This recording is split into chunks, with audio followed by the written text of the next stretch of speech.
What would you do if you had my life? Would you go hard just to have that ice? And make them back up, back up. Make them roll out, rush in, drop back, defense. What would you do? And make them back up, back up.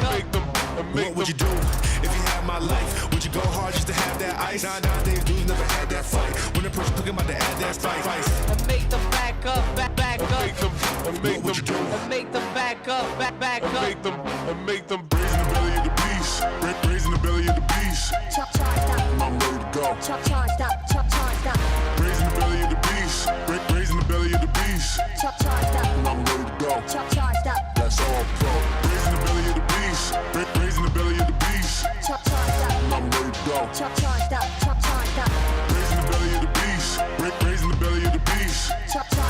I'm ready to go. Charged up. That's all pro. What would you do if you had my life? Would you go hard just to have that ice? Nowadays dudes never had that fight. When a person talking about to add that spice. And make them back up, back up. What would you do? And make them back up, back up. Make them.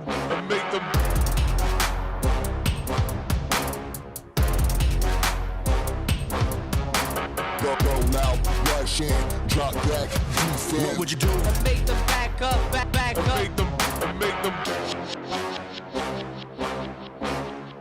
And make them back up, back up. Raising the belly of the beast, raising the belly of the beast. Charged up. I'm ready to go. Charged up. Raising the belly of the beast, raising the belly of the beast. Charged up. I'm ready to go. Charged up. That's all pro. Raising the belly of the beast, raising the belly of the beast. Charged up. I'm ready to go. Charged up. Raising the belly of the beast, raising the belly of the beast. Charged up. I'm ready to go. Charged up. That's all pro.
It's my time, it's my time, it's my time, it's my time, it's my time, it's my time, it's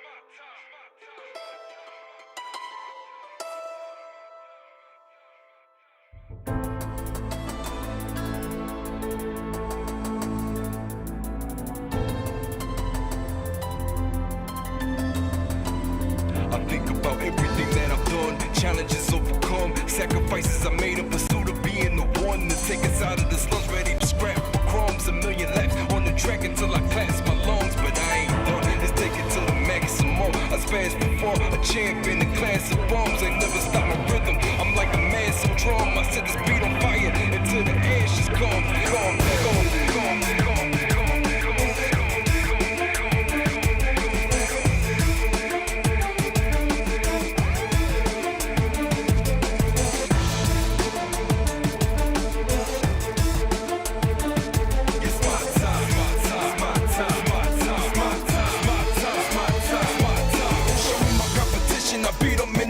I'm swinging until they finish, man, somebody better get them. Told them I was the realest, but nobody paid attention. Now you go up against them, get a ticket to the clinic. Been about my business, I wait past the limit. I'm trapped, so I react and attack without feelings. Everybody else chilling, but I'ma continue drilling. Keep hitting and hitting until I break down the building. Be the man, you gotta beat the man. So for you, it's lights out. They say to be the man, you gotta beat the man. So for you, it's lights out.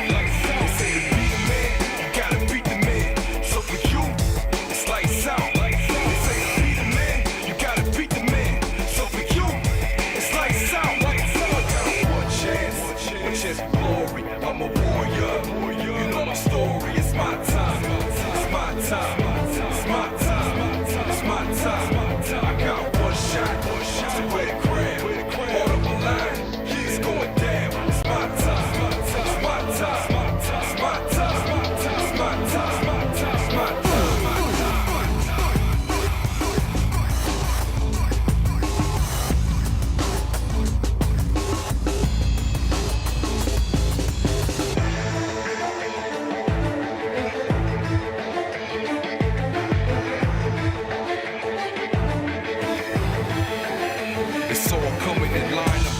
Shine, I stayed on my grind. Every board's like a hook from Iron Mike in his prime. My eye lead a light speed is just blowing your mind, and you ain't got enough heart to try to challenge a line. I'm holding it down, toe to toe, controlling the crown. To be the best, you gotta beat the best. I'm eating you clowns. I've been the undisputed champ the last 300 rounds. I'll put your lights out now. You ain't making a sound. I got one chance of glory. I'm a warrior, you know my story. It's my time, it's my time, it's my time.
love it, you wear it, wear it. Wear your passion. Share your passion. Wherever, whenever. Gaming is a lifestyle. Get your merch at shop.eslgaming.com. ESL StarCraft 2 Masters is brought to you in part by Monster Energy and U.S. Air Force.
Welcome to the ESL StarCraft 2 Masters Summer 2023 Finals.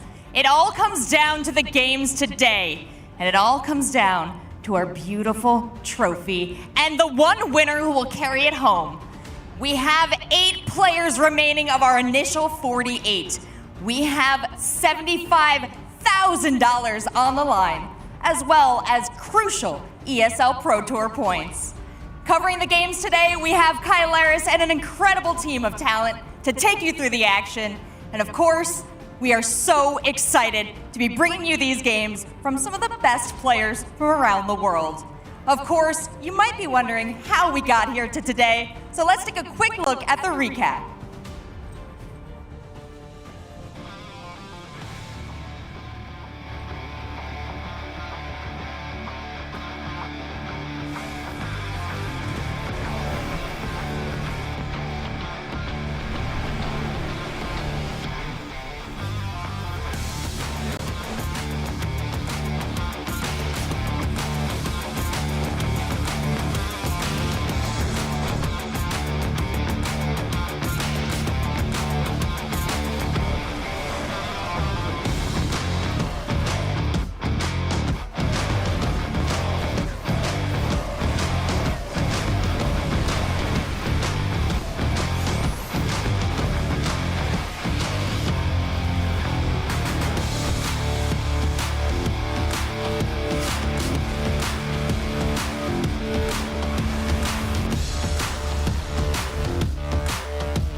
That's right, day number 3, and the only name worth mentioning, thank you, Rachel, it's me, Kylaris! And joining me to my left-hand side, we've got some Brits to talk about day number 3, the finals. We're ready to go. All of these players have the fate in their own hands. Actually, who is it? I can't see. It's Dimu and it's Wardy here talking about everything that's going to go down. Ben, it's going to be a good time. We have an excellent round of 8 to then crown our champion at the end of the day. We have a fantastic round of 8, and just seeing some of these clips as well, it was like, we actually had some really good games yesterday. Like, the TVTs went on to the full 5 games between, like, Spirit, Hero Marine. Yeah, dreams were being made, such as Lambo with his dream run, just to get shattered and obliterated by Dark.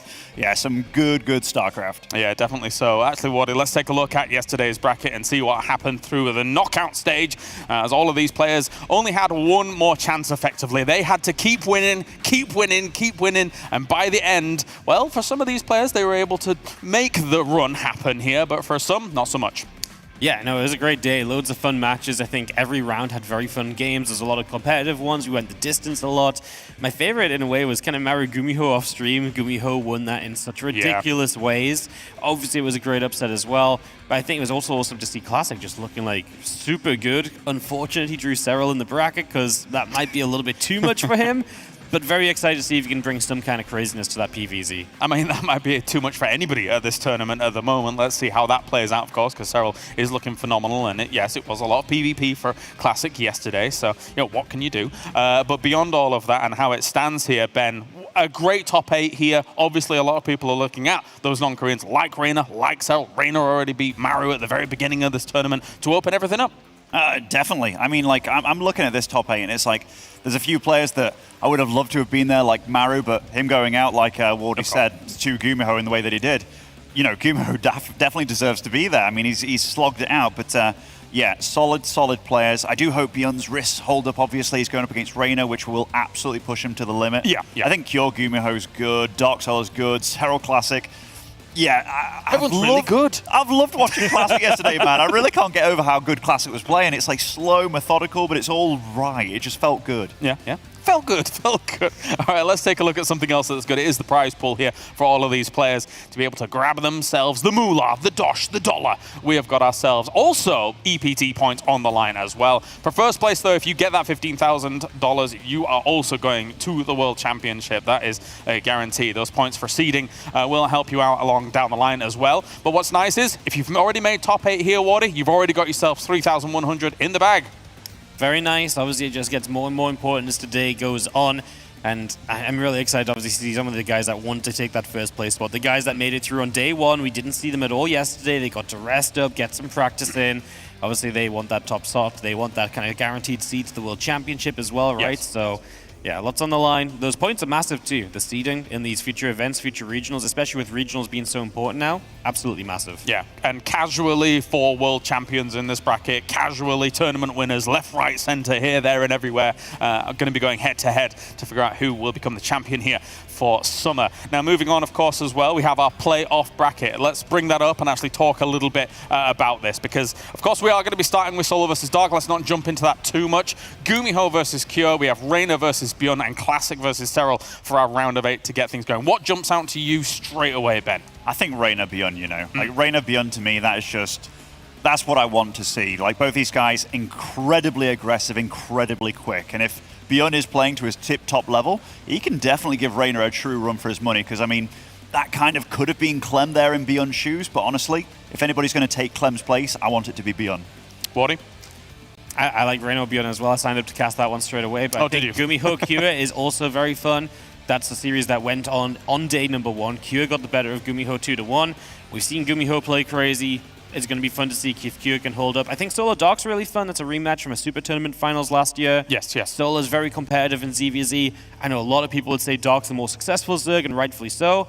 But I think that's absolutely not a guarantee for Dark. That's going to be a tough series. Yeah, absolutely. I mean, for Cure, for example, again, I mean, coming into this tournament, he really, over the past, well, not this month, but prior months, really made a fan out of me in terms of how he was playing, how crisp and clean and strong he looked. But then I did have question marks about him, considering the condition that he's currently in here.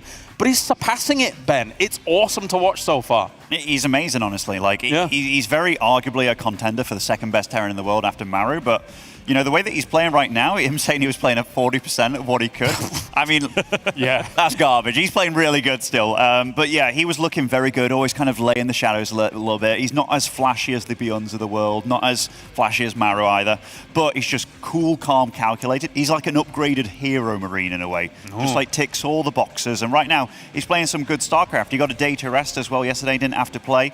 Hopefully his arm's feeling even better, and then he can play a bit 50% as good as normal, you know? Maybe 50% enough to win the We'll see. Let's take a look at the schedule then as to what's to come today, because we are covering the entirety of the round of 8 into that finals as well. Of course, everything from here on out is best of 5s, and then when we actually get to that finals, it will be a best of 7 between all these guys. As we mentioned, that's kind of the order that we saw in the bracket. That's kind of the order that we're seeing here for now. I did muse over the idea of having a Beyond versus Cure finals WODs, so you can just have both of them trying to fight through their ailments that do exist, which would be kind of crazy, but maybe unlikely.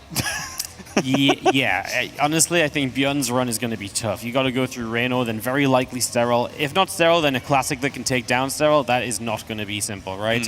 I actually really think the top side of the bracket's very cool, because outside of Dark, I would say like a Solar, Cure, or Gumiho in the finals is, you know, kind of a huge result for any of those guys. Dark, he kind of expect him to win. We expect him to do well. But if one of those guys can overcome Dark along the way, we're going to have a very unique finals compared to what we usually get. True. I think one thing you mentioned about that as well, of those 3 other guys in that top bit of the bracket, I think Solar has the best chance of taking down Dark. So if Solar beats him, I think he's more susceptible to those 2 Terrans as well, because, I mean, Dark, he's a bit of a beast when it comes to Gumiho. Like, that's just a bit of a style clash. And then if you have any one of those guys in the final, it's great. And then you got the big bad Europeans over in the other side with Raynor and Serral and going up against Classic Beyond. It's just really cool. Let's address the Protoss in the room. Classic, of course, Ben. Do you think he has a shot here for all Protoss kind? I mean, so, like, if you put him against anybody else, I mean, like, it's still going to be rough. But then you put him up against potentially the best of the best, you know? Right. And I mean, Serral's quick, he's fast, he's going to make you really work for it. What we saw from Classic yesterday was really cool. Like, he really pounced on the mistakes of his opponents and the opportunities they presented. Serral doesn't give you those opportunities, you know? So if Serral gets ahead and Classic's behind, it's going to be so hard to get himself out of that. I do think Classic will come in and take a very fun approach to this series, because he can be very creative PvZ. He will 6-gate you, he will 8-gate you, he will open charge Archon and just try and kill you.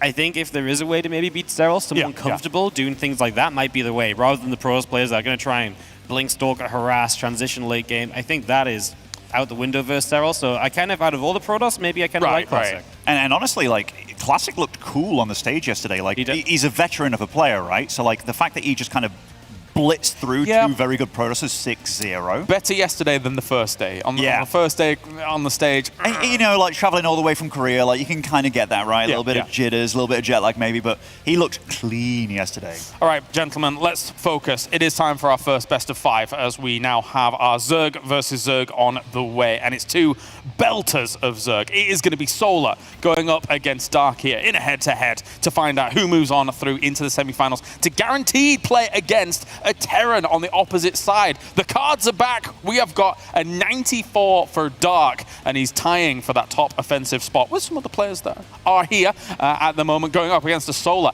An 86, but Wardy, looking at that, Solar made it through into the playoffs via that winner's bracket here. So what are you making for this ZVZ? Yeah, I think numbers in ZVZ don't matter. there's not a number on this screen that says straight up craziness in ZVZ, right? And that is what it comes down to a lot of the time. And I think Solar, if he gets late game against Dark, is going to have a bad time. Dark's late game ZVZ. Everyone in Korea has been saying it. They don't want to go there. It's not fun. If you start going late game, you already feel like you've lost, even when you're in a good spot. Dark is so good in those positions, but there's no need for it to get into that stage. Solar's going to be aggressive. We're going to see some roach-laying attacks. We're going to be seeing some movement into mutas, I think. All of these things that can try and punish Dark early, can get ahead. I don't think he's going to look for the 15, 20-minute games. I don't think he needs to. Yeah, Ben, we got a taster of what Dark can do when it comes to Zerg versus Zerg going up against Lambo on the stage. So Dark is very well versed at being up on the stage in ZVZ and looking deadly. Very scary. Yeah, I mean, like, we've seen a lot of the Zergs here really opt for the Spire play after going for the Roaches. Like, it's been very roundabout ways, but Dark's been one of those guys that he can actually do everything, like the Ling Bane Wars, the Bane all-ins, like killing your third, then being okay with backing off, threatening and cancelling your lair, and then going back. He's not easy to play against. Then you talk about that late game that he's absolutely magnificent at, and he can go into the weird random Spires, even go Corruptors when he knows he's behind, the scouting's on point. Yeah, he's just a very, very menacing player to go up against. Yeah, absolutely. I mean, looking at how on the opposite side as well, Solar, looking at how his road kind of got to here, Wardy, how do you think kind of his aspirations are moving into this one? I think he'll be hopeful, man, and he's got experience against Dark on that big stage. Again, bring up that GSL Super Tournament, 4-3 or so in the finals. You know, he held his nerve there. That was a big tournament. This is the same thing because I think Solar looks at this and, yeah, he might be susceptible to the Terrans, but he can clearly go all the way if he can take down Dark. So I think Solar looks at this like, great, I've had a full day to prepare. Full day to do that. Yeah, that is the word that we try and use. So he's had the full day to prepare. I think he's going to be ready. And I think he really feels like he can probably take this. Because I even think if he gets to finals against a Serral or a Raynor, like, yeah, he knows those guys are good, but I wouldn't say he counts himself out. So I think he feels good about this, man. He is one of the fan favorites as well as Solar. There's always that cheeky aspiration that maybe we'll see him get to another finals one day, be able to hold up a trophy. We've seen it a few times from the boy. You just absolutely reminded me, James, like group stage Solar, but we're no longer in the group stage. Like, that's true. That's where he absolutely shines, right? And now we're in the top 8. This is where it can get real damn dicey for him. And of players to go up against, Dark is one of those guys that can really ruin your dreams. Like we saw that against Lambo in the knockout stage, getting here the winner stage, and yeah, it's going to be a rough one, but I mean, Solar is a beast, man. Like, mechanically, he's very solid. Well, I'll get your thoughts a little bit more after this, as we are ready to hear from the players coming into this best of 5, coming into the round of 8, seeing what they think.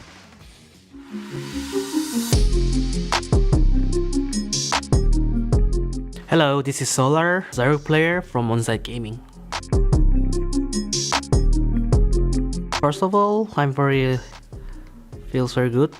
Came here through the seed without any open brackets, so I feel very good. My level is good, but like not too good enough to like satisfy for myself. So I think first my goal to survive till playoff. Also, of course, like I love LANs because like I can meet fans. Also many SD2 forks. I love all of them. Also, I really enjoy to play on DreamHack especially. Also, I love Sweden because I win like 3 tournaments in Sweden. So yeah, I feel good to come here.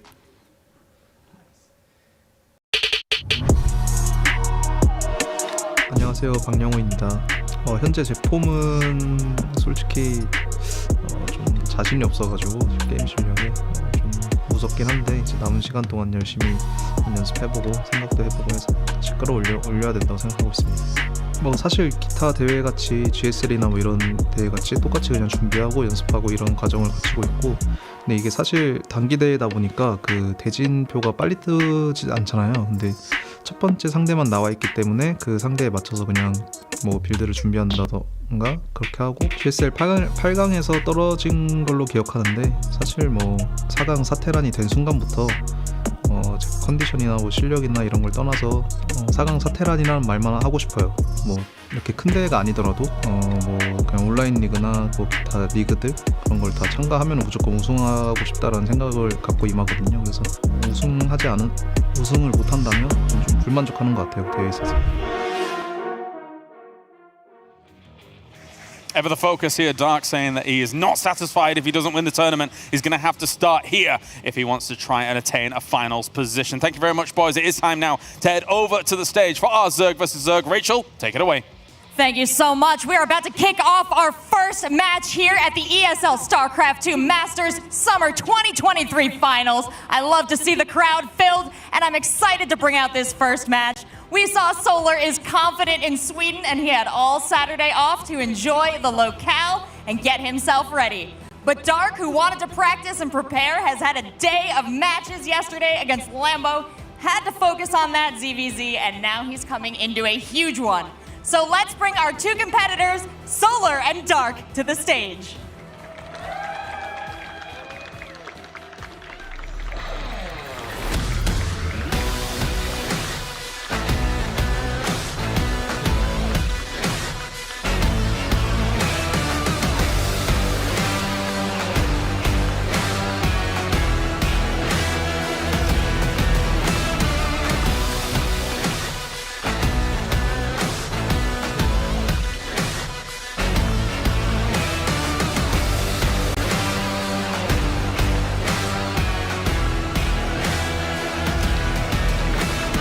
It's time for our first quarterfinals, a best-of-5 series of top-level Zerg versus Zerg. My name is Loco, I'm joined here by Pig. Pig, how do you feel about this one? Oh, I'm so excited right now. We have one of the most organized, clean, defensive players in the world in Solar, capable of his own aggression as well. But he looks like about the most pristine, clean, calm, collected Zerg when he is facing off against that chaotic madman. Dark is one of the wildest players out there. He will drag you into deep waters, and it is going to be so interesting to see how Solar copes with that, because they've played many finals over the years. They've been big rivals in the Korean scene. They had a big finals about 6 months ago in the GSL Super Tournament. And that one started off with non-stop fireworks. Dark kicked off with crazy aggression that time around. It's going to be interesting to see if he has a similar approach here in this patch. These two have faced against each other many times already this year as well. The majority of those series, about 60% of them, went in favor of Dark. But honestly, this one in my mind really is 50-50. Yes, Dark is an absolute late-game monster, but here's the thing. Solar has had a little bit of time to prepare for this series. Dark has already lost against Serral in a Zerg versus Zerg in this tournament. He did win 3-0 over Lambo yesterday, but of course Solar has had some time to study those games, to study those replays, and to figure out what strategies he's going to be bringing out here. Now, I don't think we're really going to be seeing him try to bring this game to the later stages, because Dark looks like an absolute monster, especially that Neo Humanity game yesterday. That was beautiful by Dark, but curious to see if he's got any strategies prepared, because you already mentioned it. He's a macro monster. Usually he's the defensive player. Absolutely is. I mean, he's a master of early kind of mid-game pushes as well as Solar if he gets that defensive lead. But it's interesting to see the vetoes. Dark taking out some of the smaller maps. He wants a bit more distance. He wants more room to work. Definitely makes me think about Mutalisks. Makes me think about him forcing late game, whereas Solar, of course, picking the smaller maps that he could. So it's really fascinating to see with maps like Altitude kind of coming out early and big maps being available. Dark is no doubt up to some of his tricky thinking. We saw yesterday him get into deep water versus Lambo time and again. You wouldn't think it though, seeing the scoreline at the end of the series, but that's just the way Dark rolls. He's so used to getting in trouble, and he always seems to find a way to just wriggle his way out. Okay, we are loading into the very first game of this best-of-5 series. Solar versus Dark, our first quarterfinals of the day.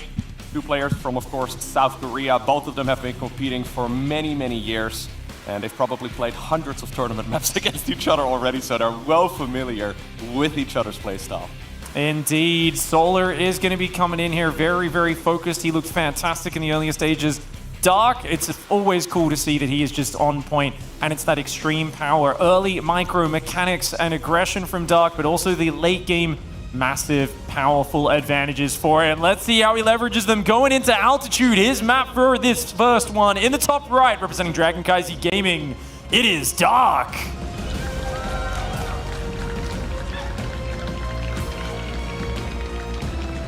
And his opponent down here in the bottom left-hand corner of Altitude. Make some noise for Solar. Representing Onside Gaming and looking very focused there. He knows that he's got a tall task in front of him and a lot of question marks about how that red Zerg is going to approach this gigantic map, a vast space between the two players. And not only that, between the expansions themselves, we've got big gaps between those areas. It does mean it's hard to defend multi-prong aggression from your opponent. It means mobility. Things like Nidus Worms to just jump across the map and launch inside the opponent's main base are very powerful, as are Mutalisks. Yeah, Dark is quite literally the man who's capable of playing any style, and that's what makes him so scary. Yes, he's known as a late-game monster. Yes, he's known for his macro games, but he is not afraid to spot a weakness and immediately exploit it.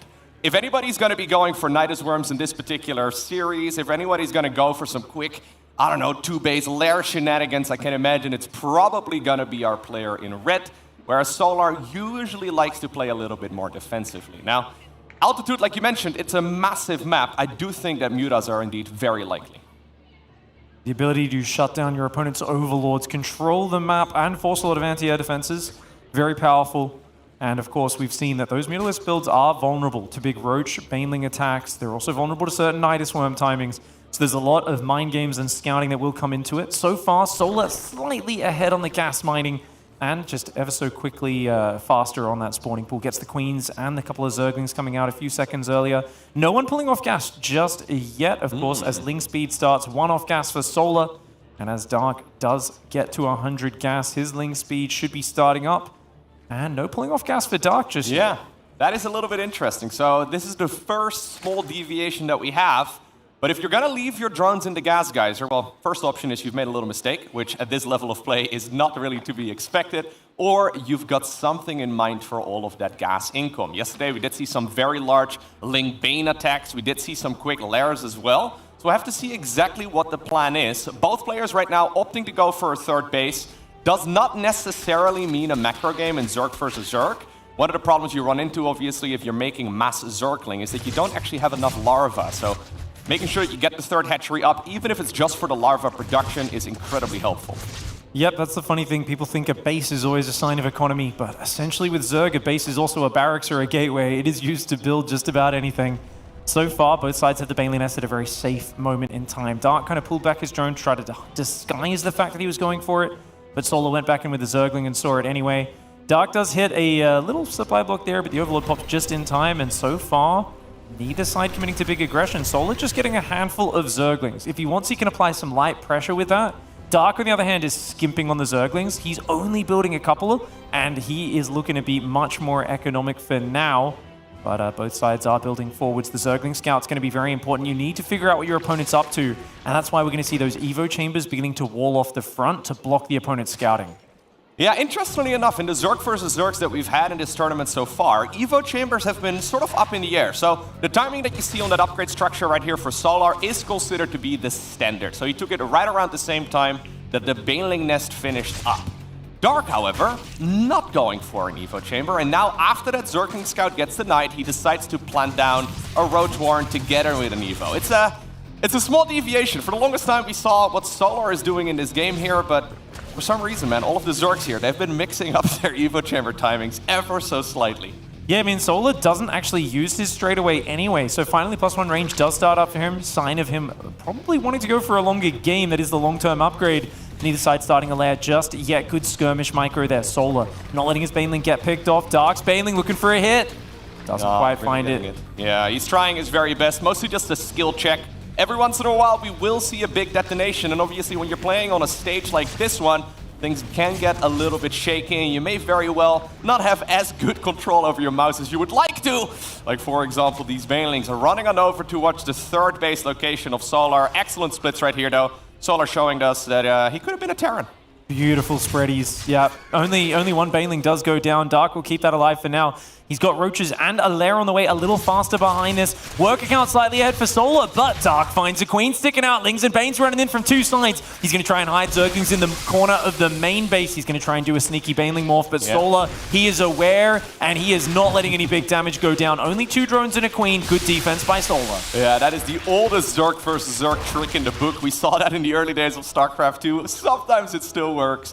In the meantime, though, Dark was mostly just making drones, and he's got a very good saturation at this point, making that transition towards the Roaches. Now, are we going to be seeing a Spire here? Because this game, yeah, there's been a little bit of damage. Both players did take a bit of a hit. Solar slightly behind, I would say, at this point, but it's honestly very hard to call. Is anybody here greedy enough to go into a Spire and transition towards Mutas? Super straight up play on both sides. It really feels like Dark is almost surprisingly standard in how he's opening up this game. Something where I think Solar's like, altitude, what's he going to do? Will it be a Nidus Worm? Will it be Mutalisks? And then it's like, no. He's just going to play really straight up. And so many Overlords coming out, lots of Roaches. I do expect a 4th base for both players in the near future. Solar is trailing by a handful of workers, so Dark definitely has a head start. That 2-pronged Ling Bane aggression did throw Solar off a little, put him on the defensive, and Dark is going to be exploding into a massive Roach count. Yep, both players just making as many of those Roaches as they can here. At least that seems to be their goals. We do have a little bit of a drop alert coming up right now for Solar, so he's going to be able to maybe load some of his leftover Banelings or maybe a couple of Roaches and try to bring them towards the other side of the map. Second Evolution Chamber here coming up as well for Solar, so interestingly enough, this is not really what I expected, but we're starting off with a relatively normal macro game pick. It's a gentleman's agreement, Loco. Yeah. We are playing Roach vs. Roach today, and we'll see who's the roachiest Zerg of them all. Now, anyone who's familiar with Dark's history knows he might have been known as the king of the roaches at some points in his career, and he's going to be very good at that, but the upgrade timing is essential. Solar's +2 is a good 45 seconds or so ahead of Dark, and that can be massive. Dark doesn't believe it, by the way. He's now actually adding on a bunch of spore crawlers. Obviously, they can be helpful too against tunneled clawed roaches, which is coming up for him here. That's kind of a problem, those spores. Yeah. I mean, yeah, they'll help zone out the drops, but it's kind of annoying. If your opponent's not going Mutalisk, you're spending money on that, you're making tunneling claws, you're making burrow, and you're droning to over 75 lurkers here. Dark is being incredibly greedy. And I was going to say, if Solar just holds the Roach key down and commits to the 2-1 timing, he might be able to take him out, but Solar is droning up as well. So this actually works out well for Dark. It feels like he is getting away with being just a little bit greedy at multiple stages of this game. And I'm not saying he's getting a massive lead. It just does feel scary, because you said at the start of the series, you don't expect Solar to want to play late game versus Dark. No one wants to play late game versus him. It's starting to get closer to that stage. Sterile probably wants to play some late game against Dark again if he gets the chance in this tournament. I think Sterile might even be afraid of his late game, man. I'm not even kidding. Sterile's been really good at the mid game. We'll see how it goes. Links come in. Nice Baneling place there for Dark. Does defend it. Infestation Pit's on the way, so Dark wants to head towards Hive. Yeah, and usually what we see in the late game of Zerg versus Zerg is a focus on Hydraling Bane. Now, the Banelings apparently got unloaded a little bit closer to that mineral line. Not really where you would expect these Banes at this stage in the game. Okay, 9 drones end up going down. Not nearly as good a split as what we saw Solar do earlier. Yeah, just reacted a little bit slower, so we didn't have as much room to micro. Dark does lose a handful of drones. It's not the end of the world since they have such big economies. I love that. That Overlord drop comes in, does the old Abe Simpson and gets right out of there. Does not want to get caught in that main base. Hive, Hydroden on the way for Dark. He's got Tunneling Claw Roach squads moving off to harass. Solar does not have any tech progression. He's got a bit more money in his Roach Ravager army right now, but without the follow-up tech, I am worried that the Viper and Lurker timing for Dark is going to be very scary. Yeah, exactly, and that's where he's trying to go to right now. Infestation Pit coming up as well for Solar. We haven't really seen either player really commit to one big attack, but I think we're pretty much there right now with Solar maxing out. He's got some stellar upgrades. He is prepared to play a late game, but both players, they need to open up supply at the very least to make that transition. Roach Ravager moving to the left. Lots of Roach Ravager ready to defend for Dark. Even though he's a little outnumbered there, the positioning is good. Nice on Burrow on the right side. Dark's Roach counterattack gets cleaned up. Meanwhile, Solar starts to find some value. Dark quickly splits more Roaches to this side, and we've got those Roaches in the bottom as well. Dark does find a bit of value there. Solar's pretty quick on the cleanup crew. You can see both players incredibly focused as they play this game. Neither one wants to overcommit. They just want to poke and prod and force mistakes from the opponent. So far, no big value coming in. The units lost tab is probably very even at this point. Yeah, both players mostly just tiptoeing around the map, trying to almost force the opponent into making mistakes, but neither of them really making any critical errors just yet. Maybe that little engagement with the Banelings, right, where they rolled into the mineral line, but honestly, killing that many drones at that stage in the game is not that significant. These Roaches from Solar, though, are going to be caught for what seems to be, well, at least 1 or 2 of them, for essentially free. Nothing all too crazy, though. Dark gets to play the late game that he is so very well known for. I wonder, like, it feels to me that Solar is happy to play this, right? He must feel comfortable. I don't feel any urgency or panic in his play at all, Loco. It feels like he is definitely just happy to go there. His Hive tech's pretty far behind, but I don't know if that's going to, change things too much. Nidus Worm for Dark, always looking for the Hail Mary. Nidus, just get the Lurkers in the main base, and suddenly everything can end for Solar. Solar's still poking around. He's the one in the driver's seat, map control-wise, but he has to get those Lurker upgrades and those Vipers on the way pretty quickly. Yep, and we see that late game transition right now coming up. So ultimately, the best unit composition in this matchup is Hydra Lurker Viper. It kills everything. Okay, nice kill right there on that hatchery by Solar. Maybe a little bit overly ambitious though for Dark, who has been defending most of the time. He's gonna need a couple additional Roaches and they will show up. It's more than a couple actually. He's got quite a few of them right now available here on the right side of the map. Solar may be staying a little bit too long, you could argue, but he actually wants to remove some Roaches from his army to replace them with Vipers and then Lurkers. So losing a few Roaches is not the end of the world, as Solar has the 5th base established on the left of the map, while Dark is still locked on 4 bases for now. Dark, though, you've got to watch out for his counter-aggression. It's so scary. Roaches on the right. He's got Overlords in position to start popping those Nidus Worms. Tunneling Claw Roaches on the left as well. Solo's got to be really careful. Dark is going to try to overwhelm him and just really make sure his brain cannot handle how many fights there are going on at once. Big push up the center at the same time. Solo well positioned. Yeah, Solar has already shown us that he's amazing when it comes to playing defensively in this tournament too. Some of his games, for example, against Terran come to mind, where he was just under attack the entire time long. So far, he's doing an excellent job deflecting it. Yes, the head tree did take a lot of damage. It's burning down right now because of the building skin that he's got.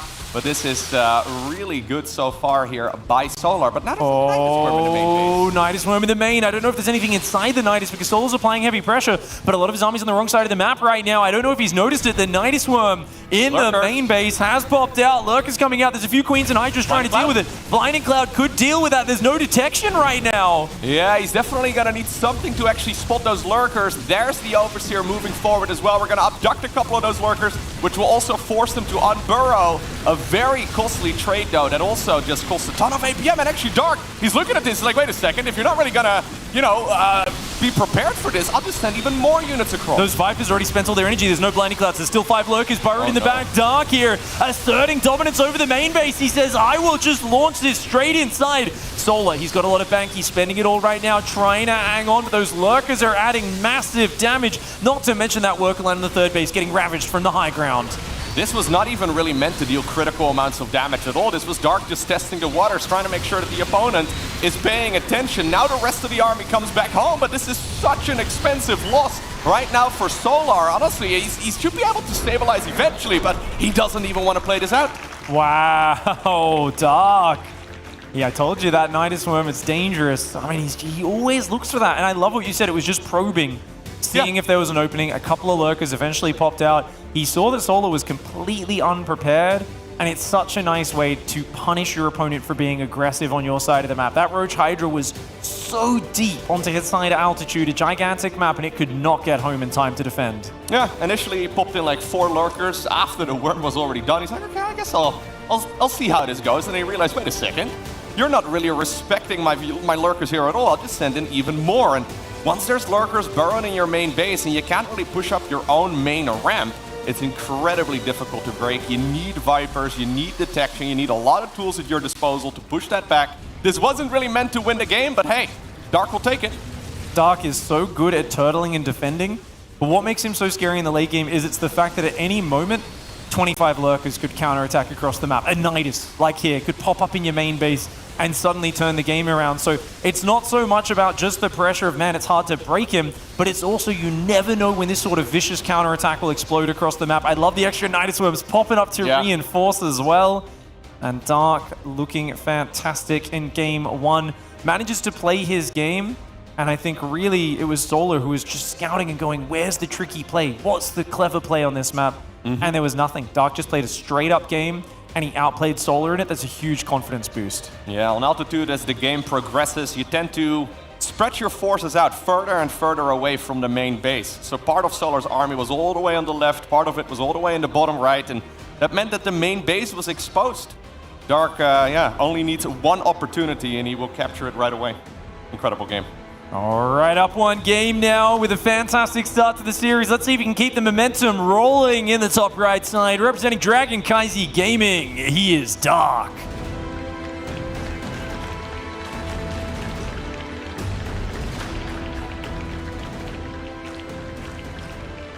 His opponent, he's part of Onsite. He's the Blue Zerg. He is Solar.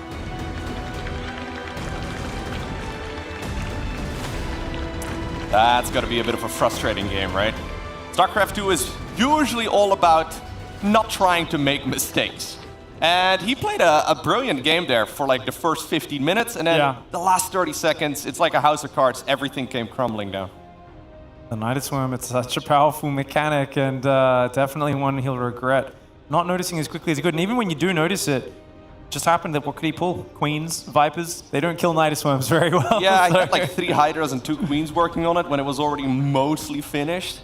I do think Solar could have handled it a little bit calmer though. Once it had popped, if those Vipers save their energy, keep gathering a little bit, you really just wait for the Blinding Clouds. If you've got 6 Blinding Clouds, Dark, it doesn't matter how many units he pops out there, you're going to be able to bust up into that main base and overwhelm. If you can just blanket his army and blanket He abducted and he just reburrowed. Yeah, I mean, the first 2 abducts, he didn't even have any army to pair with it. So Solar was a little panicky. You could tell he was kind of shook by the fact that that Nidus Worm snuck by him, as we're used to him kind of being a bit more measured in his responses. All right, it's time to put that behind us right now as we do find ourselves on Royal Blood.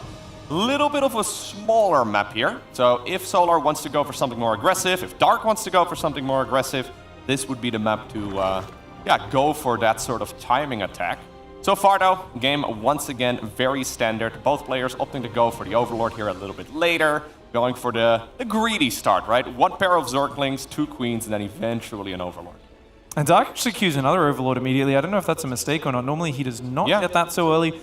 Dark's kind of famous for getting supply blocked on 36, actually, but every Zerg player is big. It's not going to happen this game, that's for sure.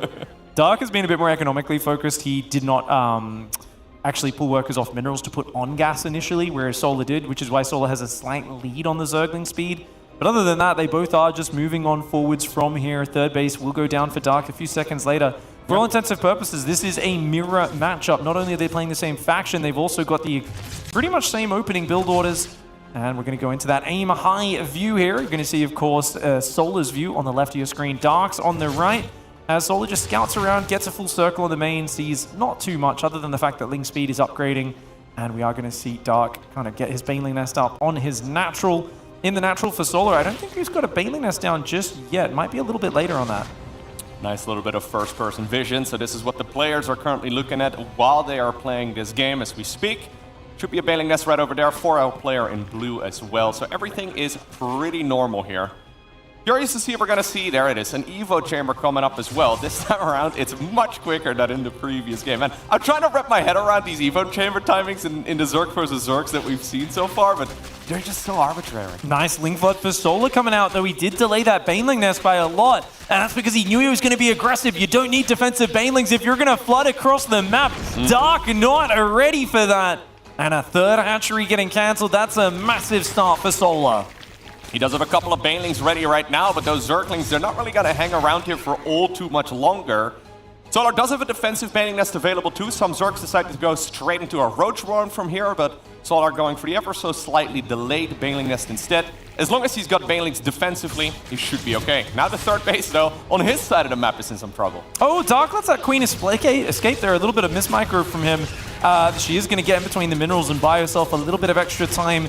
Now, Dark losing a bunch of Zerglings there. Great defense by Solar. Up 3 workers. He's got defensive Zergling. Baneling his own Evo chambers on the way. And of course, the third base is being rebuilt for Dark, but he's playing from behind. Solar's got him pinned back. Ling Bane going to keep him pinned in there. Dark is still massing Ling Bane. Yeah. He's not really droning up. He's not making upgrades. It feels like Dark needs to make something happen right now. Yeah, that Evo chamber is just added, or sorry, the gas geyser that he just added on as well is a pretty big giveaway that he's planning on doing something aggressive, I would imagine. He starts sprinkling a few drones once again. Maybe he wanted to go for some sort of attack, then decided, you know what, I don't think I can actually win that way. But now he's certainly finding himself behind. Look at the worker count right now. When you're both making the same type of unit, the man with the bigger, worker count is usually just going to have way more stuff. Solar's Overlord positioning is just too good. He saw these units coming across the map, even sees those Banelings on the left with his Zerglings. 7 Overlords on the way at a time here for Solar. He wants to make sure he is not supply blocked in the next bit of this game.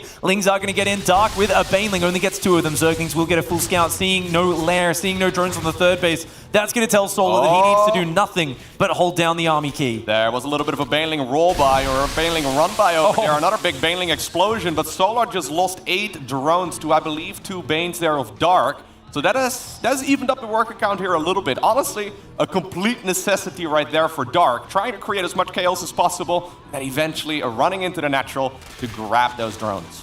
This is how Dark plays ZVZ. He likes to really stretch out your attention until you're responding to attack warnings in 3 or 4 places. And in the midst of that, your minimap basically just becomes filled with these exclamation marks, these red kind of flashes going off. It becomes very hard to be aware of everything going on. That's when you look over, a mineral line that was filled with drones is suddenly empty. You don't even know how it happened to Solar, and you're kind of going, oh, okay. Dark did a Dark thing to me once again, as he always does. And there goes a little bit of my lead. Dark is actually ahead in supply, even though he's down in drones right now. Got a few more roaches on the map.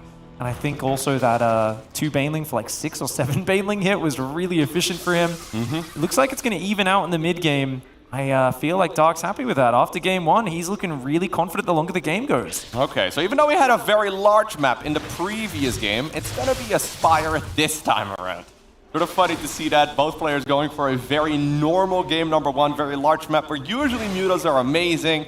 Now it's going to be Solar, who feels, I think, probably almost pressured into this, right? He, yes, clearly has not really had control over the last few minutes. The game started off excellently for him, but now he's going to try and make a transition towards some flying units. One problem you can run into, however, when you're playing mutas, is just a really large swell of roaches. And I wouldn't be surprised if that's what Dark is going for right now. He's already been making units for some time. That roach speed upgrade of his is going to finish here momentarily too. He certainly has a chance, and he should see the Spire here.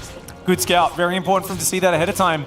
Dark immediately powers up 2 Queens and an Infestation Pit, realizing he's going to need to go to Hive for Vipers to deal with the Mutalisks and tech onwards towards Lurkers. Securing that 4th base is absolutely essential, though. Spreading creep in that direction, getting some spores down at it so the Mutalisks can't deny his economy, going to be very important for Dark. He's trailing a little on the upgrades, but with this scouting information, that's very important.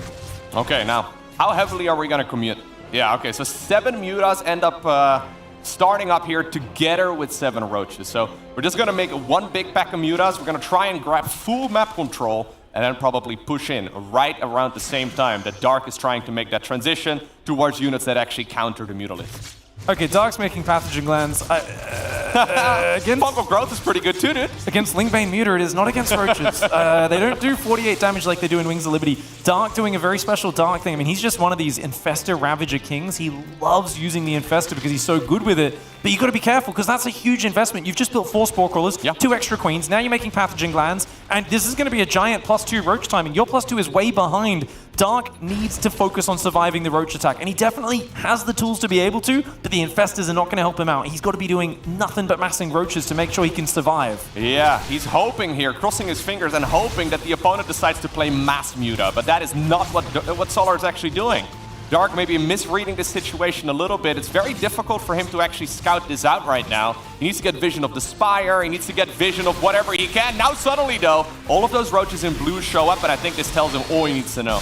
Oh, nice Baneling defense for Solar there as the Link Strider running. Remember, Solar is up in Workers, so even though he doesn't have the Infestation tech, he doesn't need to necessarily win the game here, but he's going to try and look for those trades. He's got the extra upgrade. Forcing a big fight now would be pretty good, but you know what? The Infestors are out. Yeah. If you get Pathogen Glands, if you get that fungal growth, right on the big concave of roaches, trap them there. That could be huge! Here we go! He actually does get a massive fungal growth up. Jade Fungal as well. Corrosive Balls, you were talking about it. This is something that Dark loves to do.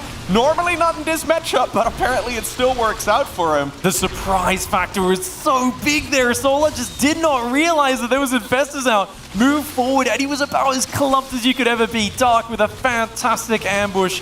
I mean, he's known for his spellcaster usage for a reason. And he's not humble about it either. You ask Dark, he'll be like, oh, I'm the best spellcaster player in the world. Dude, give me a few Infestors and a Viper, I'll make a comeback you've never seen in your life. And there's a reason why he's cocky about it. It's because he pulls off moves like that all the time. Solar trying to push here on the right side of the map too. A little bit dangerous though. He doesn't know if there's another fungal available. And honestly, I'm not even sure that he really has the numbers. Now the Mutas do show up. Yeah, Mutas, I mean, they're not a bad unit against roaches, but they're also by no means amazing, despite the fact that the roaches can't shoot up. It always looks a little bit scary, but roaches have a lot of HP. They've got a solid amount of armor as well, especially as Dark is finishing up the +1 Carapace upgrade in about a minute from now. I don't really think that those Mutas are going to achieve all too much. Now this is funny because we're seeing an Infestation Pit come up for Solar. I imagine he's going to go Hive and head towards Lurker Viper. Dark, on the other hand, he's had the Infestation done for a while, and all he's doing is building more Infestors and adding Burrow Roaches. So Dark seems happy to hang out and just Roach Ravager Infestor for a while. Fungal, once again! Massive fungal growth in that same choke point. Royal Blood has an insane spot right over there. Solar, well, basically walks into the same trap twice. Yeah, Solar's got to respect the fungal. This is what fungal really does, is it forces you to be a bit more careful with your army movement. Solar hasn't done that, and he's getting punished for it. Another one lands! I actually would like to see Dark punish that by just jumping on top when he lands it, walking right through, because he's actually got a pretty scary army there. For now, though, he is being cautious. He's kind of waiting for Solar to make mistakes. Both players teching towards Hive and Hydrogen. We're going to go towards that late game. But Dark has been completely in control so far in this series. Yeah, this is so dangerous, though. Every single time that Solar pushes up a ramp like that into a choke point, there's a chance that he gets fungled. Honestly, every time it doesn't happen, it's because he got a little bit lucky. He doesn't really have high ground vision there. He doesn't really know what he's pushing into. So it's very dangerous for him to make those decisions. Either way, even though the pattern glance here is a little bit strange, and that Overlord march forward also a little bit strange right here on the left side of the screen, both players are making a transition towards the Hive and towards the Lurker tech. Roche Ravage is still keeping Dark pinned back in his side of the map. Solar using this to establish a 5th base of his own. Dark doesn't care about a 5th base. He says 4 bases is all I need, but that was a good angle there for Solar. Dark tried to land a fungal ambush. Looks like Solar evaded it this time, getting a very good Roach fight on the top.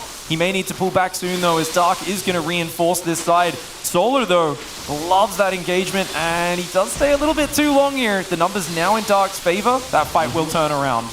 Yeah, it's a little bit scary here for Solar too, right? Because he's basically hoping, crossing his fingers and hoping that there is no Infestor tunneled on the ground. He has no detection. I don't think I really like the decisions here all too much from our blue Zerg over the last few minutes, but he's, of course, well, trading roaches for roaches here in the end, and it's not really the end of the world. The next stage of Zerg versus Zerg has arrived, though. Both players, yeah, look at the resources lost right there at the full left. That's insane. That's what I really was about to ask. I was like, can we see the units lost out? Because those fungals surely were efficient, and indeed they were. Solar's going to commit in again. Not a good fight for him. There's plenty of roaches for Dark. Solar has to be a little more cautious. Clearing up supply for Lurker Hydra is good. But, you know, you're here at a 10-worker lead. Solar should be getting ahead in the bank. Yeah. He's not, because he's throwing so many units away.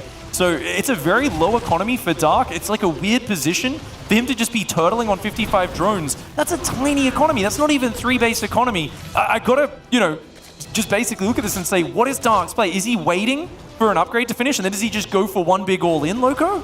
I think he's just doing Dark things, man. He's just sitting here hoping that the traits are so inefficient that he can make up for the lack of a 5th. So far, fungal growth. No, okay. Even a microbial shroud wouldn't have been bad there. But anyways, we have the Lurkers joining in right now. Corrosive Balls go down right away. Dark does not have a 5th, by the way. Solar's gas income should be better here. I'm not sure exactly why it's as low as it is right now. Maybe he hasn't taken the Vespian Geysers yet. Either way, the Corrosive Balls once again do connect, and a couple of the Lurkers do fall. Solar trying to attack on the left with Roaches. Does get rid of one Lurker. Another Lurker moves over and does hold that angle. Dark, though, still sitting on a lot of Roach Infestor, and the Infestors, okay, gonna catch a couple of these units. Very cute corrosive bile usage by Dark, but it's an army that's very micro-intensive. If there's ever a fight where he just stands in pitch battle against Lurkers with Infestor Roach is gonna get destroyed. Fungal growth on Lurkers, it's not something we very regularly see in a game of StarCraft 2. This is really the first time that Dark is going for a big attack. He's just right-clicking the hatchery. He doesn't really care about losing roaches right now. He wants to get Hydras out anyways. Loses the units. As long as he doesn't lose to the counterattack, though, it's fine, as he did snipe the hatchery. We can see the units count. I'd love to see how many Lurkers both sides have. Dark's economy much lower right now, and he's just getting a couple Lurkers out. He's going up to 4 Lurkers. He's still mostly on Roach Infestor. On the other hand, a few more Vipers and Lurkers already out earlier for Solar, but he hasn't been able to leverage that tech.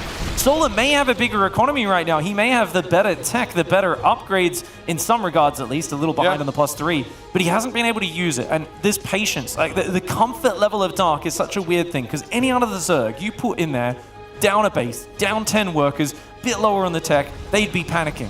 Dark is sitting there. Look at his camera. He's calm as. He's played this sort of weird situation so many times. He does not feel any urgency at all, where any other Zerg would be panicking. And it's that ability to always stay calm that makes him so scary here.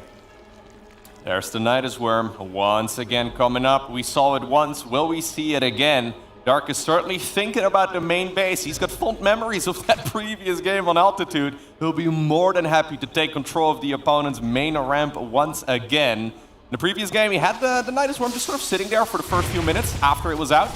Good chance we're going to see the same thing again in this particular match too. But you're very right, though. It's still 5 base for Solar versus 4 base from Dark. Dark doesn't have the greatest eco, and he's going to even lose one of these bases too, it looks like. It's an expensive trade, though, for Solar. It is an expensive trade, but putting him back to 3 bases, I mean, Dark is having some insane cost efficiency, but this all comes back to the decision to just sit on Roach Infestor against the guy who's playing Roach Muta. The Infestors are not a unit specialized in this scenario, and even though they've given him some good value, he's given up all map control for it. He used this to get back in the last game, but there's a Spine Crawler waiting for it. I don't think Solar's going to lose to that move 2 times in a row. Where did these roaches just come from? Suddenly there's a whole lot of roaches here on the left side of the map, actually putting in a lot of pressure once again. Solar is forced to retreat right now because of the Nidus Worms. There's another one inside of the main base, and because of this. Now these roaches, yeah, they're going to end up going down here. Dark has a bit of a bank, so he can remax once again, but that Nidus Worm in the main base, man, I'm starting to be concerned. Oh, it's empty. It's empty. It was a distraction Nidus all along. Dark just spent a bit of resources. Normally not a big problem. 2 Nidus Worms, a few roaches, who cares? When you're broke, though, it does matter. Dark does not have bank. He's still below 60 workers. Don't get me wrong, he's got a decent army, 12 lurkers, pack of roaches, some vipers, but he cannot really afford to replace. Solar has room for error in this game. Dark does not. Dark finally trying to re-establish his 4th base. No 5th base in sight. His mineral patches are mining out. Solar is in control of this game. He is playing a more confident style. Dark is playing some weird Dark style of StarCraft, but we can't really figure out how you're ever supposed to win with this Roach Infested Turtle. Now he's got the lurkers. He seems to be trying to outweigh Solar, but Solar's showing patience. He's not making any big mistakes. Yeah, if StarCraft 2 was an Excel spreadsheet, this strategy right here from Dark is not the most efficient one by any stretch. He's essentially making the same units as his opponent, except he's like 20-25% economy behind. That is huge. In theory, Solar should simply have way more units as this game progresses, but the trades have been incredibly efficient here for the player in red, so Dark trying to wiggle his way towards the 5th base right now, slowly pushing forward, but this 5th, I mean, it's going down at the same time as Solar is taking his 6th. Yeah, and look at this. When your opponent's this poor, you can abduct anything. Oh, Biles. Oh, big Biles do land, but a few Vipers falling on both sides. Nice parasitic bomb for a Dark. Fungal lands and takes out the Viper and the Hydras. Those Ravagers are getting insane value. We got to keep checking in on that unit's loss tab because this fight seemed like brutal. 5,000 resource advantage for Dark in the unit's loss tab. Despite that, positionally, he's still losing the game. Another Nidus Worm does go up on the other side of the map.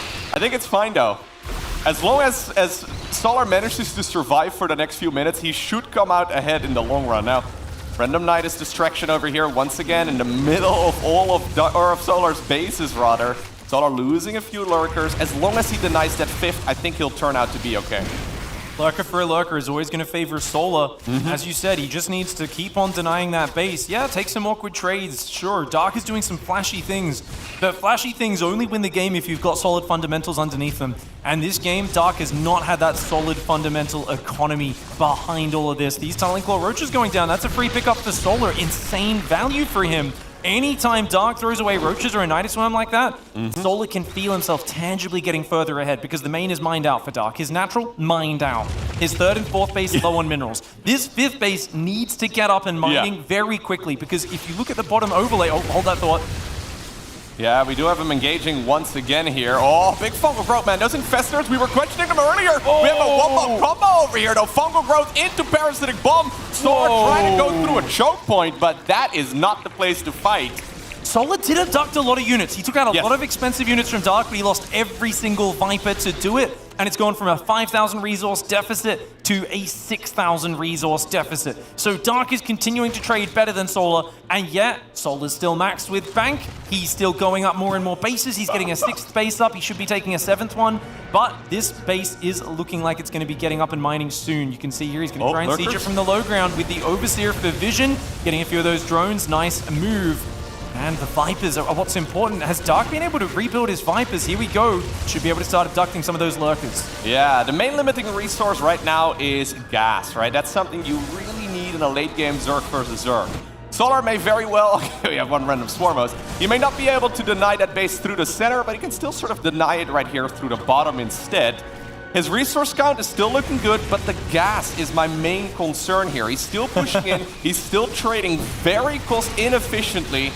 Dark, man, seems to be comfortable playing this game, but I'm not sure if it's actually going to go his way here in the long run. Big lurker volley there for Dark to defend the Locust, evicting the drones from that base at the bottom right, distracting Solar. Dark shoves with the counterattack. Oh, Oh, he senses weakness. He realizes Solar's army out of position. Fungal Parasitic Bomb on the Vipers as they try to get back there. A very risky move for Dark. He doesn't have a lot of support, but he's got the positioning. He's going to force Solar to fight into him. Nice Fungals on those Lurkers. Does he have enough Overseers here, though? He's only got like one.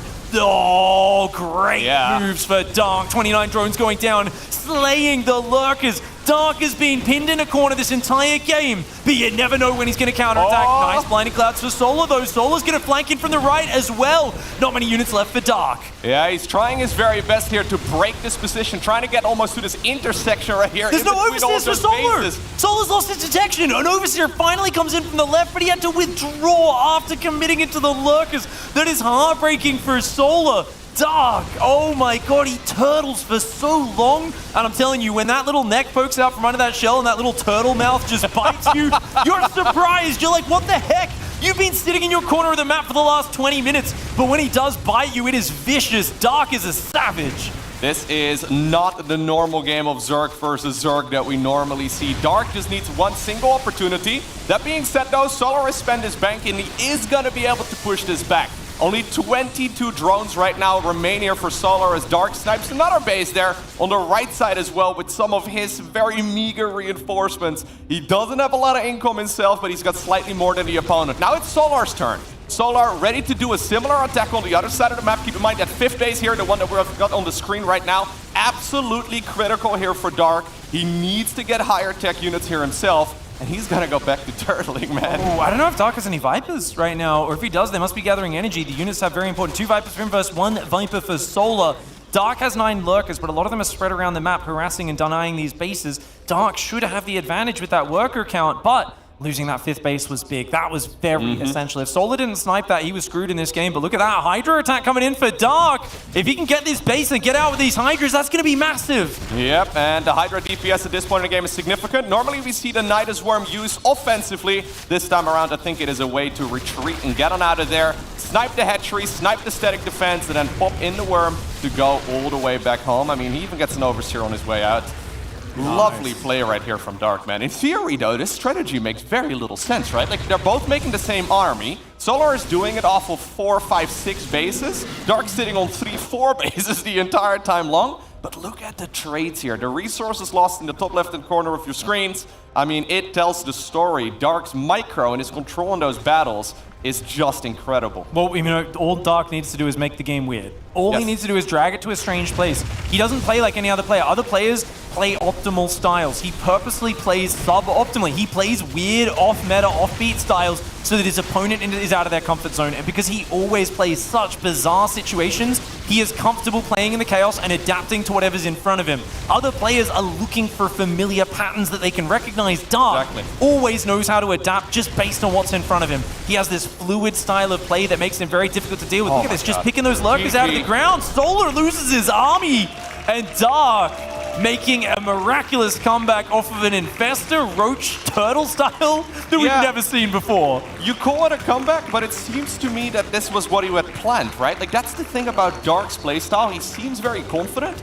even when he's clearly in an inferior position there. I mean, look at Solar's face as well. He had all the tools at his disposal in this particular match to win, but both players are making the exact same units, but you're doing it off of more economy. It really is your game to lose. Now, we were questioning the transition towards Pathogen Glands. That's the Infestor Energy upgrade. Not something you really ever get in a game of StarCraft 2, unless you plan on making a lot of Infestors. In Zerg versus Zerg, it's not really the most common unit at all, but Dark showed us that, yes, on Royal Blood, it's actually incredibly good when you can control your ramps, when you can control the choke points. He got so much value out of those spellcasters. Especially here in the late game. The Fungal actually scaled very well into the later stages. The number of wombo combos he landed, the Fungal Parasitic Bomb where it just blasted Solar's Vipers, he actually got insane value. Even landing Bile Fungal on the Hydras and the Lurkers multiple times here. This one was absolutely massive. That Fungal Parasitic bomb combo took out like 7 Vipers.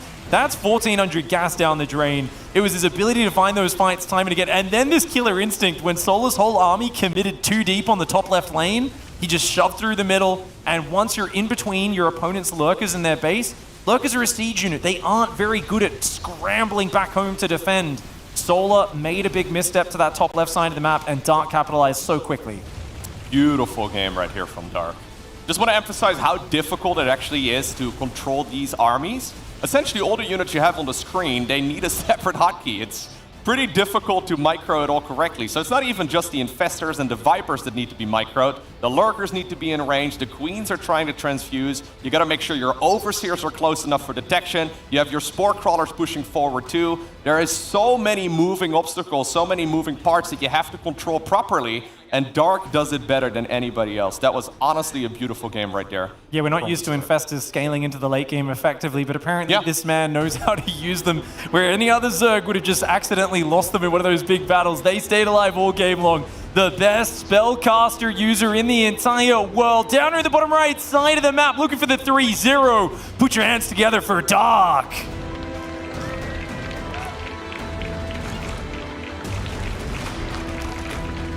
And his opponent up here in the top left-hand corner of Dragon Skills. He needs your energy. Make some noise for Solar.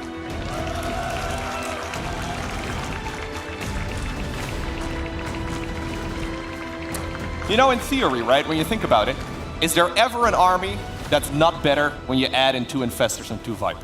In theory, it's always a good idea to have those units mixed in. The problem is the execution, right? Yeah. It always feels like you need to grow a 3rd arm to be able to actually control all of those spellcasters. Now, we've checked with the players. They've only got 2 hands. They're not actually capable of microing with their feet or anything along those lines. Dark's actually a Zerg Alpha star, Loco. Let's be real. It's actually insane, though. It's so incredibly difficult to manage all of those different aspects of that army in the late game. I've been playing this game for so long, and I'm still so impressed by these guys. Yeah, I mean, I don't know how much to attribute to his just adapting on the fly or planning ahead, but to comfortably turtle on such a low economy for so long and just keep kind of waiting for your opponent to make those missteps. There's this real frustrating factor when your opponent's so good at just defending and surviving, where you feel like you need to load up your punches more and more. You need to lean into your aggression as hard as possible to finally break through. And the thing is, that ends up being your downfall. That's why you commit this giant Lurker Viper army to the top left. You're like, oh, look, an exposed base. I can get in here and do some damage. And Dark Soul Army just unburrows and runs straight through the middle. And you realize only in that moment, you've kind of been conditioned to expect him to be the defender. He's defending and defending and defending. And you almost completely forget. And when that aggression strikes, it is so sudden. It's very difficult to deal with. It's so frustrating for Solar as well, because he's played a fantastic game. I thought he was well ahead in map 2, and yet he finds himself down 0-2. You called him a turtle previously. I mean, he's more like a snake when he strikes, though, right? Like he's dragon turtle. He's standing there the entire time, and then suddenly he snaps forward. It is beautiful. All right, game 3 in this best-of-5 series. Match point right here for Dark. Both players once again opening up with what we consider to be the norm. Both players opening up with the quick triple hatchery. We'll be seeing the Baneling Nest, I'm assuming, here momentarily. So far, Dark has already got the gas for it. Not exactly sure if he's going to be adding it on here. I mean, he's got some wiggle room right now if he wants to get... Okay, now he does decide to go for the Bane Nest here. But if you wanted to get spicy, this would be the game to do it. Indeed. Dragon Scale is going to be a medium rush distance map. Solar does expand in a straight line along the top of the map, while Dark goes for the triangle third base. Solar, he had great success with a Ling Flood in the last game. I would not be surprised to see it again, and indeed we do. 20 Zerglings in the production tab, and he's delaying his Baneling Nest. So he says, look, I got ahead that last game. Let's do the same thing, but this time, rather than a delayed Baneling Nest, let's go for a Roach Horn behind it. So he might actually follow up with a straight up Roach Ravager Ling all in behind the Ling Flood. Here we go, already getting massive damage on that third base. Dark's Baneling Nest is just finishing up. The Lings are already on their way across the map. Yeah, I was talking about this follow-up in the previous game. This is very reminiscent of game 2. However, this time around, like you already touched on, it's going to be that Roach Warren instead. So we'll have to see what that what that Roach Warren is going to be used for and what the third base will be used for as well. Yeah. Solar still has such a massive army. He's still adding on a couple drones. It could definitely be defensively, especially since he's only on 1 gas, but yeah, he starts up a few roaches here. Do you think he's going to commit? He doesn't have that much supply free, and there is an extra queen on the way. So I think I'm with you, Loco. I think it's just a handful of roaches. I think he'll move across the map to scare Dark and hopefully deny a third. But I don't think he's ever planning to commit into the natural, as I say, that 3 more roaches power up. Yeah. I might have just jinxed myself there. Just 30 drones only, though. That's a lot of roaches. Yeah, that is a lot of roaches in production. Lings are scouting. No Roach Horn is there for Dark. Dark's moving out, taking a third, starting +1 range. Roach Warren has only just started.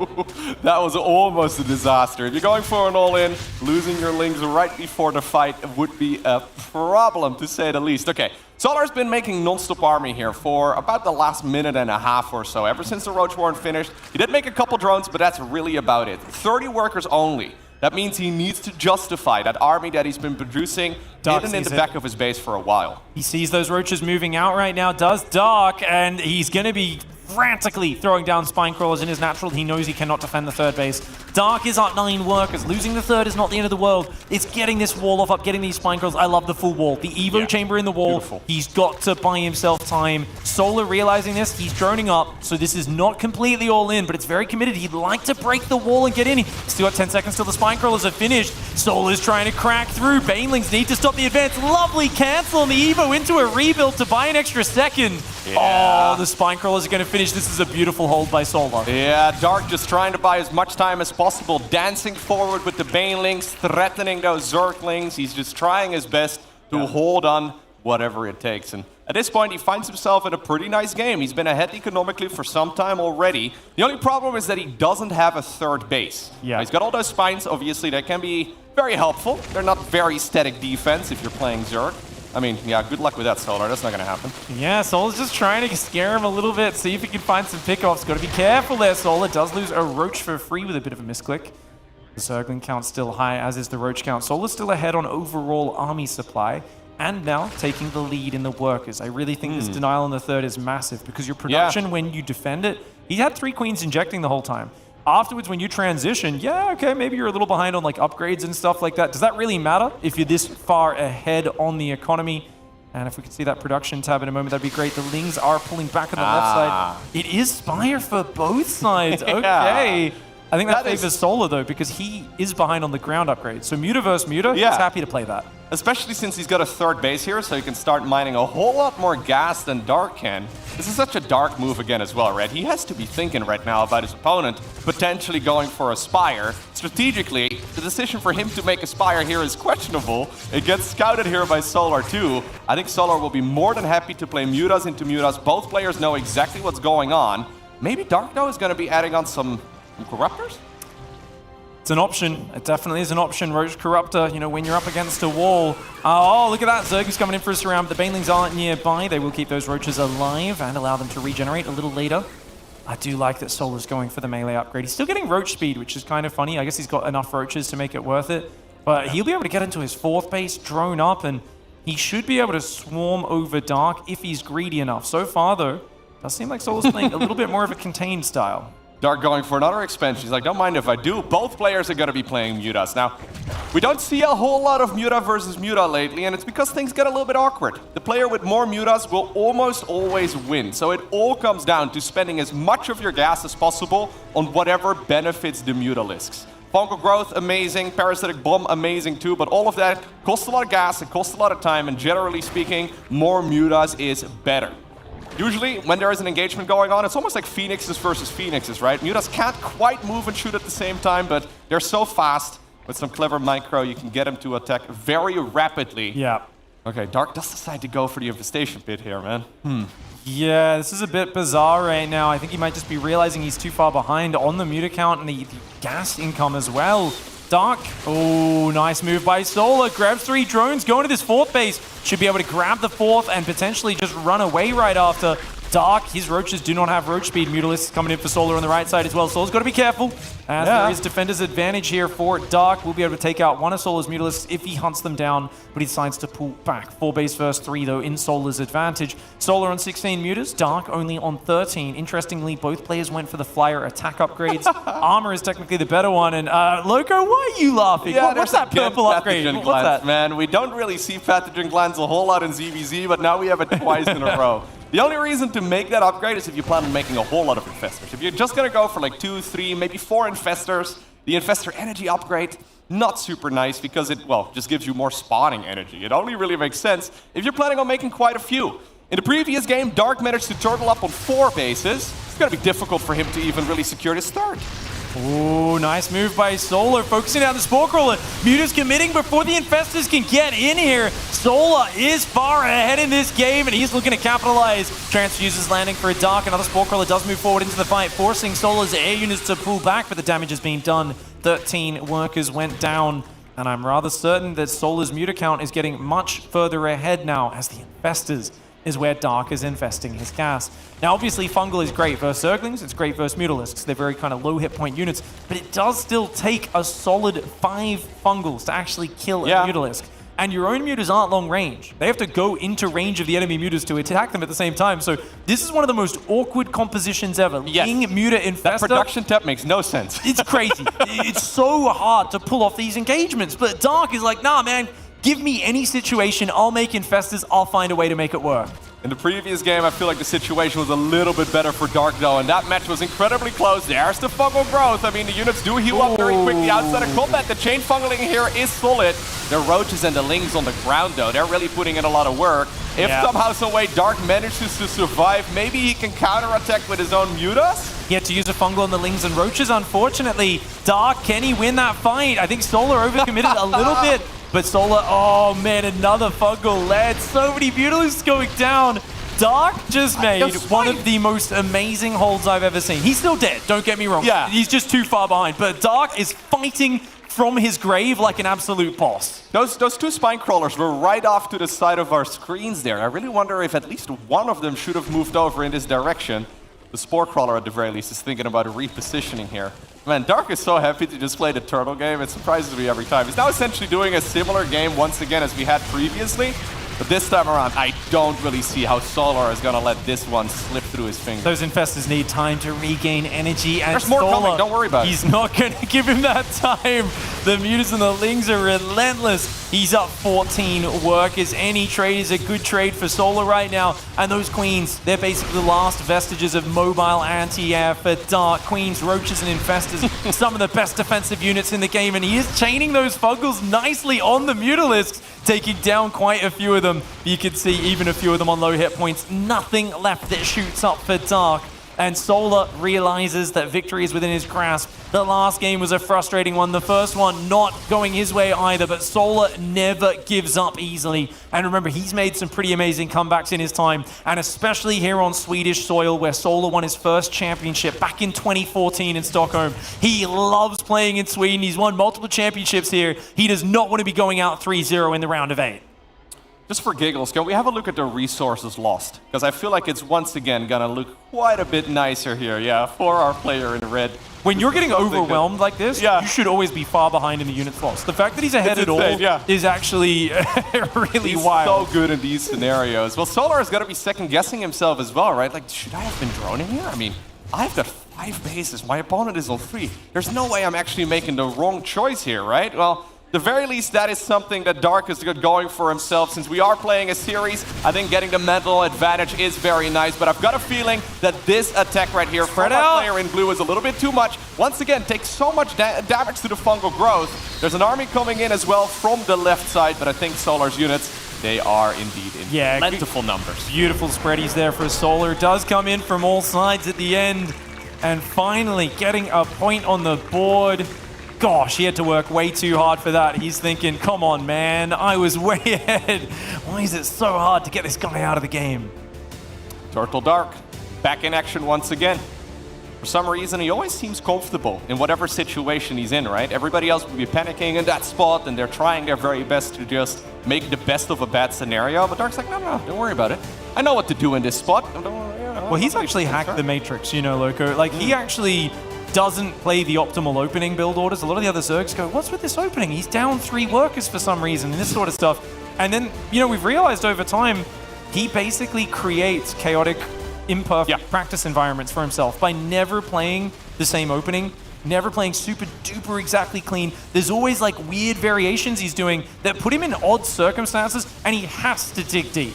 It's his standard mode. For a lot of players, it's, oh, things went wrong. Oh my God, I've got to step up and play above my normal. Dark's like, that's how I play every single game. Every game I am playing at 110%. That is the only way I know how to play StarCraft. And it's why he makes, for some of the most exciting and unpredictable StarCraft to watch. He is one of the best comeback players of all time. And that's why we love seeing him up here on the big stage. I always say Zerg versus Zerg can be a little dull if the wrong players are playing, but you put Dark in a matchup versus anyone, it's suddenly very exciting. Oh yeah, for sure. For most players out there that are playing Zerg versus Zerg, it's all about whoever is making the first mistake. It's all about not trying to run all of your lings into a single baneling, right? But these guys, they're playing at an entirely different level where Zerg versus Zerg is incredibly strategic. Either way, excellent game, of course, right there by Solar, going for the attack, pushing up the ramp, realizing, okay, this is not going to win the game. I'm going to drone up my third base instead. I'm going to try and almost create like a soft contain on my opponent. This is what Dark does, though, right? We've been looking at a Solar win, and we're still discussing what Dark was doing in that game. Mentally speaking, that's got to be in Solar's mind as well. It's like that game, especially that second one, that really shouldn't have gone that way, should it? Sometimes you lose the map, but you take your opponent's soul, Loco. And you know what? He's definitely looking hard to kill. We're talking about him and hyping him up. But we have seen him get reversal in the past before. Let's see how he goes. Upper in the top left side of the map, represent Dragon Kaisi Gaming. It is Dark.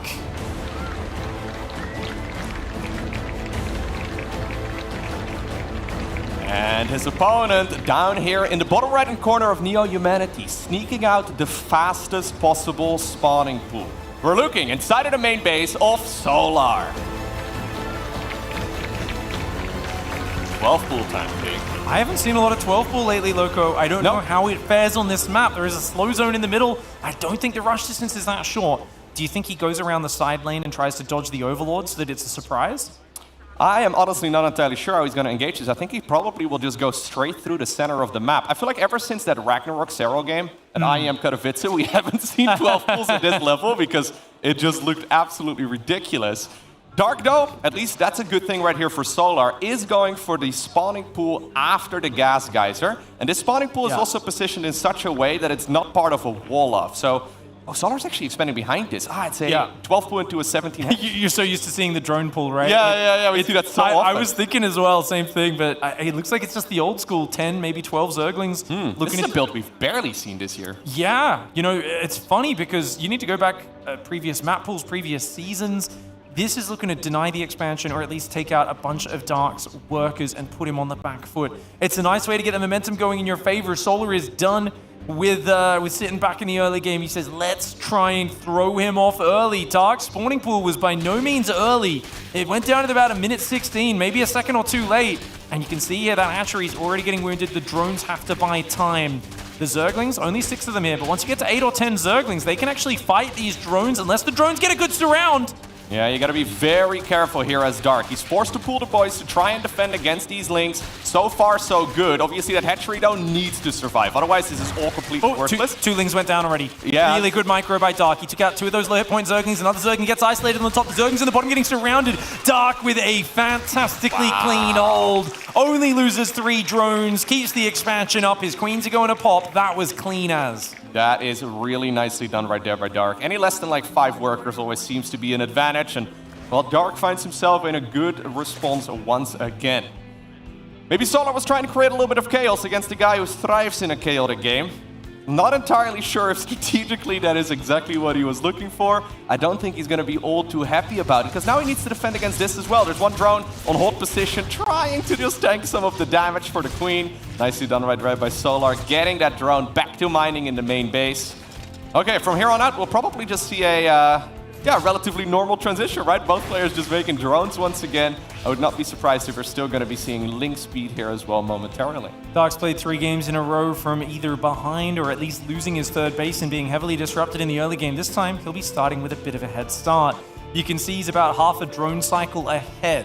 Usually ahead 3 to 5 workers, and he's been mining the gas earlier. So he's actually going to be just a little bit further up in many regards. Solar's going to have to play a real clean game from now on. Evo Chamber on the way pretty early for Solar. Dark still just droning up.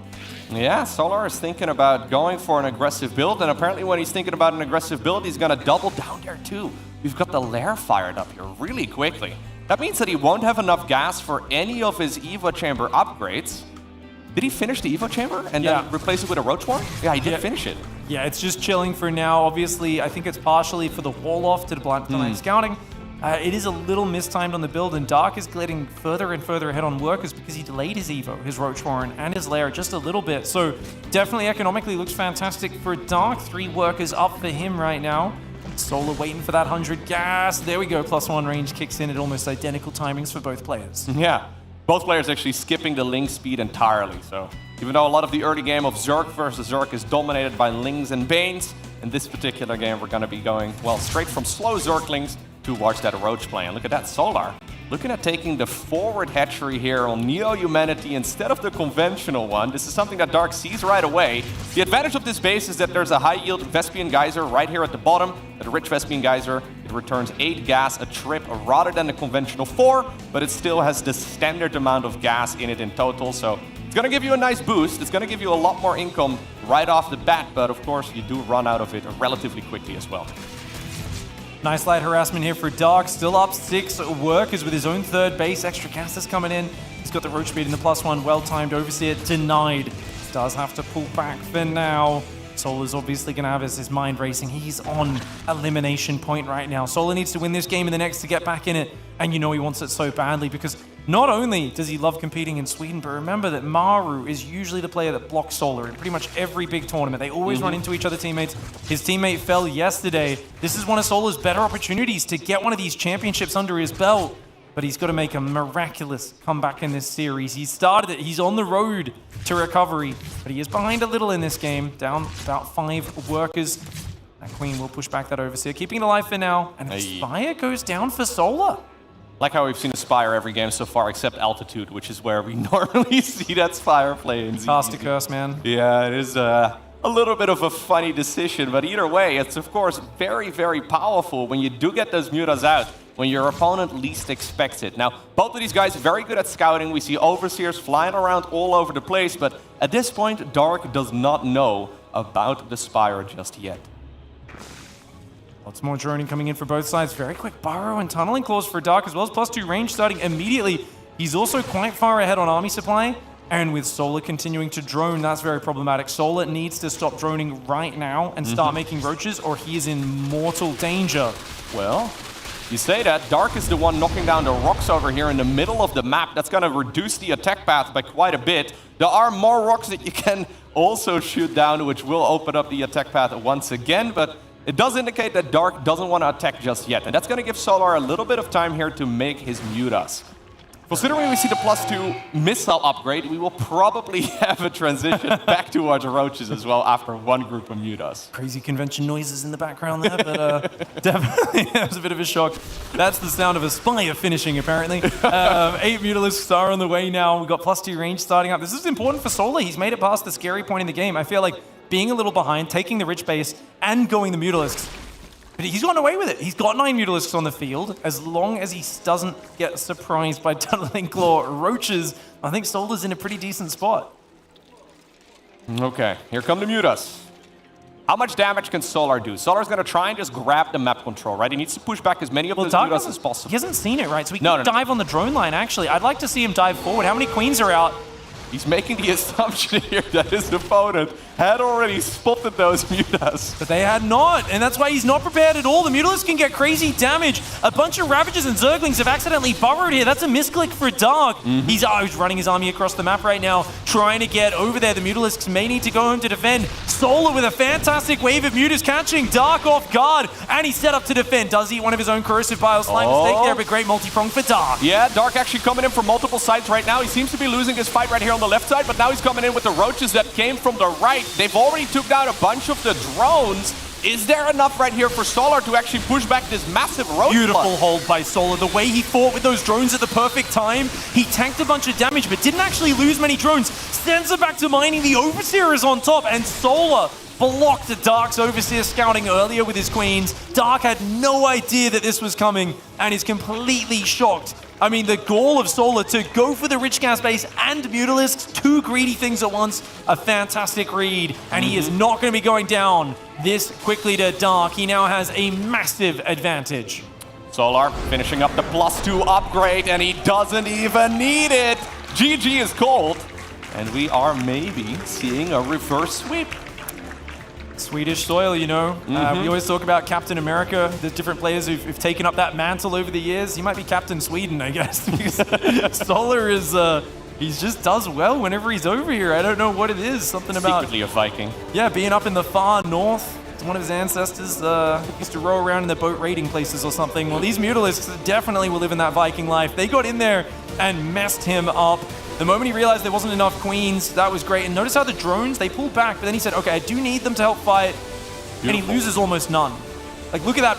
Loses 4 drones, a bunch of them damaged, pulls Target them back to firing Raynor. here as well with the Mutas on all of those Ravagers to prevent additional corrosive biles coming up. Brilliant engagement right here by Solar, right? He forced the move right here from Dark, and he was well prepared for it as well. It did look a little bit scary for just a moment, but we saw a few roaches on the right side and not really any roaches split off from the pack there for Solar, but he does manage to get another point on the board. And that means we're going to go to game 5. Impressive ability to stay calm under pressure from Solar. Dark, now the pressure is back on him. He's the one who kind of has to start second-guessing himself and going, okay, how do we get here? Let's try to tighten things up. Because game 1 and game 2, I mean, game 1 I think was pretty smooth. Game 2 definitely wasn't. He just managed to wriggle his way out of trouble. Now we've gone into game 5, and Dark is going to have to realize, hey, Spy has been a big part of these series. He's got to keep his Overseer scouting going. If his Overseer gets blocked from going in, he needs to assume Mutalisks could be on the way. All right, here we go. The final game of this quarterfinals. We find ourselves on the map Gresven, and spawning right here in the top left-hand corner, he is Dark.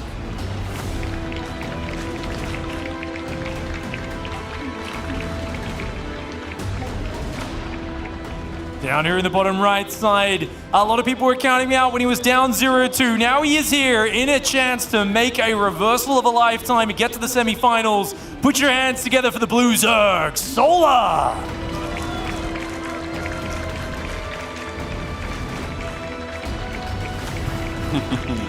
Solar reverse sweep. We may very well be, once again witnessing it, right? I mean, momentum is a very real thing in a series of StarCraft 2. When you lose the first 2 games, it can be incredibly demoralizing. I don't think it really bothers Dark very much, but I think Solar is probably feeling way better right now than he was just half an hour ago. 100%. It's a beautiful thing to see yourself turn things around when it looks impossible. Dark here is a scary man, especially when you corner him. He will fight hard. He will not go down without a fight. Both sides opening up with identical openings so far. Natural gas pool, and you are going to see Solar just rallying into that gas slowly. So a much more mineral-focused opening for him. Same for Dark. Neither one wanting to rush across the map with speedlings to cancel the other's third this time around. It is Gresven. Gresven usually is a relatively big macro map. There's a lot of bases that are pretty easy to acquire.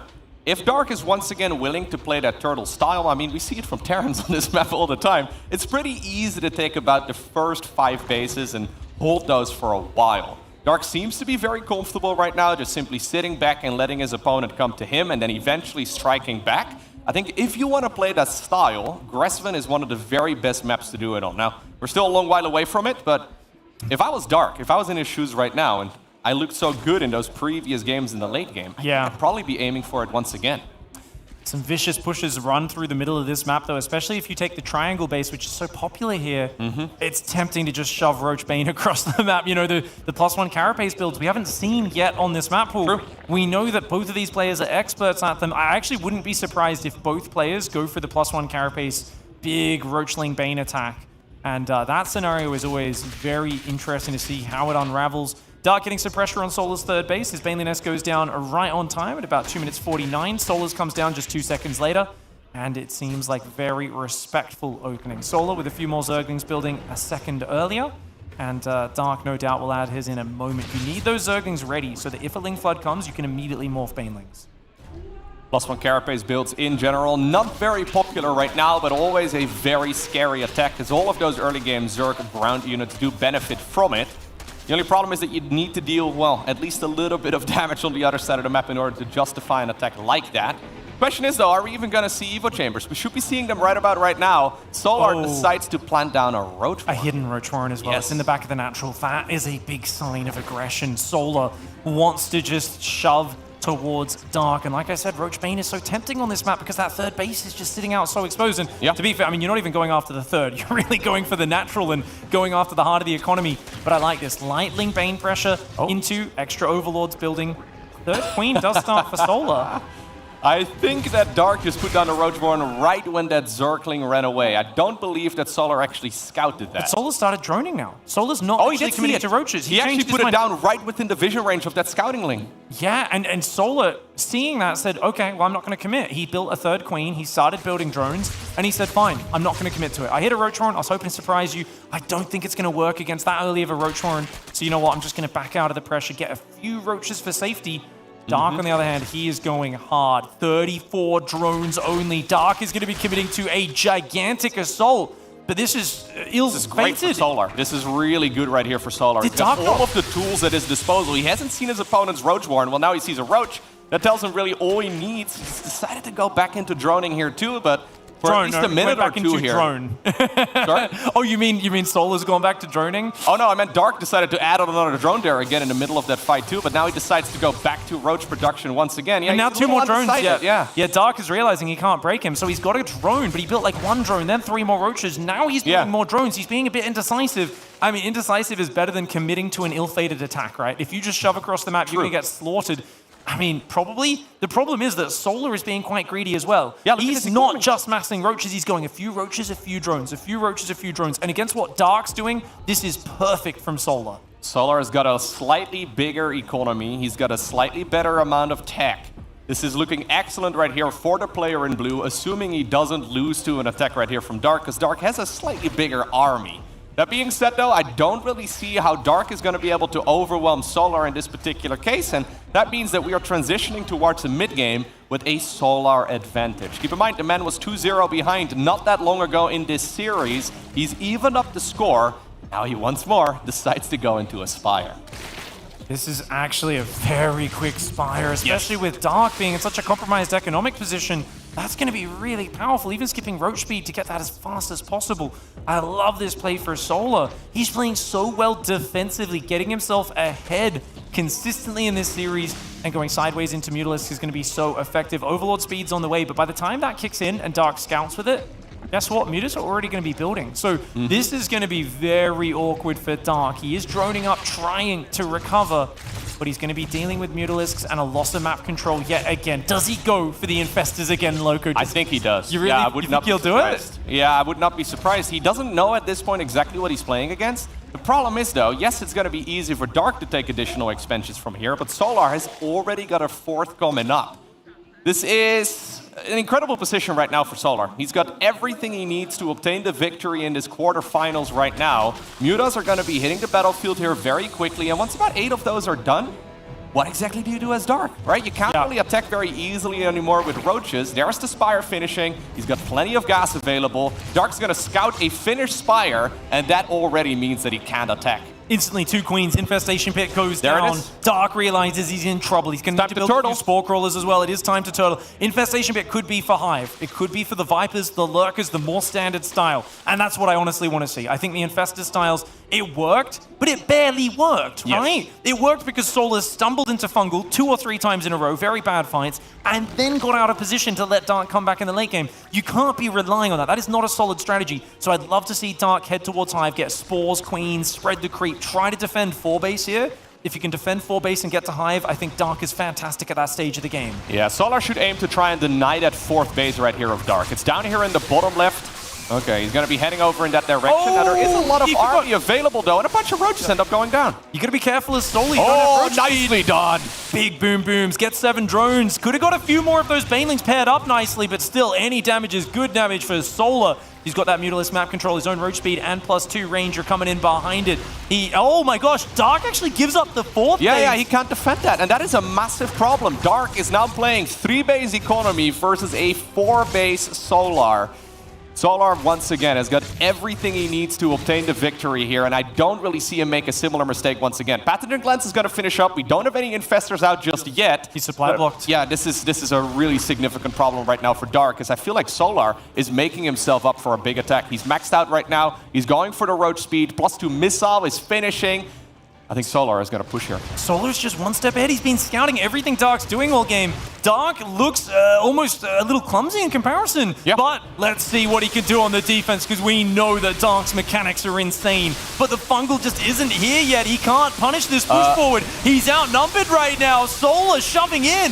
I think he should have probably waited a couple of seconds here. Solar, that is, because he's finishing up road speed right now, and +2 missile is going to finish up right behind it. Probably just want to test the waters and maybe hope that he had a bigger army already.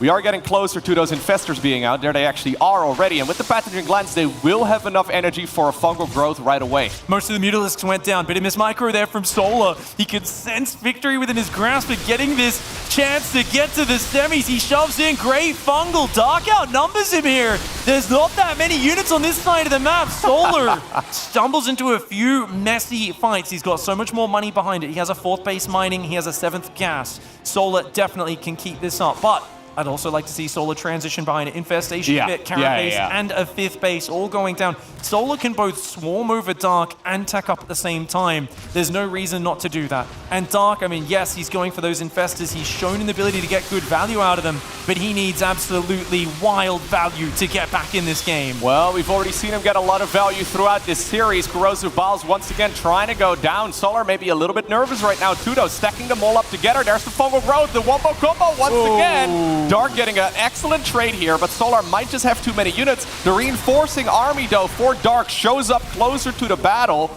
and that's going to force Solar to back off once again. Beautiful micro by Dark to survive, but right now, that's all he is doing, is just hanging on, trying to make sure he can't be eliminated. He's going to try and sneak a hatchery up in the top of the map. Yeah. At the same time, Overlords are being removed. His last vestige of map vision. Dark sees only his corner. Solar sees 90% of the entire map. Solar's Hive and Lurkaden start, and this Roach Ravager assault, it will not stop anytime soon.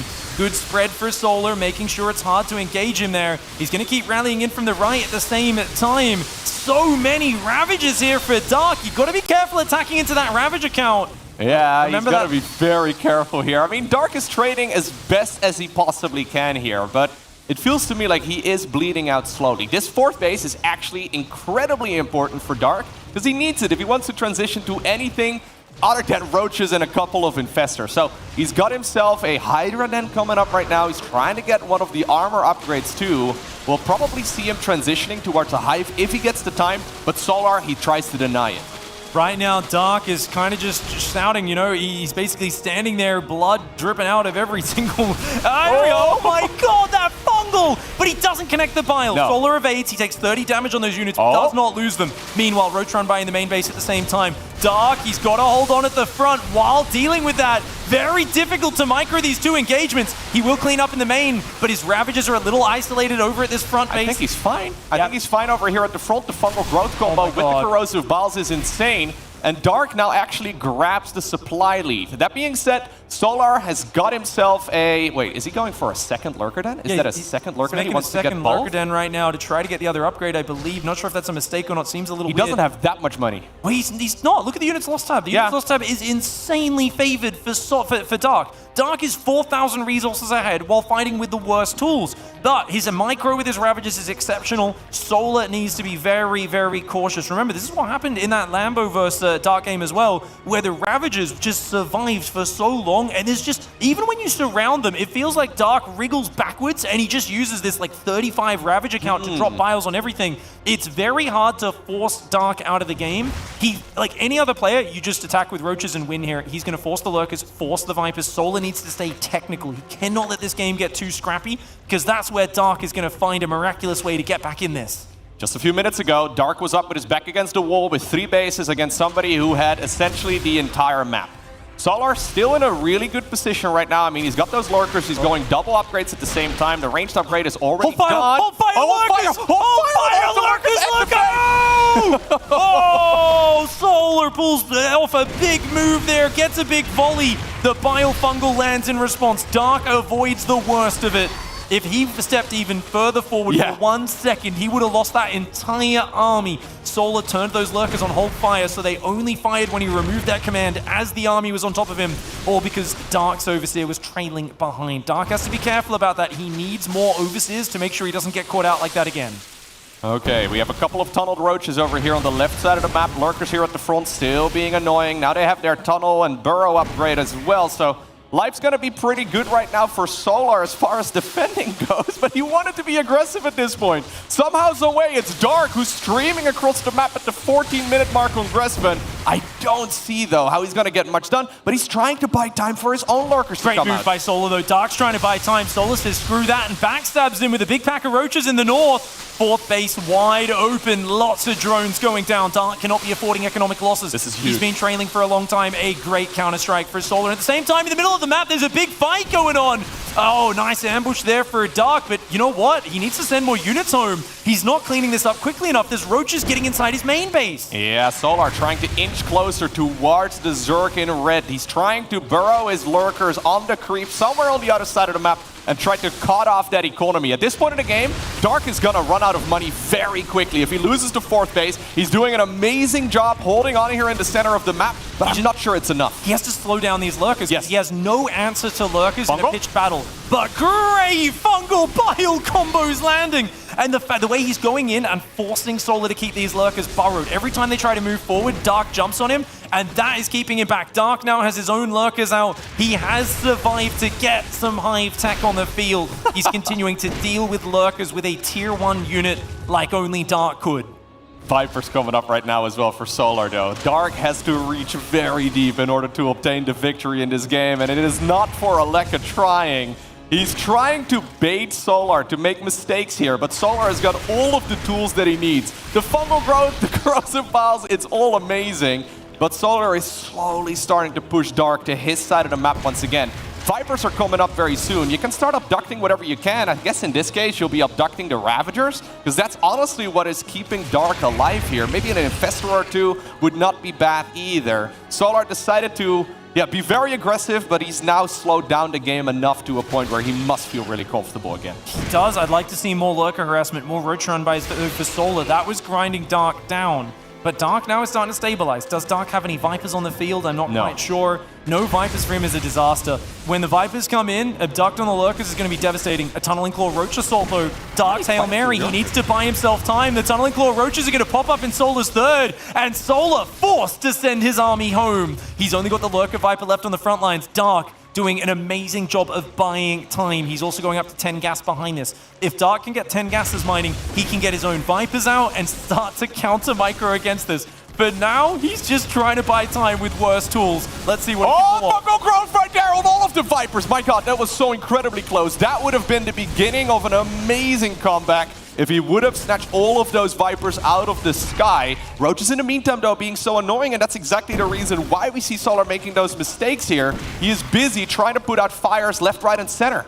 Solar trying to rotate his Lurkers. Roach Run buys coming in from every side. As you said, Loco finds an undefended expansion. Solar's economy getting put down in the dumps, down to 55 workers versus Dark 70. But of course, there is a much scarier army for Solar on the field. Dark refuses to get put in the ground. He is being such a frustrating opponent for Solar to deal with. But Solar wants that comeback. He was down 0-2, looking helpless like a little lamb in this series. Now he is the monster, he is the beast, looking to finish off Dark. Dark is trying to hold the door right now, but Solar is coming to knocking. This is an insane series right here. Dark trying to reach as far as he can, trying to see if he can still somehow, some way obtain the victory here. Baiting his opponent to make as many mistakes as possible, but for now, it seems to be that he's okay. Now, once again, we have that Hail Mary play here. Dark going straight through the center of the map. He wants to sit on the high ground here. He wants to sit on that intersection, right, and burrow all of those Lurkers. The fourth base does eventually fall, though. Fifth base is up, though. Dark has a better economy. He's on 8 gases still. He can rebuild that hatchery. Sets up in the middle of the map. He's got to be careful about getting jumped on. Oh, I really feel like Solar, if he's got like 1 or 2 blinding clouds, he can just destroy these armies. But Dark is being so hard to pin down, so irritating with these harassment. I'd like to see Dark pull back from here, though. He's a bit deep. It's not that many units on their own. There's Vipers for Solar. If he takes out the hatchery and then runs and gets out, that is an amazing move, and he gets the hatchery. I'd love to see Dark pull back in the top of the map. Oh, this is so dangerous, though. Lurkers need detection in order to actually see where they are shooting their spines. No, don't make that mistake, Solar. Oh my God, you just almost lost all of my lord! You're trying to run them around here. That would be a disaster. Oh, but how is Dark doing this right now? Dark has a massive economy advantage, but he's at 70 army supply deficit. Solar finally finds the Blinding Clouds. No, he doesn't have the energy on those Vipers. He does come forward. Good micro backwards for Dark. Dark is trying to hold on. He's in such a bad position, but he's got the better economy now. The Vipers, though, say we don't care about an economic deficit. We can just yoink you out of the ground. And Dark, he's not responding with his own Vipers. He's trying to do it with just raw fighting units. He's got to kill his own hatchery here if he's not careful. Yeah, he will, because that base was already low on hit points from that aggression earlier. Luckily, though, there is a little bit more energy right now on those Vipers, and they're just harpooning whatever they can. That must have been at least like 5-6 lurkers going down already, and those units, they're incredibly expensive. Still, though, Solar needs to be careful. This is not a game where he can just shove for the victory. Dark is just not building Vipers, though. If he doesn't build his own Vipers, he has no answer. There is no way to deal with your opponent's Vipers without Parasitic Bomb or your own Abducts coming in. He's trying to do this with aggressive movement, but 67 army supply to 144. Solar, I mean, yes, he's let his economy take big hits. Yes, his economy has been smashed to pieces. Does it matter? Not when your army's this big. As long as he can use that army effectively, he can still find a way to victory. And that way, it's those Vipers. Yoink, yoink, yoink. Exactly, Loco. He's just going to abduct all of those lurkers. Yeah, those lurkers here are just amazing, right? Just getting all of them would be amazing. I'm not 100% sure about the lurker, or sorry, the Viper play over there, though. I guess it's all of these distractions. Now, finally, we do see some abductions going down once again.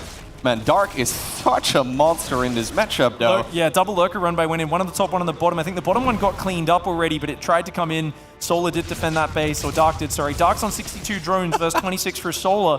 The army supply, though, is just, it's how do you ever get rid of the Vipers? Dark is basically trying to be so annoying with his lurker run-bys that at some point Solar loses track of his army, and your Hydras kill all the Vipers. That is a long shot. Solar is way too good to let that happen. Dark, he's got some gas in the bank. I think he's got to build a few Vipers to get some Parasitic Bombs down. But look at that lurker harassment. It's just so irritating to deal with.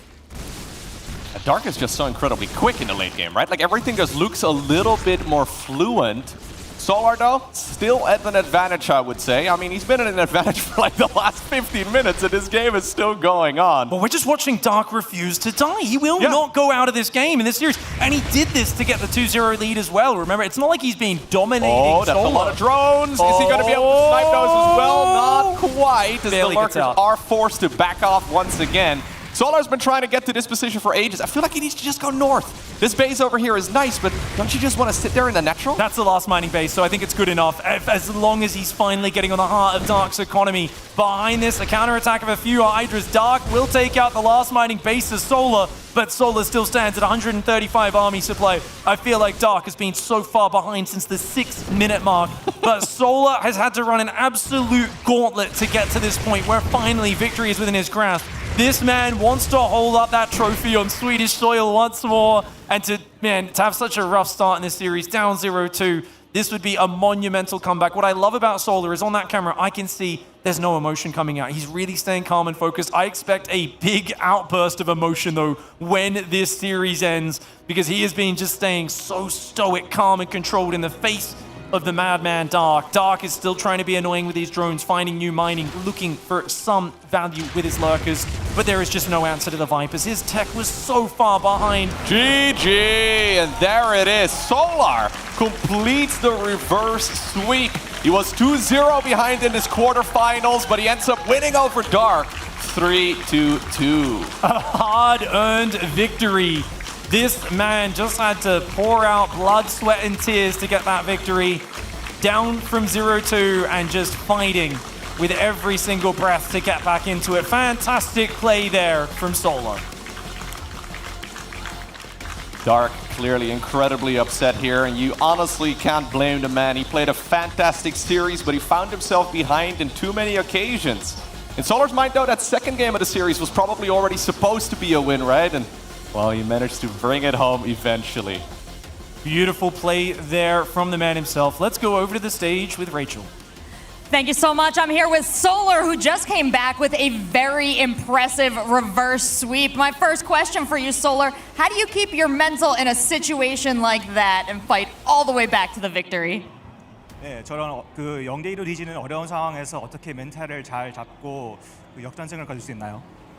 Yeah, I felt like I was pretty dead after losing 2 games very easily. I feel like, yeah, he was really, because I feel like he was really strong, but I don't know how did I manage to come back. Maybe it's because of I'm Rocky in Sweden, maybe? Oh, play into the Swedish crowd. Smart move. I know you got to go out Saturday and absorb all that great sunshine. Get in touch with the locale. But coming back here on stage, you ended up in Dark's territory, late game for Zerg. So how did you feel about going into matches knowing you could end up in the late game against Dark? And how did you overcome that in the match? 네, 그 박래호 선수가 저거 전에서 후반전을 굉장히 잘하시잖아요. 그래서 첫 번째 두 판을 지시고 뭔가 후반 가면 안 되겠다 이런 생각했거나 아니면 어떻게 대처해야겠다 이런 생각을 했었나요? Yeah, that's exactly same as my thinking process. But like, he's just holding forever, so I must go to late game. So in game 5, okay, he's not leave, so I just let's go late game. But I was very far ahead, but even he's really good in late game, so it was really tough in game 5, yeah. And bringing it back to game 2 a little bit there, the last game that you did lose, that's when Dark first pulled out his fungals. You got to experience his fungal play a little bit more in the later games. What did you think of his caster control? 네, 박래호 선수가 그 감명충이랑 담즙 조합을 되게 잘 쓰셨잖아요. 그래서 그게 좀 상당히 까다로웠나요? Yeah, I think he's the best one. Micro to the infestor, Levager. I think he's the best micro in the world. So yeah, his micros really see it like, oh, I can't play like this. How you can do this? I keep thinking like this during the game. But so it's okay. I'm not gonna use the boring investor Levager. I'm just going to kill you with the mass lurkers. That's what was my plan. Yeah. Well, you did excellent this match. Your spirit seems good. Your energy is high. You could be facing off against Gumiho or Cure, depending on the outcome of the next match. Who's your preference, and who are you afraid of for the rest of the tournament? Both opponents are really hard. Also, as you know, Terran is Imba against Zerg, so we'll see. We shall see. I'll let you get ready for your next matchup. That should be coming soon, but let's send it over to the desk for a closer look at this one. Solar or Rocky in Sweden, fighting back, getting the reverse sweep going in what is one of the best series of the tournament so far. What a ZVZ we witnessed. Dark was like a wizard. Fireball, lightning bolt, and everything hit, but it was not enough to bring down Solar, Ben. No, it certainly wasn't. I love how cheeky Solar was on the stage, and I also love how much he was commending Dark's play in his micro, because Dark did showcase that he actually was out-microing Solar in pretty much every game. Even that last game being a good half the army supply, but he was still pushing Solar around. I have no idea, but I mean, we've also got to commend Solar, because being 0-2 down in that kind of fashion, then just being like, all right, he's good at the late game, let's make it my game where I shine, though. Went for these mid-game plays to get ahead, the early game plays to get ahead as well. Yeah, it was a really damn good series, really cool games. That first game with the Nidus aggressive play, that was box art. It just feels like Doc's unbeatable when he's losing. Like, is that just ridiculous? He played such a good late game. He was clearly terrifying in the late game. The fungals, we saw so many fungals hit. Yes, I said, how are you going to pick highlights? Like, every time a fungal goes off, it's huge. There's corrosive biles, the parasitic bombs. Solar really just did manage to get far enough ahead, right? And the final game, and that was really what it came down to, that he got far enough ahead that even when Dark pulled out all of the magic, Solar was just about able to keep on in it. It's honestly a shame for Dark because he looked so good, but credit to Solar for finding a way to at least undo some of Dark's power.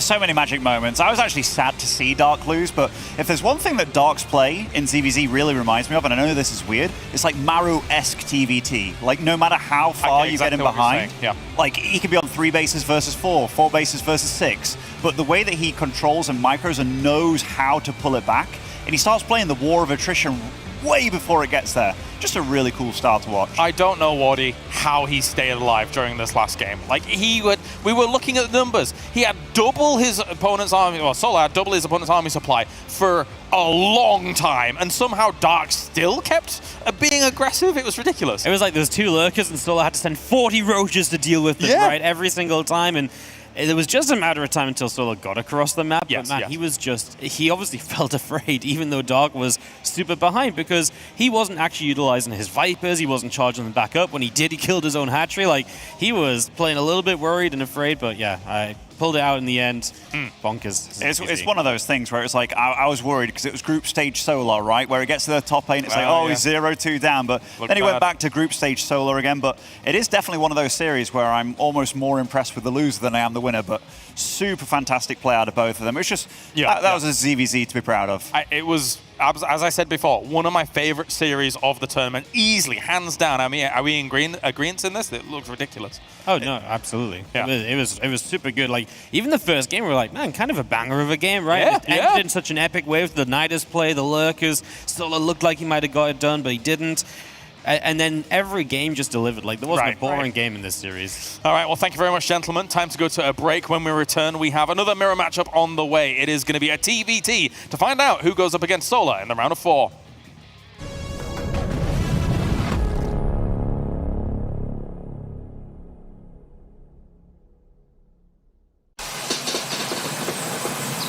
You love it, you wear it. Wear your passion.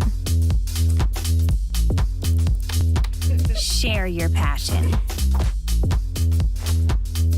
Wherever, whenever. Gaming is a lifestyle. Get your merch at shop.eslgaming.com.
Thinking they taking a bait. Looks like the top of the chain, but guess who is coming to play? Winner, winner, saint or sinner. Future brighter, watch it glimmer. Let it simmer, deceiving. Hearing them gas belly breathing, easing up, faking a sweat, wheezing and catching their breath. Haven't seen anything yet. Looking for more, never settle for less. Calling off out, you look for the ref. Falling behind, you get left. Every mistake it'll cost you, dizzy, you're lost. Back to the line that you cross. Levels about to be crossed. No doubt it's about to go up. This ain't no test. Gotta be better than best.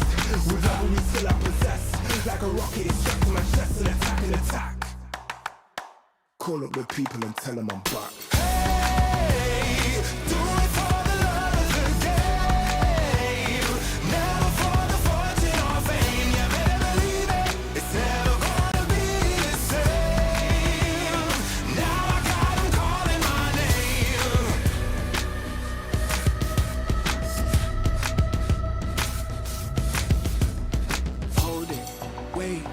Thinking they're taking a bait. Looks like they're top of the chain, but guess who is coming to play? Wanna be greater and glorious, paving the way, there'll be more of us victorious. We're taking the throne, taking the title and bringing it home. Hold it, wait, thinking they're taking the bait. Looks like they're top of the chain, but guess who is coming to play? Wanna be greater and glorious, paving the way, there'll be more of us victorious. We're taking the throne, taking the title and bringing it home. We're at it again.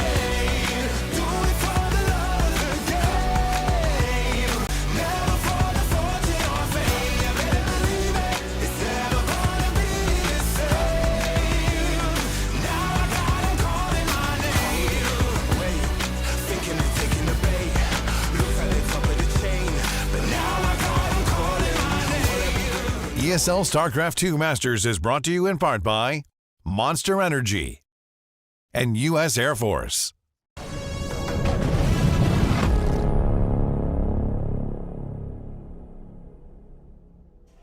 Welcome back to the ESL StarCraft 2 Masters, and we have just had an excellent Zerg versus Zerg, and now we're moving on to a TVT. And personally, I have not been as excited about a TVT for this one as I have in a long time. This is very exciting. Both of these players have looked like TVT killers throughout this tournament, and let's talk about it. I've got Loco as well as Rotterdam to talk to me about this one. Roddy, this is going to be exciting between Kjør and Gumiho. Yeah, for sure. I mean, we just had an amazing ZVZ, and this TVT should be just as good, if not even better, because Gumiho did what very few people on this planet can do, and that is take out Maru in the best of 5 in the TVT. Now, of course, this is an overseas tournament, but Maru didn't even look bad in those games, just that Gumi brought the whole shebang and something special. It was all over the place. It was excellent. And then, of course, we saw Kjør win that best of 3 against Clem a couple days ago. Well, 2 days ago already. That was on the opening day on Friday. And Kjør looked damn good as well. Of course, we have to talk about the arm, yada, yada, yada. But if you just look at those games and you ignore anything else that happened, he looked amazing in those games. Yeah, tournament form is everything, right? And if you take down some of the very best Terran versus Terran players each, it's just incredible. I think this is going to be an amazing match of Terran versus Terran. Interestingly enough, their scores are pretty even. So these are recent scores taken for this particular tournament. We had a similar situation as well at IEM Katowice, but it's really cool to see those scores once again coming in, and some players getting some higher ratings than last time around. And I mean, I'm honestly still so impressed, right? We saw Kjør coming into this tournament a couple of days ago, and we saw him walking around with a cast on his arm. Yep. For some reason, apparently he can still micro. I actually misspoke yesterday. I thought it was his keyboard hand. I figured that would be okay. No. Apparently it's his mouse hand. Yeah, it's a crazy scenario. But Kjør has defeated Gumiho already here, 2-1. But since then, I mean, we've seen them both go through a tirade of TVTs here, with Kjør being able to eventually take out Clem. And then, of course, how do you even doubt him, even though he lost against Kjør to Gumiho, when he beat Maru, when he knocked out Maru Rotterdam in this tournament? And the way he did it. Like, it wasn't like, oh, some lame one base all in that somehow worked. Just the coolest of mech builds. And not everyone is a mech fan, but this was awesome. Like, there were amazing moves with the Vikings, landing on top of entire armies, obviously busting out the lips as well. It was incredibly fun to watch. I do think that we're going to see a very similar approach from Gumiho, because Gumi is just not one of these guys that looks at the other Terrans and is like, oh, so that's how you play TVT? Like, no. He just kind of sits behind his PC and he's like, let me cook up something. Let him cook. And most of the time he cooks something delicious. It's going to be awesome. Yes. Legitimately very exciting. The funny thing is that I kind of thought that the ZVZ was going to be short, explosive, and fun. And I was like, this TVT is going to be a marathon, but the ZVZ was already a marathon. Yeah. I actually think that this has potential for a couple of very long games. An excellent marathon, and I'm sure we're in for another one here. Thank you very much, gentlemen. Time to head to this TVT. I'm excited. You should be excited. The desk is excited. Let's get to it. Let's head to the stage. It's time for our next match, and this match will be between Gumiho, representing Store Gaming, and Cure, representing Abydos. Both of these players, Terran. Both of these players ready to fight here in the playoffs, and the winner will be going on to face Solar in the round of 4. Let's find out who that will be right now.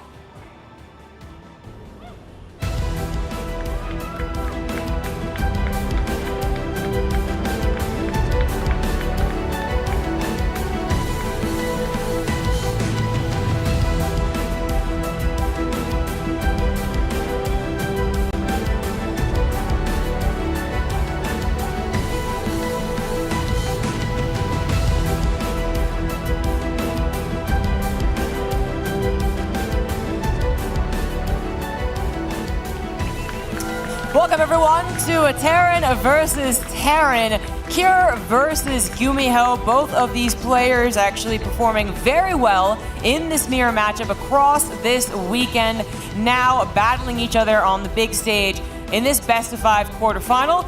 I am Zombie Grub casting alongside Demu. What do you think about this one?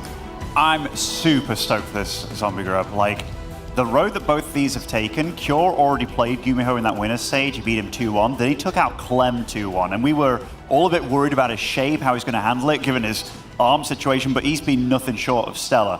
Gumiho, when he dropped down to that knockout stage, took out Spirit 3-1. And then, to everybody's surprise, took out Maru 3-2. And I got to say, that series against Maru was amazing. That final game against Spirit as well, that is a comeback like no other that I've ever seen. Both these guys are looking very strong in this match, and what makes this even more exciting, I know they talked about it on the stage, but Gumiho is absolutely playing outside the box as much as you can in this matchup. Like hyperflight rotors opening into 3-star pop BC. It's something that you talk about, you're like, that's some Bronze League stuff in TVT, right? No. He just took out the best Terran player on the planet, and Cure is totally the other side of the spectrum. As far as normal standard Terrans go, Cure is that normal standard Terran. So the two style clashes here, I'm thoroughly looking forward to it. I think it'll be interesting to see what else Gumiho has in store. I guess you can't really use those surprise builds again and expect them to be a surprise, but with those types of builds, usually you are like, well, the element of surprise is very important. But Gumiho has a lot of tricks. The bag of tricks is completely full for him in all of the matchups, actually, and just bringing it out in TVT, usually a very mechanical matchup. With the strategies are a lot about, the typical units, Marines and tanks. I mean, he does make some magic sometimes, and then other times, it doesn't really work out. But he's doing so well at this tournament that this means not only is he going to have some fun builds, but he's also going to be doing that execution. I'm so excited to see if Gumiho can continue his run in this tournament. In the bottom left on altitude for game 1, he is Gumiho.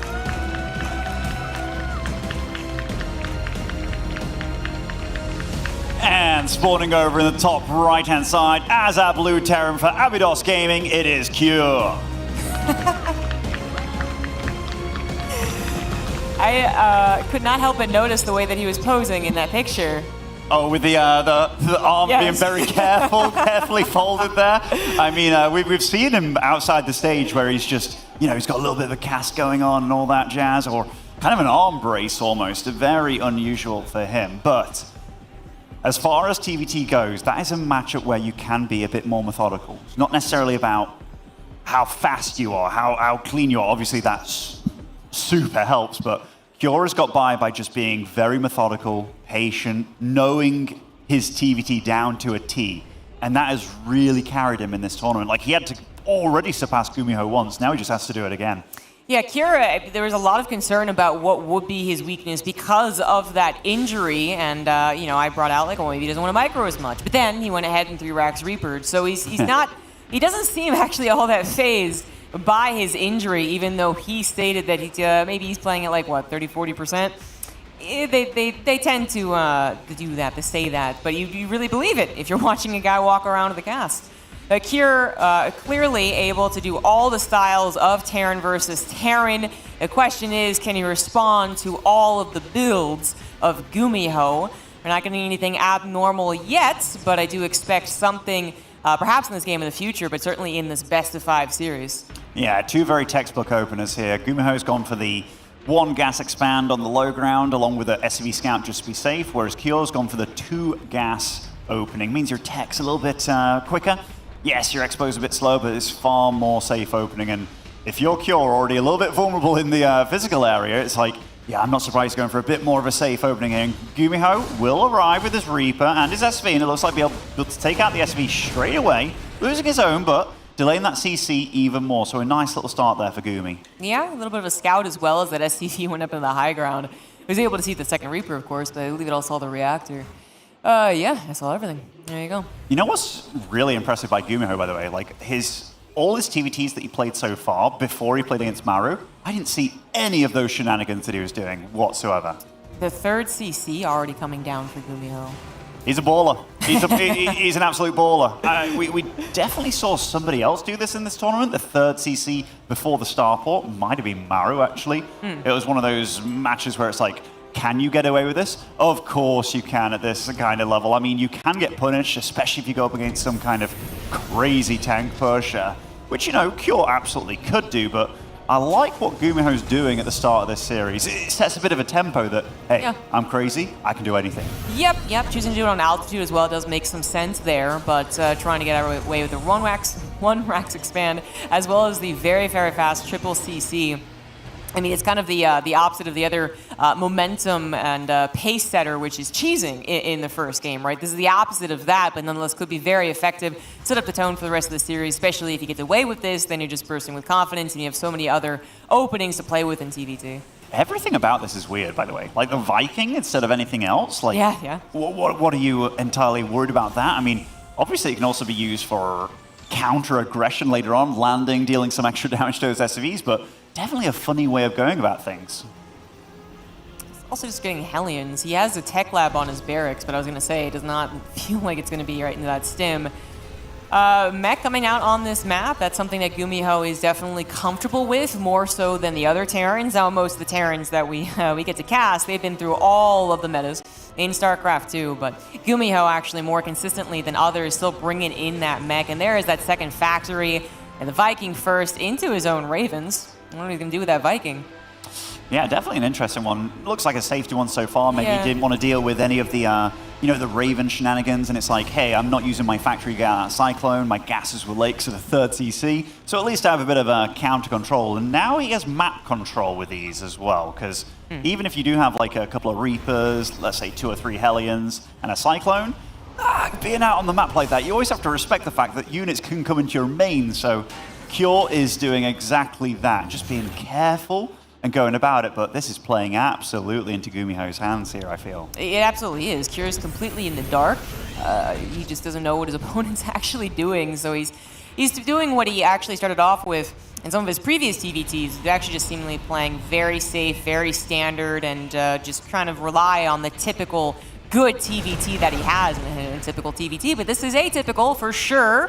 The Hellions are going to rush in as soon as they see the army leave. Lots of SCVs will be barbecued up, and Cure, even if he returns home at this point, won't be able to save a whole lot of them. Decent split, however, really minimizing the damage. But as he returns home, they take care of this. Already 10 SCVs have gone down, and of course now he is no longer pushing to Gumiho's side of the map. And you got to remember, Gumiho's on 3CC behind this with his third already landed and just whipping out units. Now, Cure did lose a lot of SCVs, but every second that goes by, I think Gumiho has maybe 1 Raven tops here. Yeah, just 1. So being able to get that energy for Cure, even though losing 15 SCVs, you don't want to be doing that at all. He's going to have a lot of firepower moving out across the map here. So Gumiho, I won't be surprised if he starts lifting up that third very quickly just to get out of there. But Gumiho, he realizes there's a little bit of a weakness here, and he's going to start sending more Hellions in yet again. Yeah, he keeps on scanning that main base. He still sees no additional production at his extra barracks or upgrades on the way, so he knows an attack certainly is still imminent, definitely the plan, and there it is, forcing a third CC off location. More Hellions ran into the natural to kill 6 more SCVs. Kira now behind by about 20, really has to make this push work, but Gumiho has been seeing this push for a while. He has made sure to build up defenses in his natural, a bunker that can buy just a couple of extra shots, and a missile turret in case things get hairy on the sky. These turrets are really funny, especially that one on the high ground. Like, they're all very cute, right? But now Gumiho's in a bit of a problematic situation, because even though he's done a lot of economic damage, incredible economic damage, he's now in this kind of weird position where it's like, all right, how do I bust out of this? Because getting medevac's out with mech, I don't think that's something you really tend to do. I mean, and he's going to go for a second star. In fact, he's already on 2 starports. He's making 4 Vikings at a time with a 3rd starport on the way. Wow. Gumi, you little legend. Yeah, only 2 factories. He's definitely going to dominate the skies, although a lot of interference matrix just came down from Cure. He does take care of that high ground tank as well as the high ground missile turret, but yeah, the question is how long can this contain actually last? Long enough for Cure to recover his workers? Well, he's not going to try and go for a contain just to contain. He's actually going to try and bust up the ramp through the choke. The Vikings of Gumiho do end up landing to help out, and with their anti-mechanical damage, they are going to be able to hold the line, save the tanks, and even get back up in the sky. Of course, he has so many starports, it wasn't really an issue about will he have enough Vikings. It was just whether or not he could be busted on the ground, and Cure could not, and he is still drastically behind in the economy. Massively so. That was very ambitious by Cure to move on that ramp, and Gumiho is well on his way to getting some Frankenstein Sky mech going on here, getting out some Liberators as well. Obviously, his gas income is going to be a little bit stunted, far behind where he really wants it to get all this flowing, but yeah, I don't think Cure's going to be able to get back that Sky control anytime soon. And when those Liberators are out, that's going to be a great way for him to bust out. Yeah, it's not like Cure has a lot of Marines, so he can try sacrificing them just to get rid of the Liberators, right? He's only just now started up that extra barracks production. Although I think this is absolutely something that he needs to do. He doesn't just start up 2 extra barracks. He's like, yeah, the mid-game bio is no longer going to work here. So he also adds on his starports, but he's coming back from such a disadvantaged position. Now taking a fight, but I mean, mostly to buy time, it feels like. Gumiho even just sending his Vikings across the map. I mean, Cure's left over with just a mech army of his own here, and I mean, he has to run home with his tail between his legs. He's not got a 3rd, and he's also going up to 3 starports here behind this, feeling like he needs to catch up, but I think he doesn't realize what kind of game he's getting himself into here. Oh my gosh, I love it. Gumiho even scanned ahead, made sure that there was an open opportunity for the Vikings to get in there and land. SCVs being pulled into the slaughter. The tanks and the Vikings of Cure also getting destroyed. And then on top of all of this damage, you could go after the tech labs, the barracks, the reactors. Everything of Cure is getting destroyed in his own main base to landed Vikings. Even taking out the reactor here on the starport, I kind of like the fact that he didn't fly up to try and save that Liberator there, just realizing, hey, that Liberator's doomed, my Vikings are low health, and he's moving out across the map as well, finding himself in a bit of a contained position, but they're a bit in no man's land here, I feel. Yeah, Kira's trying to go back to his own base. This looks like Gumiho's setting up for his 3rd, if you just took a quick glance, but no, he's on the other side of the map. And by the way, Gumiho has been mining off of the 3rd for a while. He actually moved that 3rd orbital over to the left, almost a little bit hidden at this point, when Cure forced him to lift off. So not saturated the entire time, but getting there. And well, we also know that the whole circumstance of this game is just bad for Cure. There's a lot of things going wrong for him. Certainly is. The little turret as well, just to make sure that anything that does come across, be it Vikings coming to land, will take extra damage. But Cure, he's not going to sit and just take it, right? He does have a pretty good Viking count of himself, catching Gumiho on his rally point here. And I mean, it is a respectable little squad by him. But Gumiho, I mean, this is getting weird here, Zombie Grub. This is not a normal TVT, and that's what we love to see from Gumiho. Landing the Vikings, the Liberators did their job as well. I mean, he can go back up in the sky if he really wants to, but does he even have to? The SCV's pulled, but they're going to get absolutely obliterated if they fight against this. Cure had a Liberator, but didn't even get a chance to siege it as he tried to return home. He will take out his opponent's Liberators at the very least, but still has other problems. I can kind of see why Cure's stuck in this game for so long, especially if he had a chance of perhaps winning the Viking War, but this actually has been kind of over for a long time, and now Cure will tap out, as once again his main base was overrun. Gumiho with the big brain strats and the appropriate response to his opponent's 2-base dedicated attack. as soon as he scanned the first time, that's when he started building like those missile turrets, for instance, and then he was able to buy extra time beyond that. So he really did do a great job of ensuring his safety and ensuring that he could execute that peculiar mech style. Really cool build by Gumi. The real, like, I don't want to say turning point, but the real clincher here was when he was waiting on the right side of the map, and it was this leading up to this moment. Sends in one Reaper, sees that 3 Raven squad moving out there, and he's like, oh, I lost the Reaper, but I see where you're going. 8 Hellions instantly running, kill like 15 SCVs. Then he does it again. The same trick, and then it just went from bad to worse for Cure. And then Cure had a bit of a move where he ran up that ramp there, just got absolutely blasted by all the siege that Gumiho had, and Gumiho just doing it in Gumiho style. It is so amusing to watch this, to rewatch it as well. I mean, it's not exactly an unseen battle or composition, but usually there's like outside circumstances for why you would see this type of push or this type of situation. But this is literally what like Gumiho made his whole build around, was getting to this absurd number of Vikings.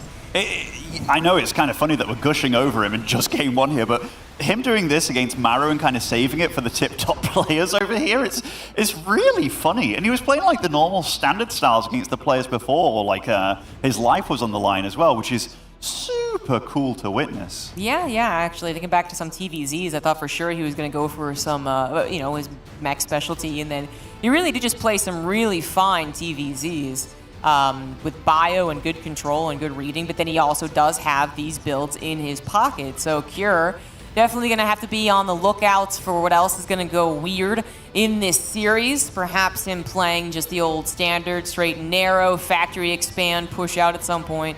Might not be enough. This is where he turned over into a 3 racks Reaper attack, so maybe he can include that. Hope that Gumiho once again tries to be a bit too greedy. Spawning over in the top right of Ancient Cistern here, and maybe up to no good already. It is Gumiho. Absolutely love it. I said Cure might do it, but it's actually Gumiho really just changing up here. And to the bottom left of Ancient Cistern, we do have the Blue Terran, Cure.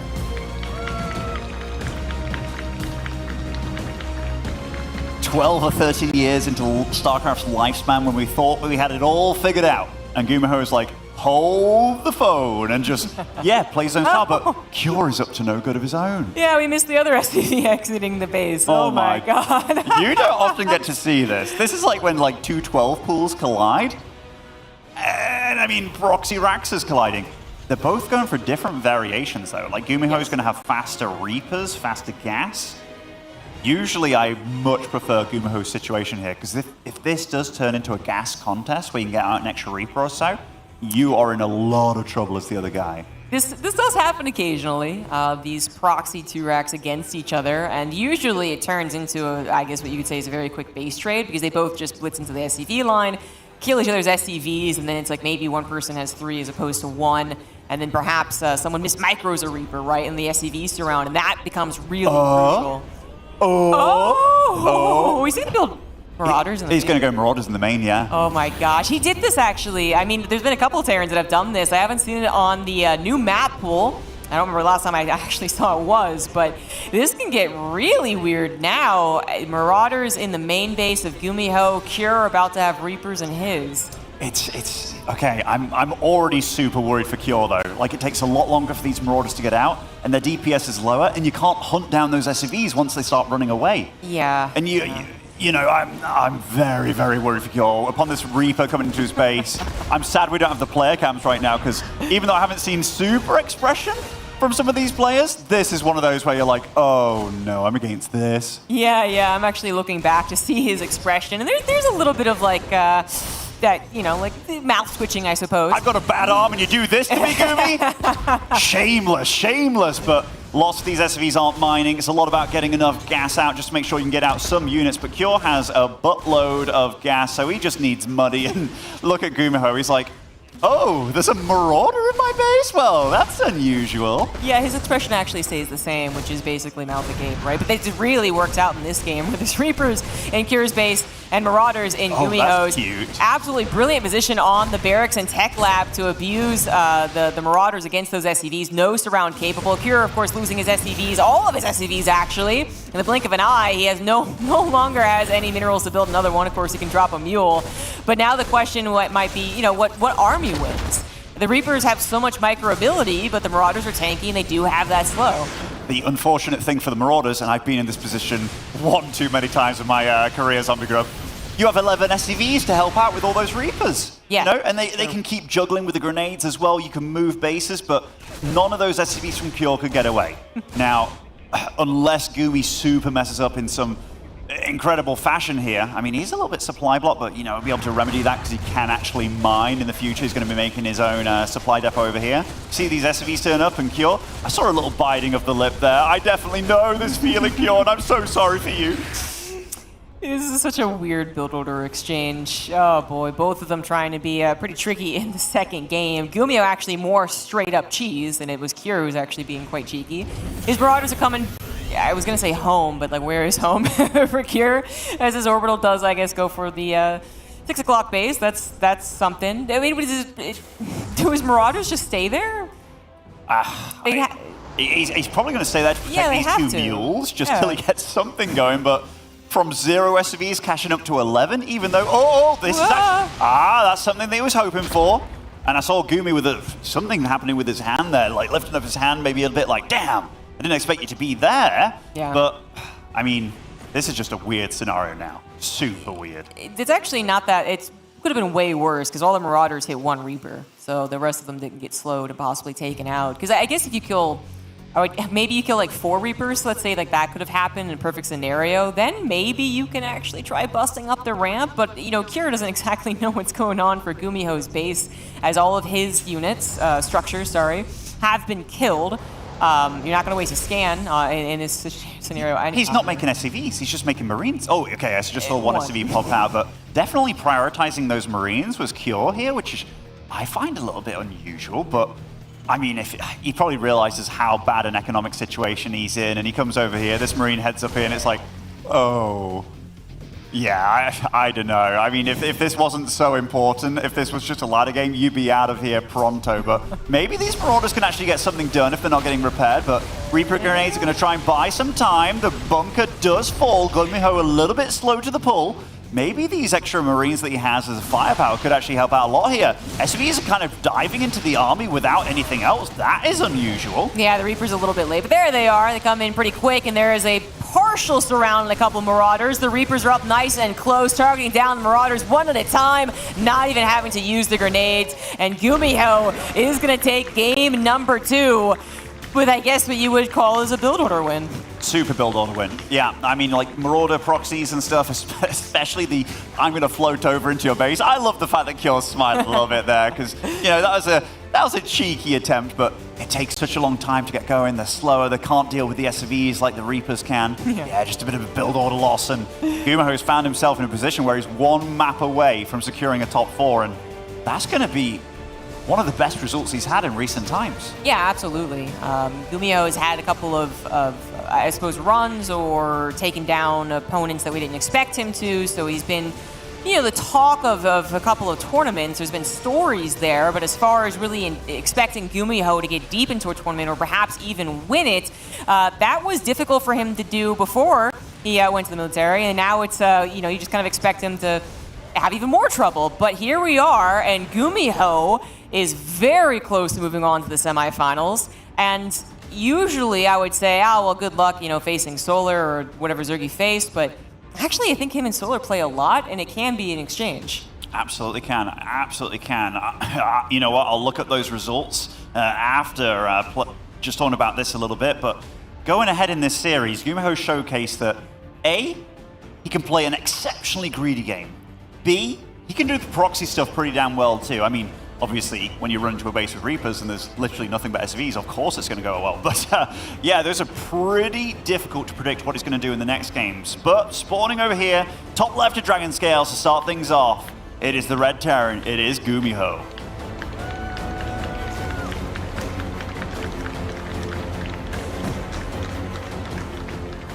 And in the bottom right on his last life in the tournament, he is the Blue Terran, Cure.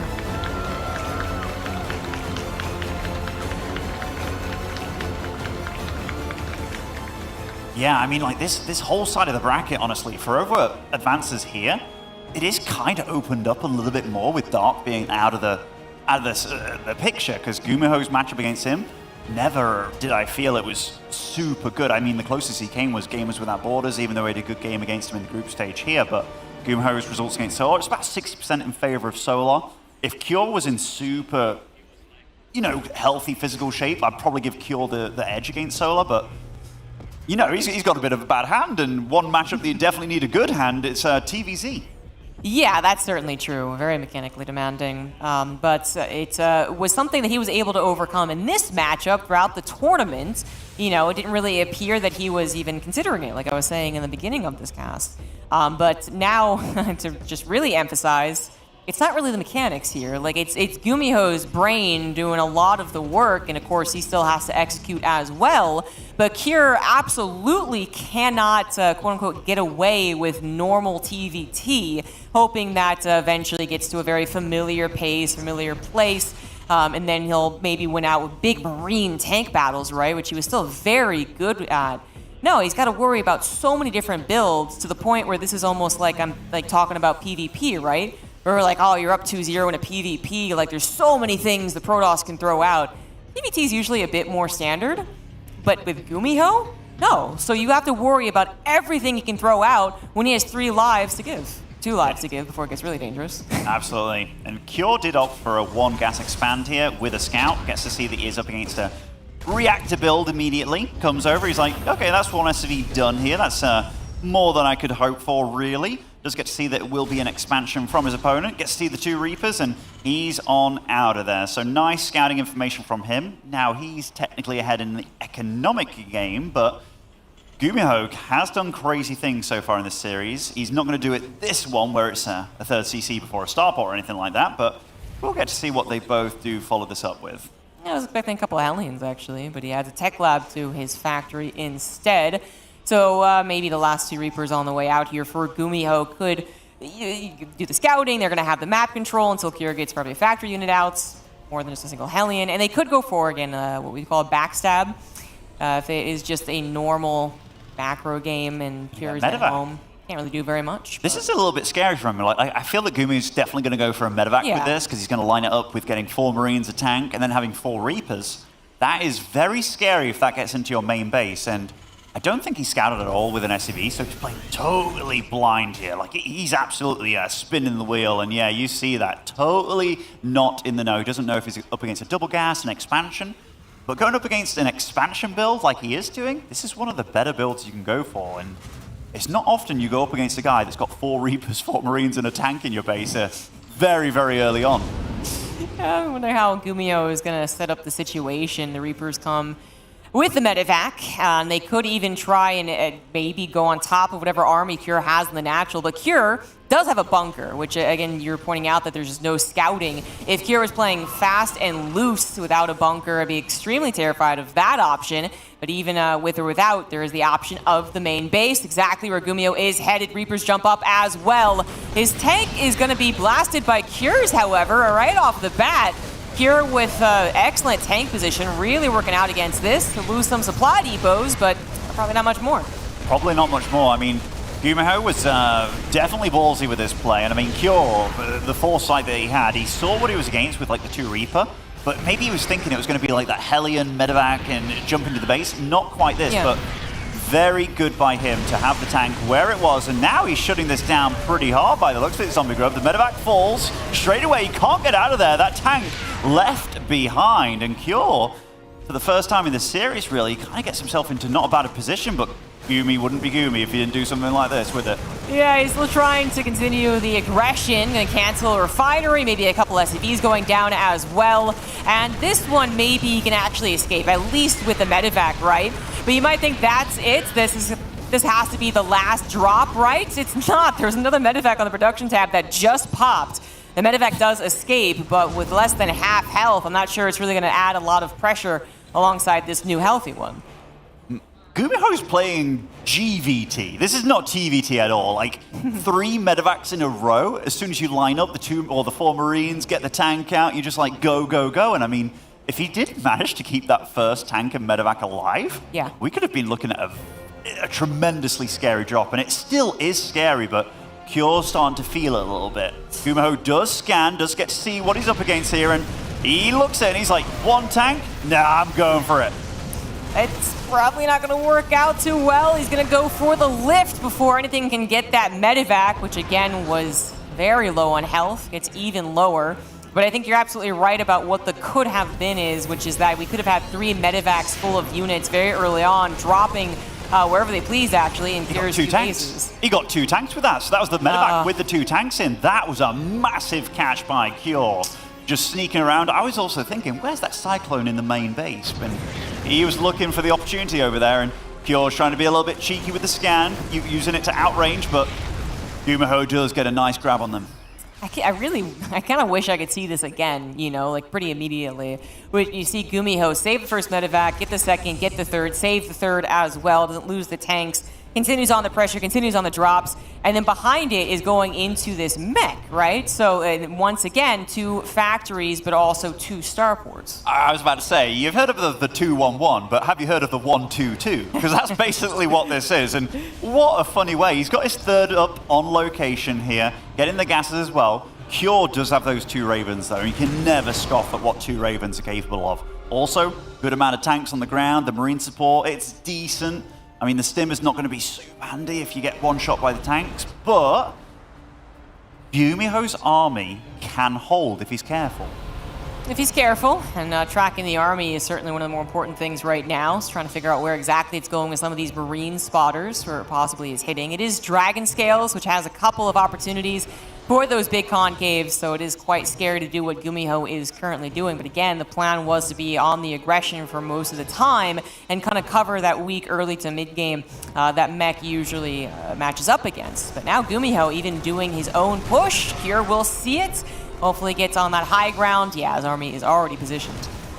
Cure's been very good about Viking production. Like very often as a Terran, you're like, oh, I need the medevacs for my Marines, but the Marines don't really come online until you get the combat shield, and he's just been kind of meeting Gumi in the skies here with pretty damn good numbers. I mean, at some point it might switch, given that Gumiho's literally got twice the number of starports, but it's still, those Ravens do pack a punch with what they're capable of, and this little drop by Gumiho looks like it might be able to sneak into the main base. Now remember, they are not stimmed Marines. These are just bog standard dudes, but Gumiho's not doing one thing at a time, and he will be kind of meandering around the map, just trying to make Cure feel uncomfortable. He's almost playing like a battle player, right? Like he's still using his army in a similar fashion. We're gonna have the Viking War, the interference matrix go down on Gumiho's tanks. And that might mean that he wins the Viking War, sure, but there's nothing on the ground to support. And well, actually, they didn't go very well for Gumiho much at all. The only thing he got was 5 SCVs in the main base before his drop got cleaned up. Maybe a couple extra Vikings as he continues to micro. 2 tanks siege up from Gumiho are going to get a couple extra shots, trading this out a little bit better. But I don't think that was exactly the way that Gumiho was hoping that would go. Again, keeping on the pressure and then possibly following up with this Liberator that he's getting. But now he's just been displaced. He has, but I don't see this little tank squad really being able to do much, especially with the Liberators he is making, because I mean, I don't know what he has necessarily at home, but so far it's just 4 Vikings. Maybe it can do a lot. It's joined up with a good little squad of bio here, and Gumiho's just like, you know what, let's send it. Yeah, but it's a bit awkward, isn't it? Ambitious, Zombie Grub. I mean, 11 Vikings, the only battle units Gumiho has on the map right now, 4 Liberators and 2 tanks at a time. I mean, once they come out, obviously it bolsters that army by almost like double in power, but yeah, what a weird situation we have ourselves. And yet again, thank you, Gumi.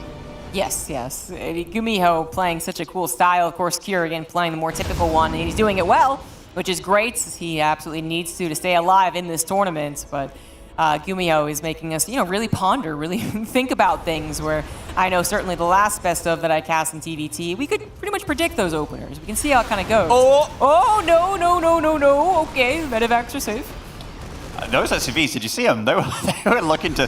Gumiho's very quick on the trigger to just start pulling the boys here, and ooh, that's a lot of Marines and no tanks nearby to support those Liberators. That is a nice catch by Cure, and Oh, I felt that Gumiho massively got caught off guard there. He did. His tanks were certainly not well positioned. Fortunately, he is grabbing even more Liberators. He still has that Viking control, so he can do that with the starports. So 2 more immediately showed up to stop the tanks from encroaching. The medevac drop in the main base, unsuccessful. There's just too many Vikings, basically.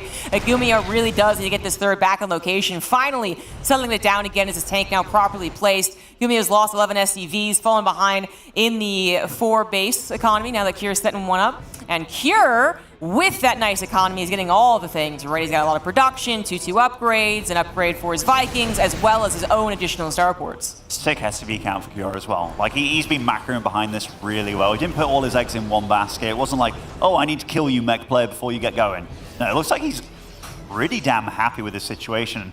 Rightly so. He can just kind of bully Gumiho around a little bit. It's going to be very hard for Gumi to take the fourth, but Gumi's air control here cannot be ignored, especially with the fact that he's getting ranged Liberators, but how do you stop this army with what he has? I mean, it's a couple of tanks, but that's a lot of bio. I think he's got to land the Vikings, but it's already too late. The army of Kier has jumped on top of, well, most of the tanks, actually. Still one firing away. Liberator also hanging on here, helping out.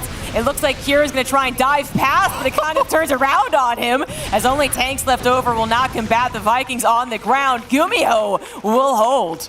He certainly does. 18 SCVs did fall, and he's not a rich fella behind all this, but managing to keep alive a lot of your valuable units here, like the Vikings, the Liberators. I mean, the air count has been totally reset for Cure. He's not got a single medevac on the field, but somehow, random Marine squad comes in, and they're going to start causing trouble again. And Gumiho, yeah, the reason his army's not here is on the other side of the map. He wants to deal damage. Exactly. Kier might not have been anticipating that. Does he have the army to stop this? Apparently not. He is willing to at least temporarily give us third base. Actually, that's a goner. It can't lift. The Vikings would destroy it. So he is going to have to give up his third base. But remember, he had that faster fourth. I believe it's also an orbital. So his economy is not actually, I mean, it's still better, right? It is still better with also 30 more SCVs. Good lord. But he needs to get that Viking control, and that's where Kier is trying to head now. He might be finishing his bio upgrades, but it's really about the Vikings and the Liberators. And Kier may be approaching Gumiho's numbers, not sure about that. Is currently trying to cause some trouble, finding the Vikings in the middle of the map with the hit squad of Marines there, and actually coming in for a bit of a surround. There's not much to surround, of course. The tanks were all by their lonesome, and actually this will be when Gumiho taps out. Gumiho has been a fighter there. He was like 60 supply down, but still pushing across the map, and you can see the stars lining up for Gumiho with how he wants the build to work. But the way that Cure played this game, having the tank in the first spot there in the right position to deflect those drops, and kind of being prepared for the second and third drop as well. Like, Cure was all over that game, and that medevac being killed with those 2 tanks in, that really took the wind out of Gumiho's sails there. Yeah, it nipped the entire plan in the bud. It really did, because it just, I can envision it. I can absolutely envision the medevac surviving. Perhaps with the tank, perhaps not, but then it contributes to the second and third one, and it just keeps on the aggression. So not only is Gumiho perhaps kind of passing by the weak point I was talking about with Mech and his, slower production, but he's also able to follow up that aggression with the tank push with the Liberators, which is incredibly difficult to dislodge in the early game without a proper amount of bio or your own Viking superiority. So Gumiho had that plan, I think, right? It was supposed to be step 1 through 10 just going perfectly, and step 1 was where he messed up. Yeah, or Cure reacted very well. It was, very fortuitous by Cure to be as good as he was with the whole, okay, I scout you, okay, I think you're going to go for my main. I don't know with what, but I think you're going to go for my main, because if he did do a little cheeky drop behind the natural or something, we could have been talking about a totally different game, but it's nice for Cure to get 1 back on the board at least, and maybe a swing of momentum, because we've seen some good comebacks today already. I mean, we saw 1 extremely good comeback with Solar. Yeah, exactly. I mean, Solar was able to come back against Dark just less than an hour ago, right? And then I remember that was also in game 2. It was Solar killing that base. We thought that he had a chance. He still lost that one. It was tight, but he was able to bring it back, and Cure in a similar position is looking to bring us to a game 5, winning Royal Blood, our 4th map in this best of 5. In the bottom left, sending out a couple of SCVs, he is Gumiho.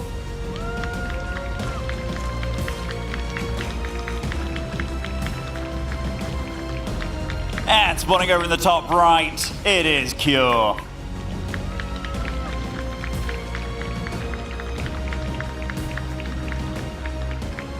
Gumiho's so cool. That's all I can think of whenever I've been watching his games recently. I'm like, man, he's so cool. Even the Gamers 8, or the Games Without Borders that he missed out on very narrowly, I was so impressed with how he was playing, because for a while, like, he's one of these players that also came back from the military. It was a bit like, a bit slow starting and stuff, getting back, but what you're seeing now from Gumi is nothing short of special, and it's so exciting to watch. I kind of wish he had done it in the last game. I was hoping they both would be like, well, they can't possibly 2-Rax again after that disaster of game 2. But of course, Gumiho was the one that won it, so he actually does have the confidence to once again 2-Rax, and it is going to be very close to Cure's main base. Cure, he does have a factory expand set up, so this is the more ideal situation anyways, just about whether or not that Reaper of his gets microed correctly. Yeah, as far as builds go that you'd like to do if you're against 2-Rax Reaper, this is definitely one of the safer ones that entered the meta a long, long time ago. Gumiho with a nice little SCV scout. We'll get to see what he's up against here and whether that makes him super happy. I mean, ideally you want to go up against the one gas expand where it's like, ha, got you. But, or whether Proxy Marauders on the other side of the map, of course. But, but we'll see what Cure does, because so far, totally in the dark, and that Reaper is set to go in a totally opposite direction to where those Reapers are most likely going to come from. Yeah, it was a really nice SCV scout. It was definitely a scout, but it looked like a normal scout, not that it had just proxied a couple of barracks. So Cure, now knowing that he is being 2-Rax as Gumiho's Reaper appears in the main base, now returns home. Now the SCVs are going to be in a little danger, but they're going to go down too fast. So this should buy enough time for him to get the Reaper back. Now with the Reaper and the SCVs and the second Reaper almost out, Cure can begin to stabilize. He certainly is. I mean, he's done a good job of keeping his SCVs alive. I like the little bit of repairing there when it was just one Reaper to speak of, and he did a good job of the Reaper that got hit, ran him away entirely and just bought enough time and hasn't taken too much damage so far at all. And Gumiho's got a choice here. Does he double down? Does he go crazy? Oh, those SCVs backed off literally just a moment too soon here, and we'll take a few more hits from these Reapers, and he's still making a lot more. The thing is, usually at 2-Rax, it's not necessarily that the players who do them think, oh, well, either win or I lose here, actually. Plenty of games have developed after the 2-Rax was, mediocre or straight up a failure. But Gumiho has clearly had these plans in mind. I really am curious about what his follow-up is. Is it going to be special, or is it just kind of now figuring out how to make this work after the initial defense? Gumiho's micro is so sick, by the way. He's pulling back the low health dudes, takes out the two Hellions here and the Reaper. Yeah. It's just Marines left over. Exactly. The initial defense was fine for Cure, but then kind of underestimating how much the Reapers would be, I guess, well controlled, right? Just trying to take the straight up battle. Got a little awkward for a second. Gumiho's Reapers, of course, going to heal right up and once again threaten that main base. Cure is behind two workers, not having his natural location, of course, either, where Gumiho does, has taken the appropriate damage for Gumiho to feel nice about this game. He certainly has. The second hell, or the third Hellion even going down. This is going from bad to worse here, Zombie Grub. This could be a very short one, and even the barracks landed up in the main here. That messes up your attack moving, because sometimes they just focus the barracks instead, and all the battle units are dead. GG! Wow, Gumiho doubling down on the Reapers and displaying some excellent micro, takes down Cure in a 3-1 in which he was convincing in almost every single one of those games. As far as his the mental game, the build orders, the coolness factor, Gumiho won out, and then we get to see his mechanical prowess as well in that last game with that micro. Yeah, I mean, there's a few Terran players out there that I'm like, okay, their Reaper micro is sick. Gumiho wasn't in my list of like the tip-top dudes, but what he did there was one Reaper that had the lowest health, and Cure clicked on it to focus it down, but he pulled it back just in time so the army ran forward just a little bit too far, but they're taking extra hits. Just everything beautiful out of Gumiho. Loved every minute of it. Yeah, talk about a great tournament to have some of the best TVT of your career. Gumiho advances on to the semifinals to face Solar in another best of 5. Let's go ahead and get some words from our winner. Thank you so much, Gumiho. What an impressive victory. And another impressive TVT win from you, hot off the heels of your win over Maru. So coming into this match, did you feel confident going into a TVT matchup? 네, 먼저 승리 축하드리고요. 어제 조선수 선수를 이겼잖아요. 그래서 이번 경기 하기 전에 태태전에 좀 자신감이 많이 차 있었나요? 어제 조성주 선수를 이겼기 때문에 자신감이 되게 많이 차 있었긴 했지만 큐어 선수도 잘하는 선수라서 약간 긴장 반, 자신감 반 약간 이 정도였던 것 같아요. Yeah, so he says that because he beat Maru yesterday, he was kind of confident, but at the same time, he knew Kuro was a really good player, so it was kind of like half nervousness, half confidence. Talk to me a little bit about your interest in early harass against Cure. Was that an effort to shut him down early in these matchups? 이번 경기에서 좀 초반 전략을 많이 썼는데 그거는 뭐 초반부터 기선제압하기 위해서였나요? 저번에 이번 대회에서 이전에 큐어 선수한테 졌을 때 큐어 선수가 더블 빌드를 굉장히 많이 활용하는 것 같아서 좀 저격하기 위해서 썼어요. Yeah, it says so when he played Cure earlier in this tournament and he lost to him, he noticed that Cure was going for fast expansion, so he was trying to kind of take that down. Excellent. With so many strategies and such a great performance so far under your belt, how are you feeling about your chances today in the tournament? 일단 뭐 경기력이 되게 좋은 것 같고 뭐 전략도 맞아 떨어지는 것 같은데 이제 더 뭐 높은 자리에 갈 수 있을 거라고 자신감 가지고 있나요? 일단은 뭐 저그전은 항상 좀 어렵기 때문에 긴장되지만 좋은 기회 잡은 만큼 놓치지 않으려고요. Yeah, so he says, going forward, it's a lot of Zergs, and that sort of makes him nervous because, TBZ is not going well for him. But again, it's a good opportunity. He doesn't want to miss it. Well, is there anything you want to say to all the fans who have gathered here to celebrate this incredible StarCraft event and to cheer you on as you head further into the finals? 네, 이제 응원해 주시는 팬들에게 한마디 해주세요. 저번에 영우랑 여기 여기 메인 스테이지에서 했었는데 그때 좀 아쉽게 졌었지만 이번 강민수 선수랑 하는 거는 반드시 이길 테니까 잘 지켜봐 주시기 바랍니다. 감사합니다. Yeah, so he says, unfortunately, his last stage match against Dark, unfortunately, he lost that, but he's going to do a lot better against Solar, so please cheer for him. All right, thank you so much, and we will be seeing more from you, Gumiho. But for now, we'll send it back to the desk, take another look at those matches. Thank you very much, Rachel. Yes, that was Gumi glorious. We have got him moving through into the round of 4 here after an impressive win over Cure. His TVT is looking spectacular, Rotti. Absolutely, man. Top Gun Maverick over here. We should make sure that he's not Tom Cruise or something because the things that he pulls off with these Vikings Kalaras. It was just one of these series where I felt Cure was definitely a bit unlucky in these first 2 games. He just couldn't really get things going. And if you can get it going against Gumiho, Gumi just plays his own brand of TVT and he's so damn good in finding the openings that he's looking for. Okay.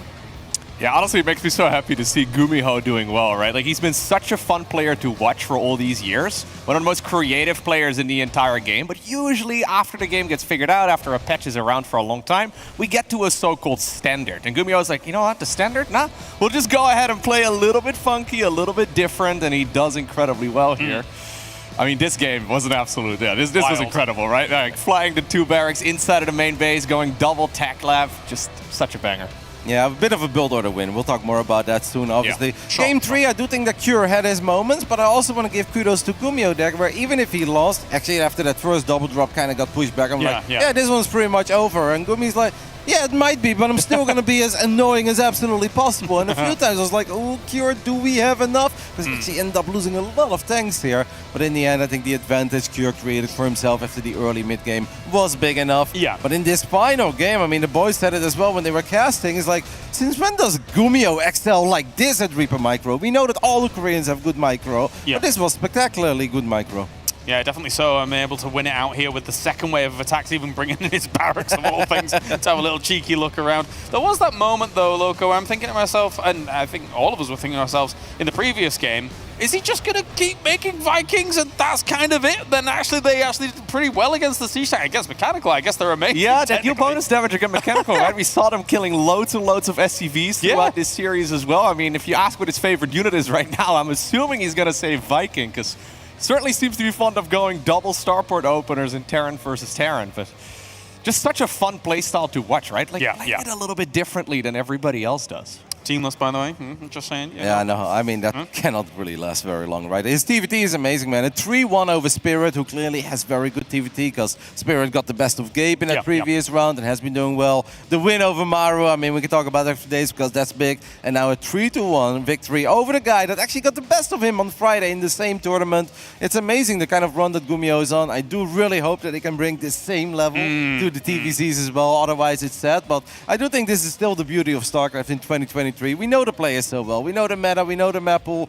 But if you really would have asked a lot of the pro gamers here, a lot of the diehard fans, like, is Gumiho going to make top 4 this tournament? I don't think you would have had a whole lot of Gumiho belief. Like, it's not that he's bad. He, of course, won a GSL Code S once upon a time. He had a strong showing at IM Katowice. Yeah. But top 4 is one hell of a run. And just missed out on G8, but I mean, he looked really good in that tournament, even trying to go for it for Gamers Without Borders. And that means now Solar versus Gumiho will be a confirmed round of 4 match that is going to be going down just a little bit later on. Before we get to that, though, we still have 2 round of 8 matches. So we're going to go to a break. And when we return, those are on the cards.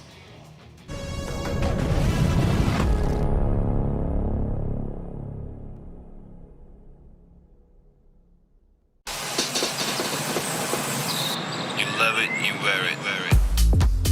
Wear your passion. Share your passion.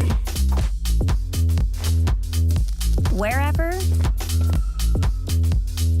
whenever. Gaming is a lifestyle.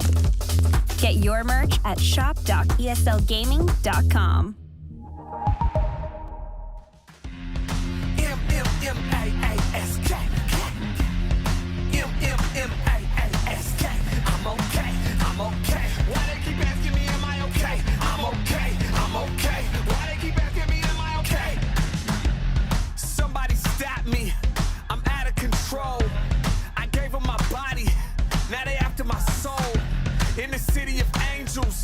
There is no love, the blood, the sweat, the sacrifice. I swear it's never enough, but no, I'm not afraid. So tell me why I keep running away.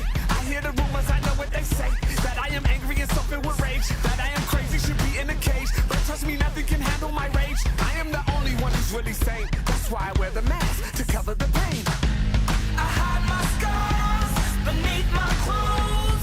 I wear my smile to cover my soul. Beneath the makeup, beneath the pain, peel back the mask, you'll see the real me. I'm sipping that potion with so much emotion. My hitters is toasting. It's easy, we coasting. This is the lifestyle you are entering right now. I don't even want to be able to hear myself think. Turn me up till I'm so loud. Feel my energy. It's like I'm slowly slipping away. I am a coward. I am afraid. I am so tired of trying to be brave. I am a liar. I am a fake. So now you think that you're better than me? Because I choose to speak honestly. But you wear a mask because you don't want them to see. M-M-M-A-A-S-K. M-M-M-A-A-S-K. I'm okay. I'm okay. Why they keep asking me, am I okay? I'm okay. I'm okay. Why they keep asking me, am I okay? I hide my scars beneath my clothes. I wear my smile to cover my soul. Beneath the makeup, beneath the pain, peel back the mask, you'll see the real me. Who needs love? They tell me that everyone does. Please don't leave, the codependency feels like I'm never enough. Pray for my soul, I'm spiraling out of control. Just need a space where I can look in the mirror and recognize my own face. M-M-M-A-A-S-K. M-M-M-A-A-S-K. I'm okay, I'm okay. Why they keep asking me, am I okay? I'm okay, I'm okay. Why they keep asking me, am I okay? I hide my scars beneath my clothes. I wear my smile to cover my soul. Beneath the makeup, beneath the pain, peel back the mask, you'll see the real me.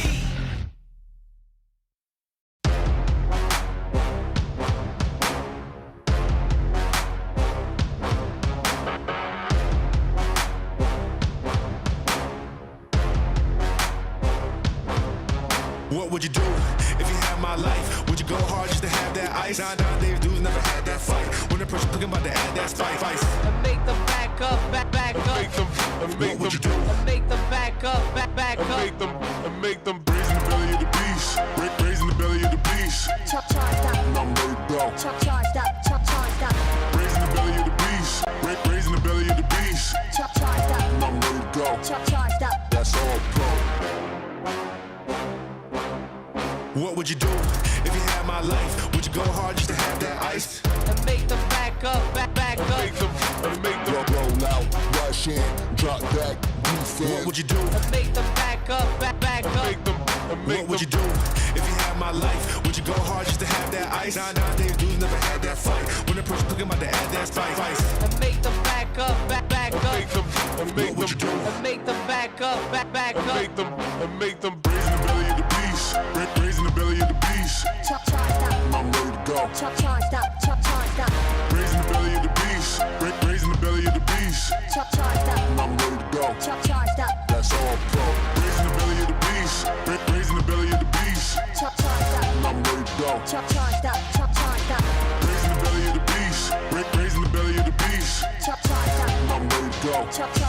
That's all pro. What would you do if you had my life? Would you go hard just to have that ice? Nowadays dudes never had that fight. When the pressure cooking, about to add that spice. And make them back up, back up. What would you do? And make them back up, back up. Make them.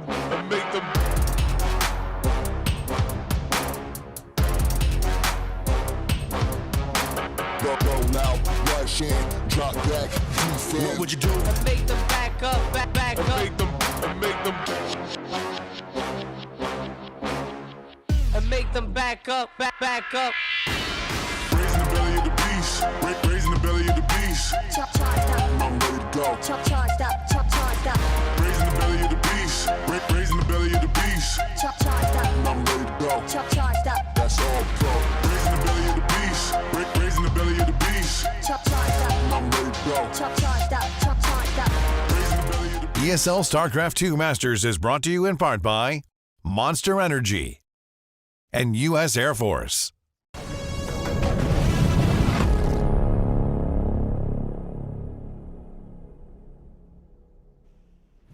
All right, welcome back. We've got our mirror matches up, done and dusted, and now we're moving on to our Zerg versus Terran to figure out who's going to be moving on into that round of 4. Joining me, ZG as well as Pig, to talk about Raynor versus Beyond. Quite the fixture.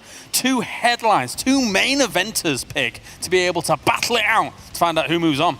Yeah, it's a massive match. These two have quite the history. They've been back and forth over the years.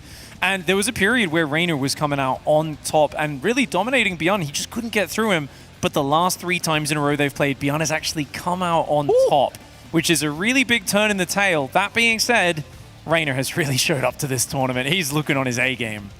Yes, and here's our cards as well. And if I recall correctly, back to Katowice, Bjorn wasn't particularly happy with his card. Yeah. Now that's changed slightly, I would assume, with a 90, and his stats look a little bit higher here, ZG. Yeah, they definitely do. I mean, I wouldn't say that I thought that it changed all that much from Katowice, Bjorn. Well, no, actually, I guess there was a lot of buzz. I'm kind of There was conflating. a 70-some in there, I think. But Yeah. I was conflating like 2 emotions, basically, right? So the emotion for Beyond coming into this tournament was like very excited and really eager to see if he would perform as well as he seemed to be doing in these other tournaments, right? Online, as well as like his GSL run, I thought was good too. Yes. But then there was Friday, where he had to forfeit, right? Forfeit, so that's like my emotions were literally just like, where are we exactly?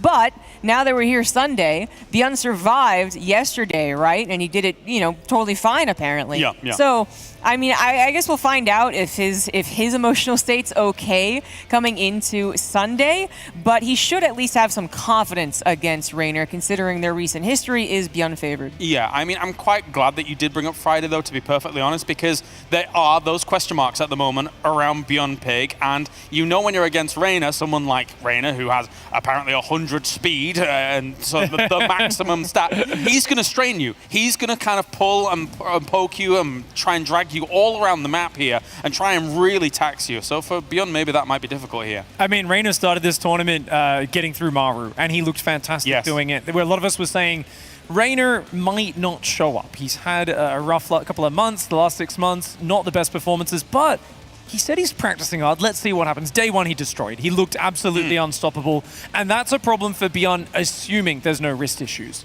If you add wrist issues to that as well, this is definitely a big testament to if Björn can keep things together and focused, obviously as a shot, but I think he comes in as a big underdog if Raynor can maintain that form from day one. All right, well, let's not delay any longer. Let's get to it here. As I said, 2 main eventers going head-to-head in the best of 5 to figure out who is going to move on to the round of 4. It's Raynor going up against Björn.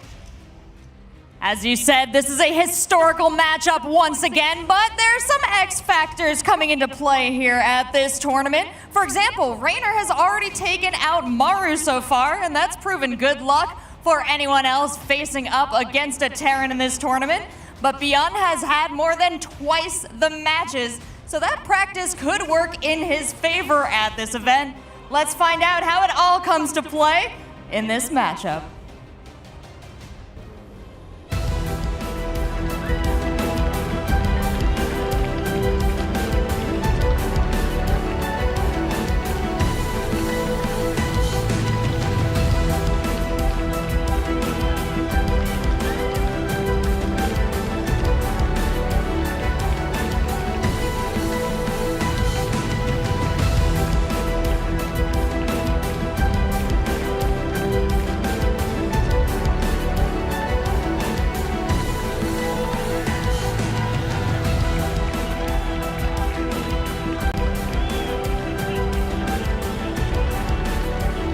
Raynor and Björn take to the stage for the quarterfinals here in the ESL SC2 Masters Summer.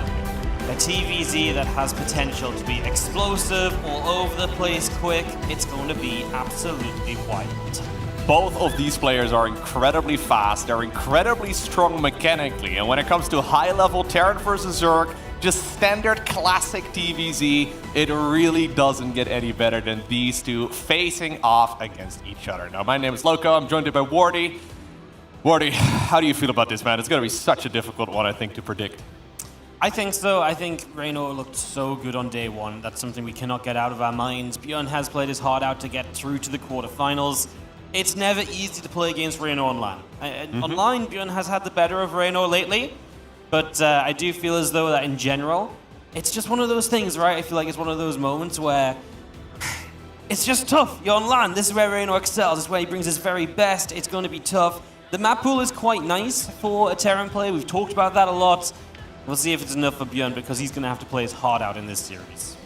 I was talking to Raynor earlier, and he apparently had a good night's sleep. He obviously had a little bit of time to relax as well yesterday, prepare for the matches, and he's feeling good. He's singing a little bit of, I don't know, whatever he's singing to himself right now. He used to listen to rap music back in the day when he won the World Championships. I don't know if that's still what he does, but he's feeling like he is on fire right now, and it shows in his gameplay as well. No, absolutely. This is going to be, like I say, a very fast-paced series, right? You've got to be feeling it. You've got to be on top of everything. And this sort of level between these two guys, one missed drop, one missed run by, that can be the difference of win or lose.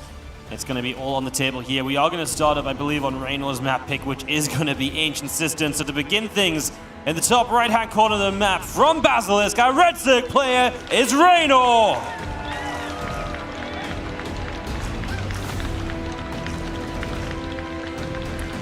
And his opponent in this quarterfinals, playing with the blue SCV for the Rebellion, we have Björn.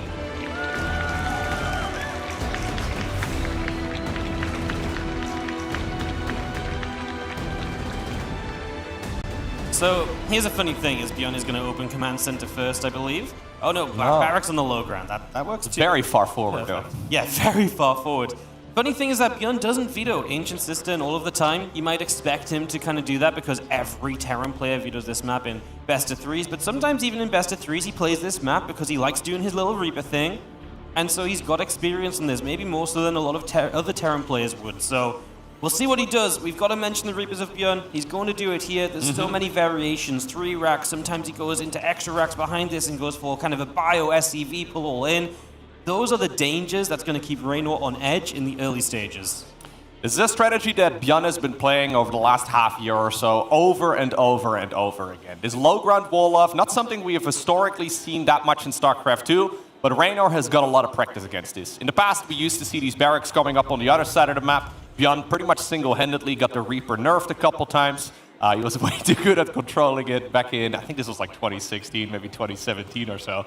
Either way, he's very good when it comes to that early game control. These days, when we see Reaper openers, usually it's going to be about 3 of them. There's actually a little hole right there between those 2 barracks. He needs to make sure that no units are going to be able to run in. Either way, usually it's just going to be 3 Reapers and then a transition into a bio-based army. And I don't think that that will really be a surprise right here for Raynor. Raynor likes playing that Ling Bane-based army. He's been showing a little bit of Roach play as well throughout the last couple months, but if I were to make a guess, we're going to see mostly Marines, Marauders, and Medevacs going up against Zerglings and Banelings.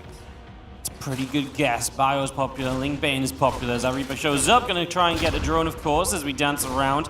Just want to be careful, don't go too deep. He is going to get the first Zergling here, nice and quickly, so that's a good grab. It is a reactor back at home on the first rack, so the second Reaper finishes, or the third Reaper finishes, we will go into barracks number 3 as well. So we got a tech lab, third barracks, and we're going to keep up the pressure here early as Björn.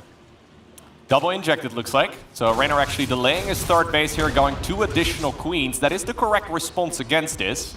The triple Reaper can be kind of annoying, right? Because until link speed is done, it's very difficult for the Zerg to actually push this back. Now, very good control here so far. You only need 1 Reaper, though, on the high ground to get vision for the Reapers on the low ground to be able to fire. So far, Björn's micro is on point. Fourth barracks coming up. This is where it gets dangerous. This is where he might even consider pulling SCVs a little bit further down the line. He loves doing these tricky builds, and it's so difficult to get the scout in to see this because you're soon going to have Marines up. Lords can't get forward. This little grenade helps to get the creep tumor, and that's just going to delay Raynor from feeling comfortable out the front, who can't currently get a third hatchery down. He's going to go Evo chamber early. This is turning into a bit of a wild start already. Yeah, exactly. Having that third hatchery missing here does make the game a little bit more difficult. Now, excellent micro right there by Björn. That grenade and then running through it. I mean, this is pretty much as good as it comes. Oh my god, that is insane. He's even going to be able to kill the drone. That is world-class Reaper micro. Björn feeling his absolute best. What perfect grenades and what perfect moments to turn around. He turned into the links, yeah, which is so unexpected that it basically lets you make that play. Now he's going to get creep tumors as well, and Björn is finally surely going to lose at least 1 Reaper here, and he might lose more, but he has got so much value out of these, and that's terrifying when there's a stim combat 4-racks push coming up next. The problem here for Zerg as well is that it's very difficult to figure out how many barracks there actually are. So we obviously have perfect vision, we can count the amount of barracks that are out there, but of course there's no way for the Zerg to very easily figure that out. You would have to go maybe Overlord speed or a really quick lair into an Overseer to see that. At this point, Raynor has to start taking some chances. Normally, you don't quite see this many barracks at this point in the game, especially after a double barracks opener. So Björn's units, they're going to hit a massive power spike as soon as these upgrades in the tech labs are done. Stimpack finishing right now. Combat shields just a few seconds behind, and Björn is going to start marching. Look at the amount of Marines, though. Raynor's in straight up trouble because the third hatchery not finished. That's injects you're missing, love you just don't have. And Raynor now sees a few Marines moving out, but he didn't see the big clump. Yes, he can make some Banelings, but we know what Björn's micro is like. He's unlikely to let slow Banelings hit him here. And I think Raynor is in a world of trouble. Third hatch just finishing now feels so late. Yeah, he needs non-stop links. Yeah, and probably more, which he just can't get. We'll see what happens. We're going to go around this left side, going to aim towards the third hatchery. The first 5 Banelings are morphing in. Where are they morphing, though? Because if Björn can get on top of those quickly, that would be amazing. Off to the right side, so they should be pretty safe to finish up, but of course, Björn can still target fire them down. We're going to stim in, we're going to start chasing queens. Here come the lings, but there's just not that many. Yeah, keep in mind, there's no Medevacs here, so nothing to really heal up those Marines either. It's all about the amount of damage that they can deal while they're out here, and so far the damage is fantastic. Queens are starting to fall. He is pushing himself into a corner that could maybe make him a little vulnerable against these Banelings, who are moving forward right now, and they will clean it up. Banelings from both sides did get the connections there, but 8 drones go down, a bunch of queens died. I think Björn is already very happy with this still. He's ahead on workers following up from this, and he's now going to start the starport, a third CC finishing, so he can look to the future as well. Probably a little upset because it felt like it could have maybe been even better. But yes, he actually ended up kind of like splitting around the hatchery, right? So he couldn't like target fire single Banes. If he'd stayed a bit more clumped, it might have actually, funnily, worked out even better for him. Getting those few creep tumors there earlier on as well is fantastic, because the creep just wasn't out very far. Raynor didn't really see exactly where that army was coming in from, and I think that probably caused him to lose a few more queens that he was planning on. Either way, though, he manages to stabilize. Right now, he's transitioning towards the Baneling speed upgrade as well, and centrifugal hooks is massive. A little bit of an Overlord also, morphing itself into a Drop-A-Lord. That means you can load up to 8 Zerglings into it, maybe even a bunch of Banelings. Yeah, it looks like we're actually loading Banelings into an Ovi. Yeah, Marines are going to spot the single Zergling here. They're not going to go far enough across to see the Drop-A-Lord, so this is potential for Raynor to get some damage done. He has retaken a worker lead. He has stabilized, like you mentioned. As Björn comes over here, he's got a few links to deal with, and again, that Overlord heading straight to his main base. His link will go down, but this Overlord is what it's all about next. This is coming in within Terran vision from a mile away. Even dropped off one Baneling, almost bait his opponent to show him, yo, it's not just going to be Zerglings, I have Banelings here for you. Not the most successful drop here, but it's something that can always come back in later once again as well. +1 Carapace done here for the Zerg player, and he's forcing some stims. He's trying to stabilize, right? He really needs to defend this next push smoothly, and he actually gets Zerglings in. Yep, Lings get in. The Marines from the third base will have to pull across, which means maybe the Overlord now gets a chance. That's the plan, but we do pull the SCVs back. So far, Björn is dealing with this pretty well. His drop on the other side is being handled too. If Björn can kill these Lings without losing any SCVs in the main base, this is honestly pretty okay for him. He loses 2 now, a couple of Marines onto this Overlord. The rest of them get here. Can we stop these Banelings from dropping out? They do get out 2 of them, and they do connect for a bunch of SCVs. That drop, man, it was denied like 7 times, but apparently the 8th time, there were too many fires to put out right there. Björn trying to out-multitask the fastest player in this game. It's going to be very difficult to pull that off. Either way, 11 SCVs, not ideal, but I don't think it's the end of the world either. Those Zerglings, they managed to run into the natural. Yeah, they managed to kill maybe 1 or 2 SCVs, but most of them got cleaned up relatively easily. Yeah, Björn was so close to making that a very good defense. The Baneling drop finally finding damage was obviously huge. He spots the Hydra Den here, so he knows exactly the route that Raynor is taking for later in this game. He knows this isn't just going to be massling Bane and a faster hive. He is going to be stopping off on the Hydras along the way. This first Widow Mine is going to be dealt with. Well, actually, on Burrows, the second one should get killed off. This one should be able to fire now, though. What's it going to go off on? Nothing. Apparently a Queen in the end as Björn gets pushed back down this ramp, and Raynor leaping on the opportunity to clean Björn out. Yeah, quite a few Marines have gone down here. Honestly, a little uncharacteristic. Björn usually very quick on the pickup, making sure that he does not lose his units to a few Banelings here and there.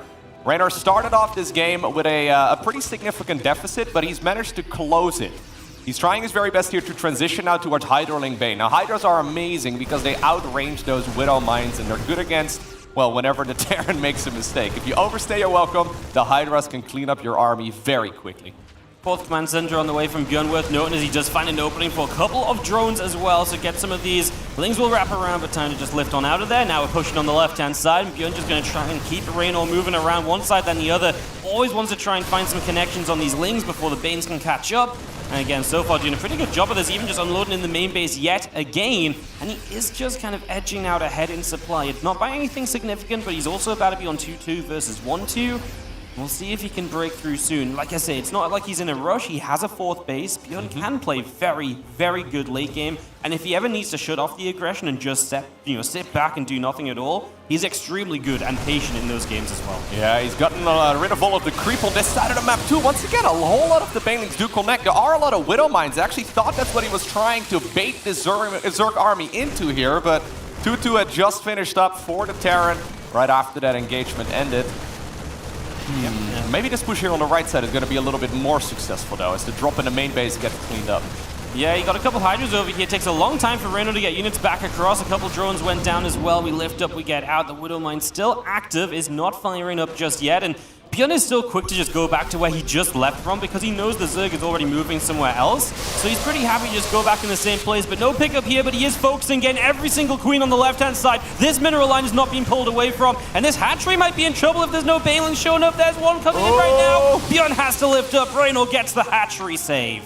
Yeah, the hatchery is very close to falling there, and I wouldn't be surprised if a follow-up drop is going to be able to clean it out, but Raynor at the very least keeps it alive here for the time being. He could always try and transfuse it back up to full. I'm honestly more concerned here about the creep spread, right? So Björn trying to create that tempo advantage for himself. He's constantly right at the edge of the creep, and it's very difficult for Raynor actually to take a good engagement off creep. He's going to try once again. Maybe the Widow Mines can help him out as they do deal a tremendous amount of damage to the Terran army as well. Yep, those Widow Mines may as well have been Neural Parasite. They went dead center on the Terran forces. Friendly fire is big. He will be able to, I think, finish off this hatchery in the top left this time around. He's actually going to focus on the units for a little bit, but now he does finish that base off, knocking Raynor back down to 4 bases. And I'll tell you one thing that Björn has done marvelously, as he has some mistakes. He's had some drops that have gotten cleaned up. He's denied the creep massively. This is a map which is so hard to play on already. And if there's a good amount of creep, even an average amount of creep, it's almost impossible. But the creep threat has been very well contained, and that's allowing him to keep aggressive here. As these Widow Mines, man, they are absolutely against the Terran at the moment. Yeah, the Widow Mines helping out the Zerg a whole lot more than the Terran player. Unlike Banelings, they will deal friendly fire. 3-3 though coming up here nice and quickly for Björn. He's significantly ahead when it comes to those upgrades, and that may very well be the way that he can actually obtain the victory in this game. He's going to be aggressive because, you know, it's Björn and he likes being aggressive all the time, but he's got a killer timing attack coming up in about a minute or so from now when 3-3 finishes. Raynor still desperately trying to defend. We don't have a lurker transition, we don't have a hive, we have none of that in this particular game just yet. He would like to get there, I'm sure, but he needs to be stable first. Yeah, he needs to be stable. If he puts the money into that tech right now, Björn might just overwhelm him. As the Lings here, not enough. He needs a couple of Banes, but the Banes are going down before they can reach. This might be a recancel on this hatchery. Only Hydra's in the front. We do have a couple of Widow Mines to try and soften things up. Still no Banelings reaching this Bioforce. Just too many Hydras. They put out a lot of damage. Björn is retreating on the right side as well, just pulling away there for a few moments. Credit to Raynor. He continues to hang on by a thread in multiple places. And again, eventually, if he keeps doing this, he should be able to make that leap up into the next phase of this game, into those lurkers and the hive and everything else. Yeah, lurkers here are amazing. Luckily though for Björn, he's got a good answer versus those units as well, as he's already adding on that Ghost Academy. Not very useful against this current Zerg unit composition, and maybe he doesn't even need it, because he's still trying to push forward, but he needs to be careful. Now we're starting to see a few medevacs going down as well. A lot of these trades not nearly as cost efficient for the Terran as they once upon a time were. This is like pure Ling Hydra right now. There's barely any Banelings mixed in. Yep. And it is truly like 34 Hydras are just standing there and putting out a lot of hurt onto this Terran force.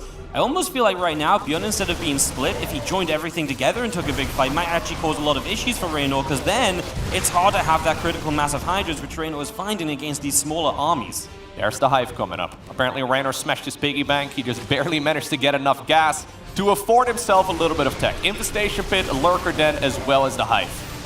Yep. Getting 3-3 here would be amazing. Adrenal glands would be sick, but lurkers really put an end to most of this type of aggression. Absolutely. Well, lurkers really do just change a little bit of everything here as Hydra's getting a Widow Mine to start off with. We are going to be seeing our Bioforce still stimming around on the top. Some of these Banelings, again, just not able to connect, still having the creep just denied all the way up to this base. And this time, Björn does bring pretty much everything to the top side. A couple of Banelings only. If he can get rid of those or survive them, it might be difficult for Raynor. Lings are going to come flooding in. Are the Hydras enough right now? They kind of are, but will they continue to be enough? Here comes a lot more from the south. Raynor is going to force Björn back, and Björn will kite as he goes. But again, them Hydras are just so difficult to work. That is so many Hydras. Normally we see maybe half of this amount at most. Raynor really committing into them, getting the +2 missile upgrade for them too. This is really the first time I feel like that we're seeing Björn getting pushed back. If it's up to him though, he's going to stay around for a little bit longer. He's now fighting the Zerg off creep. Those Banelings and Zerglings are significantly easier to deal with. But look at the production tab, Wardy. Lurkers are coming up. They are. Björn does have the Ghost Academy, but of course it didn't really, take a moment to build any ghosts just yet. Gotta say, so much action in this game that Björn's units are like half HP all the time. Yeah, he's got no energy on the medevacs. Yeah, exactly.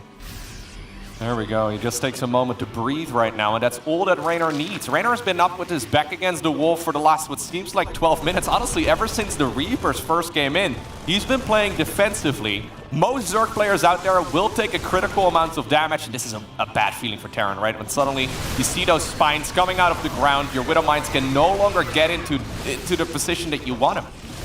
Björn does know, so he should be, again, making an effort to go in towards the Ghost here soon as he tries to outposition up to this top side. There's a couple of Banes to get through. He can, at the moment, kind of stay out of range of most of the Lurkers. He is taking down a lot of the Hydras as well. He's going to go diving on these Lurkers. There was only 5 of them, and all 5 are going to drop. Now this hatchery is in trouble, and Björn deciding to just charge through, and he was not afraid, and he is going to be able to break down this base. Yeah, Terrans usually don't do that, but Björn, one of the very few who can actually micro against those Lurkers, even when he's on creep, even when the Lurkers are already burrowed on the ground. This army is going to have to get on out of there eventually, but Björn has finally killed another base. Okay, faking the drop towards the main base, decides to unload once again. This head tree is still low hit points from earlier. He targets it down and it will indeed fall. Costs him a little bit of bio, but he's knocking down the economy, he's knocking down the production, and that puts Björn into a fabulous position. There's Widow Mines not being dealt with. That's the position we're in right now, as the Terran has truly started to overrun here on Ancient Cistern. 5 drones have gone down as well. I think that's one of those Widow Mines that managed to refire the drop from the top section of the map. Going to try and maybe see if they can force the cancel once again. Raynor just sort of chasing this entire army around right now, though. This expansion on the right side definitely not going to happen. And Björn is transitioning towards Ghosts as well. Yep, those Ghosts coming up. I gotta say, I love that move on those Lurkers earlier. You saw Raynor kind of smile in the camera too. He's like, man, of course you do that. Like, everyone else would just back away and leave my base alone. And you just decided to dive, and it was the right call, obviously, as that's going to be a nice Widow Mine as well. At this point, Raynor is just bleeding out a little bit too much. The Ghost really will be potentially the finishing blow, right? Because that's the answer to the Lurkers that Björn maybe doesn't have on the map already. Otherwise, he's just away with this game. He's maxed out versus 150. It's a challenge for Raynor, who's having to re-expand still. His economy is in the bin at 60 workers. It's just not that great. It's not where the Zerg wants to be at all. Yeah, Björn also doesn't have that much economy compared to where Terran players are normally at this point in the game. That could be Raynor's saving grace here, but he needs to be getting some value here over the next couple of minutes. Now, catching a few of those Marines and Marauders in the middle of the map, not a bad call at all. But if it's going to come at the cost of your entire army because of the flank, it is not going to be worthwhile. Raynor bleeding out a lot of units here in game number 1 of this best of 5 series. He's been showing us some phenomenal defensive play, but eventually I think the aggression here from Björn is a little too much. Widow Mine's grabbing a Lurker as well. Never a good feeling. Another hatchery going to get cancelled, this one without any contest at all, I believe. And then we just rotate up to the 12 o'clock. This base has seen trouble throughout this game, and once more it's going to go down as well. Raynor pulls away, gives it up. It is not looking pretty here for our Zerg. Björn, aggression from start to finish. Ever since his first Reaper has hit the battlefield, now these snipes are going to seal the deal, I believe. Yeah, ever since his first Reapers came out, there it is. Björn has been in control of this match.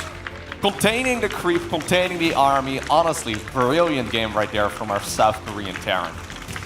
Actually, I mean, just from the start, the first Reapers against those Zerglings was ridiculous. And credit to Raynor, because coming back from even those Lings, like, you might not think it's the biggest skills, but actually, it adds up, right? Those are the kind of things that really put you into troubling positions when aggressive attacks come after.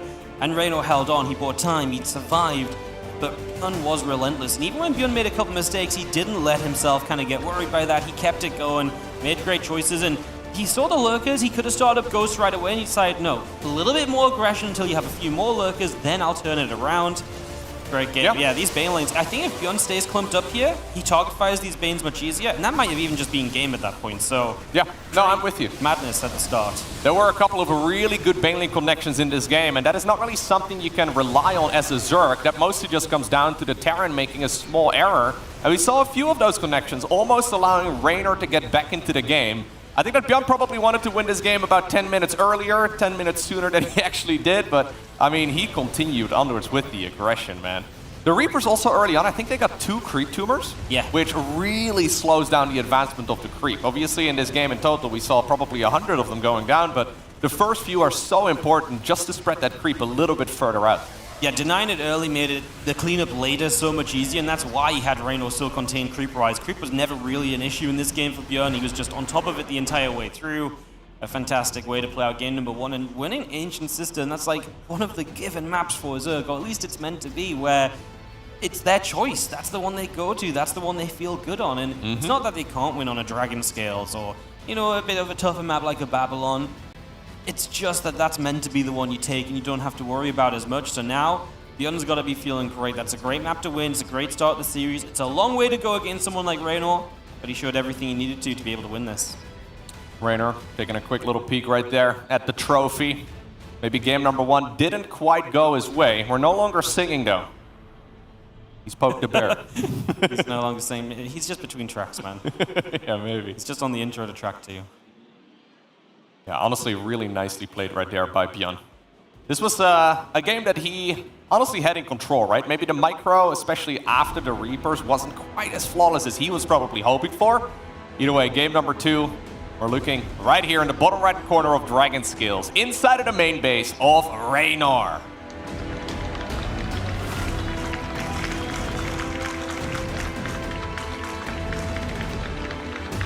in the top left-hand corner from the Shopify Rebellion, currently up 1-0 in this quarterfinal. This is Björn!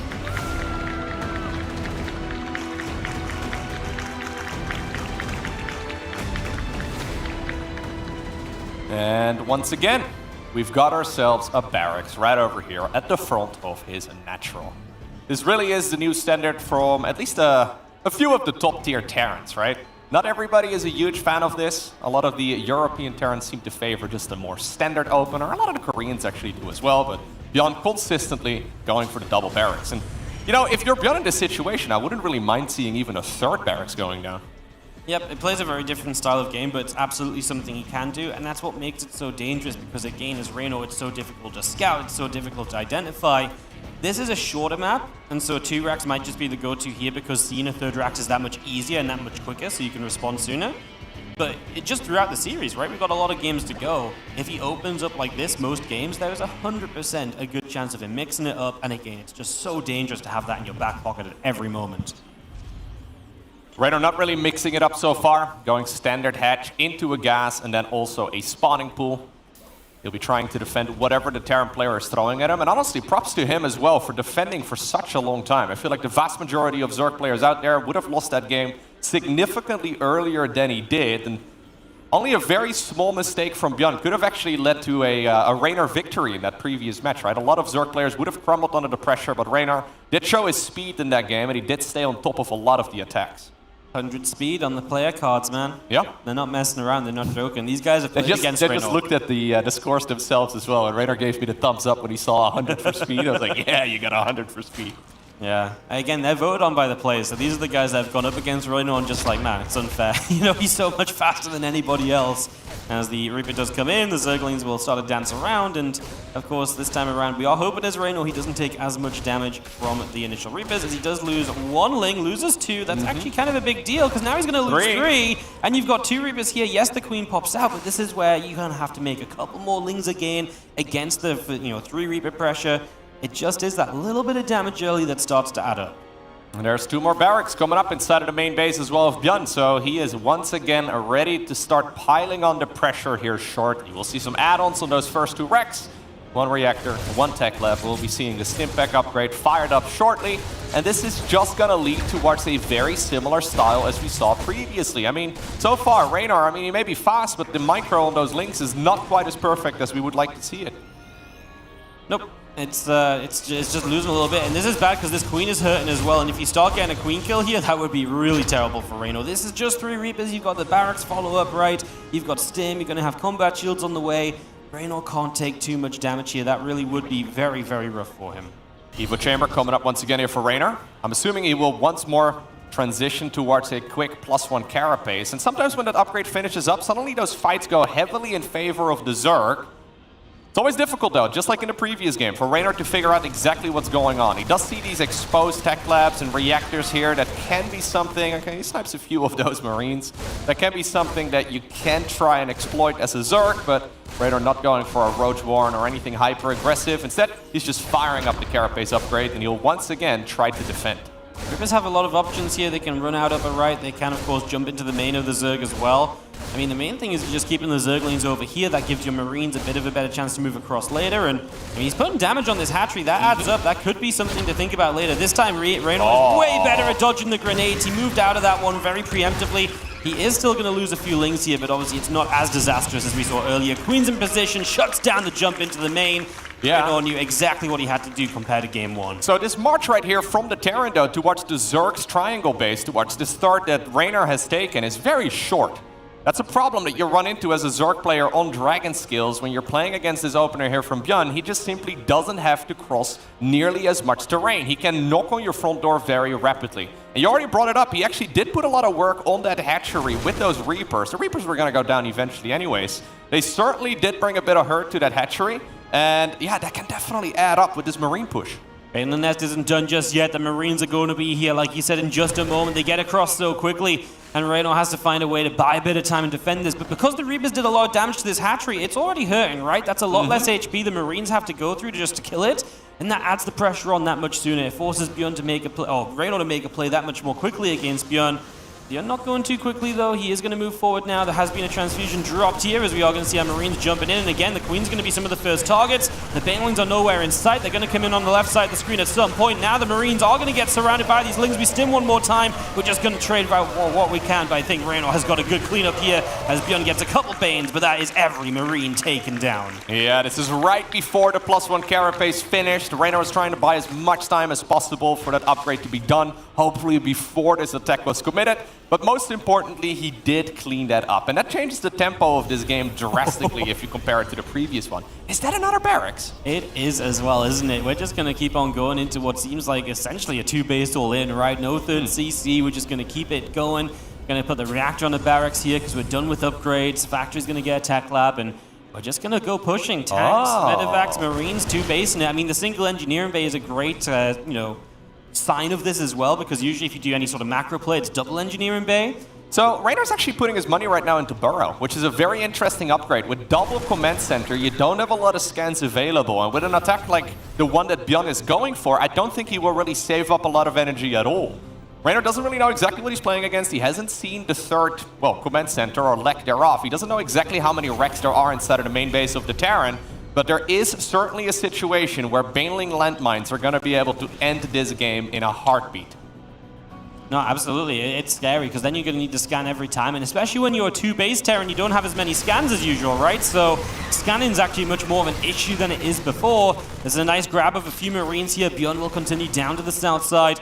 And of course, he just needs to try and avoid those Banelings or find those Banelings. He'll get a bit of creep here. That's the 4th base of Raynor. That would be a great start to get a grab on that, but he's got to be careful as Lings look for a counter. Okay, there is a siege tank out there somewhere, I believe. Overlords will end up going down. I don't think this 4th hatchery really matters that much. Okay, the siege tank is all the way on the right side. I think jumping on this Terran army in this location would be a mistake. Raynor giving up on this base is definitely the right pull. All he needs is time. He needs to finish up the +1 melee. That one's finishing up in a few seconds. He also needs to, more importantly, finish up the centrifugal hooks upgrade. That's the Baneling speed. It's not done yet. We're probably about 20 seconds away or so. There's Burrowed Banes over here as well. Very careful now, Björn. Yeah, he does not know about them as he moves up here. I think his escape is going to be in the medevacs though, so he shouldn't have issues just yet. And we'll see if he wants to or when he's going to scan, because it feels like usually you would always scan into some of this creep spread at least, but not doing that just yet. Another Baneling connecting at the end before we finally lift up and back away. Now we see those Banes burrowed. Unfortunately, the tank is busy elsewhere, so the Banes actually get to pull back and get out of there. Okay, Raynor needs to push this back. There's still no 3rd command center on the back of this. Here come the Lings from the right side as well, and this push has been broken. It's not over yet though, drop in the main base. I was going to say, it might be broken down there, but that's because Björn was already up in the main, and he's going to get unloaded here in full. He's going to go after the lair. That's not really ideal. He's going to fight a lot of these Lings, the Banes, taking a while longer to show up. Björn should just lift and get out eventually. He is going to do that, and he is pushing with reinforcements now. He's not brought them across the map in a while, but these burrowed Banelings, he's just going to go around the edge of them. Oh, he has no idea. Okay, well, in the end, a couple of those Marines end up shooting at their own acid, so it's not quite ideal, but he's going to try once more. This position needs to be broken a second time. That siege tank spot on the right side of your screen is absolutely terrifying. Raynor's got 1-1 done, though. He's fired up 2-2. Is that really what you need here? I mean, a much longer game, yes. Does he have that much time? That's hard to say. He loses this base. His bottom side base just finished up. An Overlord farm must be protected. You can't let yourself get that supply block. That would be terrifying.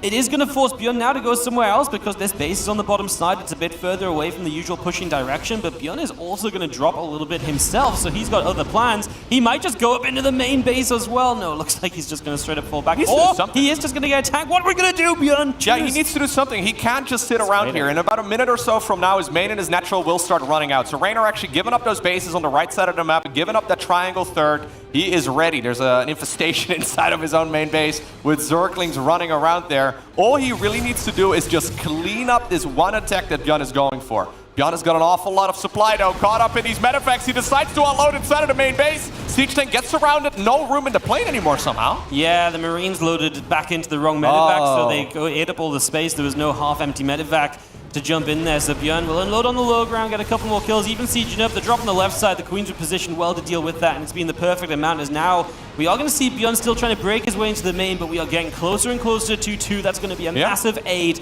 to Raynor to close down this attack of Bjorn. I was questioning the 2-2 research here earlier, but if he manages to finish that, the power spike is going to be tremendous. He's not going to wait for it, however. He decides to surround that siege tank on the low ground. It will end up going down.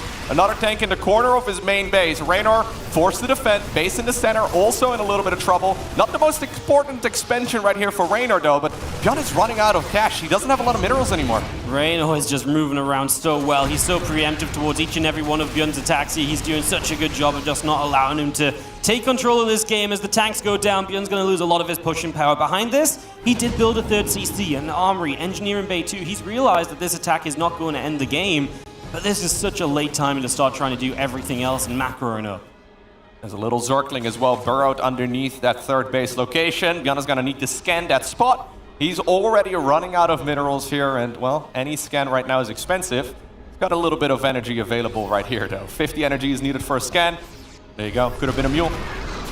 Yep, just a little bit of annoyance, right? A little bit of a delay, costing Bjorn as much as possible. Raynor droning up here, going to start feeling comfortable for the first time in a long time, because even if he was cleaning up these attacks, it's never over until it's over. But now Bjorn has really stopped.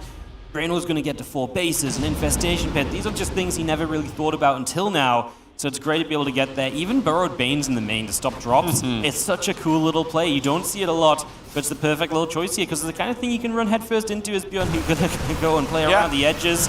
Wow. Bjorn doesn't know it, right? He doesn't know where all of those units are. He's got no vision of it at all. He's managed to just barely walk past those Baneling mines a few times already. This game could have been over minutes ago if he did accidentally step in the wrong place at the wrong time.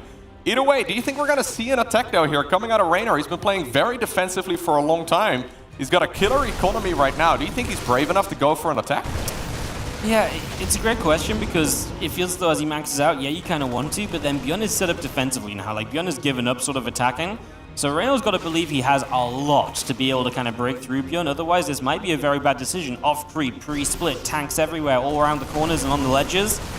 Yeah, it's a tough call. I do feel like you don't necessarily want to sit back forever as Raynor, but picking your time to fight is very important as well. I wonder if Bjorn might just be sending it soon as well. 3 bases, 55 SCVs, libs on the way, kind of suggests he's just going to go for one final push. And that kind of means that as Raynor, you do just want to be defensive. Yeah, his +2/+2 upgrades here are finishing up very soon for his bio army, aka pretty much his entire army. A lot of these units are going to hit a big power spike shortly. Raynor teching up a little bit slowly towards that Hive tech. You'll probably get Adrenal Glands, 3/3 Research, maybe even a Hive Transition or Ultras. He's got a lot of options to choose from, but of course, if he doesn't attack, he's also giving Bjorn a ton of time to crawl himself back into this game. Yeah, Bjorn's army is going to be massive as well because he's only on 55 workers, so if he does max, that's going to be like a terrifyingly sized army. That is going to be one of the advantages Bjorn can play with here to kind of make it so that he can do this off of 3 bases. There's a lot of choke points on this map too. It's a dangerous one to actually attack on here. Bjorn has already shown us a few of those siege tank locations, but there are certainly a few more as well in this area of the map that he can make use of. Snipes a few of the creep tumors, decides to back up once again. Liberator's moving on over towards the bottom left-hand corner. Raynor poking forward here, trying to get some damage in. Decides to play it very conservatively and backs off once again. Yep, Bjorn just going to finish off this extract. He's been here for a while. Obviously, he's trying to get the main push across while also defending the potential counterattacks. There's a couple of burrowed pains right there, so we are going to stim up a larger army. Raynor kind of pulls the trigger in. I don't like that. That's a lot of dead Banelings. Just don't feel like he found too much value out of this.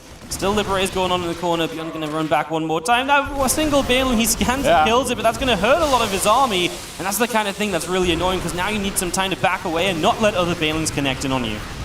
This army from Bjorn, man, it's looking absolutely terrifying. Hive at this point is done for the Zerg player, but does he have enough time to really get any of those upgrades out? Raynor's still just playing defensively, playing this as safely as he possibly can, not really taking any chances.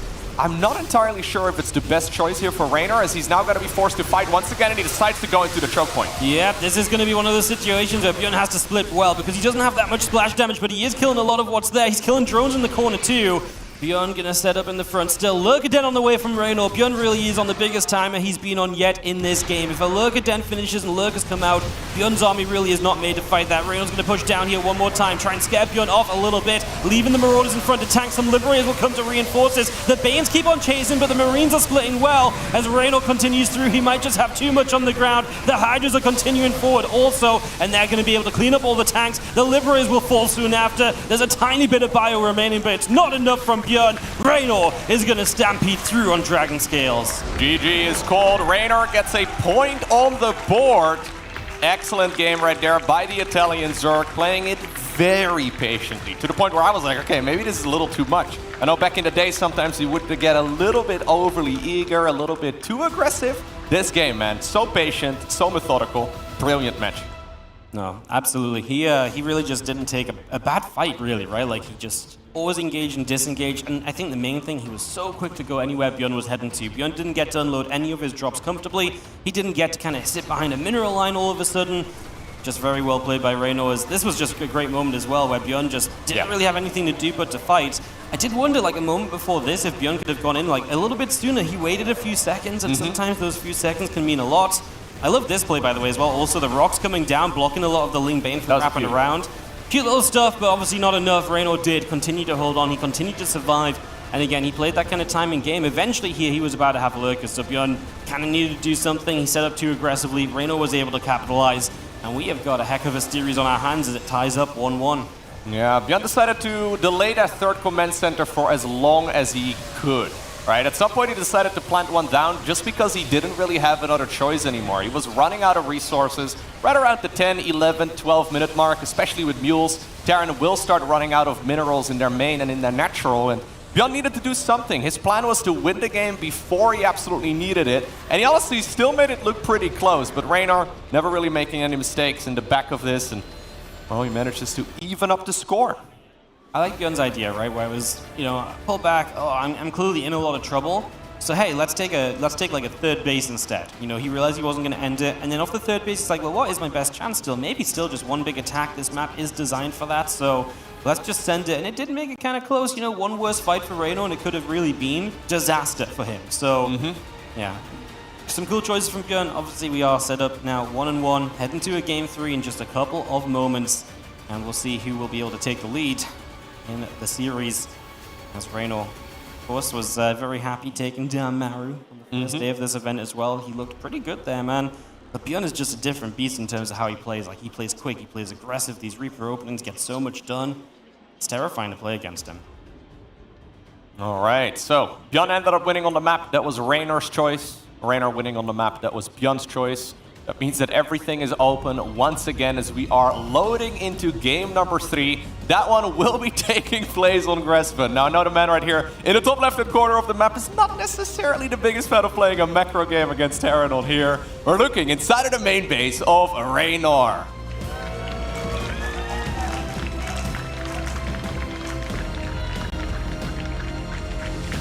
In the bottom right, our blue Terran player from the Shopify Rebellion. This is Björn.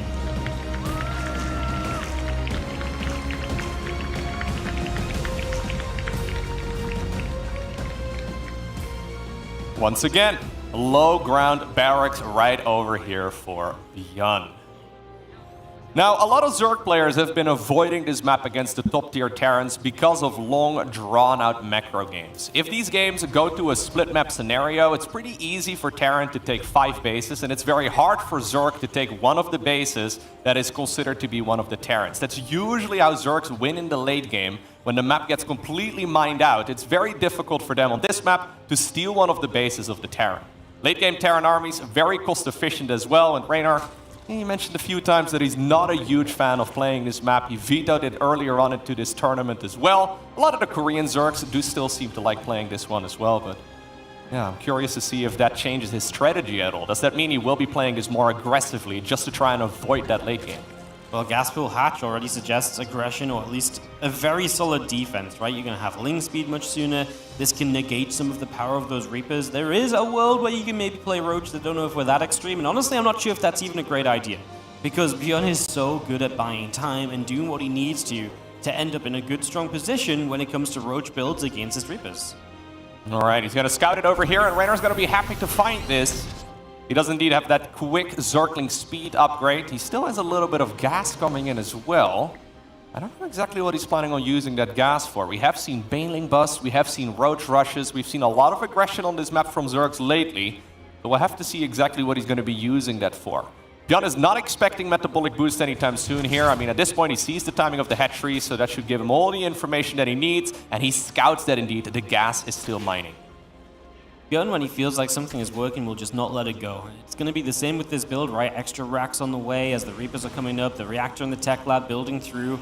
He knows that this is going to be an earlier pool. He knows he might have to be a bit more passive with the first few Reapers, and yet he's still very happy to add on a Barracks, add on 2, and just go from there. There it is, by the way. We've got ourselves a Baneling Nest on the production tab. So Raynor, not faking the amount of gas income that he was getting, he is simply going to go for a Zergling Baneling bust. This is one of the oldest Zerg build orders. This is something that somebody came up with back in 2010. Not very popular at all anymore these days, but well, Raynor is going to bust it out. I'm a little bit worried, man. 4 racks with lots of Marines. Like, there is a good potential that you bust through and there's just too much Terran, right? There's a second layer of the wall off too, right?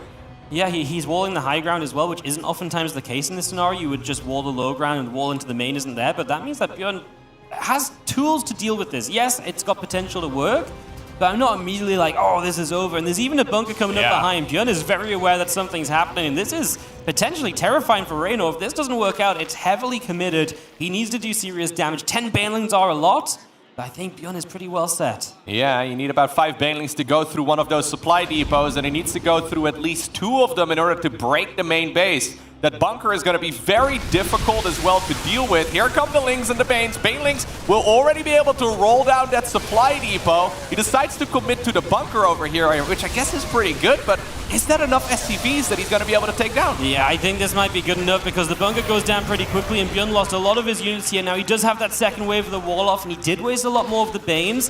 I think Bjorn expected this to go a little bit better for him. He's going to give it the low ground completely right now, which means a couple more SCVs go down. And from here, I think Raynor can drone up. This was enough. Bjorn, maybe even just getting a couple more SCVs on the bunker a little sooner, a bit more of a repair by a few more seconds. Might have been good enough. I think the one thing he didn't manage to do was drop the Reaper grenades. I really expected him to, once the depots were down, drop the grenades through that pathway just to slow down the advance and to split up the units of the Zerg. I think that would have been something to help him out a lot. He's preparing now as though there's wave 2 of the Baneling bust coming. This wall-off is obviously pretty extreme. We can see it's not. Raynor's doing the right thing. He's just building up drones, and he's going to get ready for a more macro-focused game. Bjorn will lean on his stim pack. He will lean on his upgrades and the ability to trade with these Terran units a bit further down the line to help him out. Yeah, speaking of stim pack, he had that started up in the natural, but obviously he had to abandon those 2 barracks, and he now brought them into the main base. That means that he needed to restart up the Tech Lab or research. It's going to be a while until it finishes. One, of course, of the strongest upgrades in the game. There's the Evo Chamber once again coming up. Raynor does have a decent amount of creep, but I really think he needs a little bit more. There's certainly going to be an attack coming out of the Terran player here. I'm a little surprised, though, that Bjorn hasn't actually tried yet to retake his natural expansion. I mean, yeah, there's a bunch of links coming out, but he's not even really trying to move down that ramp. I think he's absolutely terrified that there's just another round of Ling Bane, very ready to go. This isn't Dark. It's not right, but like maybe he's just played against Dark too many times. He only has 12 Marines. If there's like 4 or 5 Banelings, there's a lot of Lings. It forces you to split up. You can't get the target fire off. It could be a disaster, so he's just going to play it patiently. At least with Stim, he has a much better chance with these Marines collected together to trade out, and that should be the point where he doesn't have to wait around any longer. Okay, well, Stimpack, it's finished up at this point. We're going to start marching down the ramp once again. I think Bjorn would like to get aggressive here, but it's very difficult for him to pull that off. Links at this point, okay, they're just checking how many units do you have. Turns out there's enough Marines to take that low ground once again. Any sort of Marine kills here would be great for the Zerg player, just making sure that the Terran is delayed for whatever attack they want to go for. Everything is going great right here, though, for the Zerg. He decided to go for the +1 carapace once again. If he finishes that upgrade, now this is not quite ideal, but if he finishes that upgrade, the Terran pushes are going to be much weaker. So many drones ahead. He's almost 20 workers ahead right now, and obviously the Terran will start to play catch-up a little bit with 2 SCVs producing at a time. There's a good reason to always produce SCVs. Now you have the natural. It feels like so much of this for Bjorn is going to come down to this incoming attack. Couple medevacs, stim, combat, +1 attack. Just get across and see what we can do. There's potential. There's no Baneling speed, right? So there's always that potential to target fire down Banes and for the Marines to perhaps overwhelm, but It's going to be difficult. Raynor knows what he's doing. He knows he's got a good drone lead, and I think he knows he's honestly on a safe enough unit count right now. He needs to fire up the bailing speed here as soon as the lair finishes up. That's one of the best upgrades that Zergs can get. Björn has got himself the Stimpak upgrade done. Just a few seconds away from finishing up combat shields as well. He already has the +1 infantry weapons. There suddenly the Marines find a shield in their back pocket. They're like, wait a second. I could have had +10 HP this entire time. Well, grab the shields, it's time to fight. Yeah, it really is as well, because like I say, with the medevac's out, the upgrade's done, this is your power spike. We're going to see Raynor immediately trying to counterattack. These Marines need to have a deeper raise. This is going to be brutal. There's going to be a lot going down. Björn has to pull the SCVs, get a few more Marines involved. He's going to have a few coming from the high ground. He will commit across the map. If there's any amount of balance here, it's going to make it tough. Does Björn have that critical mass of Marines to fight this? He has to split away. Let's see if he can do this. Marines on the high ground taking damage. He lifts up. He drops down. He just doesn't have that many left over. 18 SCVs dead on the other side. Raynor picked the perfect amount of units to counterattack with, making sure he would be safe at home. That was perfect for him. Pushing forward that creep just far enough to be able to actually defend that. The time is ticking, or the clock is ticking at this point in time though here for Björn, as he is soon going to be playing against somebody who's got a good amount of creep spread and who will also have that bailing speed upgrade. Centrifugal hooks is absolutely massive. Raynor is going to have a much easier time defending those Marines on creep. I mean, I just don't really see a way out. Björn is going to have to micro like an absolute god. Yeah, he really is. As we see these Marines, I mean, there's just no way. He starts to split, but he knows it's not enough. Raynor gets it done. That was not going to be an easy game, man, because that bunker was up. I felt like Björn had the setup. He just needed to do a little bit more, and a little bit of a better trade on that low ground could have changed so much of what the follow-up ended up being. For sure. He scouted the main base. He saw right away that there was additional gas income. So he saw the timing of the hatchery, and he knew exactly how to respond and scout the main base. And even though he saw this coming in from a mile away, and he did make a good amount of defenses, I think you're right when he didn't throw the Reaper grenade right over there on that supply depot location, and those Zerglings and Banelings just walked in for essentially free. That was the beginning of the end.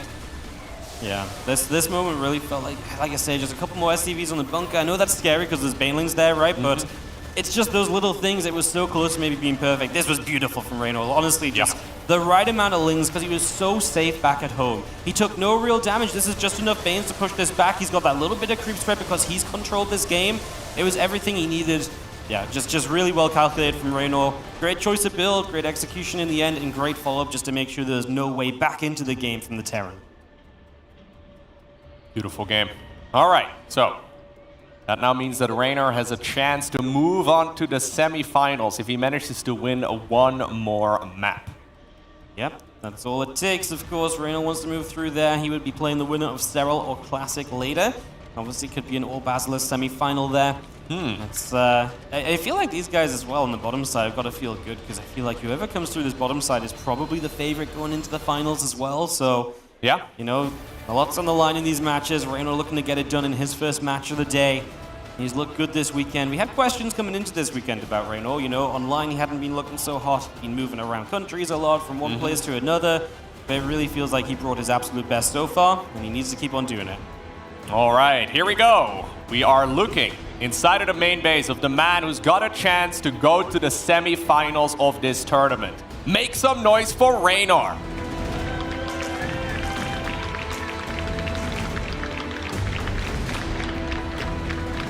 And in the top right-hand side on his final life, let's hear some noise for Shopify Rebellion's Björn.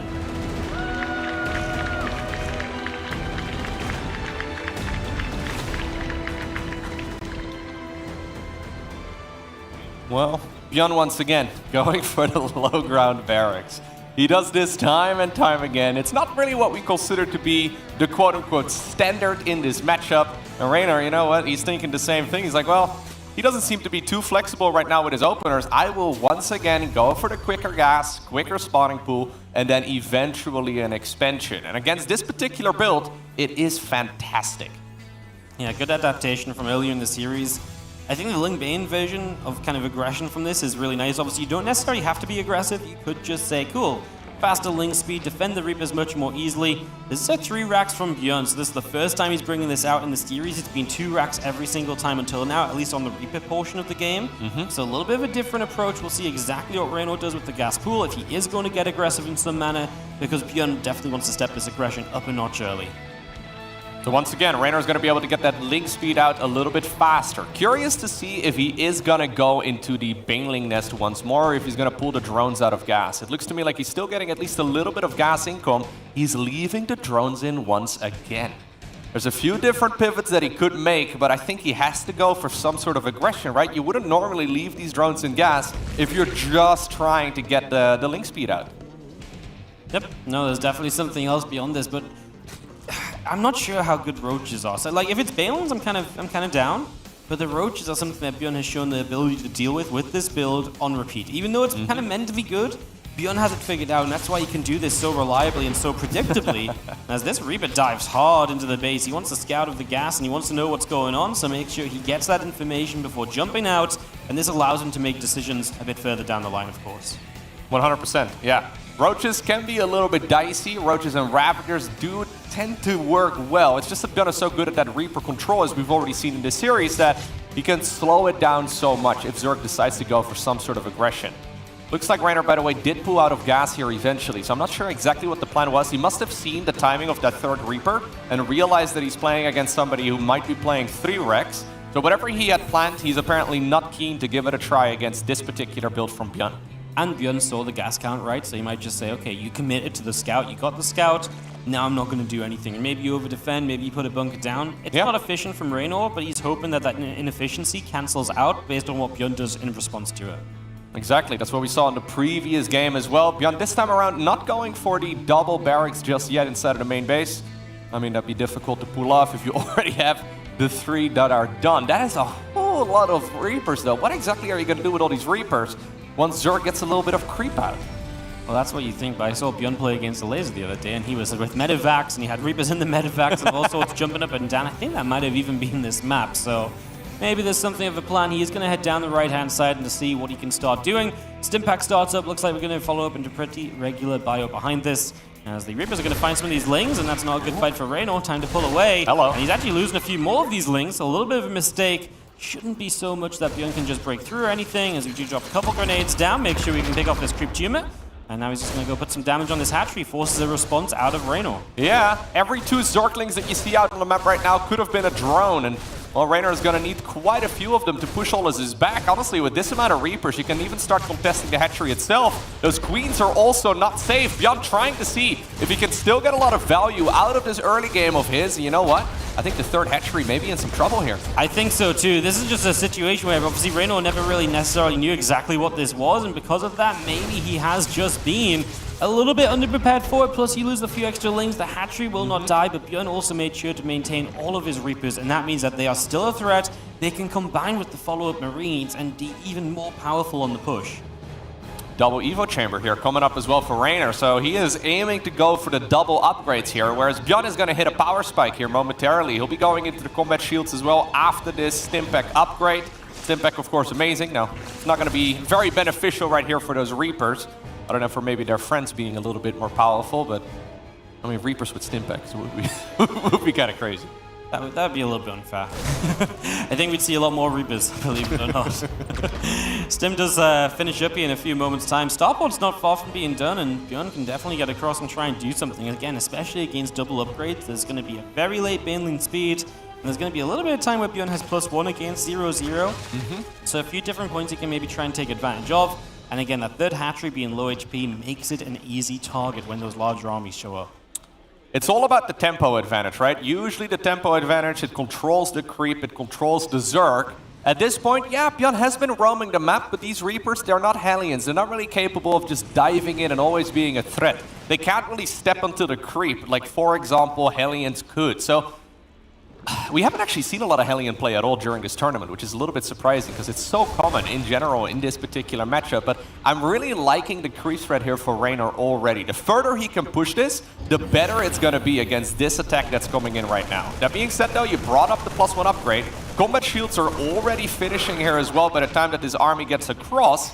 1-1 for Zerg will not be done. Yeah, no, just the little things, right? The timing here from Bjorn could be very scary. The creep definitely helps Raynor out, though. That may dissuade Bjorn from pushing as far forward. That's another Overlord. Raynor is going to have a couple on the way, but just little supply blocks, right? They add up. More Overlords being needed. Counterattack will be dealt with well. It's a wall-off. There's a tank. There's Marines. So Bjorn going to be just fine right there, as he is going to push up here initially. He has grenades to try and slow down the advance of these Banelings, but it's not being good enough just yet. Some of these Banes getting dangerously close to the clump of Marines. We have to lift up in the end as the Lings come from the other side. And Raynor, from the moment, is going to shut this down. There's the Baneling speed as well. That's the only thing I was a little bit concerned for. Raynor waiting up till that engagement was done before he fired up that upgrade. Honestly, excellent cleanup right there by the Italian Zerg.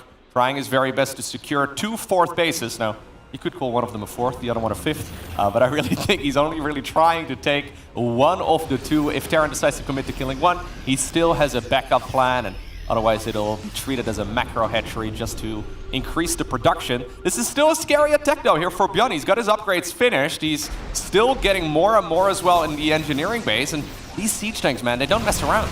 They do not, and big shots on the Banelings, going to get a few more, and almost all the Banelings don't get anywhere close to anything. That's a big start, and this base is going to go down, so you can call this one the 5th, and we'll call the bottom one the 4th, as this is going to just straight up die, but that is troublesome. That's a lot of Banes already. Bjorn is taking a 3rd behind this, so while this push is committed, he doesn't have to win the game off it. He does have a more reasonable follow-up than he's had in earlier games. Beautiful target firing right there by Bjorn. You can, of course, manually target with the siege tanks, and he did that brilliantly, trying to target fire down that clump of Banelings before they could get even remotely close to those Marines. And Bjorn manages to clean up that base relatively easily. Now, 1-1 is done.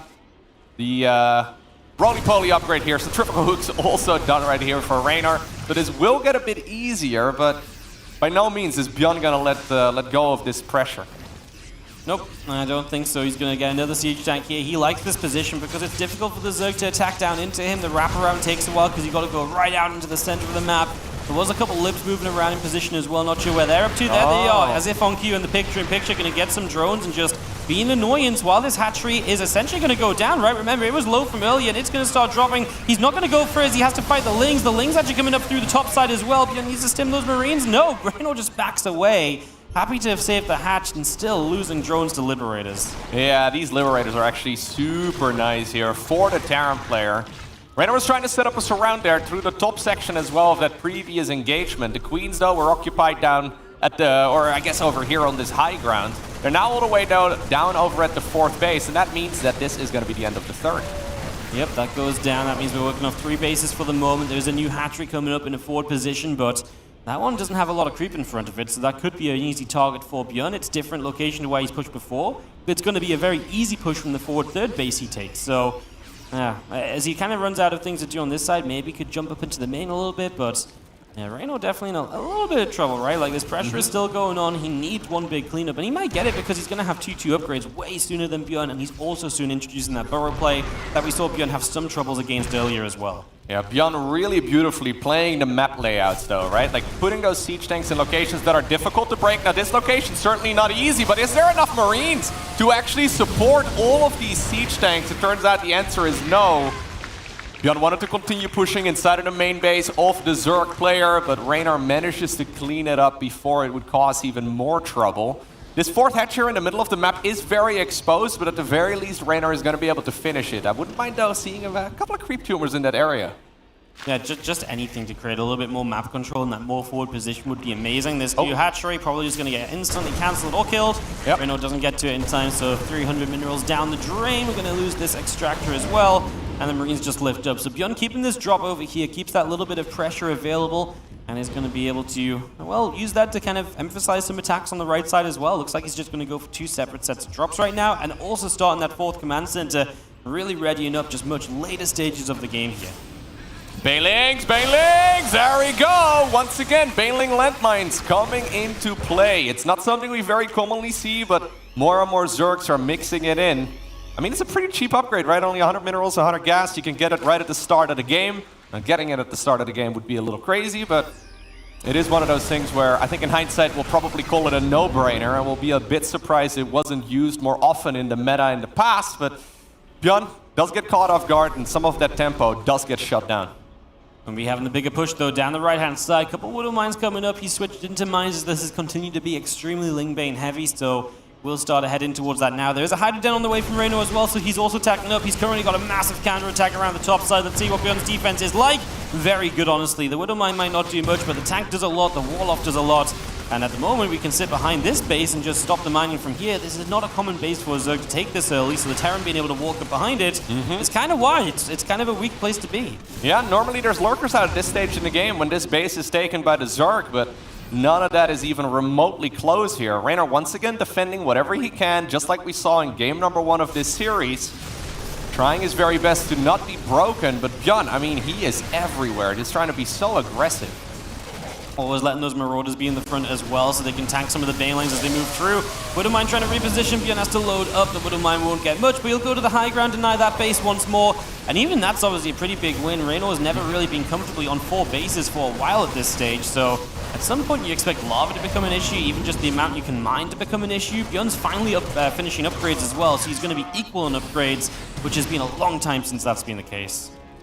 +2/+2, finishing up right now for the Terran player. 2-2 was done ages ago here for Raynor. Once again, these Banelings will get spotted. Planetary Fortress coming up over there at the 3 o'clock position. That's a very interesting 4th base to take, not one that we normally see. I wonder if it's something that Raynor is even really considering. Normally it's that base at the top or the one in the center of the map. Now there are a couple of Banelings over here burrowed on the ground. Bjorn, you gotta be so careful. I know, he's being pretty good at scanning, but there's a couple. It's a couple of Widow Mines, gets them low, which means they're so easily picked off, of course. Nice little catch from Raynor as he is going to dive forward here a little bit. There is a Widow Mine that can do a lot, but he split away from it. The one ling in the front took the shot, and that's all he needed to make sure that wasn't a bigger explosion. A few more from Balins will be cancelled. He's going to come around the other side at the same time. A couple of these tanks are not fully set up just yet. I don't think Bjorn can get the position he needs here. How far does Raynor want to chase now? The tanks are gone. Is it worth chasing off creep? He seems to think so. He's still getting Balin connections. I was expecting Bjorn to maybe just lift up a little sooner. He is going to do a diving down the right side. Let's see if he can do enough over here, but Raynor's already back across in this direction as well. Hydras are once again available here as well for the Zerg player. He's not really been comfortable in this game at all, but Bjorn also does not seem to be on the verge of breaking him, right? Normally, we see a Terran player attacking these scenarios and they just push forward the entire time, and then at some point the Zerg crumbles. I don't think Raynor is quite in that position in this game. This is still one bad engagement for Bjorn, away from being an absolute disaster for him. Now the Planetary Fortress, though, does get found, but does this mean that the Zerg army gets trapped? Well, we are going to see these Balins on the left side, maybe not quite being enough. The Marauders in the front will help to soak those up, and some of these Hydras, I thought that was a given chase, but I think he saw the burrowed Baneling, so he just backed away for a moment. That was actually huge. It saved Raynor like 4 or 5 Hydralists, right? So being able to do that. Bjorn actually lifting up his left hand right there off of the mouse and actually shaking his wrist out. Bjorn has had some wrist issues throughout this tournament this weekend so far. I really hope that, well, these very high intense games are not gonna make his wrist any worse than it has been over the last few days. He requested a pause earlier on in this tournament as well. That was a little bit scary. Bio unloads, just going to take the hatch on the left-hand side. A couple of these Widow Mines still setting up as we do deny that base on the left. Bjorn pushing down the right, Marauders in the front to tank. And he's got the Mines preset as well to kite back into. Letting the Marauders put in the work here is absolutely the goal. He's going to be pushed back on the left. On the right side, he's honestly looking pretty strong. The Marines are barely even joining in just yet. And it looks like Bjorn will push a bit further onto creep this time around as well. Yeah, he boosts him to the main base at the same time too, in the picture-in-picture, trying to be aggressive inside of the main base of the Zerg. Okay, it does look like he will be able to pick that up and get on out of there just barely in the nick of time. Raynor, though, going into a hive here. Lurkers are on the production tab, and, well, even though in game 1 of this series, those Lurkers did not necessarily save him, as Bjorn just stimped straight into it, this game, it's a little bit different, right? The pacing is not quite as aggressive. Credit to Raynor, man. He is just always where he needs to be. Like, splitting these units up so consistently to respond to what the Terran is doing is not easy. He's going to lose this base here. This is one of those times where he does get a little bit missplit as we get Buried Banelings on the left-hand side. But yeah, I think what Raynor's doing is very impressive. Bjorn's still keeping a lot of momentum in this game, but Raynor doing his absolute utmost to stop this being meaningful. Oh, he's even gonna go and take the golden minerals over here. Very interesting expansion pattern here from Bjorn. Just trying to take every single base on that right side of the map and to be as close to the Zerg as possible. Raynor doesn't want to be neighbors though. He's been trying to push this back for a while already. Going into the Lurker tech right now, it's going to make defending these pushes significantly easier, at least in theory. Lings and Banes are very needed over here though. We definitely are going to need a couple more Banes if Terran decides to reinforce this angle. Widowmine and Burrows tries to re-burrow there. Widowmine on the top actually does get to go off. The next couple might do something. We do push in on the top. There's a couple lurkers, but I think that's engageable for Björn. Similar to what we saw in Ancient System. It's just not quite enough for the amount of bio. So we get this base yet again. The Terran base 5 will be coming up while the Zerg's base 5 is going down. Okay, Ghost Academy coming up right now. It's a little bit later than I would have liked to see it. And at this point, Raynor is going to be pretty happy, actually, that this new base from the Terran's right over here. Planetary Fortress finishes up. Now, downside of a planetary is that you can't lift it. Command centers, orbitals, you can fly them into the skies. Not the case, however, with that Planetary Fortress. There's a big push through the center of the map, but Raynor seems to be all over that too, although this drop right here from the left side is brilliant here by Björn. He's target firing down the hatchery. He's not going to be able to get it for now, but bruising it is still very nice. Yeah, a couple of lurkers doing a lot, obviously defensively and offensively on this planetary. The left-hand side attack is going to get pushed away. Raynor's supply is dipping a little bit. Björn is taking a bit of control supply-wise, but he still needs to be able to clean up these lurkers. It's going to get easier because ghosts are coming onto the map. As it looks like Björn is giving up this gold base. He's just going to let this planetary fall. He stops repairing it, and he's just going to send those SCVs elsewhere. The supply count, though, heavily in favor right now of our Terran player from Korea. He needs to be careful. One misengagement, and he's just gonna get shut down. Those lurkers, they don't mess around. Now, ghosts are nice. He does have quite a bit of money in the bank too, but not a huge economy. Honestly, in the series so far, Björn has never really had that many SCVs available. Once again, opting to sit at only about enough for 3 base saturation. Yep, no, it's been low eco games, right? Just being that aggressive, been trading out this entire time. You do see Björn able to get so far forward because of that base being killed earlier, and these are morphing lurkers. They just about get to finish. Björn has so much bio here. You need something in front of these lurkers, of course. There's one on the right-hand side as well, and I don't think Björn will push too much further forward here as he loads up a chunk of medevacs. They're going to go around the right-hand side and just see if they can drop while the main force goes elsewhere. Okay, one of the lurkers decided to go in for the counter-attack as well. Raynor's supply count was rather low earlier. His bank is still non-existent. Björn has already got a lot of money to actually replace this current army of his with. The creep spread here, though, has been pushed back so wonderfully, right? Really nicely done by Björn so far in this series, just constantly controlling that creep spread. I mean, the entire center is just the way it started, right? A lot of Widow Mines even still in that area, too. Yep, just leaving a lot of these around, just hoping they get good connections, right? Just annoying for the Zerg. You know, same as the Burrowed Banes, just annoying to run over, hard to deal with. Can get a lot done out of nowhere. Just got to be super careful moving around the map, which is good because you don't want the Zerg just running around like a massive army here and a massive army there without being somewhat punished. This is a scary army, though. Raynor actually looking to go straight through the center of the map, it seems. He's got to clean up at least some of those units. Is there enough, though, for Björn to actually push back this amount of lurkers? The ghost count is growing. There's 4 of them coming up here at a time, but there's really not that many of them available just yet. He has only 4. He has got a couple libs coming out as well. There's not a lot of anti-air available as Björn is going to come in for the surround. He's going to try and fight these lurkers straight up with the bio, with the wraparound from the south, from the upper right. The lurker count is disappearing, and Björn's going to clean it all up. Whew, that was an engagement and a half. So dangerous right there by Björn, stimming into all of those units. There's more lurkers on the back of this. Raynor's inviting him to do that move a second time as well. Björn not going to take the bait this time, but what an engagement, man. Turns out a circle is even better than a concave. Absolutely, it was necessary against lurkers. You don't want to run in one direction. He made sure. The big thing as well was just not a lot in front of those lurkers. They weren't doing damage before the Terran got on top of them. And yeah, now Björn, of course, is going to have Ghost for future lurker waves. So he really survived the scariest part. Obviously, Raynor's economy has been in the gutter for a while. We know that. We've seen the bases dying. It's not been pretty. And I think finally Björn is truly comfortably ahead in this game. What a roller coaster. Björn requesting a quick pause. His wrist has been bothering him over the course of this tournament. And yeah, I've seen him shake out his wrist a few times already during this game. Yeah. It's definitely been an issue for him, so we'll just have a few moments here while we get this resolved, and hopefully just a couple of quick seconds, because he's looking great in this game, right? Win this, we're going to a Game 5, and Game 5, I believe, would be on Babylon. Great Terra map as well, so his hopes are definitely high if he can just keep his wrists together. Yeah, no, at this point, this game is heavily in favor of the Terran player. He's in a very comfortable position, right? So he's been incredibly aggressive throughout this entire series, and obviously that forces you to constantly split up your units, try to create as much distance between your armies as possible. It's a very intense style to play though. Raynor known for his speed, definitely the type of guy who will play at 5, sometimes even 600 average actions per minute, which well, comes down to about 8 to 10 buttons a second. These guys are incredibly quick, and in order to match that, you're obviously gonna have to you're gonna have to stay on top of it.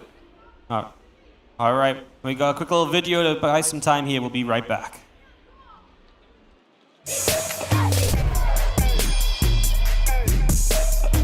Not really a surprise, but I think the strongest players are probably Serral and Maru, as per usual. I think the strongest player would be Serral and Maru. It's always a safe bet to say Serral is the strongest player. 저는 제가 생각하기에는 지금 세랄이 스타2에서 고트, 그러니까 최고라고 생각하거든요. 조성주 선수 아니면 뭐 세랄 선수 이런 선수들이 가장 저는 세랄 선수가 정말 인간의 범위를 좀 벗어난 선수라고 생각했어요. I don't know. When I watch their play, from their perspective, it just looks so clean and so nice. And obviously, their early Galak is miles above everyone else, so I expect them to be the favorites as always. Other than that, I think I want to say Clem, Maru. I think Serral is very strong. Obviously, he won the regionals, and he's been practicing a lot. I also know that Clem is on point, but we'll see, because Clem is a bit shaky in offline tournaments usually. 이번 대회에서 클렘 선수가 잘할 것 같아가지고 클렘은 아무래도 아까 제가 말했듯이 그 오프라인에서 성적을 못 냈다 보니까 이번 대회 우승은 클렘 선수가 할 것 같습니다. I think the strongest players here are, well, Maru. I feel like Clem's very good right now, but he hasn't really proven himself in offline events yet. So it'll be interesting to see how well he will do. I just get a little bit too nervous, and then I start playing a little bit worse. 레이너는 조금 떨어진 것 같고. Raynor, of course, he's always in the top 4 as well, so we'll see. He didn't get top 8 and he didn't get top 4 in the European regionals, but you still have to respect him as a player. I also think I'm probably being underestimated this tournament, because I haven't been doing like good at all in the past few months. As I said, I think I'm decent now. It's just a matter of showing it. For me personally, usually Raynor is the hardest one. He's always gonna be the hardest match for me. Well, we finally got Raynor mentioned in that video. It took about a minute and a half, but... Yeah, I was wondering the same thing, man. Everyone's like, okay, yeah, probably Clem, Maru, Serral, Clem, Maru, Serral, Clem, Maru, Serral. Yeah. Then eventually Raynor. Raynor looks incredibly strong, man. He does indeed. Looks as though we are back as we are ready to go. So we're resuming in a position where Björn is in a fantastic spot. He's been up a good amount of supply. The economy of Raynor has obviously been limited heavily throughout this game. And Raynor's just in trouble. Björn has the army to deal with what Raynor has. Raynor's got to pull some Raynor magic out if he wants to take this game 4. Yeah, he doesn't have a good economy. He's got a pretty decent army. He's got a all-right set of upgrades. But in basically every statistic, every pillar of StarCraft, we can consider this game an advantage right now for Björn. But it's not game over yet. One bad engagement, if you're not feeling 100%, can definitely be the end of Terran. Yeah, these armies are not easy to control. You got to get the snipes out. You got to stim up the bio split again. We do see a few Lings sneaking by. Doesn't look like they're doing anything too meaningful, and Björn pretty aggressively pushing forward. He's going to try and find a couple of different lurkers here and there. So is just working his way through that supply of Raynor at the moment. It's looking pretty good for Björn. I mean, he really is just in a fantastic position here as he dives forward. These lurkers are going to get burrowed, but I mean, we're just losing them at such a speedy rate. I just don't think Raynor can stand up against this. And look at the amount of money that both of these players have as well. GG is cold. Björn ends up taking another map. And that means that this best-of-5 series is now 2-2. And like I said, we go to Babylon map number 5. It is definitely one of the ones that Terrans might have usually picked earlier on in the series. Usually we end the series on Royal Blood nowadays, or maybe even a Grez fan. Babylon has got to feel good for Björn, but Raynor has shown the capabilities of winning on good Terran maps before Dragon Scales, right? He was so patient, he was so calm, he was able to hold his own for a very long time when necessary. Will he be able to deal with these Reapers effectively? Because I feel like these Reapers continue to cause him a lot of trouble. I mean, this game, this hatchery so low made it such an easy target later down the line. Yeah, he had a good opener as well against this particular build, right? At the very least, he had nice and quick Zergling speed, but those Banelings and those Reapers, I mean, they just got so much value off. It's been the same build order essentially from Björn, right? With a couple of small deviations here. This particular game, he decided to go for a third barracks rather than just 2, but it puts him in the driver's seat of the game, and he essentially never lets go. He just keeps on pushing the entire time. Foot is on the pedal, man, and I don't suspect he's going to play a lot more passively in Game 5.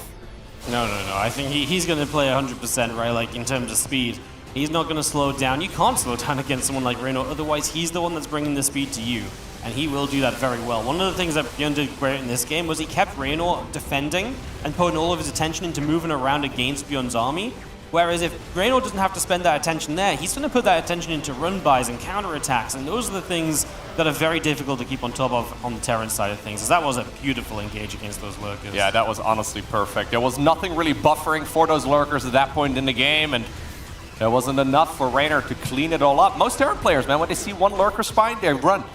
They see one set of lurker spines coming out of the ground, and they're like, okay, it's time for me to go and do something else. But Björn consistently stims into it. I'm sure other Terran players have tried it too, but it doesn't go so well. Björn, though, always splitting against it, coming in from multiple angles, and he managed to clean that up wonderfully.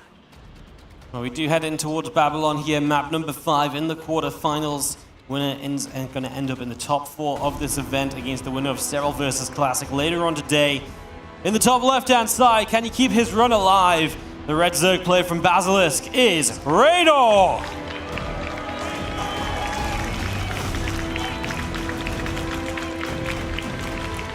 And his opponent playing here with the blue SCVs, representing the Rebellion, he is Björn.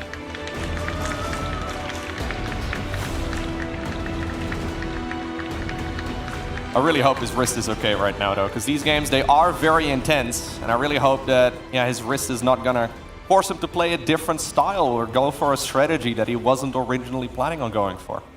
Absolutely. I tell you what is different already, though, is that Raynor looks like he wants to go hatchery first, right?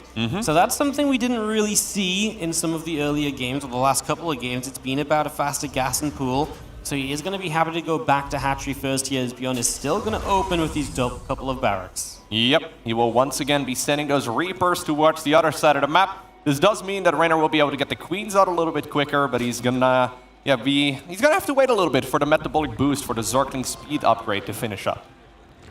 Yep, absolutely. Do you think Björn's going to go back to that 4-rack style? We've seen that pretty much every game from him so far, right? The 2-racks Reaper into barracks 3 and 4. Every time he's gone 2-racks Reaper, that's been the plan. Any reason to change it up, or do we think it's finally time to bring up something else? No, I think it is indeed going to be some sort of timing attack. I think that's a pretty safe assumption to make, also because it's a powerful build, but again, his wrists do seem to be bothering him quite a bit. He's making some paint faces here on the camera too, if you pay attention to the bottom right-hand corner of your screens. I think if you are not in the most comfortable position going for a timing attack that you play most of the time and that gives you a lot of success, it's a great strategy to play, but I also wonder if that maybe makes it a little bit predictable. Very possible. I think the openings have been great from Björn. He does put himself in pretty good positions. It's incredible defenses from Raynor that really kept him alive. See the CC going down, first Reaper comes across the map. Let's see how we can do. 6 links from Raynor. He's not messing around defensively. He wants to make sure he can deal with the first Reaper even, just nice and quickly, push that back as soon as possible. As these couple links come around, the Evo Chamber to trap the Reaper in for a moment. It's cute, but it does cost you some early money. Yeah, exactly. That is certainly not a free structure. If you can catch that very first Reaper, that's a massive victory. Not just, he actually got the Zergling right there as he was running around, man.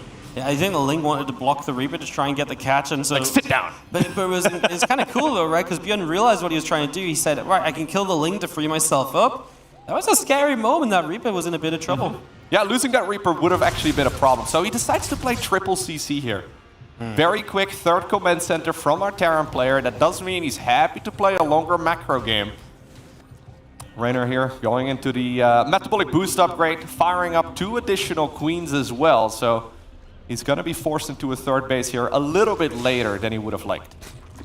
Yeah, no, absolutely. It's going to just come through a little bit slower on. That's one of the powers of these Reaper openings, that you can deal with this faster third hatchery the Zerg likes to take. You can stop that from coming through, and that's obviously a big deal. Going to go straight into the Marines and the Stim, and obviously without the extra barracks, that's just something that Raynor's not had to play against yet. Here come these Reapers, good first grenade, turns around again. It's that move, that turn around into the Lings that really allows you to do very well here. It's unintuitive, but it's what allows this to work so well. Yeah, he throws a grenade on the ground and then he runs through the Zerglings while they are in the air. That's actually a really cute move. He's now done it twice in this particular series. Once, I think, in the first game, and apparently once in the last of this best of 5 as well. Either way, one of the Reapers did end up going down here. A lot of the Zerglings are going to have to be remade. There come the Queens that are ready to push all of this back. But again, it's this triangular third base here for the Zerg. And it's definitely something that Björn can get aggressive with, right? He can certainly push across in this direction once again. There's a good couple of siege tank spots as well. Now here's the Speedlings once again. Man, Reaper grenades here from Björn are just so ridiculously strong. The grenades have been fantastic, and they need to be to keep those Reapers alive. You've got to place everyone so quickly and so perfectly, and they really have just been very well placed. Remember, this is just going to be that 3cc behind this, so he's not going to have as many Marines, but he might still push out and see if there's a little bit of something on offer for himself. Factory now on the way up, looking to get into the next stage of this as that unit start to move up through the center. No Evo Chamber, no Lair this time around from Raynor. It's a straight Baneling nest over here, and a whole lot of Queens and Zerglings. So he doesn't know that there is a third command center already done here for the Terran player. He once again does see the amount of units that are moving across the map, but it's still difficult, right, to figure out exactly what there is out there. One Overlord actually mispositioned. That one is certainly going to go down. Yep, that it is. Obviously, like you say, Raynor is setting up to deal with this, right? A lot of Lings, Baneling nest on the way. But Björn is just going to go double Engineer and Bay. He's going to have the follow-up all set. So I think he's done this beautifully. All series long, he's been so aggressive behind this 2 racks. And now he goes along with it all the way to pushing the Marines across the map, and then he says, cool, an Overlord, and I'm going back home. Because it is 3cc, it is everything else, and Raynor has taken a much later lair, much later Evo Chambers than he ever usually would, because he's been preparing to defend. Now, brilliant game so far here by Björn. Going into the 1-1 upgrades at this point in time is fantastic for him. Economically, he's in a good position. I'm assuming we can see, there we go, the third command center flying on down towards the low ground as well. He's got all of the tools at his disposal once again. He hasn't really done any critical amounts of damage, and it's not like Raynor's economy isn't great. But as far as upgrades go, and as far as the tempo of the game goes, I do really like this position right here for Björn. Just, yeah, playing the game exactly the way he had it intended. Yep, I'm just going through this step by step. We do see a few Queens coming across the side. Group spread is being pushed across. Getting that 4th base up is Raynor. Even getting some spores up in the main, just preparing for the eventual kind of phase of this game where Björn starts dropping all over the place. Because you know it's going to be coming eventually. So he's just on a prep for that. Björn about to hit his full-on mid-game production. All 5 barracks are going to be done. He is going to be able to start up his armory to head into 2-2. All those timings looking pretty smooth, honestly. And he is going to be absolutely soaring away in terms of production very, very shortly. Raynor's creep spread here is looking nice. I think that's important here because we are getting to the point in this game where Björn is ready to start dropping all over the map. Honestly, I feel like we're already there.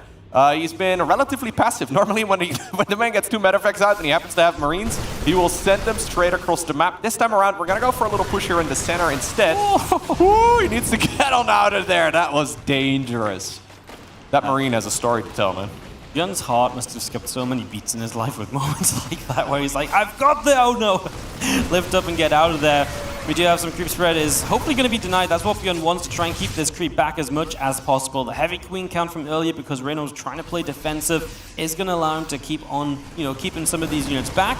Björn can head into 2-2 now as well. That's going to be an important moment. He can't afford the +2 armor yet, but it should be coming up soon. And you get a lift up there after grabbing 1 Queen. So again, good pressure from Björn, pushing back some of the creep in the directions he wants to have the larger pushes in the next few moments. And he does have 1-1 against 0-0 for about another 60 seconds. Yep. And that's huge. Those upgrades are massive. Björn, though, not yet firing up the +2 upgrade. That is something he needs to not forget about. There he goes.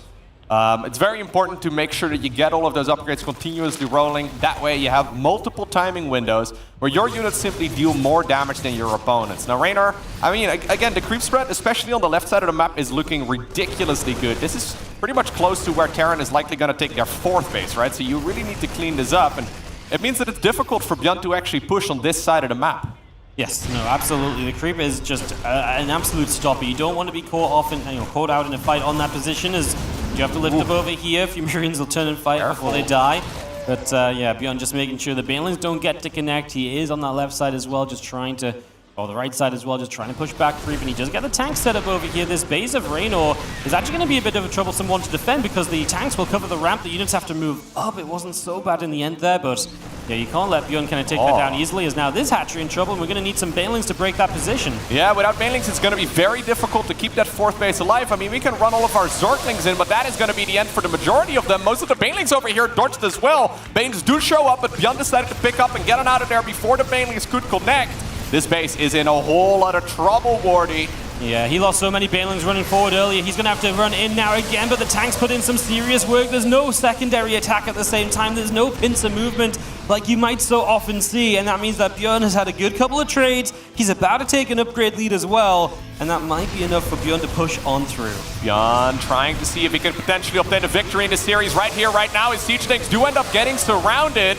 Okay, they at the very least are taken out. The creep spread here is still looking decent, but I think it's about time we evacuate this base. We need new Banelings, and, well, they're just now morphing in. There's no Banelings at all, so we are going to come through. This hatchery will go down. We've got some Marines already working on the drones as well, so you might be able to replace the base, but making these drones a second time is going to be very difficult. Raynor is losing out on a big lot of stuff. And all of a sudden, Björn is looking fantastic as he has still got some siege tank reduction here as well. So you're still able to hold this position and now starts working into the next base along. +2/+2 done right here for our player in blue. Raynor forced to evacuate towards another expansion as well. Somewhere far out on the left side of the map. Björn just took care of 12 workers, he took care of 2 hatcheries, and he still has a phenomenal army. This is that timing window you were talking about earlier. It's because of that opener that Björn decided to go for that he's got about a minute or so where he's just so far ahead as far as the upgrades go. So many drones are going down in that main base as well. The units that are showing up are just not enough. The Baneling's finally going to get here to push this back. We've killed off structures in this main base as well, so Reynor's going to be limited on what he can make. We're seeing creep spread cleaned out everywhere, and Björn is taking bigger and better control of this map. Finally, Reynor's upgrades are evening out, but Björn's already on his way to 3-3. Just needs to be careful on creep against these Banelings. Raynor is going to have a good chase back here, but it is into a lot of siege tanks. But he will get on top of the tank, and he is going to win one fight that he maybe wasn't meant to. He doesn't have any lurkers coming up here either. That's another about 10 supply going down. The Banelings here in the middle of the map as well do snipe all of those Marines. Björn just lost probably about 40 supply worth of units over the last half minute. He just lost everything. He lost his medevacs, he lost his push, he lost his reinforcements.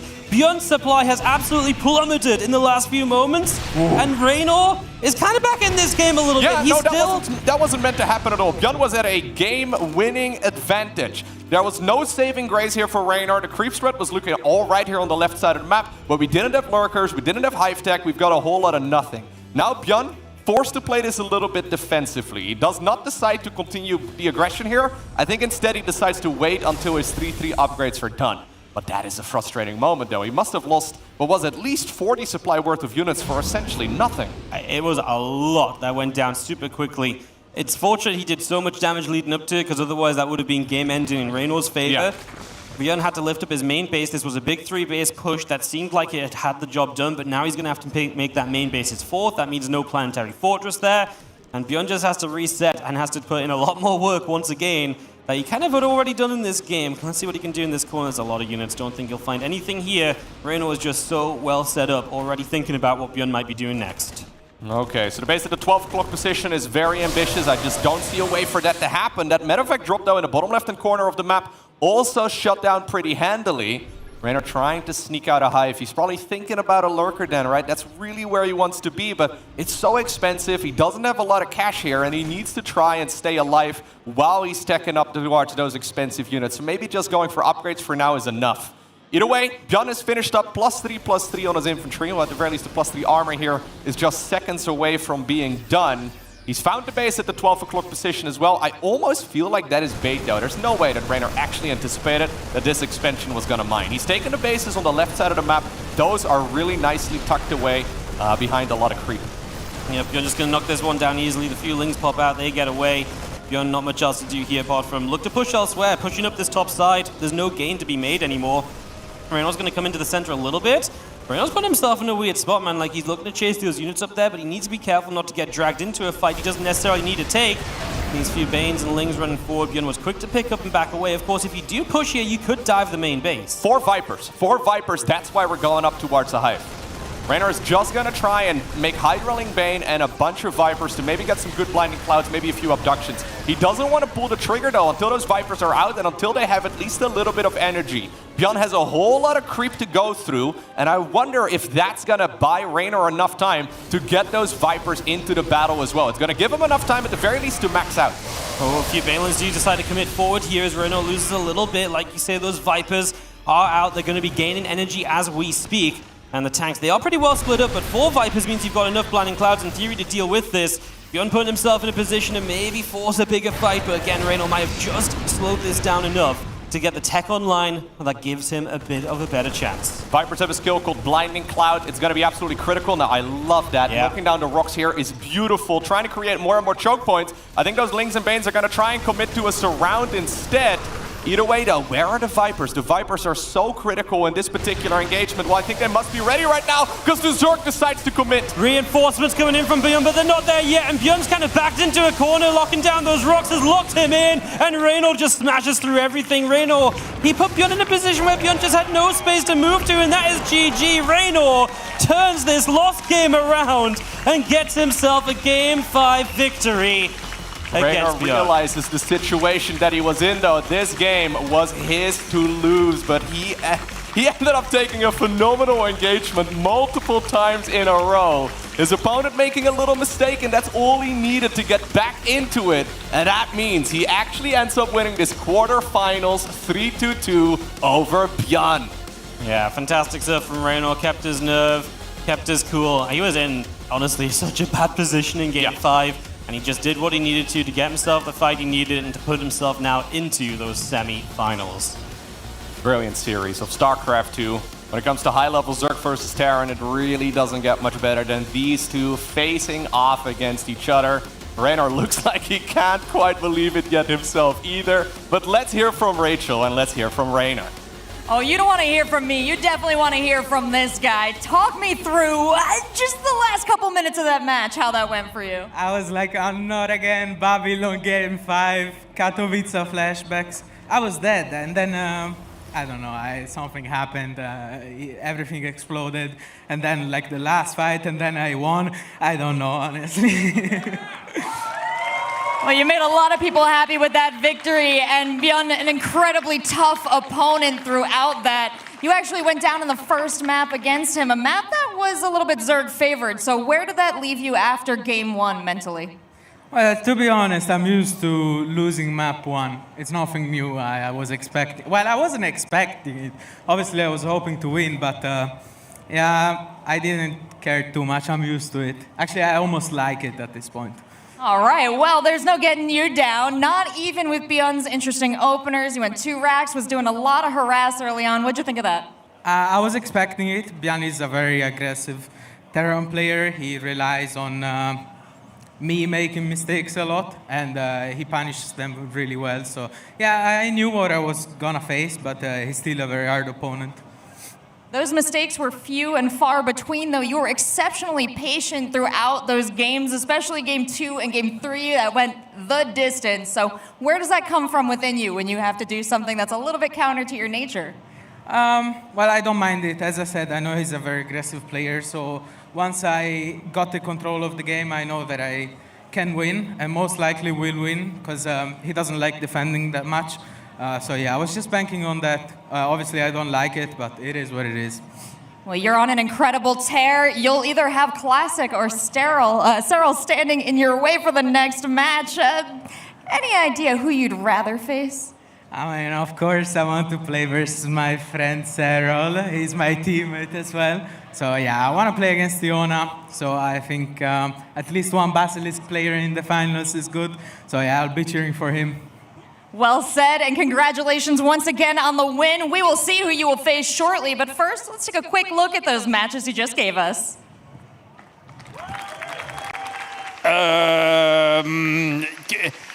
Oh my God.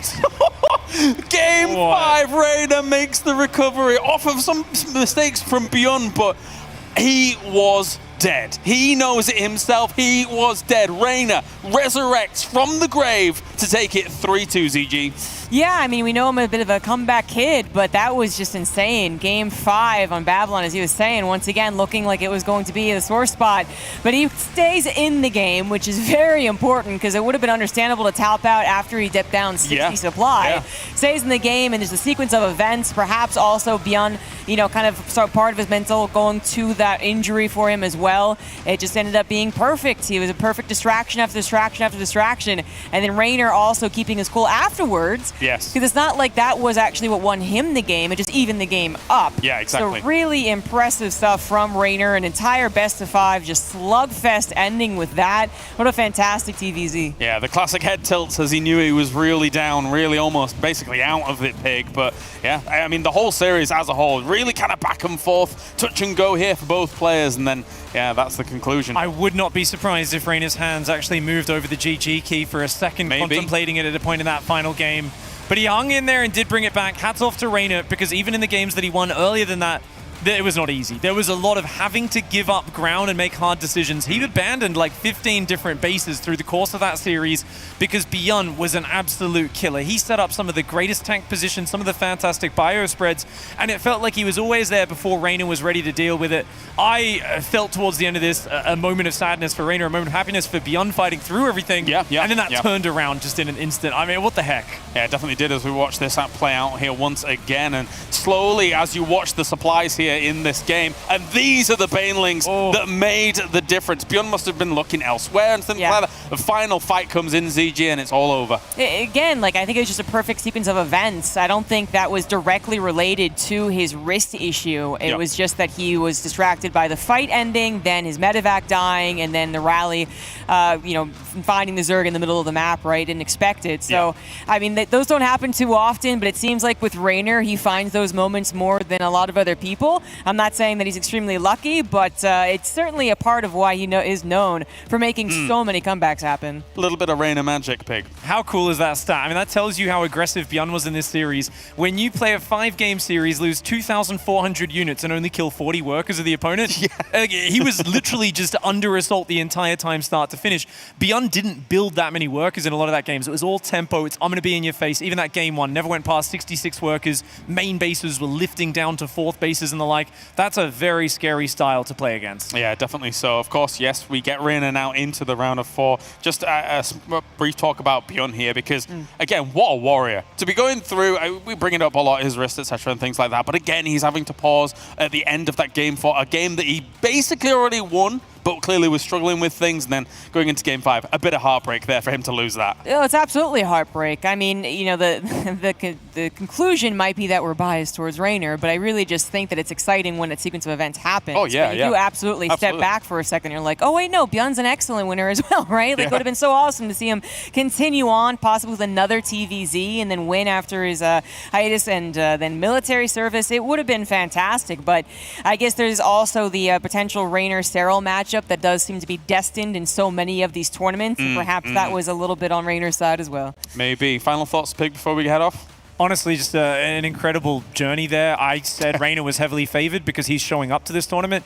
I still think it was monstrous, the effort that Beyond put out there. And yeah, once again, mad respect to him for taking Raynor to that place. I feel like Beyond won in a lot of players' hearts as well. So massive respect for both players. All right, thank you very much. It's time now to go to a break. I feel like I need to clean my glasses. I can't believe what I just saw. But anyway, we've got one more round of 8 match to go. It will be Serral versus Classic. Join us right after this.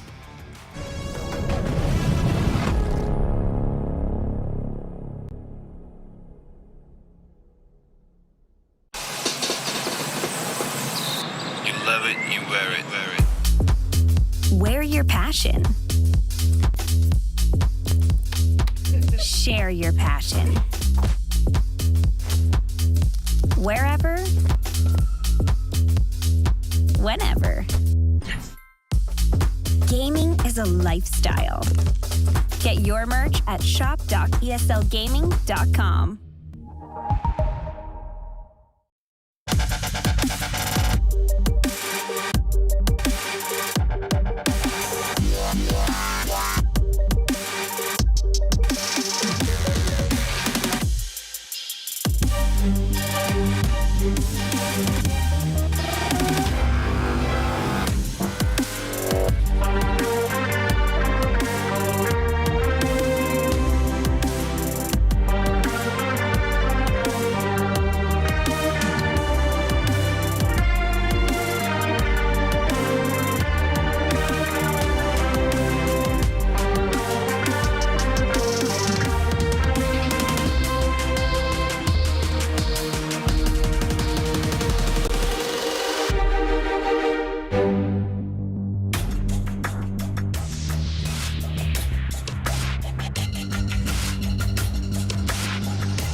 It's my time, it's my time, it's my time, it's my time, it's my time, it's my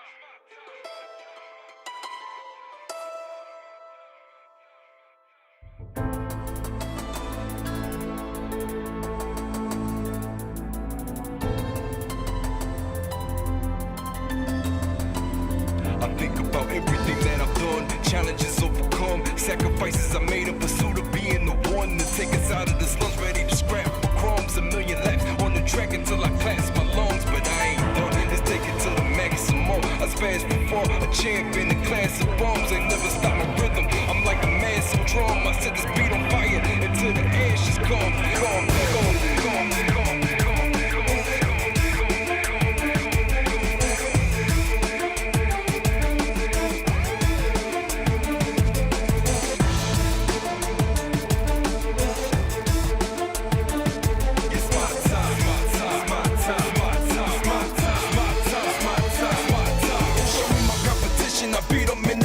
I'm swinging until they finish, man, somebody better get them. Told them I was the realest, but nobody paid attention. Now you go up against them, get a ticket to the clinic. Been about my business, I wait past the limit. I'm treading, so I react and attack without feelings. Everybody else chilling, but I'ma continue drilling. Keep hitting and hitting until I break down the building. Be the man, you gotta beat the man. So for you, it's lights out. Say be the man, you gotta beat the man. So for you, it's lights out.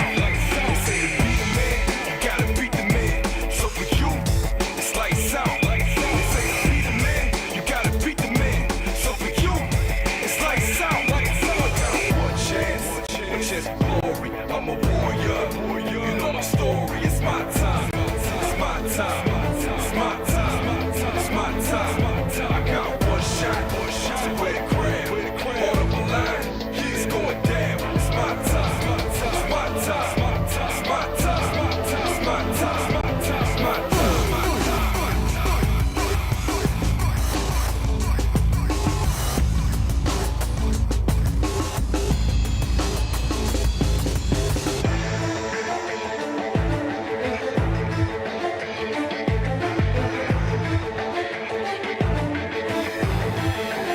It's all coming in line, I'm destined to shine. I stayed on my grind. Every bar's like a hook from Iron Mike in his prime. My eye leader, light speed is just blowing your mind, and you ain't got enough heart to try to challenge a line. I'm holding it down, toe to toe, controlling the crown. To be the best, you gotta beat the best. I'm eating you clown. I've been the undisputed champ the last 300 rounds. I'll put your lights out now, you ain't making a sound. I got one chance for glory. I'm a warrior, you know my story. It's my time, it's my time, it's my time, it's my time, it's my time.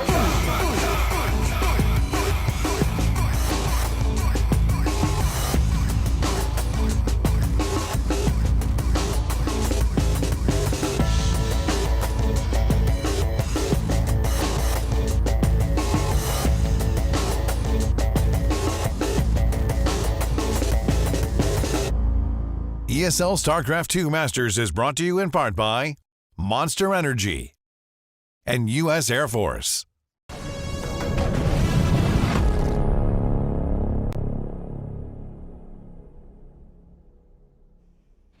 Welcome back. What a roller coaster here so far for the ESL StarCraft Masters, as we now have our final round of 8 match here to determine who's moving into the round of 4.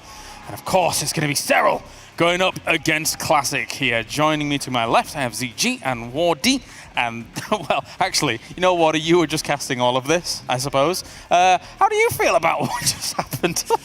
I'm a little bit devastated. You know, I am a Beyond fan, and I'll own up to that, right? So it was a bit devastating to see Game 5. You know, it felt like he'd done it. It was a great series, and he kind of just walked his unit straight into Bane lanes, which kind of a little bit of a throw. You can't really do that in the highest level of StarCraft. So, a great series, though, right? I mean, from start to finish, it was just super fun, back and forth, non-stop. Just thought it was great games. All right, let's focus on what we've got coming up then. Cyril versus Classic here. The two going head-to-head. And, you know, when you walk up against someone like Cyril with those kinds of numbers, it does get difficult. It's fair to say, ZG, Cyril at the moment is looking pristine. Yeah, I mean, he's looking pretty perfect, which I know you can't do in StarCraft 2, but he's looking pretty perfect. I mean, I do think we say this a lot coming into tournaments, though, and it's not that we're wrong. Like, he is definitely a favorite to win pretty much any tournament that he participates in, but it's been, you know, a bit lacking, I suppose, on the actual victories, like the first places, right? So I would say that Serral is absolutely, you know, a king in StarCraft 2, but a god in ZVP in particular, though, right? That's almost never been a problem of his. It's usually ZVZ, isn't it? So Classic's going to be in a lot of trouble. He's just great in the late game ZVP, right? So you don't really want to go there. He's really good early game ZVP, so you don't really want to cheese him. Like, he's just great at finding out what needs to happen, so he's great at defending. But then you get into the mid game and he's really just solid there. And even if he gets behind, he has that ability to survive and get to the late game where you can use the spellcasters to bring the game back. So it's just tough to take Serral down. He's extremely consistent across the board. We've seen that. I think he's won so many events off his ZVP, won his World Championship off his ZVP, right? When he won the BlizzCon. Yeah, I mean, just in general, it's just tough to take him down. But I did say earlier, I think maybe Classic can give him a good run for his money out of all the Protoss plays we've seen, considering Hero didn't really come through. Maybe Classic can, you know, be a bit crazy because Classic has very fun, inventive builds, and maybe he can just stop Serral scouting them out. I mean, he lost his opening round to Dark 0-2, unfortunately, but since then, he's looked like a little bit of a killer. He really hasn't dropped that many maps. I feel like Classic is going to need, I'm going to use the phrase again, like Destiny on his side here. Not necessarily, you know, him, but rather just that it seems like we're bound to have fantastic games today, right? So the TVT was the only one that wasn't the 3-2. But if that is the way that it keeps on going, well, then that's great for Classic. But if I was going to take out the tournament and just look at the results, well, Serral's an absolute, like, he's so advantaged. He's only lost to him once 5 years ago. Jeez. So, like, Classic's going to need either something extraordinary with his build, like Woody was pointing out, or divine intervention, I suppose. Well, let's see then. Let's do it. Let's head on over to the stage. It is our final round of 8 match. Serral versus Classic.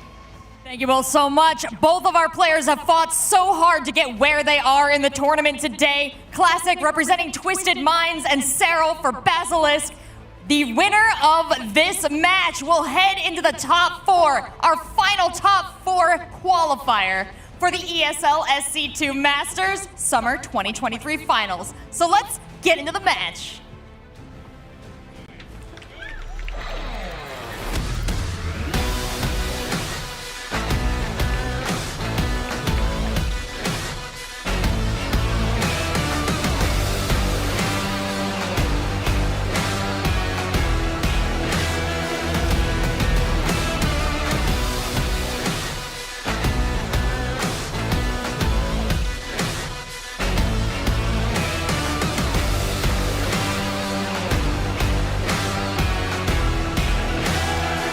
It is time to start our final quarterfinals of this round of 8. The last Protoss in the tournament, Classic, is going to duke it out with the great Jonas Otala, who just saw his teammate make it into the semifinals.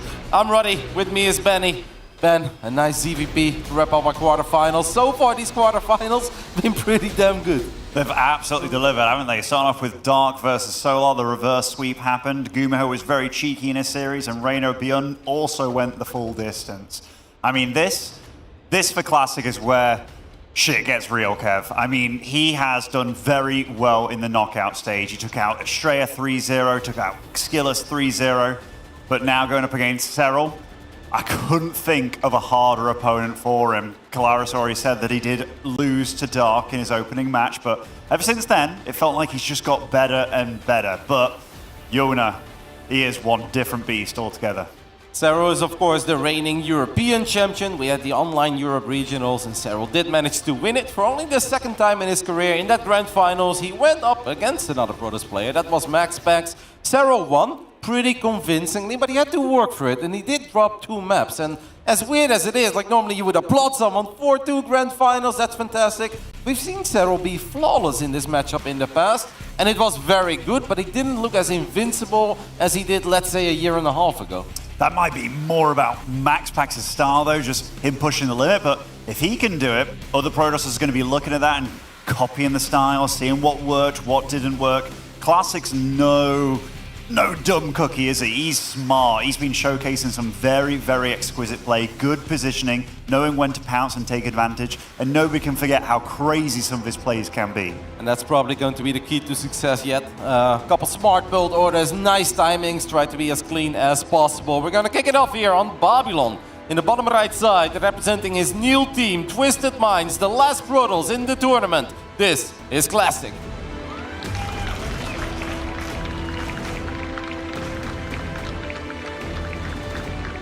And the man that took the whole scene by storm in 2018, and it was never the same again. The great Jonas Atala. It is Serral!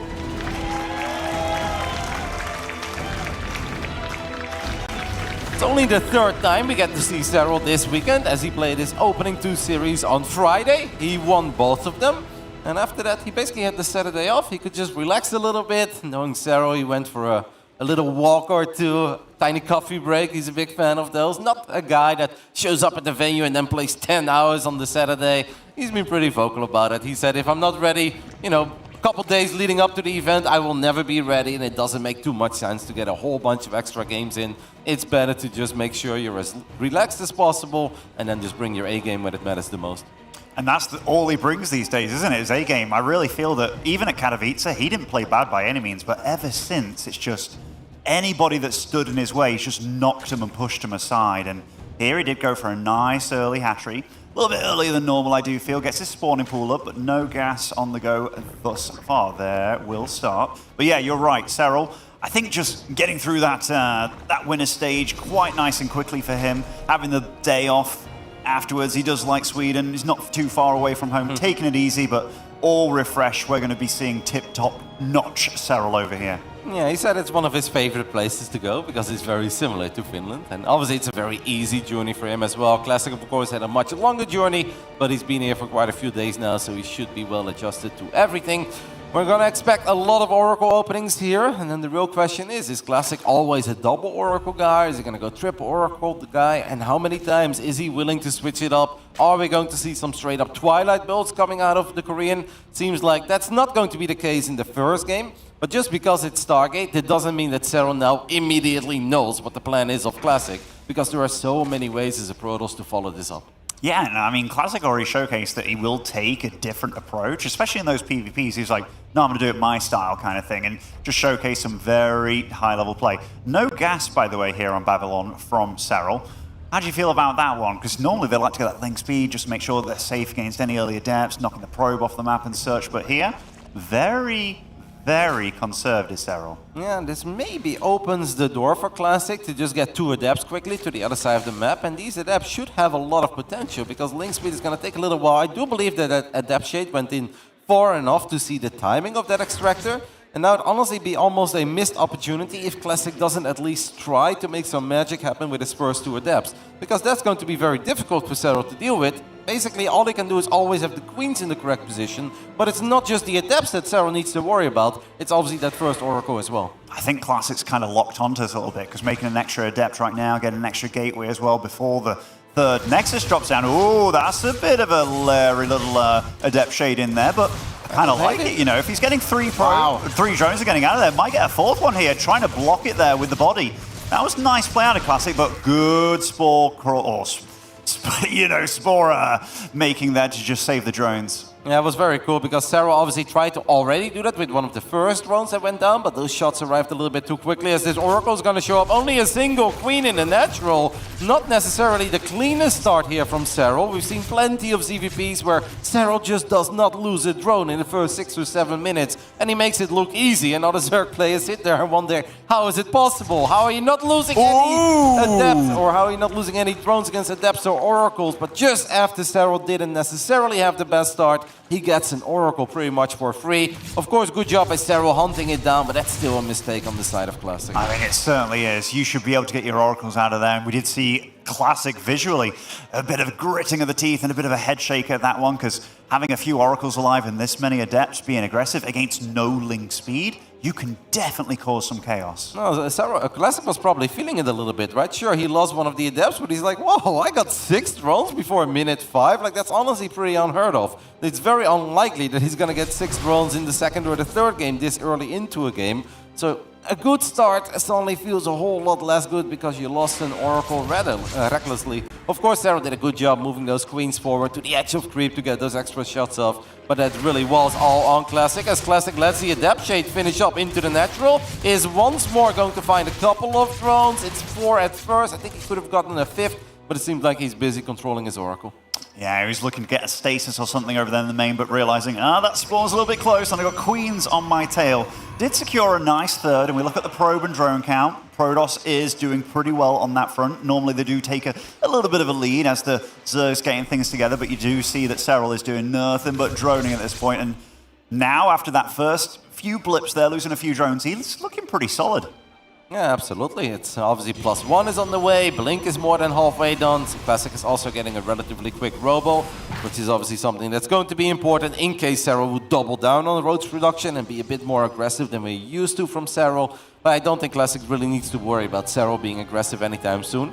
Probably most action is going to take place on Serral's side of the map. Classic is going to flirt with the Zerg army right on the edge of creep, try to push back the creep non-stop, and obviously make sure that he doesn't miss any links running by in the natural or main base, or Bane link connections later on, which obviously we are expecting Serral to add in some Bane links, as he's already working on +1 melee. Yeah, a lot of the Protoss these days, they do work with 3 Oracles when they're doing this kind of stuff. But I see a Robobait and a very quick second Robo facility. So Classic is already mixing things up a little bit here, but Serral still has to respect this little push out. He still has to be careful, because in the blink of an eye, a Protoss can get a lot of units out very quickly, but Serral, he's playing good. He's just kind of delaying, scouting, and seeing whatever is going on. I mean, Serral's playing all right, but Classic is definitely playing good. 7 minutes in, I think this is a position that most Protoss players would absolutely sign for. He's on 3 bases. He still has a minor worker lead. Serral's definitely not running away with this game economically. That second Robo is on the way. The Robo base is pretty much done, and as long as Classic doesn't do anything silly with his Stalkers,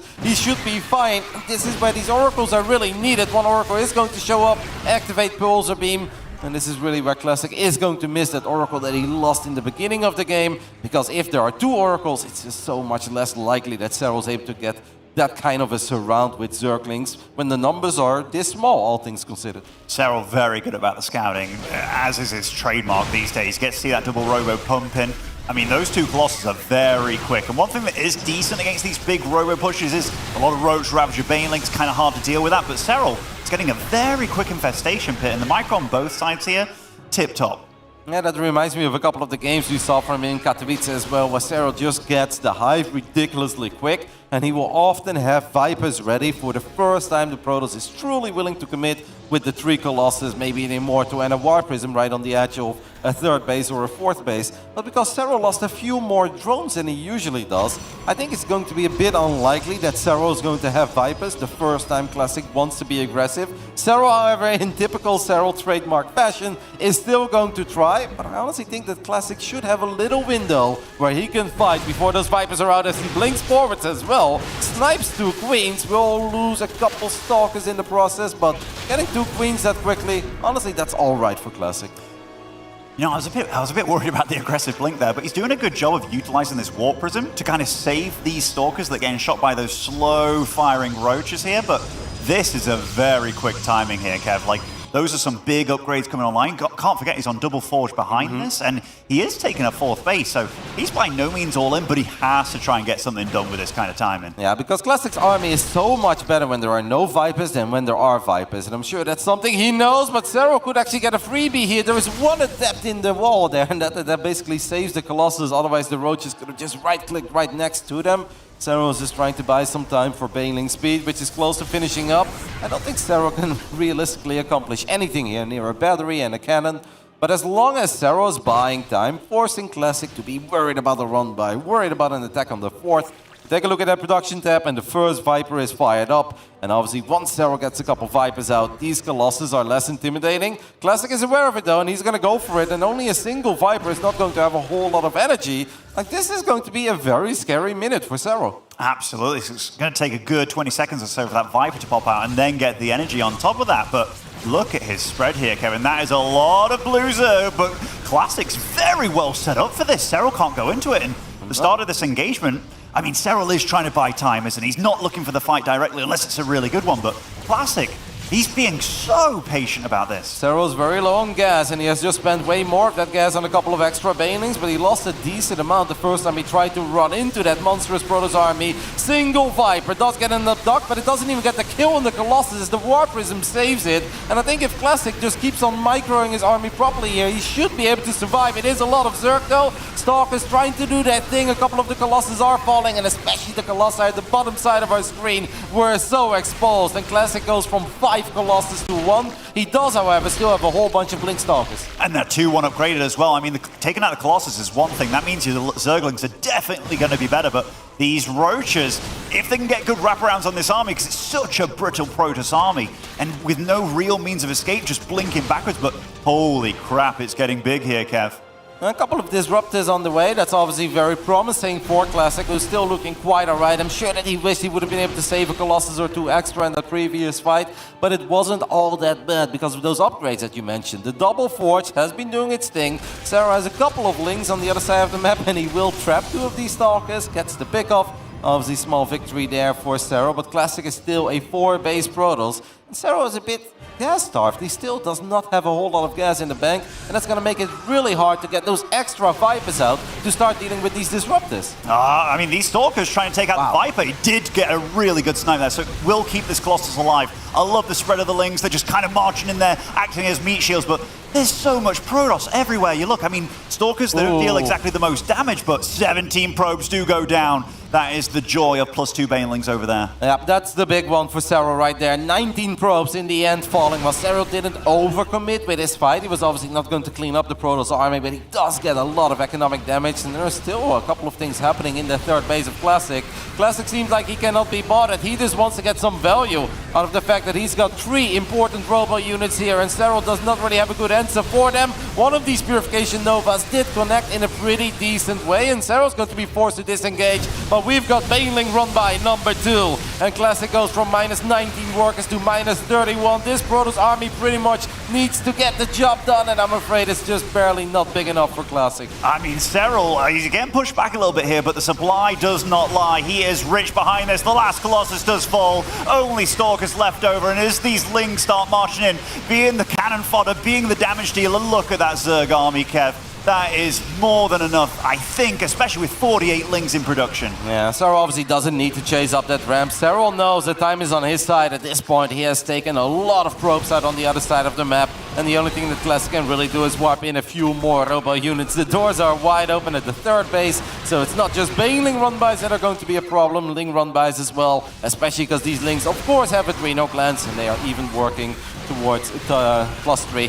Classic is running out of steam. He knows that he's going to try, but he's fine a few Stalkers. They really do not match up well against this, well, more diverse Zerg army. Couple Lings, couple Banelings, Roaches, Ravagers.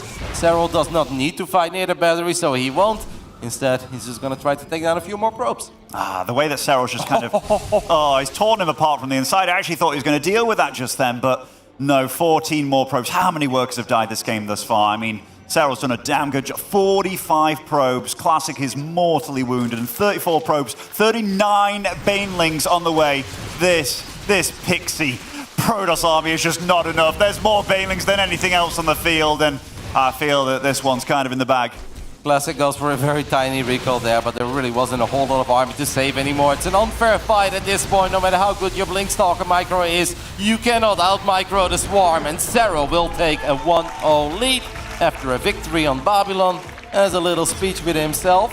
Solid game there by Cero, but definitely not as flawless as we've seen some of his other ZVPs. And I'm sure that Classic will be absolutely kicking himself for losing that first Oracle, because that was just super unnecessary. A complete unforced error. If he would have sent it towards the bottom side of the map or a bit further away from the Queens, like that Oracle would have came in so handy in these specific moments where it's a lot of Lings mostly chasing down that Blink Stalker army. That's where you need these Oracles to activate Pulsar Beam. Yeah, or even just having like, because he only went for a 2 Oracle build as well, so losing 50% of them when you needlessly should. But I gotta say, the micro here from Classic was actually really good. These Vipers didn't really get that much done. As soon as they got moved over, it was like, okay, quickly pick it up with the War Prism and stuff, but Cero did what he needed to. He just cut his legs off and then just won the economy game. Very nice RTS play. I mean, the spread was beautiful there by Classic, but at one point the 3 Colossi at the bottom side of our screen, they were very exposed, and it was just roaches getting on top of them. And since the Warp Prism was busy warping in Stalkers, it wasn't just able to save a couple of these Colossus. And I think maybe if Classic has like a pylon and a gateway here, so you can actually just use that Warp Prism to pick up these important robo units, drop them in the back of the army. I think there was slightly more potential in that Protoss army than Classic managed to get out of it in the end. Certainly, but as far as first games go, when you go up against Serral, if you're a Protoss player, I think if we look at that Oracle not dying there, maybe we're looking at a different game entirely, just because they are so pivotal. Players like MaxPax really utilize them to their full potential. The first 3 Oracles, even if they get bruised and battered, as long as they did something, they can do so much more later on. And if we look back at some of the other EVPs that Serral has played, where he goes up against very similar styles, the quick double robo with the Robo Bay, he often gets like 2-3 Vipers ready for that very first push, and that was absolutely not the case this time. Unfortunately, it was not enough for this man. He's down 0-1, but he played a pretty solid game on Babylon. Let's see if he can continue that here on Gresbon, representing Twisted Minds, the last Protoss in our tournament. This is Classic.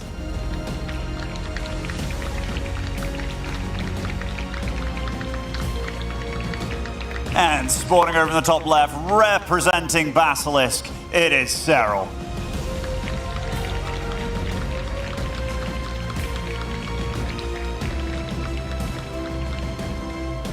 Serral's actually just going to be able to take his natural here immediately. And recently we had a little interview with Serral where I asked him about one of the openers that he had in his EVP, and he said he's basically very happy in every EVP that he plays if he can just take his natural. If he's not forced to expand elsewhere, some Zergs are kind of okay with it, right? It's like, yeah, it's a bit harder to get the economy going. Perhaps it's a little bit harder to protect your drones in the early game, but the nice thing about taking a different expander in your natural is obviously that you can get the creep forward a little bit easier, but Serral is old school, man. He just loves taking his natural, and apparently Classic has no problem with it.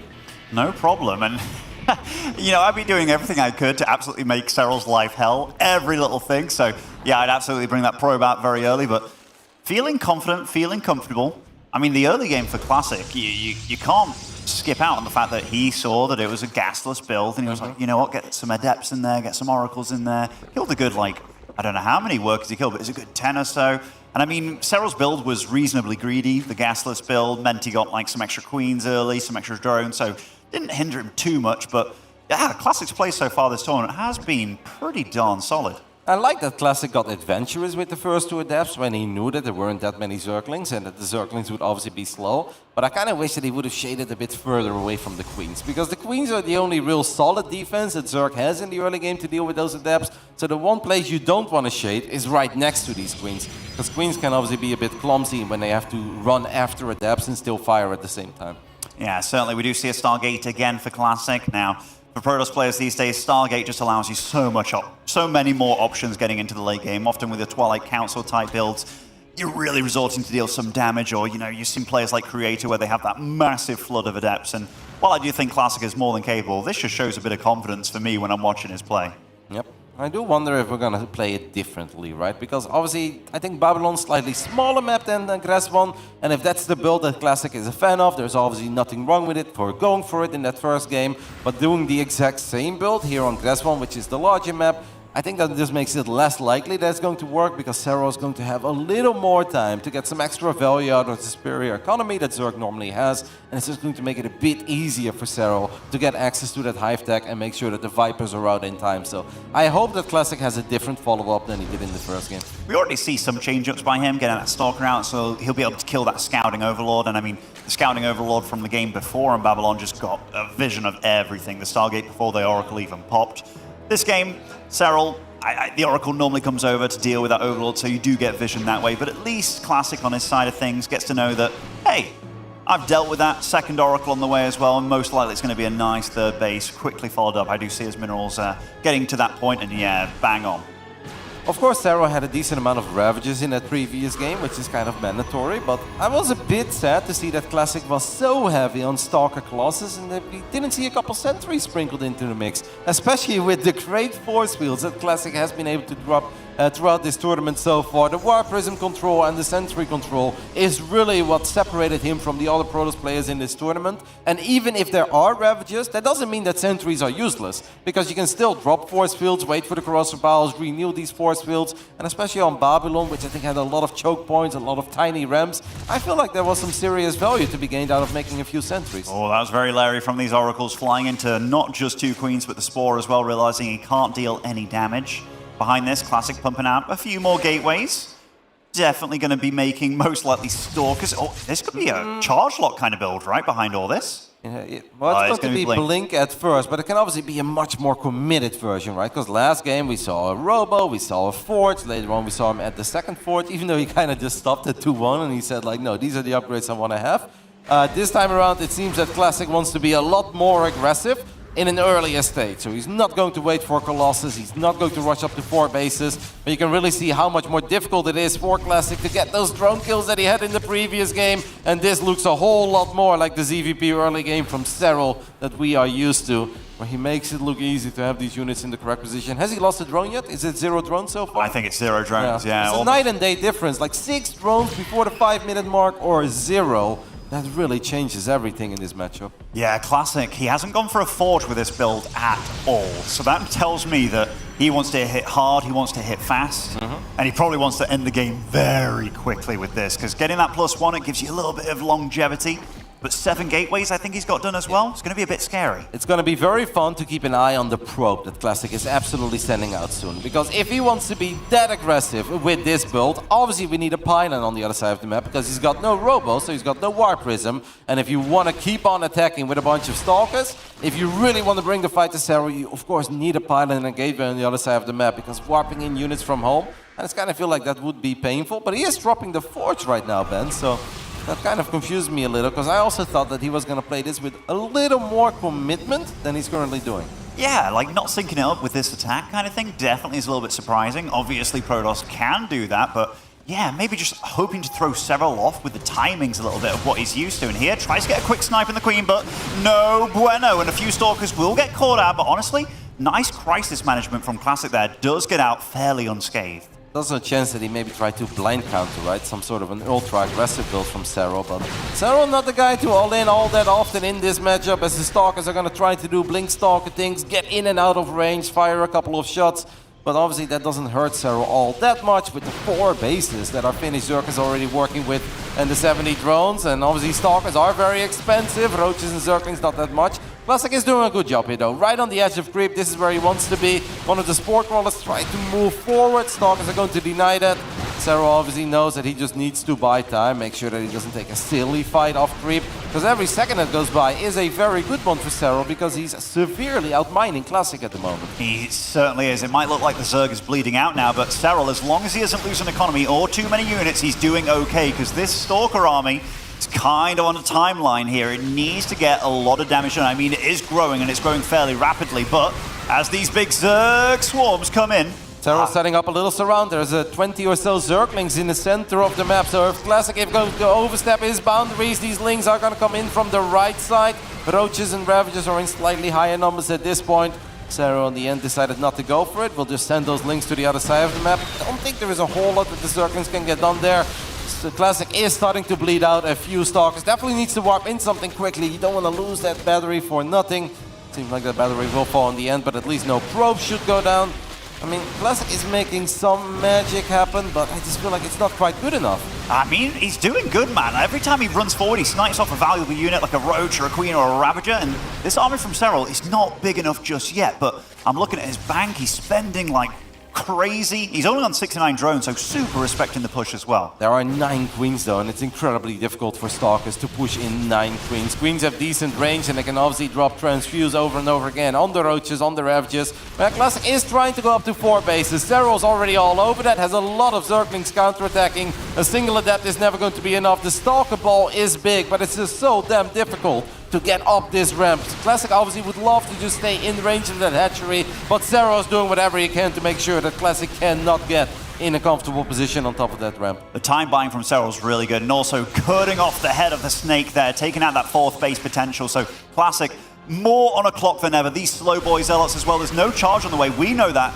Not sure if Serral does, but Classic's taking some cheeky fights over here, but a lot of Zerglings in production along with that Baneling Nest. Nice little forward blink there. Can we take a look at the units lost resource tab? How close is that? Sero has lost 600 resources more, and that's, I think, numbers that Sero is completely okay with, as Classic absolutely needs to cancel that Nexus, and he will do that towards the end. So Sero right now with back-to-back denials on a 4th base attempt of Classic, and is also going to find a few probes here for the first time. There was no unit in the ramp there, actually. Oh, wow, and you found a lot of probes just over here as well. So next 4th location, he knows all about it. And all of a sudden, Seryl's like, I got you on the other side of the map. I can spread creep like crazy. I can get my Banelings on the go. My +2's almost done as well.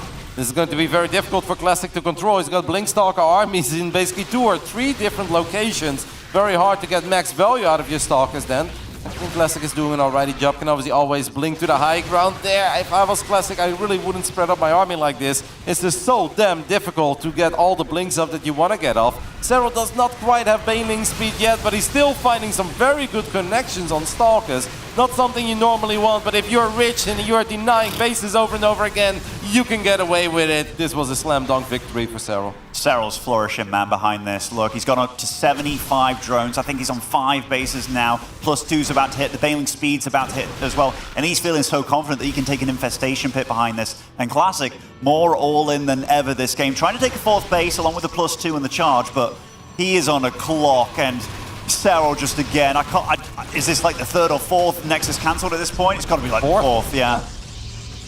Just not allowing him to grow. And the beauty of Sero as well, that is the macro is always effortless on his side of the map. It's not just the 4 bases that he originally was working with. No, during all of that battling and the run-bys and denying Classic from getting extra bases, he did manage to get up a 5th base. He did even manage to get up a 6th base, cranking out a few more drones. Stalkers are going to try to do their thing, but if there's no battery to run to, these are really not pleasant fights for these Stalkers. There's a lot of Lings in the mix with +2 melee, a couple of Banelings making it so hard for these Stalkers to just stand their ground. And you were talking about number 4, well, I think we're about to get denial number 5, but first Sero wants to get a couple probes, and he's going to get a whole lot more than just a few, as we've already lost 6, and even that Nexus could have been in a tiny bit of trouble.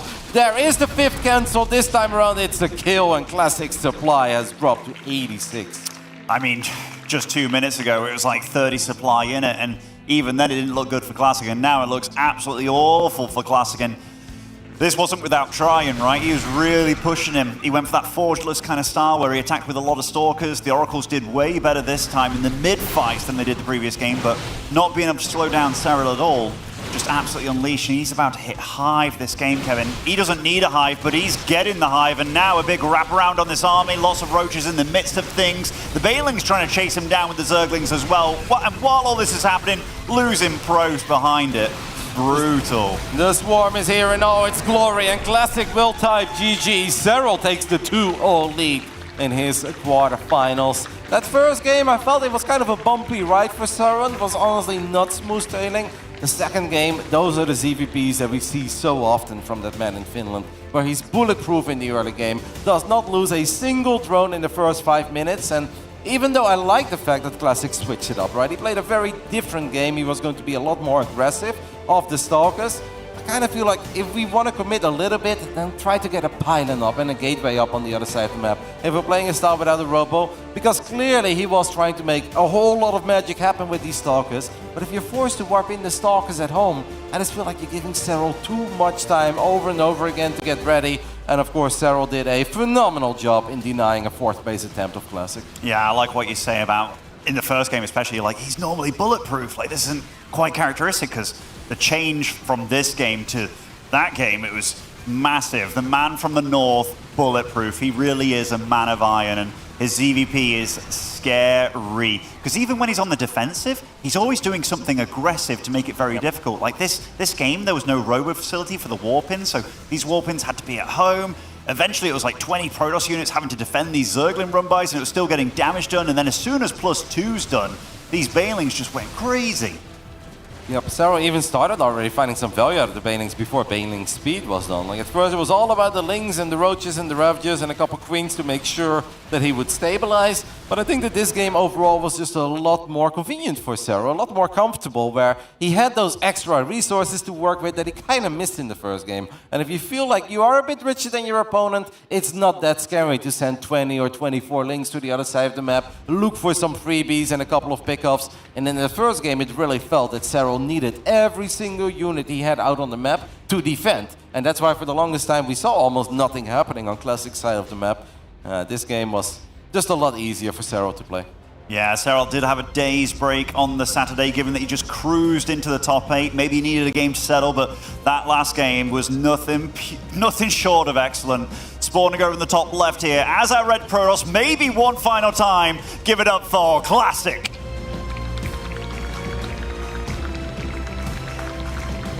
The only Protoss to make it into the quarterfinals of the ESL SC2 Summer Championships. Unfortunately for that Protoss, he's going up against this man who's just a Protoss killer. Well, he kills almost everything in the game. But in the bottom right side, we are looking at the main base of the man from Finland representing Basilisk. Make some noise for Serral.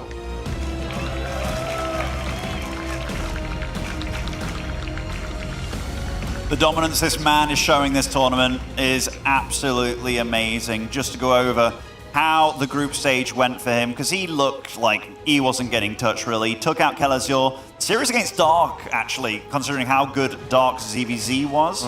That was nice. We saw some late games out of them. We did see Serral reign supreme eventually, going up against Classic. Maybe one of the nicer draws for Serral. Very unfortunate for Classic. The winner does go on to play Raynor, which that is not an easy road, but that's fireworks. It is fireworks. Serral, though, he's looking clean, and he's been looking clean for quite some months as well. It's just, I don't think there's a player on the planet that I'm like, oh yeah, that's one that Serral really has to worry about. No, I feel like Serral is pretty much the favorite against anybody right now.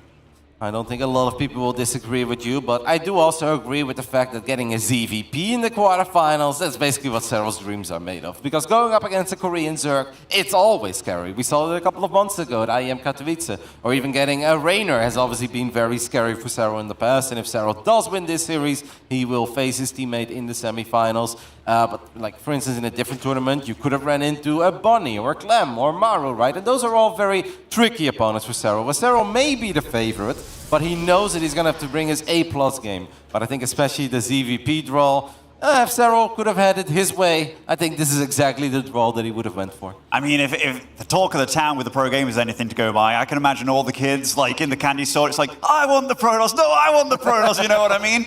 But yeah, no, it's looking good for Serral so far. That first game, he was definitely pushed a little bit. Maybe a few fights went here, there. Maybe the Oracle stayed alive here. It will be a third Stargate opening in a row. And I don't hate it from Classic, because honestly, he is good with his Oracles. Like, he's one of the guys that really popularized Oracles a long time ago, back in his SKD days, and I just hope they can get something going, because that last game, he never got started. Yeah, Neo-Humanity is a fun one, because obviously it has that unique base in the center of the map with the rich Vespian Geyser, which is most of the time a great thing for Zerg, but obviously Protoss players don't hate getting their hands on that one either, because that will allow you to get a whole bunch of additional Archons or a bunch of High Templars perhaps, as this first Adept is going on a journey, but Serral saves every single throne so far, doesn't even need to morph throne number 4 into something, and that is once more picture-perfect defense by the man from Finland. No drones lost, obviously a couple resources going down, but yeah, he's just not going to do it any better than that. Unfazed, unfazed. Now, we do have the first Oracles coming out on the field. Serral, being Serral, will definitely have spotted that little Oracle flying out. Gets to see the position of this Stargate, the second gateway coming up as well. It's not a map where the choke point to the natural is super big, where you need that second gateway over there, but third Nexus starts off again. And look at the positioning of the Queens. Yeah, Serral's pretty good. He's played a couple of ZVPs in his days. Now, Classic is still just going to go for it. Activates Pulsar Beam, gets 2 drones, takes a decent amount of damage. That's not necessarily a trade that makes your Protoss heartbeat a whole lot faster, because that's just a little more real damage than you want to take. But it's always nice to at least get a couple points on the board. And cannot emphasize enough on the missed opportunity, I think, in that first game where Classic got 10 drones, but could have had even a few more if he didn't lose that one Oracle. That was a sweet start, and that's the kind of start that you kind of need as a Protoss when you play a PvZ against Serral. Second game could not get any economic damage, and obviously it didn't end all that well. We'll keep an eye on these oracles here in game 3 as, by the way, Classic dropping a Twilight Forge and a Robo all at the same time. Yeah, this looks like he's feeling a bit more confident to go into that kind of, hey, okay, let's get the upgrades going, let's see how it goes. His Stalker micro has been really good. Like, it's been really good. And I was really missing that Warp Prism from him in that second game. But these Adepts in combination with an Oracle could be juicy, and a charge starts up for him as well. That confuses me a little bit, because he did go for a very early 3rd and 4th gas here, but maybe it's going to be a Templar Archives at some point as well, and goes for something very, very spicy. He also has a Forge already, right? So he can get Zealots with +1 and a couple of Archons, which reminds me a tiny bit of the build that Australia tried to bust out against Raynor, and I actually think Australia had a lot of potential with the Archons and the Warp Prism and the Zealots in the main base. However, Sero's not a greedy boy, as he did already build a Roach One, and he snipes one of the Oracles, does end up losing 5 drones. But I don't hate it that Classic is just playing a little bit more adventurous and just trying to disrupt the build order a bit more of Serral. So I think this is kind of working out, and honestly I think what Classic is hoping for, that Serral would have gone for a very Ling heavy style with +1 melee, and that Serral would hold out on the Roaches for a little while. That is not going to be the case, but obviously that's not the end of the world for Classic either, because he has already dropped the Robo Bay as well. Yeah, there was a period of time where Serral was one of the only Zergs that was opting for the ranged missile attack over the melee attack. Granted, it was quite some time ago, maybe 6 months, but here, this is just very unfortunate. I think he must have sniffed something out, hadn't he, to go for that Roaches and the ranged missile. Very quick infestation pit from him as well. Serral does not have Roach speed yet, right? Can we take a look at that? I don't think so, no. That could definitely bite him in the butt a little bit, but using all those resources so far on other things, but seeing the Archon, you've got to be thinking, all right, I hope he remembers, because that is definitely one thing that can kind of slip up a little bit. Yeah, I don't believe that any Zerg is really comfortable building 14, 15 Roaches while not firing up Roach speed. It's not the most expensive upgrade out there. We even have the Infestation Pit. Could be some Swarm Host play even though we don't get to see that very often of Serral, but he's got the drones for it, and there do come the Swarm Hosts. So this is not about a quick hive. We are going to see some Swarm Hosts, but he still does not have Roach speed. Now obviously you can still, Roaches on creep are still going to be kind of quick, but splitting slow Roaches off creep against Purification Novas, well, that's straight out of a Zerg nightmare. It certainly is. I wonder if this Swarm Host choice comes out of the fact that Classic took this very forward 4th base, right? Maybe just wanting to utilize the position that you can get your Swarm Host in here. In fact, it's very nice. If you can get behind those rocks and launch a big bunch, there's nothing the Protoss can do about it. Classic actually dropping a Fleet Beacon and a second Stargate, but all of this is happening. Now if he gets time to get a couple of these Stargate units out, whatever he decides to build, maybe that can become pretty awesome. But I feel like this is a bit over-ambitious. Like right now we need to focus on surviving, keeping our probes alive, keeping our bases alive. And I think dropping a Stargate and a Fleet Beacon when our army supply is 41, meanwhile Serral's at 107, I think he's getting carried away, Ben. Oh, and here it comes. Serral's being so careful. I mean, he has to be careful with his Roaches, right? Because he doesn't have the speed yet, but nice shield battery overcharge there, but the Locusts, they come in from behind. They'll deal with that. That is so much Zerg. The Disruptor so far, they have been slightly underwhelming, and Classic weathers the first wave, but that's without Roach speed. And I mean, it's just a matter of time before the Swarm Hosts are ready in yet again. This be a dream scenario to have a Warp Prism out, right? And have a Prism on the other side of the map. You warp in a couple of Zealots, you keep Serral busy. These slow Roaches obviously look very funky. I just think that Classic misread the game a little, because this was definitely not the moment to invest in that Fleet Beacon and the second Stargate. What he needed to do was build as many static defenses as possible and crank out as many units as possible, as another wave of Locusts is going to land. It's going to settle for an Archon on the right side. First Archon goes down, second Archon will fall as well. Serral does a great job in avoiding these Purification Novas, and look at the amount of minerals that Classic is currently working with. He's got gateways for days, but he just cannot spend his money. I want to see the resources lost up here, Kev, because I think, yeah, Serral's actually trading way better against a Protoss player with a Roach-heavy army. You don't often see that. Even this little run-by over here as well. The shield battery overcharge has to be used in the natural, but it will do absolutely nothing with the amount of Roaches that are marching on in here. And Serral, he's going for the main base, might sprinkle out units, and he's going to see something very important. That Stargate is making something special. Yep, he's going to see the carriers. Classic has sent a lot of units into his main base to deal with that Roach run-by, but that obviously means that in the front, the gates are open, and here come the Roaches and Ravages once more. The Locusts will gun down that Nexus, and even these Disruptors could technically be in a tiny bit of trouble.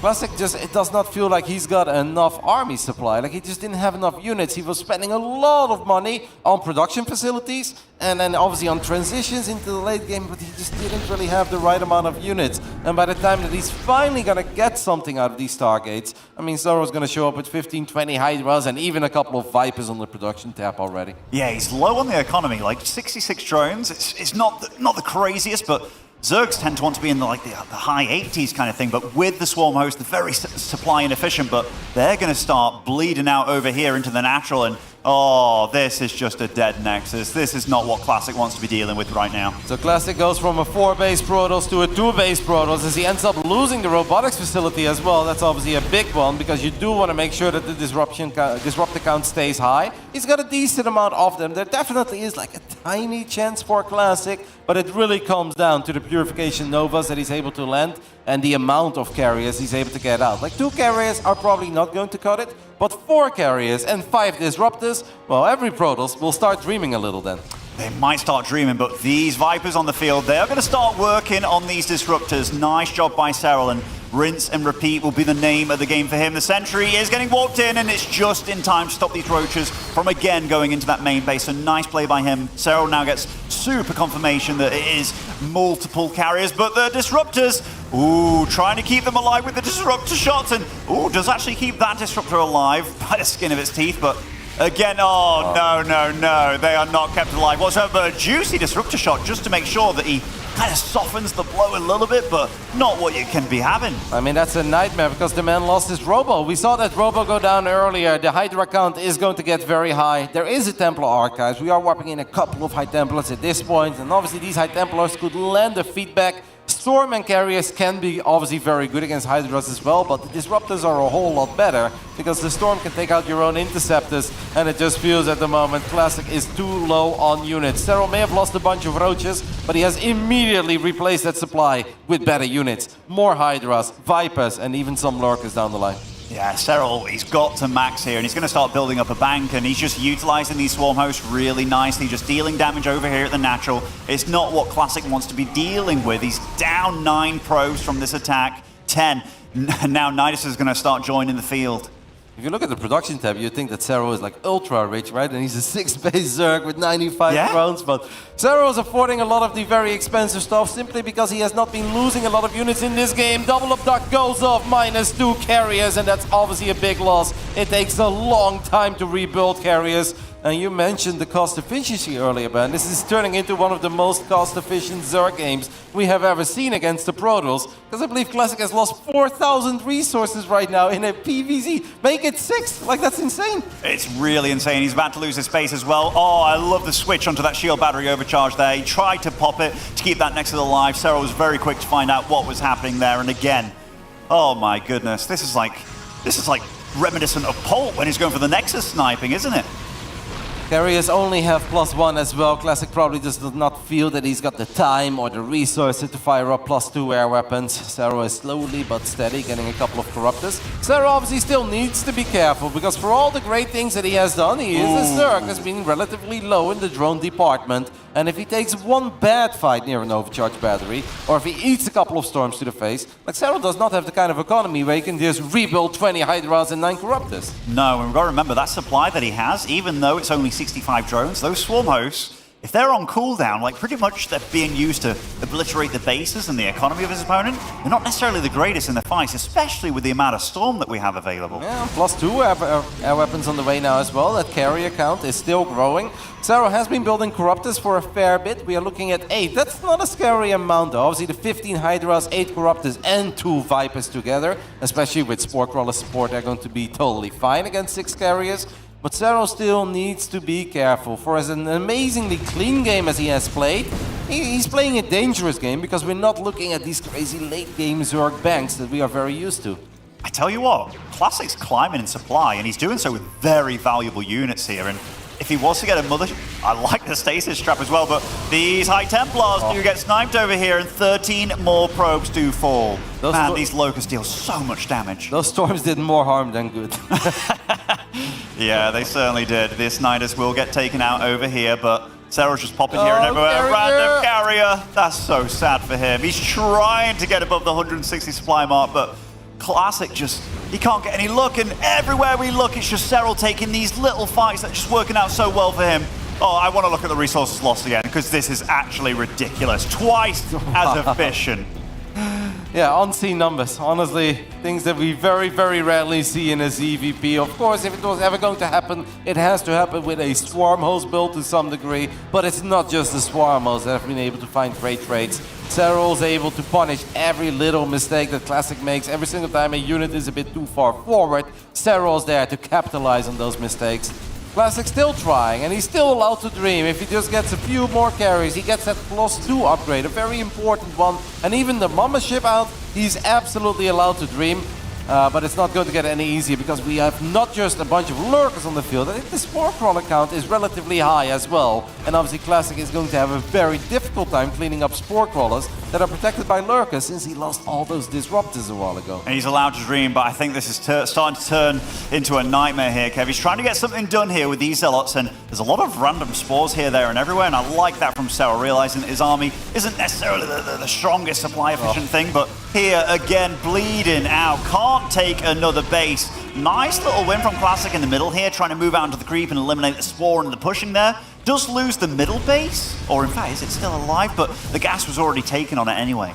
I love that dance there between the Vipers and High Templars. Serral looking for a freebie, wondering if he's able to get an abduct off. Classic aware of it, so he's kind of moving the carriers back and the High Templars forward, trying to land a couple of the feedbacks, because perhaps that's all he needs, right? A couple big feedbacks, then deploy all the interceptors and just go for it. Because 8 carriers can absolutely steal games. We've seen that time and time again. This game may not feel like it's gone great for Classic, and the supplies may not look very promising for him, but he does have a terrifying army, and he absolutely has the kind of army that can win a fight very decisively, and that's obviously what he needs, right? Like a little bit of a trade and a small victory is not what Classic is looking for, but these are the kind of Protoss armies that can just destroy a Zerg force. And even there's going to lose this natural Nexus again for I don't know what, the umpteenth time here. I almost want to see what the Nexus loss count is this game, because it's actually crazy. How many Nexus do we have there? 5 Nexus going down. He's now switching out that Hydralisk supply for more Corruptors and Infestors.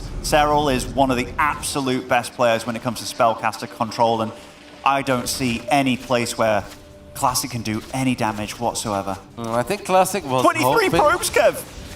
What? He's on 23 probes! Yeah, he's been bleeding them out, man. He's so dead! But he has an army. He has the problem is every second that goes by at this point, obviously Serral's bank is growing, and that does mean that even a decisive victory in the fight, if we're ever going to see that fight, may not actually be enough, because obviously Serral will be able to rebuild 20 Corruptors in the near future, and that's where it's going to become a very big problem. Corruptor count already looking quite healthy.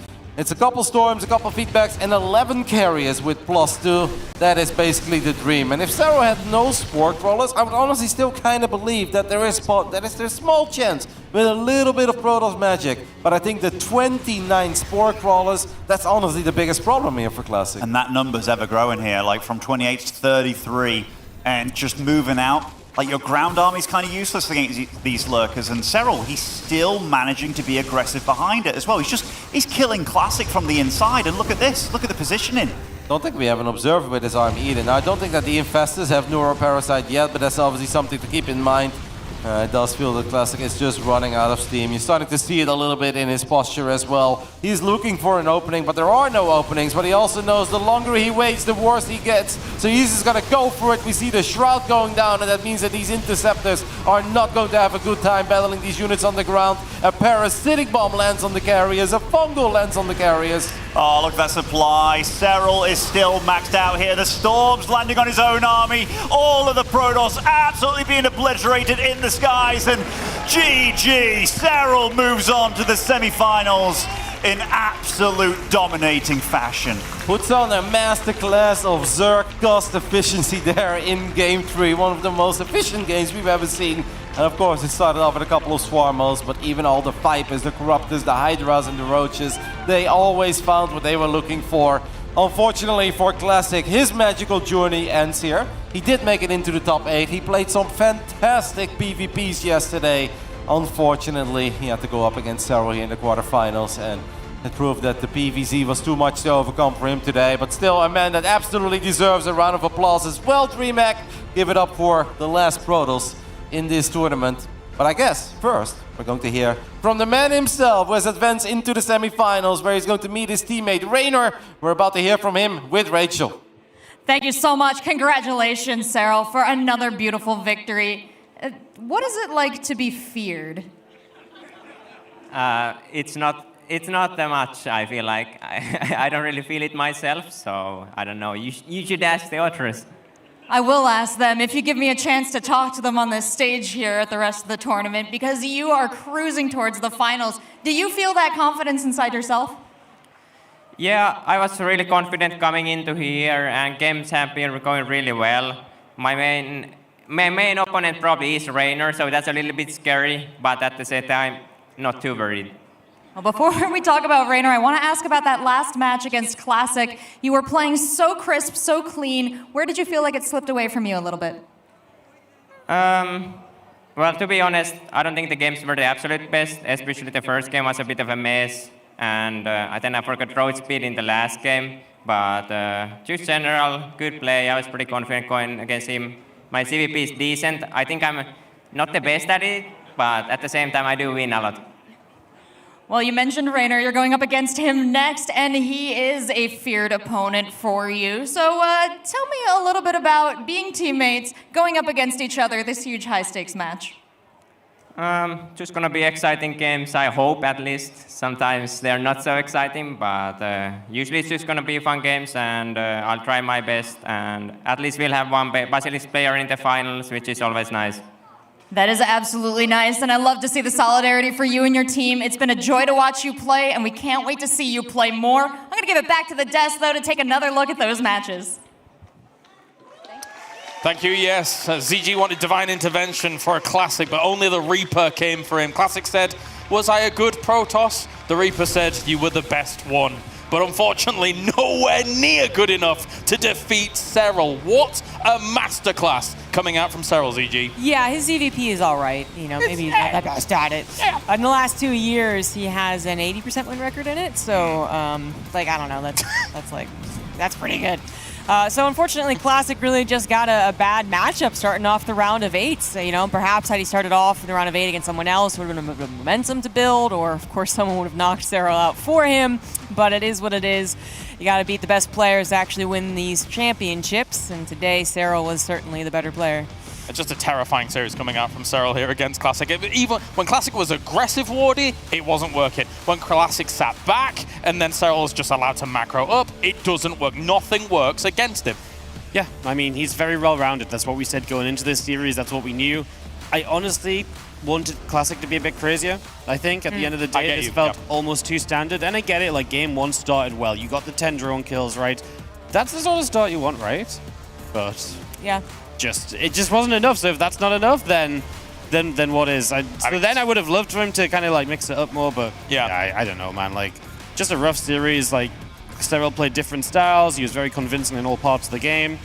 There's not much to add, is there? Like, no, indeed. He's good. He's all right, I guess, at ZVP. I mean, when you walk into this game 3 as well as Classic and you're playing defensively, it's like walking into a horror movie because Cyril then unleashes the Locust, the Swarm hosts. Never mind every other time he's poking and prodding ZG. It's just a constant torrent of oppression. It felt suffocating almost. Yeah, he played a terrifying style. It's one that's very annoying to lose to as well. So actually, even if you win, I still feel like you're quite annoyed by it. It affects game 4. But I do want to give a shout out to Classic. Pig said behind the scenes here that if it was any other Zerg, the Classic actually would have looked really fantastic. Yeah. Like he would have probably won, certainly a lot of those games. But Cyril is the best, particularly at this matchup. So instead of looking like the very solid Protoss player that he is, he looked like he couldn't get a handle on PVZ. And that's actually not true. His PVZ has been really fun these past couple of months. All right, well, let's take a look at the bracket here. We now confirm the last 4 players remaining. We have ourselves the Zergs still surviving, and we have our one lone Terran trying to fight off the waves of the Zergs. Solar versus Gumiho will be our next matchup, and then later on, Raynor versus Cyril. 2 of these names will make the grand final here, Wardy. 2 of those names will make the grand final. That's how semifinals work, James. Thank you. Thank you for the honest and great hosting. Do what I can. I mean, solo Gumiho is super exciting because I do favor solo a little bit, but Gumiho is clearly very capable of making it. Sterile Raynor is an absolute toss-up as well. You know that is going to be one of those games and series which, you know, Sarah said it, sometimes the games aren't super exciting, but they kind of are because we kind of like seeing someone just cheese the crap out the other guy, right? And well, that's what he means. Like, sometimes Lings just run in, but like we kind of like that still, especially when it's those two. There's always a lot of mind games going on, so yeah, we're in for some banger semi-finals. And some honesty from Cyril. He's saying that Raynor might be the only opponent that he might be slightly scared of, but he also said he doesn't feel too worried about it. So we are going to go to a break, ladies and gentlemen. When we return, it's the round of 4 onwards here for our tournament. So stay tuned. More StarCraft to come.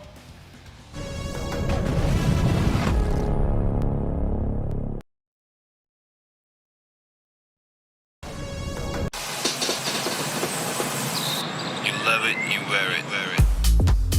Wear your passion. Share your passion. Wherever, whenever. Gaming is a lifestyle. Get your merch at shop.eslgaming.com.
Challenges overcome, sacrifices I made in pursuit of being the one to take us out of the slums, ready to scrap for crumbs. A million laps on the track until I clasp my lungs, but I ain't done. Let's take it to the maximum. I spaz before a champion in class of bombs. They never stop my rhythm. I'm like a massive drum. I set this beat on fire until the ashes come.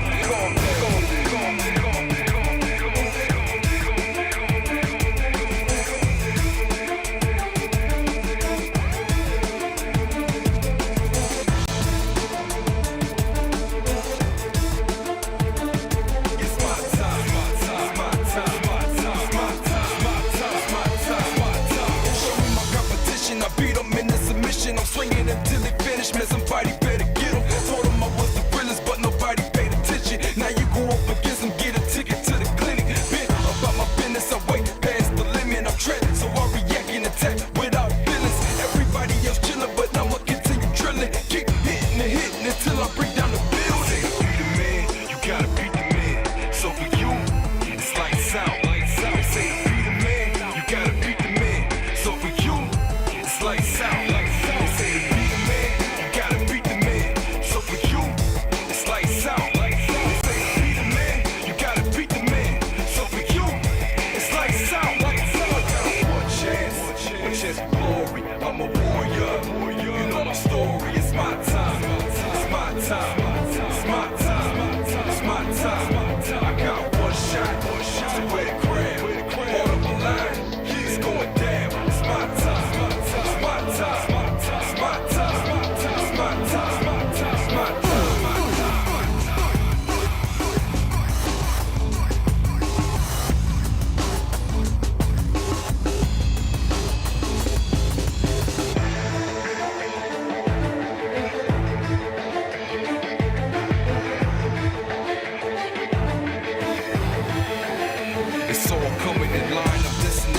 ESL StarCraft 2 Masters is brought to you in part by Monster Energy and U.S. Air Force.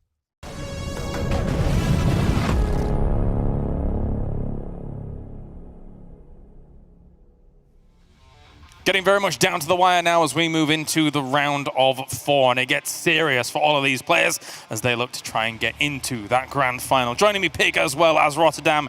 Roddy, you just came off the back of casting Serral against Classic, and Serral looked phenomenal. Yeah, Serral looked good as always, pretty much in ZVP. Even though he was still somewhat critical, right, on the stage. Yep. He's like, I forgot the upgrade, and the first game was a bit messy, but in the end, it was good enough. I mean, that's going to be an amazing semi, right, between the Basilisk boys. They've got so much history, and I can't wait to talk about that. But I guess our focus for now, Claris, should be on the upcoming TVZ. And like, it's weird to call this a surprising semi-final, but I still kind of want to call it a surprising semi-final. Not because Solar and Gumiho aren't amazing players that are very accomplished. It's just that this tournament had so many big names coming into it. Yes. You look at Hero, Maru, obviously Clem, who's really been in incredible shape. So to see these two this far in the tournament, I honestly think it's very impressive. I can only agree. I can only agree. Looking at the names they took, the scalps that they took along the way as well, with Gumiho looking so amazing in TVT, and Solar actually in this particular matchup also looking excellent. Let's take a look. It is the best of 5. These two will go head-to-head. Solar versus Gumiho. Pig, what are you thinking? Yeah, once again, and we talked about this previously, do pro gamers who make these ratings know what versatility means? Gumiho is one of the most creative, versatile pro gamers ever, and they've given him a 77. I think we need to give them a dictionary at the same time as they fill out these scorecards.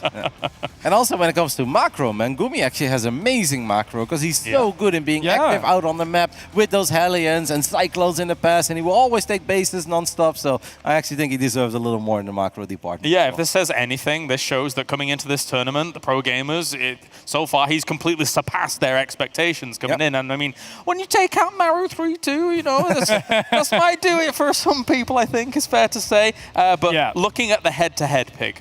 Well, the head-to-head is fascinating because for me, I'm a massive Gumiho fan. For me, I've seen him as an inspirational Terran who doesn't just play the most standard styles, and I've always looked up to him. When he came back from the military in 2021, I was on the hype train. And you know who stopped him from having any results? Solar. Over and over again. 18 series in a row, Solar destroyed him.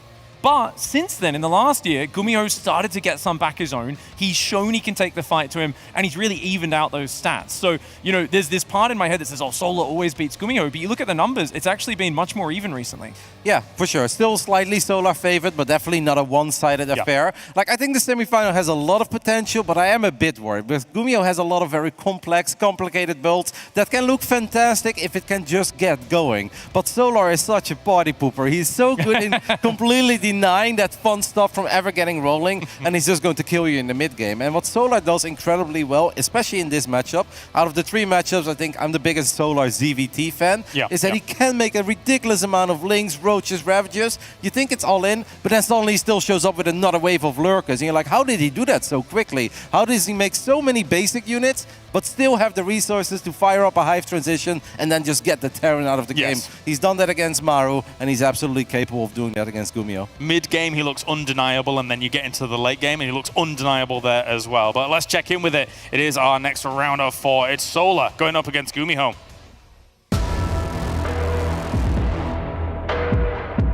Feels really amazing. Very happy to make it to round of 4 because since the ESL hosts the DreamHack, I never been round of 4. This is my first time, so feels really good. Yeah.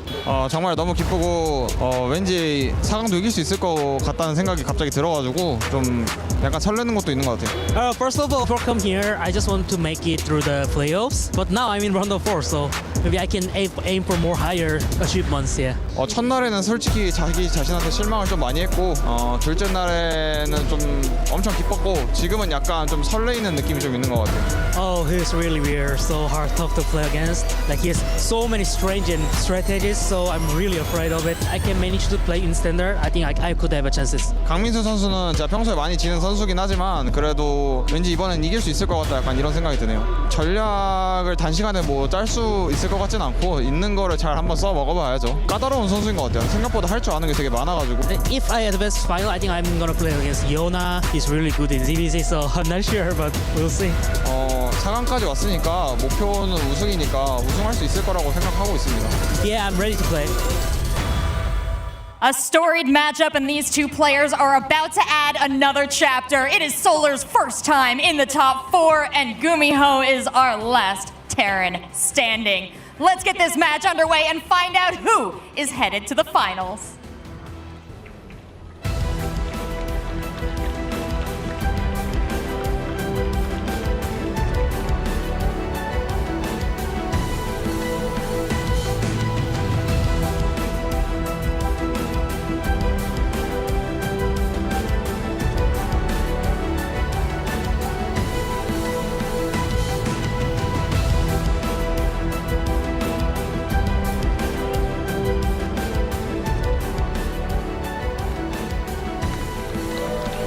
The last non-Zerg player up against Solar for TVZ. Best of 5 to introduce you all to the semifinals. I am Zombie now casting with Wardy. We have the pleasure of bringing you this Terran versus Zerg, one which I believe will actually be very close, very contested. I'm with Gumiho. Perhaps you wouldn't have believed it at the start of this tournament, but I absolutely believe it here today. He could be making it to the finals, but as Solar said, he's already gotten the farthest so far since ESL has taken over, and he wants to get even farther. I just love this matchup. There's nothing to hate about it, right? Gumiho, he's fun, he's crazy, he's creative, he's had upsets along the way. Solar is playing out of his mind here. He's been playing great, he's been absolutely one to watch. I think just either of these guys in the final would be absolutely amazing. So I'm down for whoever takes it. I think it's going to be fun. I loved hearing Gumiho, though, saying, I'm amped up. I think I can do it. Like, I believe. Isn't that just such a nice thing after everyone else has been like, yeah, I'm feeling okay, I might do all right. Like, Gumiho was like, yeah, I'm feeling it, baby, let's go. Yeah. A little more emotion as we get closer to the finals. People now seeing the championship, the trophy lift in their sights. And Gumiho has not been able to lift the trophy for, I guess, well, both of them actually have been. It's been a while, but Gumiho called him winning a GSL back in the good old day. That was when he had his strategies as well as some of the best mechanical play that he had had. I feel like this is once again that Gumiho. We'll talk more about these players after introducing them. In the bottom left, no, we're not. Just kidding. It is Royal Blood, though. I didn't kid about that. Wait, we got you there, ZG. So, quick moment or so, maybe a quick issue, while Gumiho gets something sorted out on the stage, and we will be underway in just a couple of moments' time. So, waiting to see what's up, and we'll figure this out, get into the action for what, like we say, is hopefully going to be a very exciting ZVT, hopefully very back and forth. And I think Zola said it, you know, Gumiho can really play a bit of anything. We all look at Gumiho and say, oh yeah, mech this, mech that, right? But at the same time, like, Gumiho can play a solid bio game, and it's that versatility that really makes him a very scary opponent. Yeah, Gumiho has been playing some really fine bio TVZ as well. I kind of would doubt him as far as the later stages of TVZ, so not necessarily the late game, but just kind of more of that bio play, mid-game, action everywhere, all of the bio everywhere at once, and be like, ah, well, you know, it's Gumiho, it's not Beyond, right? But then he would do what Beyond would do, and then he would also have some very good late game as well. So again, if they're both playing at 100%, I think this will be very contested. I believe Gumiho is getting something done with his headset, so still having that going on. Yeah. Any other thoughts before we get into this one? I'm just excited, Zombie Grub. I really am. When I looked at the schedule and you guys left me this one to cast, I was like, wow. Was I nice to you guys this week or something? Well, I mean, I was excited for it, but a lot of the other guys did actually kind of just, not quite, like, they didn't brush it off, but they were like, ah, you know, Solar is going to win. And I think Solar is favored for their history. That's certainly what the data shows. But I just don't think it's going to be a breeze. Not just because I feel like the games that I've seen from them have been actually quite good, even if it ends like 0-2 in Solar's favor. But because of the momentum that Gumiho has built up here and the play that he has displayed against some of the greats of the StarCraft 2 scene, obviously everyone talking about that win versus Maru. No, that's very true. It looks as though we are going to get back into it. CG, I believe you were going to take us away. I was. All right, let's do it again. In the bottom left, game number 1 for Onside Gaming, he is Solar.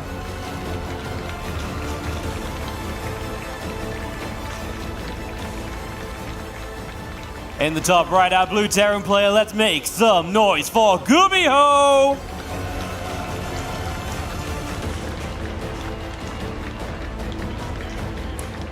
One of the more dependable Terrans to make it happen.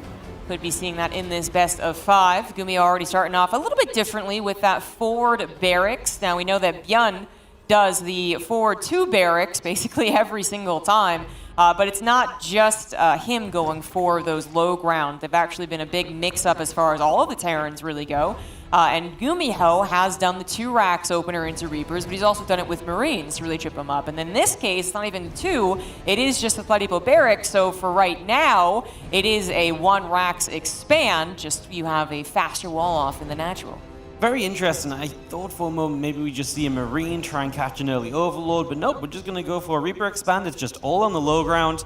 Any major immediate benefit to this? To me, this just gives you like a depot and a racks on the low ground that's maybe more susceptible to roaches, which is sometimes not so fun, but I guess is generally fine.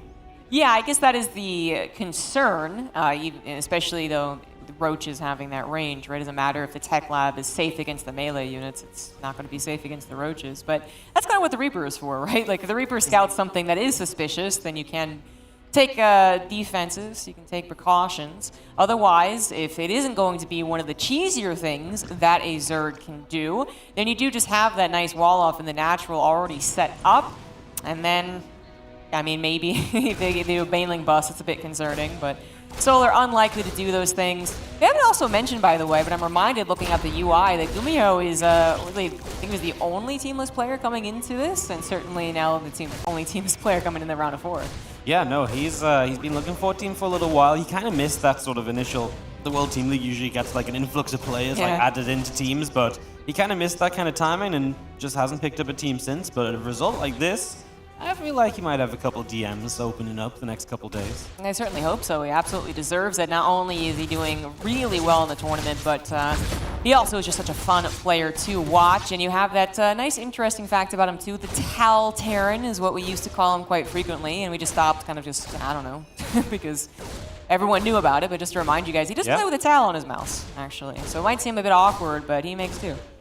When you're used to it, I guess it ain't so bad, as we are going to be seeing the first couple of Hellions showing up. He's still building Reapers, by the way, and maybe this is in part the idea of that forward barracks. We're just going to keep on producing for a while, rally across the map as much as possible, and really put some pressure on this third hatchery for the moment. The Queen's going to start moving forward. They don't want to go too far forward, because then the door might be open for units to run on by. Yeah, gotta be very concerned, especially as the creep is not yet connected, and it is just rallying across the map.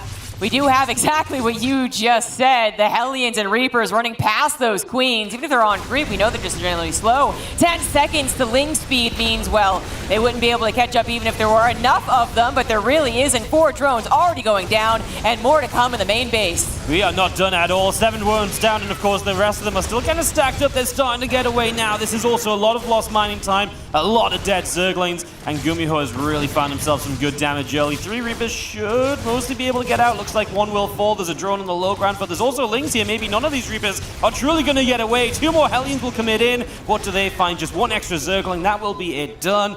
I think I like it for Gumiho. It's kind of expensive Hellion-wise, but he's going to keep building Hellions, and that makes me like it more because it means we're not going to be without Hellions for the next stage of the game. Right. Protecting that transfer over to the third base is usually the really tough part after you give away your Hellions. Now, Gumiho's third is nowhere near completed. In fact, just started, but still, the point stands. You don't want to just let Solar say, like, oh, well, now the Hellions are done with, so I can just drone, drone, drone. He has to worry about the same thing happening. Case in point, again, maybe not enough Lings as the Hellions roast toasty up those attacking units. Now they look for the pole old workers. 6 drones going down, and the Hellions will fall, but behind this, we do also have Banshees, which could be adding even more drone damage. Little bits here and there, as Solar does have Spore Crawlers, but nonetheless, this is some good early game harassment that I'm guessing Solar was just not anticipating. Yeah, no, this was really something a little bit just out of the ordinary, right? Because especially the second round of Hellions, you don't expect a few extra Reapers. It's just that little bit funky. And we are just going to go into, first of all, Cloak Banshees, but following that stim. So setting straight up towards a bio transition here. Gumiho wanting to do damage early and capitalize on that ASAP afterward. Well, I do have to mention now, because the Hellions are once again sacrificed, that there is a little bit of a gap where Gumiho doesn't really have a lot of protection for his third CC once he lifts it over and tries to land it. The Marine count's just not there. He did spend a lot of time, so a lot of minerals on the Hellions, but really think about the time that you would usually be transferring over that factory to start building tanks or wood mines or just build reactors for the other barracks. So do keep that in mind, but Solar I don't think was eager to make enough lings to really threaten a counter-attack. Currently just nibbling on those rocks right there. The double banshees do show up, but as I mentioned, Spore Crawlers were in play, so it's really just about what kind of they can get on the transfers we see there or on the edges of mineral lines. I mean, it's been a great start. Like you say, the transfers were definitely in Gumiho's favor. He's found 5 drones here. He just needs to be careful. Don't want to lose those Banshees, and that one is pretty low energy, so keep it out. We're going to actually turn the higher energy Banshee around to try and just get one extra drone maybe. He realizes the Overseer's on the way. He sees he's not going to get the chance as the Banshee plays a dangerous game. Gets out alive though, and that is both kept alive. They can be great for denying creep later on, maybe even sometimes a future base they can sit on top of and put some damage on, so nice to keep them alive. They are going to go home and get repaired, I'd imagine, in the next few moments. And at the same time, Solar is just setting up for the 4th base. Yes, indeed. Going into that macro game. So Gumiho obviously choosing to go into that bio, and Solar, well, goal for him was a drone and not take drone damage. Now that's not exactly happened, but just want to keep in mind that Gumiho also did change up his opener a little bit to do all that damage. So perhaps the follow-up not going to be as devastating, depending on how Solar actually toes the line, basically, walks that tightrope of making army versus making drones. There's actually little supply blocks right there, but it was temporary. He already has Banelings, with Baneling speed about over halfway done, and his Overlord, well, it did just get taken out. It saw that the army did spend that time. An extra 5 seconds could go a long way for the Bane speed. Oh yeah, no, absolutely. Every few seconds counts, as we do have Gumiho already pushing down the right-hand side. This has been a game he's been in control of. He's been deciding when the fights happen, and that will continue here, unless Solar jumps on some of the reinforcements on their own, but that opportunity is not allowed. And Gumiho just comes straight down this right side where you can get a great avenue of attack. The tank going to go high ground for the siege up. Nope. Kind of deciding where to go still, apparently, but at some point we'll set up, and this is going to be still up. Maybe going to have to come in from the top and the bottom. Gumiho going to start pressuring this base very shortly, and we'll see if he can break on through. Might have been a couple extra seconds for Solar to finish up that Bane speed, but it also now meant that there was a second tank, and that can be abused on this position. The tank's obviously not hitting anything important, but they cover the Marine retreat, so Gumiho, as long as he is paying attention, he can absolutely do this dance and just take down some of the Queens, Lings, perhaps even take down that health of the hatchery, so later on, it becomes more snipeable. I do believe that Solar will eventually have enough units to clean this up, but his counterattack, or run-by rather, not really working out. Gonna have to think about how he's gonna surround this army before the hatchery dies, but there it is, it gets sniped. Gumiho even picking up and being able to retreat back to his tanks. It's just a straight up victory. Yeah, it's just massive for Gumiho. You can see the supply coming in his favor. He has not lost a Marine yet, and so many Lings were just bleeding out there, running forward, running back. Gumiho having a great time, and if you can keep this push going, I mean, Solar might not be able to stop it, considering just how well Gumiho is trading. These Banshees we mentioned earlier, great to keep alive for exactly this reason. They can get rid of some creep here and there. This time we will start to lose some units from Gumiho, but he's supply blocking Solar on repeat, and Solar just can't spend the money when he absolutely needs to, because this next push of Gumiho is not going to be any easier to hold than the first. Solar's really not been allowed to breathe for very much. There was that time between the last Hellion run by and the Marine push, but that just wasn't enough to really get him into a comfortable position. He had kind of finished up droning perhaps, and his creep sort is about to be out there on that 4th base, but he couldn't set up anything preemptively. Gumiho taking great advantage of that, keeping up the pressure, even showing off some of his micro with those Bane snipes and the quick pickup. As long as he's not punished, why not? And by the way, his macro behind it looking nice to 2-2, very close to finishing, and a 4th command center done as I speak. I love what he's following up with as well, though, these Liberators to help you just put a little bit more pressure on to take some positions, because he might be back row behind it, but he's going to be pushing as well, right? And he knows that, so love that. Even if the Libs just go to harass 1 or 2 locations while the bigger push gets set up, it all looks great for Gumiho. 2-2 is done, so that upgrade advantage is available going into these next fights, and Solar is kind of scrabbling to Hydras. He's sort of starting up a hive. These are very hopeful things, and honestly, right now, maybe it's not a bad call because he's behind and he needs something serious to happen, so if he can get away with the tech, maybe that's his way back in, but it does mean he's even more exposed to the next push. Worse Zerg, and I'd be extremely worried at this point with the supply and a lot of openness on the right side that Solar can't scout outright, but it is Solar, and I feel like he has made a career out of this, but he just basically can defend even when he's a little bit behind, just again, walking that tightrope and then occasionally getting some really nice surrounds. So I believe in his potential to come back, but right, he needs to really catch up on the pacing of this game, and yet again, finding himself just purely on the defense already on his hatchery, right? He can't just get anything to preempt Gumiho's move out, stop his tanks from sieging in these abusive positions. Absolutely, we're going to see Lingbei and Hydra starting to run forward right here. Gumiho is sieged up with tanks and liberators alike, so Solar just takes a couple of grabs and then gets out of there. Still got those Banshees roaming around, and Gumiho has so many units as he is coming down with more of them through the center via that left-hand side and just getting further forward, close towards these bases of Solar, and all this time he's keeping that creep spread pushed right back. I might have missed something, but Gumiho's upgrade timings are really pristine. Like immediately into that 3-3, they're already so far along as Solar finally finishes his 2-2. He has that hive, but he really has to pick and choose what he gets from that hive. Another hatchery in the sights of these Marines. Not going to be snapped this time as Solar pulls the trigger. Everything being sent off of creep. Unfortunate for Solar, even if he manages to push this back, it will not be a very good trade for him, and he doesn't push it back. Gumiho now with plenty of Marines left over continues his advance. Gets sieged up once again. Solar will try and dive into a couple of Vipers to try and give him something to dislodge siege tanks, or maybe even the Liberators. But yeah, Gumiho not truly having to fall back, able to keep the pressure up for Solar to have an immediate response once again, and he's going to start taunting him back into siege tank fire almost immediately. Getting rid of some of these Banelings, just runs back off creep again, lets the tanks go to work. And these Marines are just putting in absolutely overtime right now, as Gumiho's position here is absolutely beautiful. A couple of Banelings did hit, which is nice for Solar, but he still hasn't dislodged this, and that is the bigger problem as Gumiho takes the forward fourth base. He now is just rallying along a very safe path. That also protects him from run-bys that can be tricky. On the right side, he's been constantly denying Solar's attempts to run by his third base so he can focus all on this fight, all on his micro, the positioning of his tanks, perhaps finally sniping this base. I feel like it's either sniping the base at the very least or straight up winning the game right here, right now.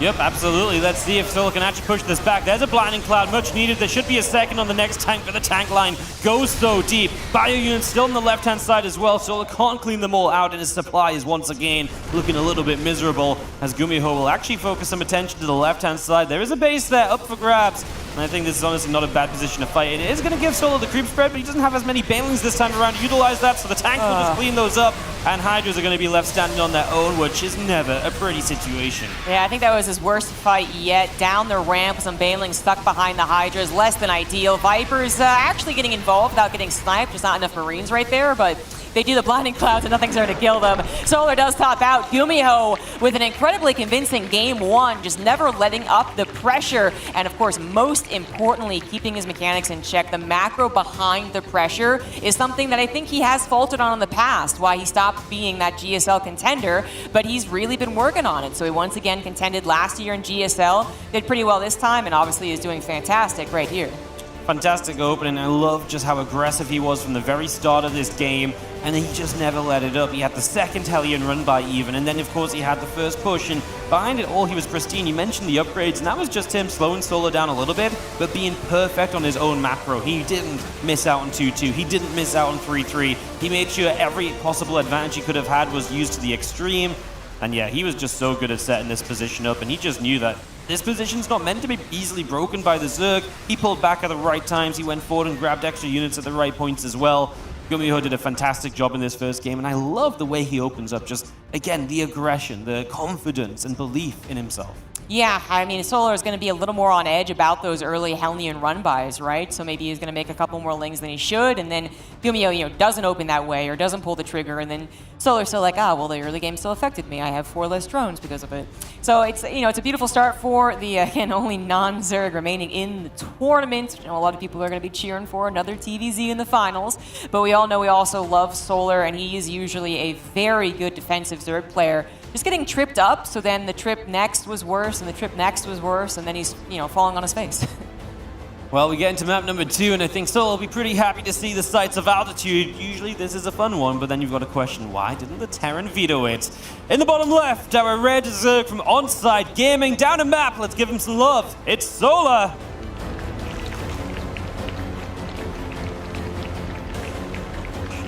And in the top right, repping the non-Zerg, but actually teamless and still rocking it in a tournament, he is the Blue Terran, Gumiho.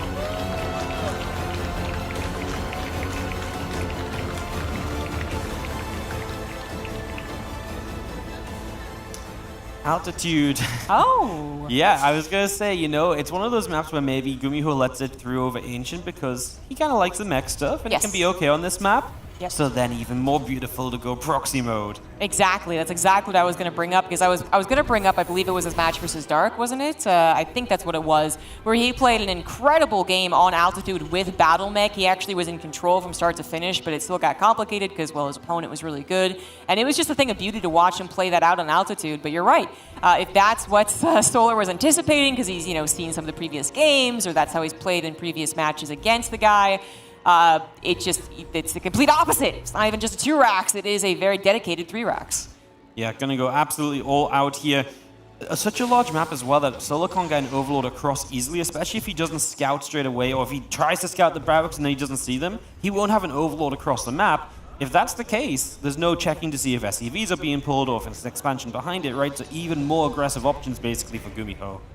I mean, I gotta say, like, Gumiho, just watching him throughout the entire tournament, watching the series back to back, you're always like, well, can he keep the momentum? Can he keep changing up his build without being the one caught off guard? And he just keeps on doing it. The 3 racks has begun. Of course, Solar got the scouts with the Overlord there, so he is able to pull the drones, get one of those cancels, but still enough time to place down another bunker, and the Marine count is growing steadily. Yeah, that Spankroll is very far forward, which will take a bit of damage, and of course may even end up being cancelled. You can see Gumiho trying to be safe. He wants to make sure this bunker gets up. That will be his lifeline in this game. And if he doesn't get that up, he really wants to get a lot of the drones here. I gotta say, it's a massive amount of time where Solar's not been mining with these drones, right? They've just been dancing around, not really doing anything. And that I hate, especially if Gumiho just backs up and plays fairly safe, especially if he ends up on an SCV pull. But this Marines are going to get in the bunker, and that is horrible here for Solar, as Gumiho is going to get so much value. 7, 8 workers going down. He jumps out. His Marines will kite backwards. This was incredible for Gumiho. Solar is in so much pain. That was like a full surround of the bunker, and yet those Marines were just like, whoop! Yeah, he somehow got out. Oh, man. And then, of course, the Marine count still being added on to means that there is that imposing threat right outside your base. Are they actually building more Marines? Are they going to try and hit me at, with 20 of them, and then I'm droning because I need to make up for so much of that damage? Big question marks here. Another reason why I did like Gumiho going for the proxy racks is that I do feel like in the past, Solar has looked a little weak against them. I feel like he's done a great job shoring up the defenses, but there's always that to consider. Gumiho starting off, at least certainly with the momentum, now getting his command center back at home. Solar supply blocked, having to use his minerals on Overlords instead of just right into the drones. It's just a very icky game for the Zerg. It's nasty, right? I mean, you just don't know what you're up against. Like, is he expanding? Do I need to make units here? You kind of got to just gamble as Solar. Obviously, you see more Marines showing up. There is 1 barracks in the sky, which is a pretty good indicator, but Gumiho is going to go anyways. He's going to force a transfusion on the Spinecrawler. He's going to come in and fight it anyways. Not enough lings to scare him off, so these Marines just produced off of 2 barracks after this one lifted are enough to get in for more damage. The drones are going down. Overlords are going to be dropping. I think that Queen might be in some trouble as well, and Gumiho is showing absolutely no mercy to take a 2-0 lead. Wow, Gumiho just keeping the momentum going. I'm just so impressed, Like, I really don't want to not talk about Solar, but Gumiho is in some of the greatest shape of his life. If he brings this to the GSL, I could see him absolutely winning another one of those. But right here, just absolutely phenomenal play, changing up the build orders. And in fact, if he does get the 3-0, it might be actually our fastest series yet. I mean, the ZVP was 3-0, but at least it had a decent amount of time in those individual games. Especially when game 1 of this felt a bit more over before it really ended as well, right? Yes, it felt like Gumiho had that commanding lead from the start. What a decision here, right? I feel like with this barracks up in the sky, you're like, oh, he's not really going to go for it, right? Because he's not producing with at least one of these racks, but yeah, he just goes for it. He sees that Solar didn't make enough units, gets the spine, and he can push on through. I guess a big part of this, he killed that Overlord, which supply blocked Solar for a few moments as well, a little bit earlier, so just those little things and allowed him to get a 2-0 lead. What a position for Gumiho to play from. And especially when altitude is that go-to Zerg map as well. We know this map pool is quite nice for the Terrans. And I mean, you talk about the next maps, Dragon Scales, Babylon, Grezvan. They're all the Terraning maps. Whole map pool is. Okay, we're all blood and altitude on CG. No, this is such a scary position for Solar to be in. He has been down 2 games and brought it back. We know that much. He certainly is capable of doing it, but I mean, Gumiho just has his bag of builds. It was already a matchup where I think, build variety was important, but then add on the Gumiho effect to it, and it must be so scary. We're heading into what could be possibly the final game of the series, just like that. In the bottom right, up 2-0, he is Gumiho!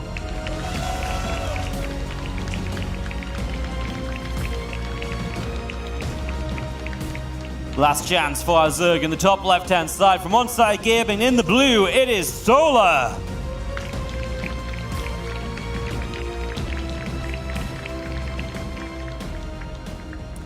There's really so many things that could have been done in that last game. As you pointed out, the battle mech, obviously we saw 3 racks. I was also thinking some like cheeky double battlecruiser stuff, which Oliveira tried to start off the series versus Raynor.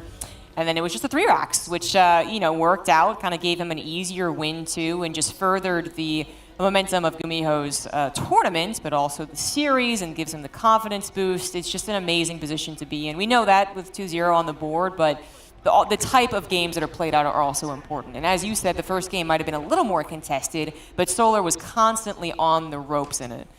Yeah, he's not been allowed to play his game, right? He's always been responding, he's always been reacting, playing catch-up at the very least. And that's very different to the Solar we saw in the winners stage, for example, where he was the guy running by to get a whole bunch of SDVs, the player who was really dominating, the one who's really getting a lot done against those Terran players and really controlling the game in a big way. So yeah, Gumiho's taken those options away from him early in a beautiful manner. I think he's great, chosen some great builds for the series so far, and this time around he's going to get that nice quick reactor here on Dragon Scales. Yes, reactor first coming through here, so you're not going to get a scout in your opponent. And you don't have him, well, actually, it depends on what he's going to get from the reactor.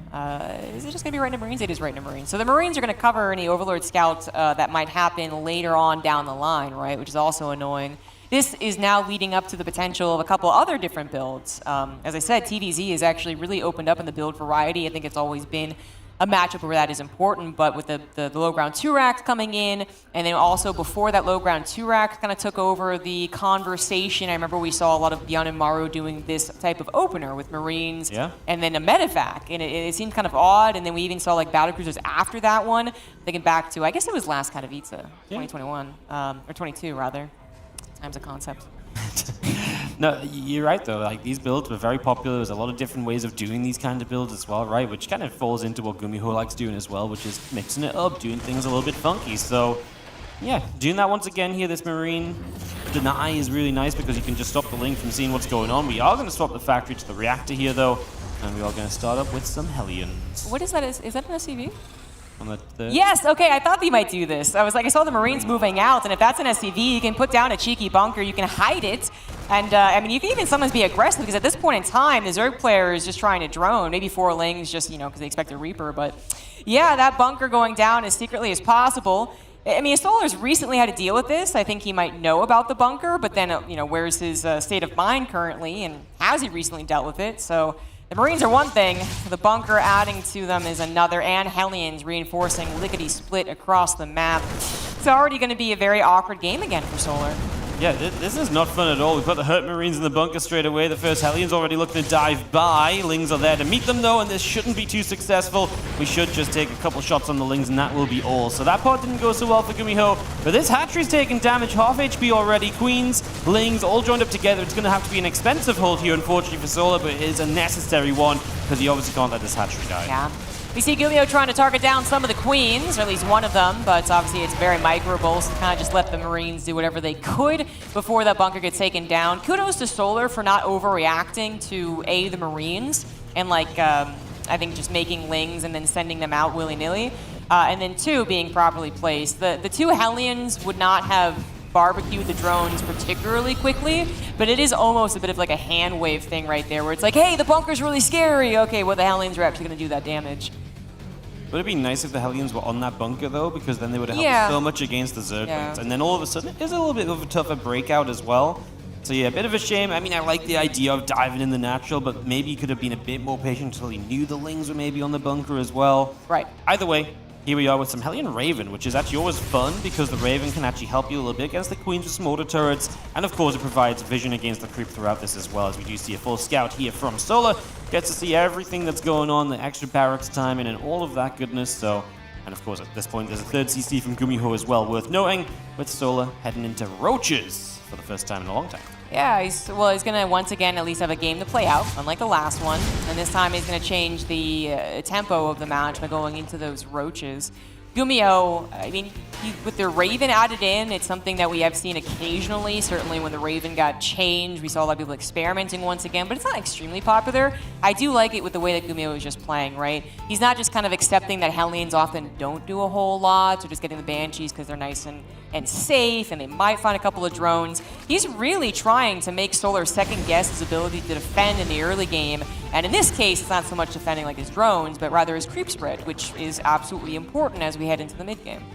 Yep, absolutely. Just make sure we can protect as much of that as possible, have as much vision, as much control of the map as you can, because you know that Terran's going to be very aggressive if you don't have it out up in front. So that's exactly what Gumiho's going to try and deny as he shows up. This Raven again means you don't have to spend any scans, and this is nice to get the two front creep tumors, so that creep is going to recede just a little bit. Roaches on the way out. Such fast upgrades from Gumiho again into siege tanks at the moment. His setup is good against the roaches. Just needs to make sure he doesn't overly aggress into them, right? Like he doesn't go for a big push and then Solo's like, surprise, 6 drones, mass roach, you get overrun, I counterattack, and the game is pretty much mine. Yeah, surprise being a very key word there. Is Gumiho going to be surprised? Does he know that it is roaches? You know, if he does, then he will play a little more defensive, like only drop and be prepared to return home. And then if he doesn't, well, even if he's getting tanks, which is that usual nice initial measure, well, I always go to roaches, then he's going to be okay. But the roaches are seen. Gumiho now will be able to say, okay, yeah, continue building tanks, make sure they're in proper position. You know, the Marines can continue dropping, but as soon as they see a bit of a lack of response, worry about the potential 1-1 attack. Yep, no, absolutely. I mean, this is good for Gumiho. He gets the information, he sees what's up, he knows it's roaches at the very least, and he's still going to try and dive around with these Hellions. I believe the Queens over here, they've just been spreading some creep, so it won't be easy access for these Hellions. Don't hit the creep tumor there, but they will hit the 2 over on this side. I'm just going to back it up that little bit. So many roaches from Solo. It's been nothing but those since he hit 3-base saturation. And it looks as though he's just going to continue through pumping them out until 1-1 is done and he hits this time in attack window. On a map like this, Gumiho can have some high ground siege tanks positioned. He will see the Roach Ravager coming across the map, so it's time to go all-out defensive mode. He's got to get ready to hold this. Yep, I think he's an armor. Yeah, so Hellbats are going to tank some of the shots. It's actually quite helpful. The amount of Marines here is rather impressive, but they do not have combat shields. Anti-armor missile will be absolutely beautiful, and it hits the majority of the Zerg army. The supplies are a bit of a lie right now, guys, especially the longer that Gumiho can just make Solar waffle, but Solar finally choosing to engage up to the right side. The tank is there, the Marine numbers are there, and that anti-armor missile is going to be added onto actually even further, and without the armor of the Roaches, Gumiho's Marines slaughter them. Wow, didn't even need the SCVs, in fact, as he lost only one of the siege tanks. The link flank on the right side was a great idea, but it didn't do enough, and the anti-armor missile was so good. It's not often you see those Roach time-ins running scared from Marines, but Gumiho chased in full right he had to chase. And that is going to set Gumiho up beautifully as Solo tries to scramble into a Baneling nest, but Bane speed is forever away. Gumiho is over halfway to 2-2. It's Dragon skills. Some of these pushes are going to be terrifying, and I'm feeling it for Gumiho right now. I feel like we had a clickbait title there. You'll never believe what Ravens can do versus Roaches. You just don't think about it, right? We think a lot about the early creep denial, perhaps some auto turret harassment, but especially if it ends up being Ling Baneling, then the chances of getting a good AA missile is just, it's not really high. But Roaches, it's absolutely perfect. The triple medevac drop heading up to the top left side. Solar has not been able to see this as of yet, I believe. There's an Overlord over there, of course, but Gumiho can dip in and then dip out because there's no real reliable anti-air. Yep. Yeah, that's very true. There's just, that's the problem with Roaches, and it's going to be that way for a little while. As we push up one side, we drop up the other. Solo gets here with Lings. That's going to stop the initial drop. Gumiho's just going to go for it anyway. Spore trying to get burrowed underneath this. The Marine stim, the Lings die. Well, we're going to get rid of the Spore so the Medivacs don't take any damage. Anti-armor missile on the Queens this time on the right side as Gumiho really does just want to push. He believes he's got an opportunity right now. The picture-in-picture shows the drop is not being cleaned up, and Gumiho is pushing through this third base. Yeah, the supplies have actually flipped. Now it is Gumiho on his upgraded bio, taking down Solar's Roach Ravager army. Solar just desperately trying to hold on, but losing drones, potentially losing hatcheries. He's got some upgrades on the way. He's got his hive on the way, but can he survive to that point is the question. He does push back the attack, but the drops are still going to be a nuisance. God, Gumiho said he was amped up, and his play completely reflects that. He was not kidding in that interview. up 20 supply right now, feeling it. He was targeting down drones with both different drops. 16 workers just died, and that evens out the worker count. But of course, that's pretty great for Gumiho, as Solo is still kind of just stuck on roaches in a big way. Yes, he's trying to switch into Ling Bane. There are so many tanks to contend with. This next push of Gumiho is going to be terrifying, as Solo has to defend this right side yet again. Gumiho just needs to get these tanks sieged, and he's going to start doing it, make sure they're spread against those biles. And let's see if Solo can do this. One big fight for him right now as he tries to come forward, but there's just not enough right yet, and he is going to start losing that base. He's down 1-1 upgrades, only just now having his carapace finished. Still hasn't tackled the tanks as Gumiho dives in further to the fight. He believes he can win right here, right now, and I think he's correct about that. Gumiho looking to make it to the finals of this tournament. 3-0 Solar. Gumiho having the tournament of his life. What a result from Gumiho. He came in and he absolutely dominated in this series. He set the message in game number 1 that he was going to be aggressive. This was his series, and he just kept on firing. He didn't slow down for a second, and even when Solar attacked, he was like, no, I'm going to fight into you. Anti-on missile on those roaches, chased them away down the ramp, and Gumiho has just played a beautiful semi-final. 3-0 in the grand finals for Gumiho in 2023. Let's hear what he has to say about that. Congratulations, Gumiho, not only for the 3-0, not only for qualifying to head into the finals, but for all the fans and all the signs I see cheering for you. So tell me, real basic, how does it feel to have won that? 먼저 그 승리한 거 축하드리고요. 되게 3대0으로 이긴 것뿐만 아니라 그리고 결승 간 것뿐만 아니라 진짜 그 여기 관중에 본인을 응원을 하는 팬들이 되게 많잖아요. 그 사인이나 그런 거 많이 보이잖아요. 그래서 그냥 그런 팬들을 위해서 이길 수 있어서 축하해 줍니다. 그리고 일단 소감이 어떤가요? 정말 믿을 수 없이 기쁘고 사실 힘든 상대들 뿐이었거든요. 저한테는 항상 모두가 힘든 상대지만 이번에 만났던 상대들이 다 힘든 상대들이라서 결승 갈 수 있을 거라는 생각은 많이는 못했는데 이렇게 올라갈 수 있어서 너무 기쁘고 그리고 이렇게 응원해 주시는 분들이 많은데 이길 수 있어서 더 기쁜 것 같아요. Yeah, he says he's unbelievably happy because coming up to here, it was all really difficult opponents. And honestly, he thinks like everyone is difficult for him, but still, it was even harder this time around. And yeah, he didn't really expect to be able to go to the finals, and he's really happy to be able to win in front of these fans who've been cheering for him. Well, if you look at the distribution, that's your cue. Cheer for Gumiho. There's another one. Gumiho, as you're making your way to the finals here, you have left behind you a trail of champions in your wake. You have crushed so many to be standing here. Talk to me a little bit about the preparation that went into this tournament to be able to achieve what you've achieved. 말했듯이 지금 계속 그 우승자들, 대단한 선수들을 많이 이겨왔는데 이번 대회를 이길 수 있도록 어떻게 준비해 왔나요? 제가 연습하는 방식을 혼자서 연습하는 방식을 되게 좀 오래전부터 계속 연습 방식을 바꿔서 계속 오래전부터 시도를 해왔었는데 성과가 되게 없다가 이번 대회에서는 좀 성과가 나온 것 같아요. 그러니까 혼자서 이것저것 리플레이, VOD 이런 걸 되게 많이 봤어요. Yeah, so he says since a long time ago, he's been sort of someone who practices by himself, and he's tried to, do a lot of variations within that sort of like practicing by himself. And this time around, while he was tweaking his practice, he did a lot of VOD review, replay review, and he thinks that's worked out. Well, Gumiho, you've been going at it alone this far. You're going up against one of two potential teammates. To Zerg, you're the last Terran standing in this tournament. What does this final challenge look like from where you're standing?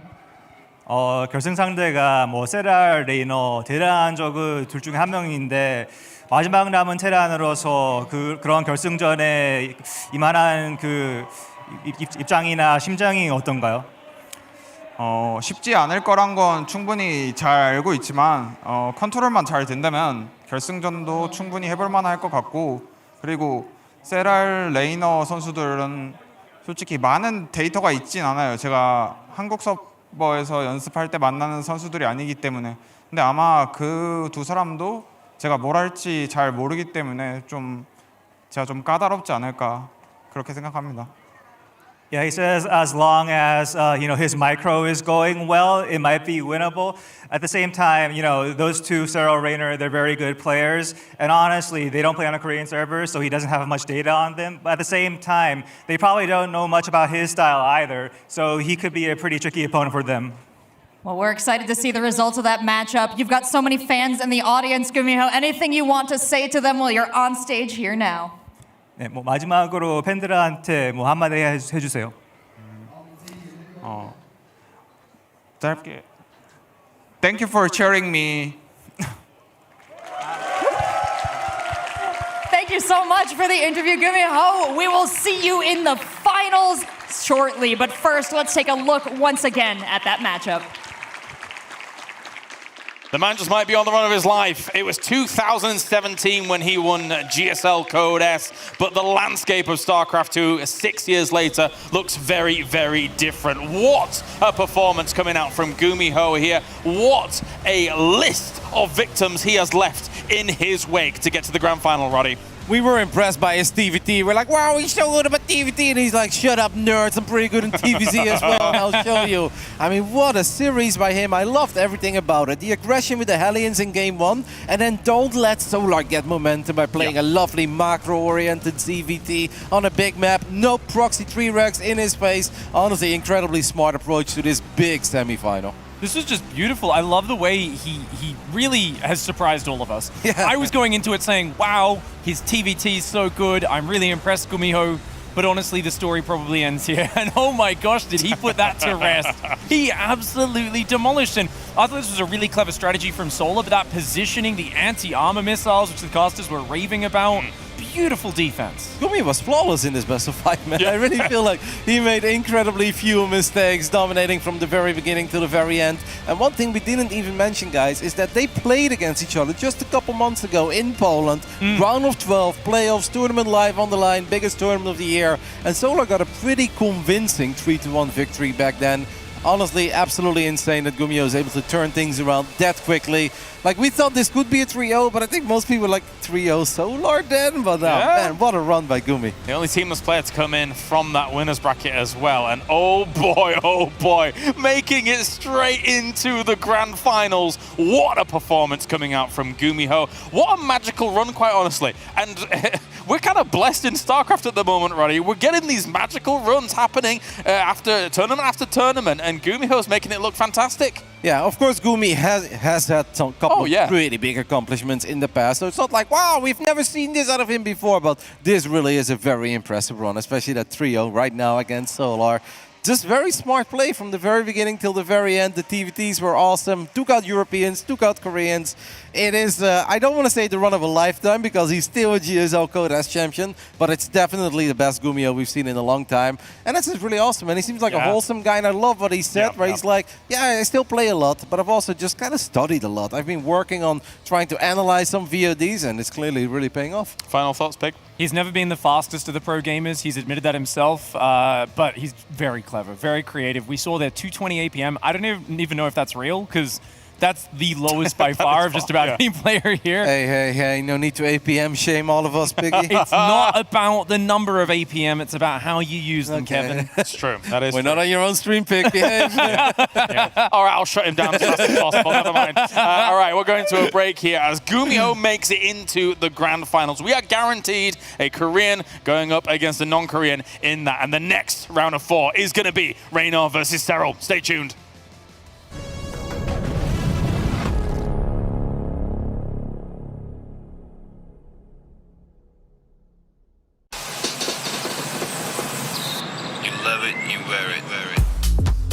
Wear your passion. Share your passion. Wherever, whenever. Gaming is a lifestyle. Get your merch at shop.eslgaming.com.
to cover the pain.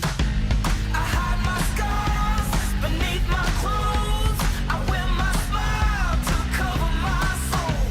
Beneath the makeup, beneath the pain, peel back the mask, you'll see the real me. I'm sipping that potion with so much emotion. My hitters is toasting. It's easy, we coasting. This is the lifestyle you are entering right now. I don't even want to be able to hear myself think. Turn me up till I'm so loud. Feel my energy. It's like I'm slowly slipping away. I am a coward. I am afraid. I am so tired of trying to be brave. I am a liar. I am a fake. So now you think that you're better than me because I choose to speak honestly. But you wear a mask because you don't want them to see. M-M-M-A-A-S-K. M-M-M-A-A-S-K. I'm okay. I'm okay. Why they keep asking me, am I okay? I'm okay. I'm okay. Why they keep asking me, am I okay? I hide my scars beneath my clothes. I wear my smile to cover my soul. Beneath the makeup, beneath the pain, peel back the mask, you'll see the real me. Who needs love? They tell me that everyone does. Please don't leave, the codependency feels like I'm never enough. Pray for my soul, I'm spiraling out of control. I just need a space where I can look in the mirror and recognize my own face. ESL StarCraft 2 Masters is brought to you in part by Monster Energy and U.S. Air Force.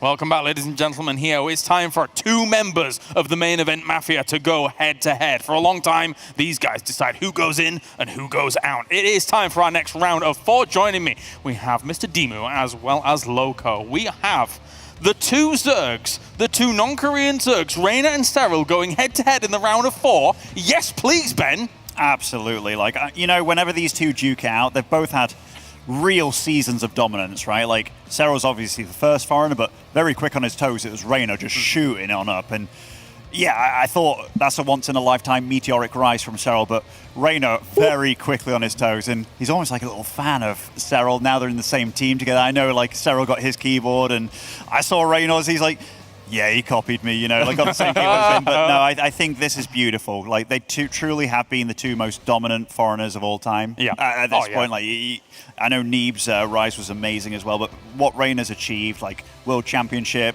runner-up the year after.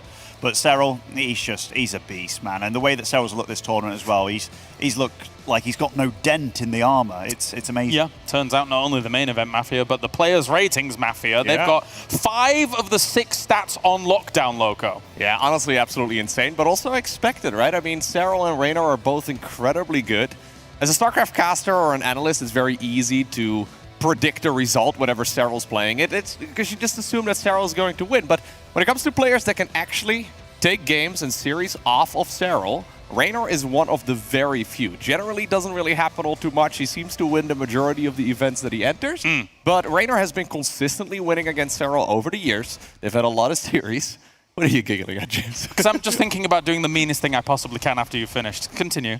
Okay, well, I'm just saying, I think this is still slightly Cyril favored, but I think Raynor definitely has a good shot. Brilliant. I'm glad you're finished, because now I'm going to do the meanest thing I possibly can.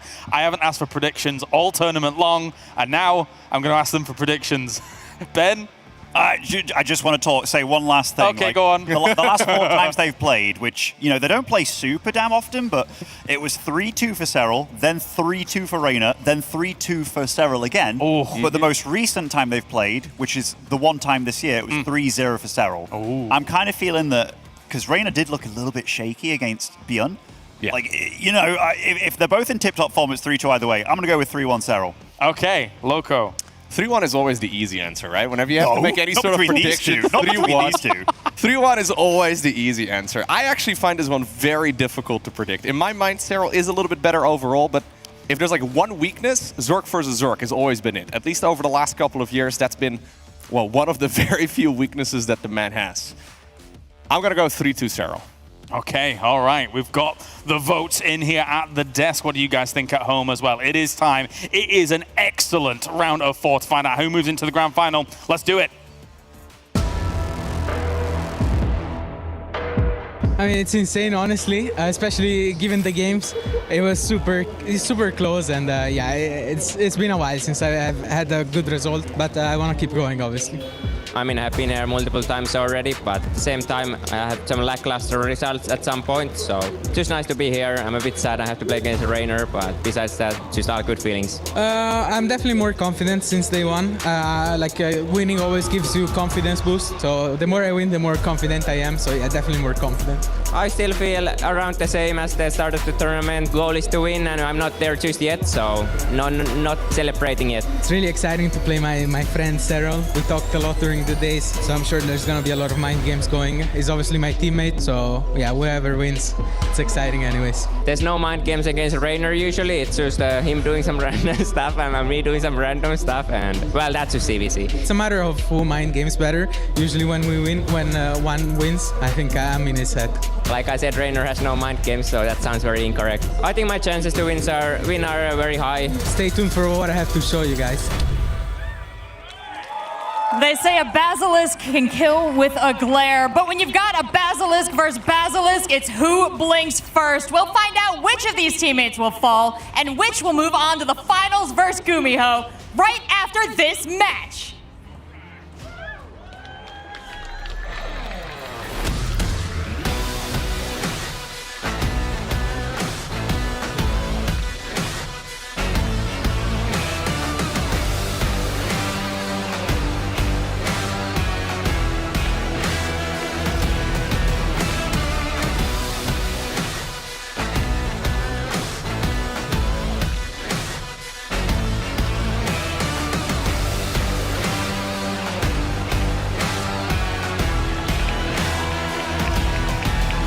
Here we go. It's the Zerg vs. Zerg match that gets just about everybody excited. Cyril up against Raynor to see who's going through to the top spot. These boys are so cheeky. I love it. I also love watching that video. Already hyped, obviously, for this ultra high-level ZVZ semifinals. But that little preview video got me even more excited.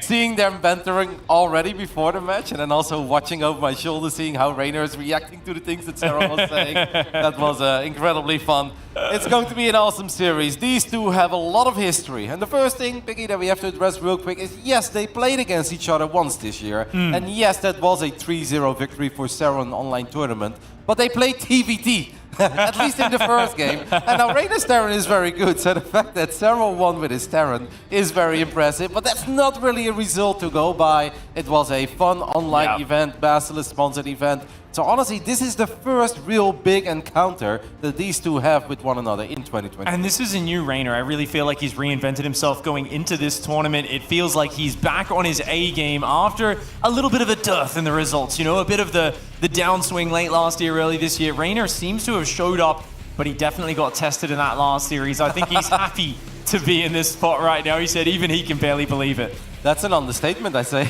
to say that he got tested. I think he dodged a couple bullets there, because it was indeed very, very similar to what we saw a couple months ago on Babylon. Hatcheries falling, Raynor was tilting his head a little bit already. We all thought he was down, and but then the biggest Baneling connections made magic happen. Now, the history between these two is so fun because it goes back so far. It goes back all the way to the days that this man just turned 16 and the other guy knew that he finally had a serious contender in those WCS events. In the bottom right side, we're looking at the main base of the young Italian stallion representing Basilisk. It's Raynor.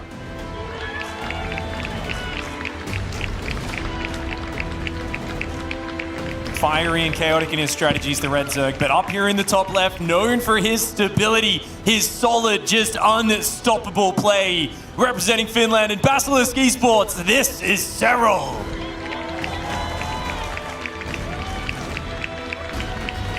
Now, the very fun thing, as they were obviously joking in that video about mind games and all-ins, is that when Raynor initially started defeating Cyril a couple of times, when Raynor just turned 16, was closing in on 17, and he was able to get a couple of wins over Cyril, it was often indeed Raynor being the crazy aggressor and Cyril just trying to survive all-in after all-in. But that kind of changed throughout the history of StarCraft 2. And I actually would say over the last 3 or 4 times that these two have played each other, it's Cyril all-inning Raynor a whole lot more than the other way around. 100%. You know, it was always early upgraded Zerglings, sneaky Mutalisk rushes, Nidus Worms, and just crazy builds from Raynor. but he went through a period where he started playing straight up Roach Wars. And he was criticized heavily for it at the time. People were saying, you can't beat Serral at his own game. You can't play standard macro against him. And Raynor said, hey, I'm the whole package. I can do it. And he did actually develop to the point where I often look at their series and I really feel Serral comes in here with sniper builds pretty much every time against Raynor. He very regularly takes the first map, if not the first two, because he just comes out with these genius prepared builds, whereas Raynor usually goes in there trying to feel things out, scout, react to what happens. Already, variation in the build order. Serral has opened up with the 15 hatch 15 pool. He's going to have a much later Zergling speed, but this would have kept him incredibly safe if Raynor tried to do a 12 pool. Yep, it's going to be an awesome best of 5 here between these two that are obviously teammates and have fought alongside each other, representing Basilisk in the WTL, in which both of them have performed well. Serral completely undefeated. Raynor did drop a couple maps here and there, but then he knows that he can always count on that Jonas Utala to bring home the W. Well, today they are facing one another. I would honestly say this is the first time that they truly play a big match while they're part of the same organization. Yeah, it's kind of fascinating, you know. At first, when they did both join the same team, I was a little bit thrown off by it, but hold that thought. That is an insanely fast layer, Rotterdam. Yep, and we're going to drop the Roach Warren as well. So there's a couple of things that Serral could do here. We've seen +1 missile attack all-ins in the past with maybe a little bit of a creep highway, but this could very well turn into some sort of a Nidus build too. There's also a chance that Serral just makes it look like he wants to all-in, but then he's still going to turn it into macro. But one thing is for certain is that Raynor has a much more normal approach here in game 1. Basically everything that we just said in the beginning, and Serral's already switching things up and says, I'm going to keep you guessing for the entire series. You know, this feels like a Mutalisk rush, actually. I was thinking Nidus Worm at first. Actually, no, the Roach Warren's not in the wall, so never mind. I'm a little surprised by this build order, because 35 drones.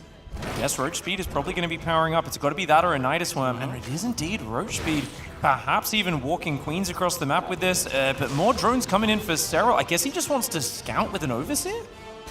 I don't know, it's weird, it's crazy, but it does seem like he's gonna turn this into just a pretty macro-oriented build. He has completely skipped the Zergling speed, correct? Serral, that is? Yeah. Well, and actually, if you think about it, he saturated his bases very early. With this build order, you get your injects out so fast. If he can scare Raynor enough that Raynor can't really drone the third base, that might be all he's looking for. We have seen Serral feint across with attacks, and then very slowly turn it into a macro game. Well, the first Zergling of Raynor just got a bit of a scout off. It saw a drone, but it also saw a couple of roaches. It saw 3 roaches even, and for a split second, it felt like it scared Raynor as he fired up a spine crawler immediately. But I think he's going to cancel that spine after he sees that Serral is trying to take a third base. Getting a cancel here with just a couple links would be the first real big W for Raynor in this game. Roaches are here. Raynor is going to commit. Can he get the cancel? Yes, he does. I mean, that's an amazing feeling for Raynor, because that's a small investment, but a very big return. Spinecrawler does finish there for Raynor. He's up 10 workers. He's being quite greedy. Is Raynor in the face of this? That's not what Serral wanted. I think Serral wanted him to be a little bit safer, but Serral's continuing to hold down that Roach key. Roach speed is about to kick in. Drones kick up behind it. Serral doesn't plan this as an all-in, but it's an incredibly committed attack nonetheless. And we do have a bit of that autobahn happening in the center of the map. A couple of overlords are dropping creep to make it a bit easier for these roaches to run to the other side of the map. I don't think we're bringing queens, but it's still a lot of army supply already making his way to the other side of the map. Serral's just going for it, grabs a roach, grabs a queen, but he kind of misses that one extra roach for the one shot. So I think he was hoping to deal more damage there a bit quicker, but obviously he's not done yet. Raynor quickly cancelling some eggs that were about to pop on that third base, catches a few of the drones, trying to run them over. Serral here getting as much damage as he can. Raynor does not have roach speed. He is not as maneuverable. Serral has the numbers. The Spinecrawler very slow to root. Yep. Numbers still heavily favoring Serral here. Yes, Raynor does have +1 missile attacks, but to really get something to show for that, you need a bunch of roaches. And Serral's doing a great job in staying out of range of that Spinecrawler. This hatchery is starting to drop dangerously low. And Serral says, you cancelled my third, I'll kill yours. Very nice move there for Serral. He's got a 9 worker advantage behind it, and that is getting bigger and bigger as time goes on. Spinecrawler of his own building, just in case he has to defend a counterattack. But Serral's not even that far behind an army supply. And I think we're just seeing the power of this new opening that he's been harnessing the 15 hatch 15 pool, allowing him to double inject up and doing these weird 2-base aggressions, delaying his 3rd base. It's catching all of his opponents off guard. Dark did not know how to deal with it earlier on in the tournament. Raynor here also left in a very tough position, especially on such a small map. Yep. Pushing with roaches is hard to deal with. I think this indeed be a lot easier to figure out if you're the defender who went up to 3 bases on a much larger map like Altitude or Ancient, where it's just a bit easier to keep track of these roaches. But especially with the way that Serral spaced out those overlords and he created that bit of a creep highway for himself in the center of the map, it's like we see everything and we have a hard time figuring out, does he want to go for it or not? So then you can only imagine how difficult it is for the opponents of Serral to figure out when he's actually committing or when he's just building drones. 100%. It's a difficult read there. Raynor's going to come in and see if he can get some drones with the Ling harass. He desperately needs it. He's down 40 army supply right now. Raynor has an equal economy, but 40 less army. He's got extra upgrades coming in, which is nice, but he's got to delay the fight for a few minutes. Serral is not going to give him that time. Serral's +1's kicking in, and he's on his way across the map. A few minutes is a lifetime in a high-level game of StarCraft 2. Raynor was supply blocked there as well for a split second. It feels that Serral just wants to get Raynor out of here in that first game. The corrosive vials do connect with the Spine Crawler. The Spine is doing whatever it can, but it feels that the Serral's army is just a little too big here. At the moment, they're fighting with even upgrades, and Raynor is forced to tap out. Serral takes a pretty quick 1-0 lead. Obviously, painful for Raynor there to be forced to take a fight while you spend money on that +2 missile attacks, on that second evolution chamber, on +1 carapace, and none of those things came into play. If I think back to 2021 and late 2020 when Raynor really was just dominating Serral in a lot of their head-to-head, it often started this way, where Serral would just get an easy Game 1 victory off him with a beautifully prepared strategy. And often what would happen is Game 2, he'd get an advantage and he wouldn't be able to close it, and Raynor would claw his way back and flip the series upside down. And this is exactly what I think, Raynor has to do, is just stay calm and reset. He's been down 0-1 to Serral so many times. I mean, we often talk about greed. Serral was greedy here in the very beginning of this game pick. He went up to a very quick lair, didn't have the Roach one as part of the wall of. Like, if Raynor would have blindly built 20 Zerglings, Serral would have been in all sorts of trouble. Yeah. Because he was just building drones, didn't even have Zergling speed, didn't have a wall of. But Serral felt that, Raynor probably won't be that crazy. You're not going to attack into a 2-base player, right? He just No. made that read. He said, I'm going to show you no 3rd base, and I know you're not going to attack into it. It's in hindsight, you look back at the series as Raynor and you're like, oh, you greedy, man. Seriously, I could have punished that super hard, but hindsight's 2020. Serral's got the clever gamble to get himself an advantage in the series. It's a nice way to start things off, especially on the very short rush distance map. That one plays quite differently to pretty much any other map in the pool. A cheeky Game 1. Let's see what Game 2 will bring to the table as we have loaded into Dragon skills. In the top left side, we're looking at the main base of the Italian, representing Basilisk, down 0-1 in the semifinals. This is Raynor.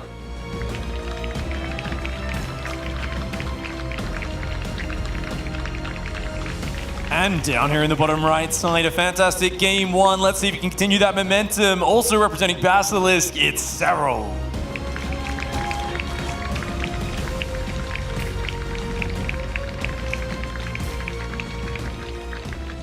I wonder if Raynor thinks like, all right, if you're going to be cheeky, then I'm going to be cheeky. And we've already seen a decent amount of Mudas in this tournament. And there is one thing that Serral has been pretty vocal about historically, that he does not enjoy a whole lot in ZVZ, and that is the cheeky Spire builds where he's being forced to defend against a Zerg that just flies around with Mudas or does a good job in sneaking in his Spire slightly quicker than they're supposed to.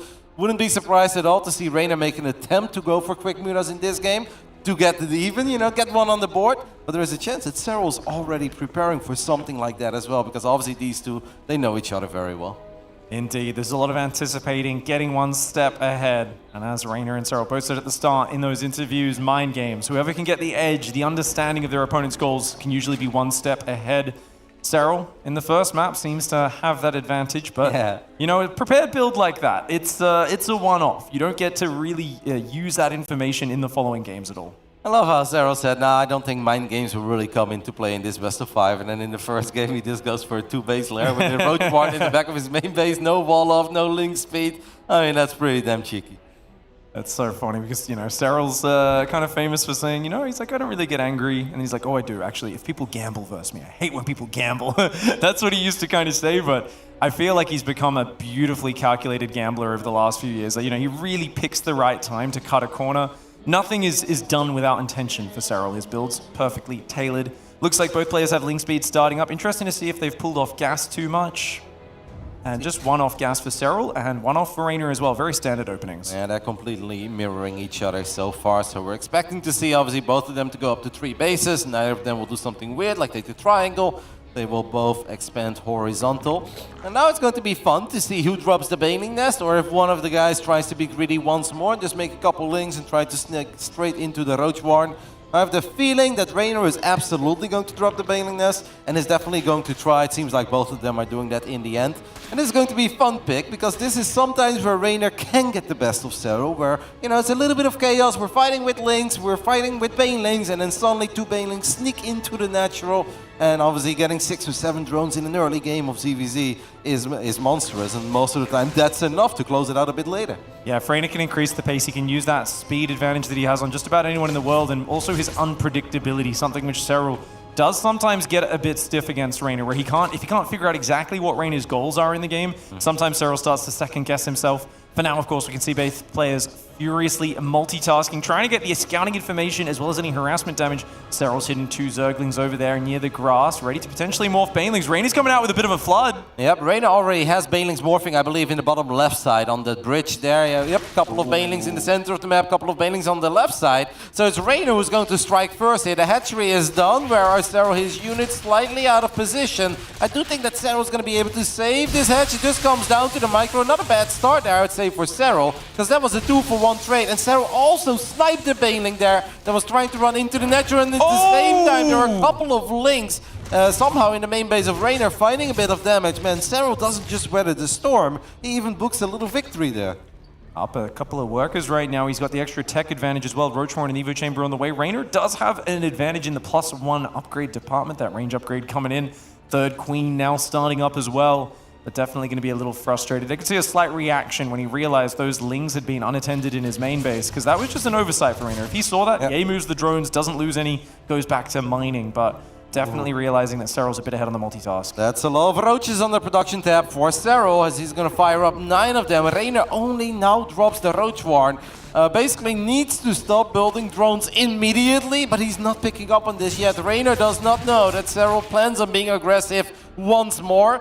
That's a lot of drones. Raynor is creating a work lead that's, I think, way bigger than it's supposed to be. Raynor is about to get the heads up that this is happening, but it could already be too late. Like, what do you even do here, Pig? You start building spines in the natural, perhaps? Yeah, I mean, he's going to have to pull drones away from his 3rd, try to wall off the natural completely. I think an Evo Chamber in the wall is almost essential. There is no way he defends that 3rd base. Oh, this is a beautiful surprise attack for Raynor, for Serral here, sorry. Raynor does try to get the Banelings, but 3 of them surviving deep in the red. Raynor is down 22 army supply. Does have 6 roaches on the production tab. One of the queens is a bit exposed, but it will be able to at least safely make it in. It's so hard to fight with drones here, because Serral is not just attacking with roaches. He's got a bunch of Banelings in the mix as well. Raynor, his queens are falling rapidly. All 3 of them have gone down. And the worst thing for Raynor is that the roaches now spawn one by one from different angles. It really starts to feel that this is an army Raynor simply cannot clean up. Even if he'd walled off, I don't know if he could have held this. This attack was just so well timed, so well disguised by Serral. Raynor did not scout it early enough, and after his initial link, Bane pressure fell flat. Serral counter swings decisively. Man, he's back in Night King form again. That's looking like 2018 Serral today. He's ice cold. Did you see that look? My goodness, chills all over the body. I mean, Serral played another very clean game. Raynor was the one who was trying to bring the fight to Serral and indeed display some of that amazing speed we know Raynor has with 4 Banelings on the other side of the map. It wasn't just the 2 Banelings that were morphing into center. He was attacking with 4 Banelings and a bunch of links, and Serral handled this perfectly. First, Serral gets a 1-for-2 trade, and then he also keeps eye of his own natural there, where he snipes one of the Banelings, and a single Bane, it can't do anything. It can only soften up drones. So just picture perfect defense by Serral, and Serral immediately realizing like, hey, you're probably going to build a lot of drones behind this because you're the one who made the first investment, so let me counterattack with all these roaches. And just like that, it's 2-0.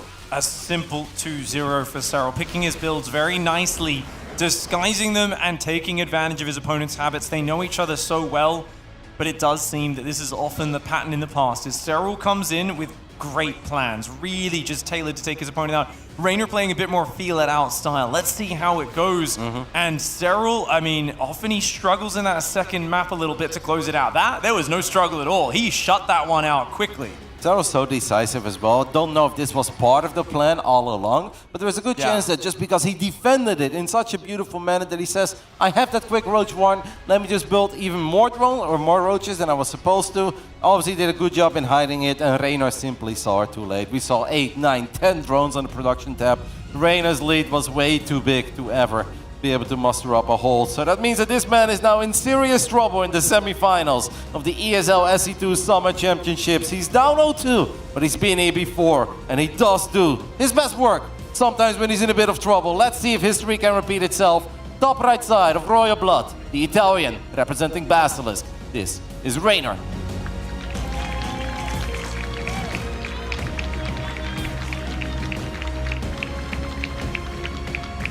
In a lead, looking unstoppable, as he has for most of this year, more focused than ever. And I'm telling you, there is not going to be an emotional outburst until he gets that trophy raised up at the end of the day. Put your hands together for Serral. 2-0 lead for the two-time world champion, as we see both players going hatchery first here in Game 3. I mean, probably the most frustrating thing for Raynor is that it felt that almost nothing went his way so far in these first two games. He got a cancel on the hatchery with just a couple links on Babylon. Yep. You're like, yay! And after that, it really feels that it's been all Serral. Serral basically getting win after win after win on the board. And it's not that Serral has taken a 2-0 lead. It's like he has taken a 2-0 lead without losing a fight.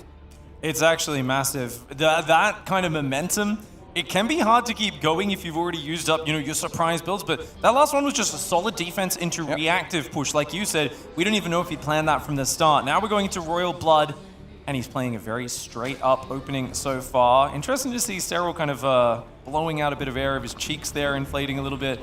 You can tell he's just really trying to maintain his cool calm, not letting himself get distracted. Because that's a big thing. A lot of players get in their own head. They think, ooh, one game away from winning. They lose a little bit of focus. You can't give Raynor that opportunity. No, I think in the past we've seen both of them taking a 2-0 lead against one another, and it's still going the other way. So Serral obviously knows that this is a phenomenal start, has barely broke a sweat, but he's definitely not there yet. Because if he can easily win 2 games quickly in the CVC, there's a good chance that his teammate is able to do the same thing. So he knows that he's going to need the best focus he has from the very beginning till the very end. But so far, absolutely so good for the man from Finland, who's just having a pretty smooth run overall. Has dropped a single map so far in the tournament pick. And that was because the Queen was slightly out of position when Dark Circling Flood came. And I mean, yes, Serral looked annoyed when it happened, but it was one of those things that just happens sometimes. And we really haven't seen any signs of weakness. MaxPax managed to push Serral kind of hard in the regionals, managed to take a couple maps off him. But even then, it was a 4-2 scoreline at the end of the day. And that's one of the closest series we've seen from Serral recently. He's just so in charge and so controlled in his gameplay. Yeah, the funny thing is that we came into Katowice obviously looking at Serral as one of the big favorites, and Serral wasn't all that convincing in the group stage. In the end, he did make it through, but it wasn't the same invincible Serral as we are, for instance, witnessing in this tournament. Now, obviously, lost to Ragnarok in the playoffs, but after that loss in the playoffs in Katowice, Serral has just been on one hell of a run, and it's really starting to give all of us serious 2018 vibes. There was a few people out there, I'm not going to say it's the majority, but they were kind of saying after that Ragnarok loss, oh, this is the downfall of Serral, it all goes downhill from here. And I think he saw those comments, Rotterdam, because it lit a fire under him. Ever since Katowice, he has been on a tear like we haven't seen in years. He has just been on another level. Raynor, though, is going to go for that quick +1 range once again. Serral just going forwards with his queens, pushing back the overlords. Very defensive with his zerglings. That's kind of a special characteristic of Serral, is he likes to block his opponent's scouting and not letting Raynor get in at all. Serral went full Michael Jordan. He took it personal. Yeah, I mean, he's a man who has a particular sort of drive. If he gets a bit angry over something, I'm telling you, he will not rest until he has fixed whatever he sees the issue is.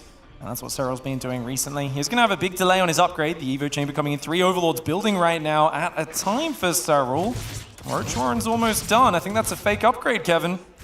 We'll keep a close eye on it. Raynor is building a few more drones. Zero has kind of stopped building drones, but Raynor also now firing up the lair. The Roach one isn't that late, right? Compared to last game, the Roach one is obviously way quicker. But this right here is that moment where Raynor needs to keep on scouting, because it does seem that Zero wants to be an aggressor once more as soon as the first few Roaches hit the battlefield. Little scout, that's a lot of drones, by the way, on that base. I wonder if, like, if you're Raynor and you see 8-9 drones there, I don't think your alarm bells will necessarily go off. Because look at this, Sarah only even has 13 drones in the natural, making it seem that there is nothing for Raynor to worry about. But now Raynor is circling, will see these Roaches, and Raynor should maybe have enough time to just build as many Roaches as possible. But it's going to be a very difficult defense once more as Raynor is down 25 army supply. Cero cancels +1 range to get more gas. Baneling's being morphed on the front line. Zergling's being rallied in behind. It's a giant all-in Roach Baneling attack for Cero. Raynor's up on 60 drones. His +1 will kick in just in time to help defend this, but maybe, oh, it's a little late. He just doesn't have much army. He's so far behind, he's got to buy time. He's got to fall back. Great choice for Raynor there. Delaying this fight is what it's all about. Yep, every second that goes by, obviously Raynor is going to get some value out of that economic advantage he has created for himself. Cero goes forward, gets a queen, gets a couple of the Roaches. At least there is a spine crawler there for Raynor, but Raynor is starting to drop a decent amount of units already as a few more of the Roaches of Raynor gets surrounded. Cero obviously needs more, but it's starting to look like he's going to get a whole lot more. Oh, every time Raynor moves out of that wall, Cero turns on him and surrounds a pack of them. Spinecrawler in the third mineral line is fighting the drones forced off the line. The spine goes down. Raynor has to hold his ground right here, right now. Those drones are useful for tanking. Cero is going to have to pull back a little bit. This is where obviously the +1 really starts kicking in for Raynor. The Lings of Cero are going to die a little bit quicker. There are extra Zerglings showing up. Raynor is bringing over that Spinecrawler that he had left over in the natural. The supplies are closer than they've been for a long time. More drones are being pulled. Raynor needs to pull off the hold of his life here in the semifinals with his tournament live on the line, but it's starting to look like at least this game will continue, and Raynor has sort of defended. I mean, Cero's being so annoying with his micro, but I think Raynor's done it, Kevin. Look at that worker count. He's still up 4 workers. Roach speed on the way. +2 starting in the midst of the fight. What a hold for Raynor. That is one hell of a hold. I love the way that Cero executed the attack, and I love the way that Raynor defended it. Obviously, that spine in the third base came in clutch. At first, you're like, oh, that's going to be an exposed one, but it really did its job. Made it harder for Cero to just dive into that mineral line, and Raynor did a good job dancing back and forth between the natural and the third base. Obviously, this game far from over, as the worker count's pretty much dead even. I mean, Raynor, I would say, definitely has the advantage, but we can't skip the fact that he did lose a bunch of queens. Indeed, it takes a little while to rebuild there. You can see his worker count lagging behind just slightly.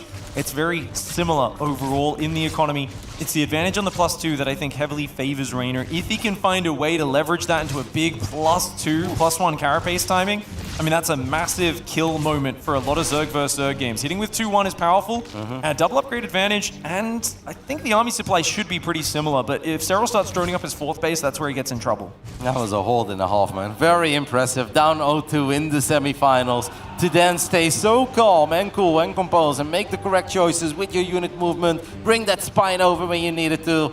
Honestly, very impressive, but Raynor is definitely not there yet. He knows it, but you can see that Cero, for the first time, is also feeling that he could become under some serious pressure. And we see Cero dropping a spine. He's actually going to cancel it. And he's like, yeah, I need a spine. He's like, never mind, I don't need a spine. Well, right now the Roach numbers are somewhat even, as Raynor is not really paying attention. I think he's controlling his units elsewhere. Was a little bit sloppy. Nice Ling attempt backstab there for Cero. Does catch a few Roaches in the bottom right as a result of that. Tunneling Claws is on the way as well as Burrow. A few more drones sneaking their way out. Raynor, though, is committed. He is amassing Roaches, but he doesn't actually have an advantage in the army supply yet. And even though he's going to have that double upgrade advantage, it's going to come down to the angle of the fight when it happens. If Raynor just overcommits and shoves into a bad concave, he could actually mess this one up. He's got to be really careful with picking the fight. And we cannot ignore the upgrades that are going on the side of Cero, as we have Tunneling Claws on the way and Burrow on the way. And That is something that Sero has, blew us away with many times over the years. The multitasking that this man can pull off with roaches in 3-4 different bases. It is a nightmare to play against. Now, obviously, Raynor has gone up against it a couple of times. He's no stranger to it, but it doesn't feel that he's quite preparing yet for that potential coming in Claws and Burrow. Yeah, he wants to kill him, that's why. He's got 2-1, he wants to go. Raynor wants to push it in. He's been sitting on just 61 drones for a while. Cyril, though, with great map vision with those overlords, splitting up nicely so far. Lots of ravages there for Raynor. Can he find a way to push in? Cyril, great positioning so far. Yeah, so far so good for Cyril, and there's already a couple of roaches sharking around on the other side of the map. First, it's a few links running into the natural. Raynor definitely not getting the start to these fights that I think he was dreaming of, despite the fact that he is 2 upgrades ahead. He's having a hard time finding an engagement that he wants to go for, right? That he's very fond of. Cero is just not giving him any openings, and this is where Cero will already start trying to kill some drones. There are some overseers morphing though for Raynor. Oh yes, but the roaches just snuck it by. He sees it a few seconds too late. I'm pretty sure Raynor thought he was a little further ahead after that hold earlier in this game, Rotterdam. Now he finds himself unable to push Cyril out of the game. The roaches are tearing up his backline. He's going to just shove the front. Yep, seems like Raynor has not bothered by defending. He's barely defending. He is just focusing on this attack. Cyril's got a bunch of units coming in from the top right side, so it will be a bit of a surround, but it does feel that Raynor has more, and obviously he still has a bit of an upgrade lead. It's that +1 carapace that's coming in rather handy, but Raynor needs to do an insane amount of damage because he's taking a serious beating at home. 7 drones have gone down, and Cyril still has plenty of roaches on the other side of the map. Oh, he piles down the eggs on that base, cancelling about 5 roaches in production. Great move there for Raynor. Moving up into Cyril's ramp, he says, I'm going to turn this into a defensive position. If you want to defend your main base, you've got to come up a ramp into my concave. He's got to do a good job of defending that, but it's very hectic, hard for both players to micro right now. Raynor's got some good damage, but he's taken a ton of damage at home. I'm not really sure if any player's ahead right now. It's so crazy as well, right? Because obviously Raynor has a great spot on top of this ramp, but it also means these units are stuck. Cyril knows it. Cyril thinks about finally cleaning this up before he would lose a few more drones. Nice target fire on a couple of the ravages there, but Cyril will successfully clean up all these units of Raynor in his main base. And that's honestly pretty impressive, as this all started with an army supply advantage for Raynor. Look at the numbers now. It's actually Cero who's got a slightly bigger bank and has a little upgrade advantage as well. I love the way Raynor chose to counterattack there, but Cyril handled it with poise. A lot of players would have cracked under the pressure. Cyril did lose his Baneling Nest, but he didn't lose the Evo Chamber. He's got his +2. He's only down 1 upgrade, up a handful of workers, and army supply. We cannot ignore the fact that Cyril is a 4-base Zerg pick, and Raynor is a 3-base Zerg, and that's obviously going to matter, especially 12 minutes into Legacy of the Void. You won't have too many resources left in your main base, and even your natural will start running a little dry. So it's really important for Raynor that he gets more done soon, because Cyril at this moment is not just outmining him, is already richer and will only continue to grow quicker. And Raynor lost all of his queens in that, while Cyril kept a few of them alive. So Raynor's been rebuilding queens in the midst of this. That's not something you want to be doing at this stage of the game. Look at this beautiful management of the army by Cyril. Raynor cannot force the fight here. He's got to be careful. Big Biles landing.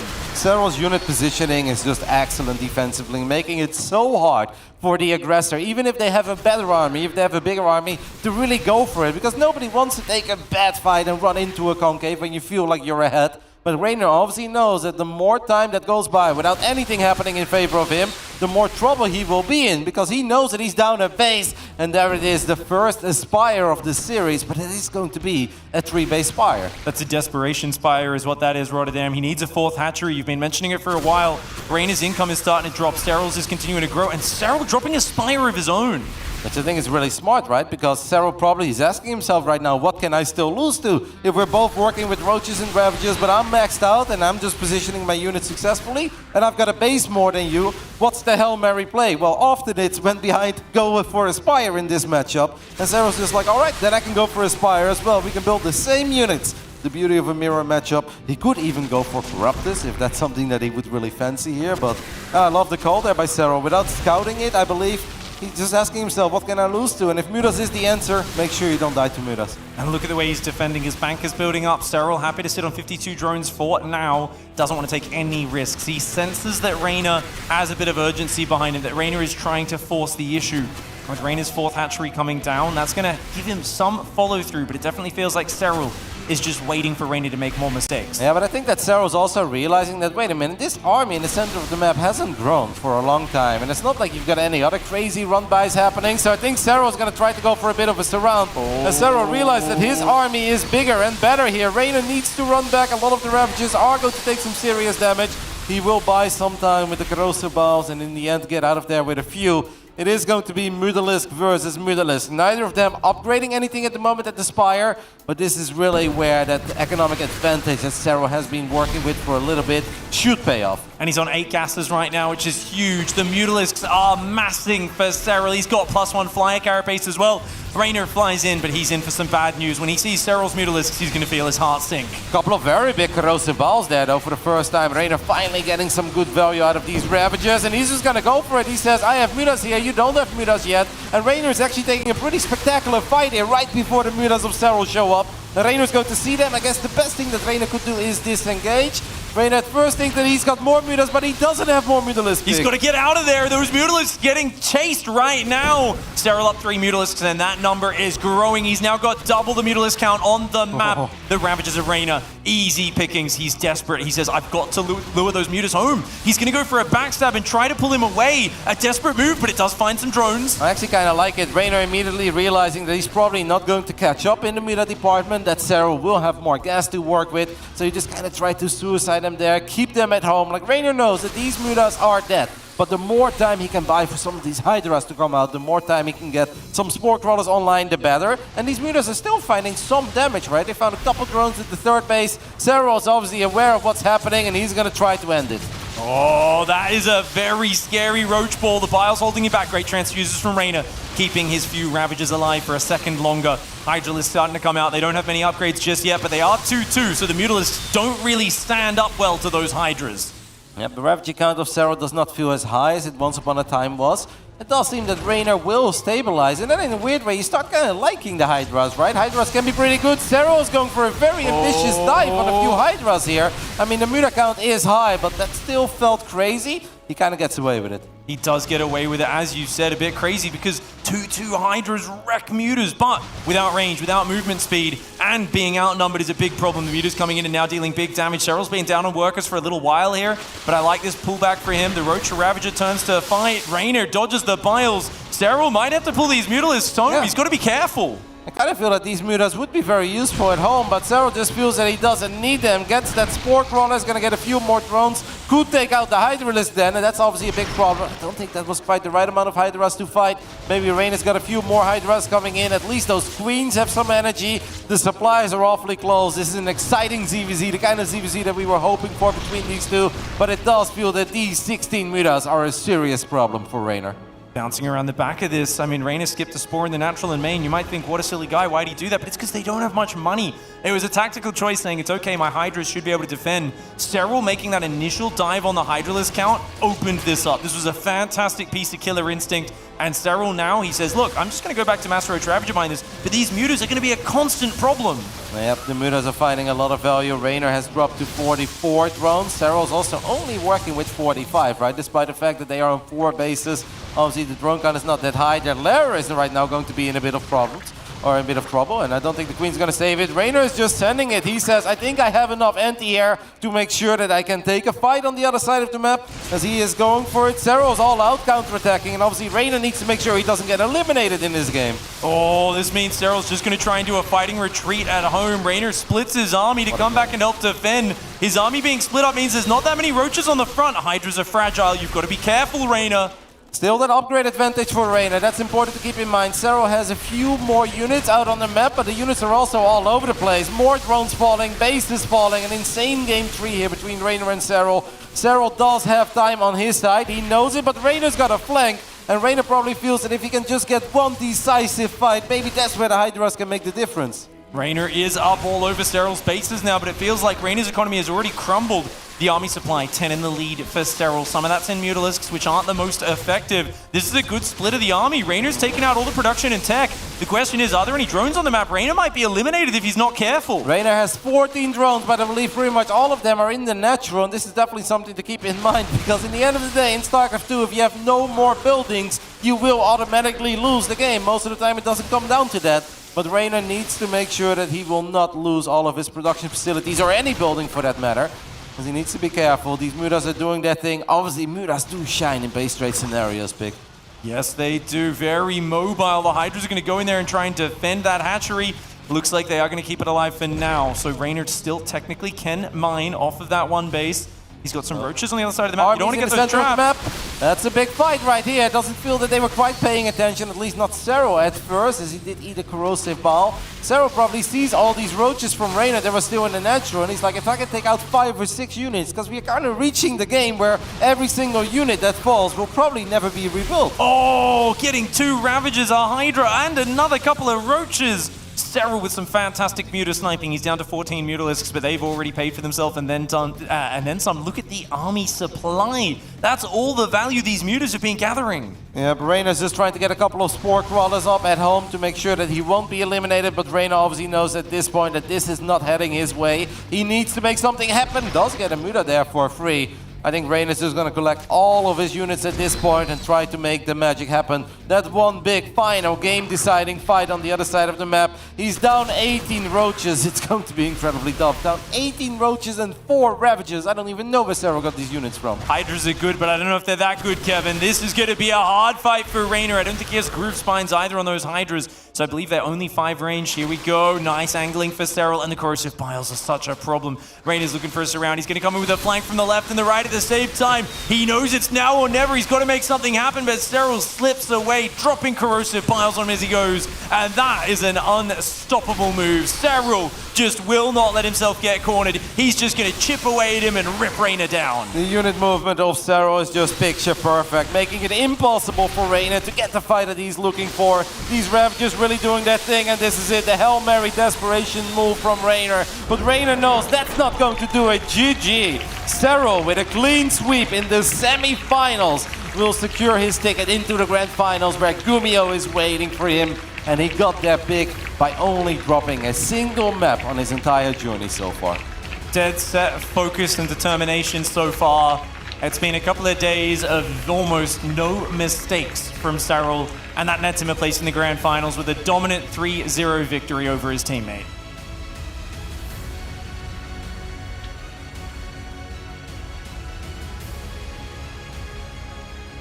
All right, let's go over to the interview there with Cero. Thank you so much, Cero. What an incredible run you are having in this tournament. What a great last match that was. Until that Game 3, I would have thought you'd never even broken a sweat. And even now, I'm not sure. Was there a moment you were nervous in that last game? Yeah, I was pretty nervous, to be honest. I think my start was pretty good with the all-in. I'm not actually sure how good the spot was there, but it felt like he played it pretty good afterwards, so it got really hard, but luckily I managed to pull it off. Luckily you did. You are 2 players who know each other very well, and so what does it mean to you when Raynor hangs on in a match like that? Well, he's a very clutch player, and he makes a lot of comebacks, so that's not the situation I want to be in. I want convincing wins, but yeah, just not the best spot for me. It's always a bit hard against him. I don't know, he just manages to make those games look so comfortable sometimes, but this time it wasn't enough. Well, speaking of comfort, I want to ask you about your reputation. I called you a killer before. I told you that they fear you, but I wonder, when you hear things like that, especially when you're heading into a final, does that add pressure or does that add fuel to the tank? No, nothing adds pressure to me. It's just I'll do my best as always, and we'll see how it goes. Well, that's why you're such an entertaining player to watch. It has been a joy, and we get one more best of 7 with you as you go to face off against Gumiho. So any thoughts about this upcoming match? Well, I think it's going to be an exciting match. Gumiho has been playing really good this tournament, and in general, his style is something I'm not sure what to prepare for, so it's just going to be exciting, I think. Well, I know I'm excited. I know everyone here can't wait to see how that all goes. Let's send it back to the desk, take a closer look at this matchup, and then get ready for that final. The Finnish Phenom makes it to another grand finals here, and off the back of beating his teammates in an unstoppable fashion. Look at that, 3-0 from Serral in the last game. That's one way to eliminate your teammate. What a match here. And joined by Ben as well as Loco to talk about this one. Ben, this was Serral all over. This was really cool by him. Like this first game over here on Babylon, he opted for a late gas, late pool kind of thing, and he was like, you know what, I'm going to go 2-base lair, which is a build that was good in the past and is very, very safe, but he didn't play it in a safe way. He was just like, I'm going for you right here, right now. And it really felt like this whole series, he was just about giving it to Raynor, you know, like he was aggressive right from the start. And Raynor's very known for his greed and being able to drone up and being very quick, but Serral just didn't let him play his game, and Serral came in super prepared. Yeah, Serral honestly looking incredibly dominant this tournament so far. I mean, he doesn't really seem to have any weaknesses. In the past, we used to say that maybe his ZVZ was a little bit weaker, but he looked really strong against Dark. Now he also managed to 3-0 Raynor. I mean, our predictions were completely off, by the way. We definitely weren't even close, but Serral just looking insanely strong in this series. Game number 3 was a very exciting one, of course, constantly going back and forth. We actually thought for a little bit in the green room as well that it was Raynor who managed to turn it around, especially when he managed to get into the main base of Serral here. Serral, though, somehow, some way, managed to break out of that position once again, and then the Muta Wars began a base race as well to close it out this game. It's got it all. I like the fact that Serral said, like, I felt like I was in a good position after that all-in in game 3. Yeah. It's like, no, you weren't. Like, you know, Raynor was hitting a really strong timing there with 2-1 against just 1-0, but Serral managed to buy a lot of time. The Mutas, he knew about the Mutas. I don't think Raynor did. So when the Muta battle first happened, I was actually a little bit worried because his Mutas, even though he had like a good 10 on the map, they just weren't there in the fight. And I was like, oh my god, is this going to happen here? But no, it's very nicely handled by Serral. He knew when he didn't need to drone up anymore despite being down to like 45, and he just put on the pressure. And those Mutas, they really, really put Raynor in a really tough spot. And for a long time in Serral's career, he's been the guy that's like, I don't like Mutas. I don't like it when people do it against me. It's very cool to see him just bust out a good 25 Mutas and just reign supreme, just flying from base to base. Yeah, I think you mean Mutas. But going forwards with this now, Serral in the grand final here against Gumiho. We heard it in the interview there as well, Loco. He gives a lot of praise to Gumiho here going into this final, because obviously Gumiho's look fantastic as we look at the bracket, and now a best of 7 to decide it between them. But I think still a lot of people are looking at Serral as that favorite. Yeah, I always like whenever you hear Serral talk about his upcoming opponents. He's always very polite. He's like, yeah, he's actually very strong. He's clearly on a tear right now. I think it's going to be very difficult, but I think truthfully in his mind, he probably thinks this is going to be an easy 4-0. I mean, I've got a feeling that all of the styles that Gumiho has been playing, they're different, they're tricky, but Serral has obviously been studying those games. I've got a feeling that he knows how to shut it down. Yeah, it's a good opportunity for him to look at, see what's been happening here throughout the tournament. But anyway, thank you, gentlemen. It's time to go to a break. This will be a little bit more of an extended break as we allow our 2 grand finalists to get up to speed and get good for the final that is on the way. So join us after this. Stay tuned, and we will have the grand final to declare our champion.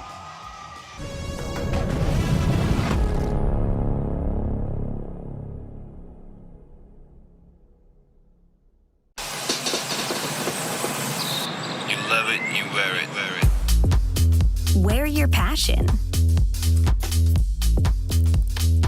Share your passion. Wherever, whenever. Gaming is a lifestyle. Get your merch at shop.eslgaming.com.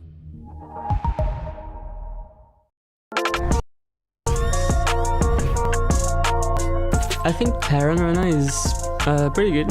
저그 유저들은 잘 모르겠다고 생각하고 토스 유저들은 좀 불만이 많은 걸 알고 있는데 I don't mind the current state of my race. I think Protoss has it the worst right now. PvT is hard for me, and I think for a lot of Protosses, and I think PvZ is fine from the Protoss matchup. It's either good for Protoss or neutral balanced, something like that.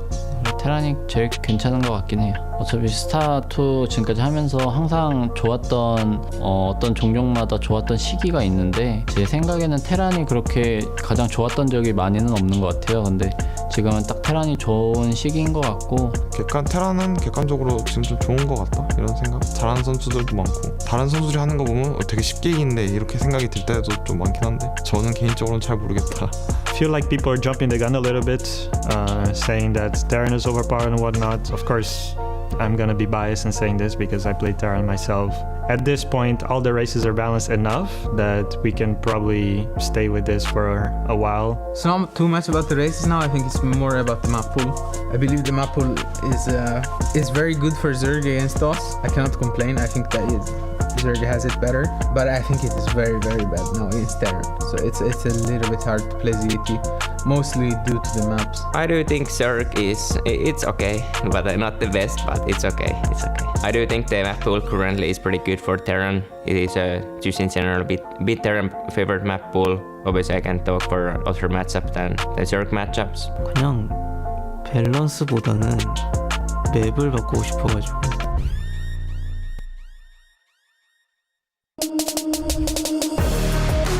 I think I was here last in 2017, WCS I think it was, and I qualified through the regionals and lost in the group stages because I wasn't really good back then. I'm really happy to be back in Sweden because honestly I love Sweden and it's been too long since I've been here. So it's very nice to be back in Sweden.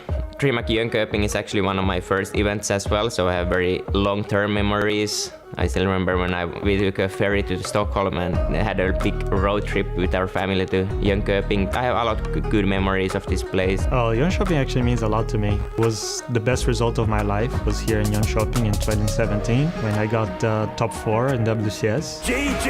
And Jealousor wins the rematch! I still have this memory of like people just chanting my name after I beat Utermo, I believe, in the round of 8. It was a good feeling. I would like to get that again.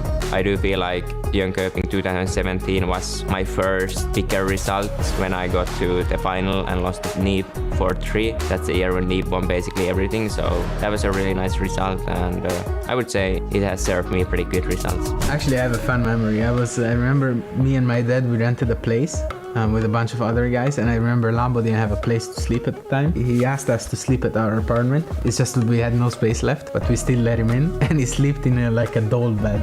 It was this big, it must have been this big, and he was just sleeping like this, he couldn't fit in the bed. Did sleep affect Lambo's game? I do not remember that, I'm not gonna lie, but it must have. The guy did not have a good night of sleep. I do feel like it's always nice to come to Sweden just because it's probably the place that's the most similar to Finland. So it just feels like a home a little bit, even though I don't understand what people are speaking too much. For me, one of the most memorable events was DreamHack Atlanta last year because it was the first, I believe it was the first tournament in the United States that I played with an audience. I could be wrong about that, but I think it's true. And I was very surprised at how much audience support and cheering there was. And I beat Showtime. There were like 70 fans lined up for my signature, which has never happened before. So it was very memorable playing in front of my country, I guess. Like I was definitely the favorite. I could hear the cheers through the noise-canceling headphones for me and not for Showtime. And yeah, I think there'll be a couple fans, but probably not as many as for some of the other players. There's always a few fans of me because I'm so cool and creative.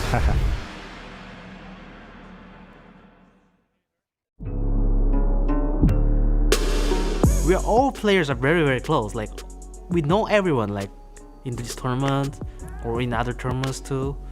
So we're very close. Also, like we get many prize money than before, maybe. So we are less competitive, but more friendly. Yeah. No players are just gonna like message me on Discord and be like, "Oh, you suck." Like, I'm gonna destroy you. But as far as getting frustrated playing opponents, I'd have to say Björn is probably number one. I like consistently get frustrated playing him. I always try to joke with the others, especially like Sarah. I know he doesn't like it very much, but I still make fun of him and everything. So maybe that's me. I don't know. I don't think there's any massive goofers nowadays, to be honest. I do feel like Marine Lord was a pretty big goofer. Raynor's a bit of a goof though. I don't know why, but I got really close with Nightmare last year, and I enjoy hanging out with him at tournaments. Also Zane. I hung out with him at Katowice and he's really cool and he's coming again. We play like a Mafia type board game, which is really fun, and hang out and drink tea because that's his thing.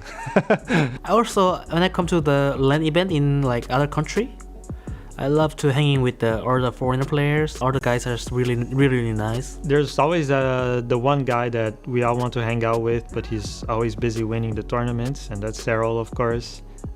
You always get such you get short and precious few moments where he's actually not still in the tournament. So we usually relish those moments when they come. If you are playing against one of your friends, they always try to get under your skin, but I think it's with a good way. It's no one really is too serious. It's just always a fun time.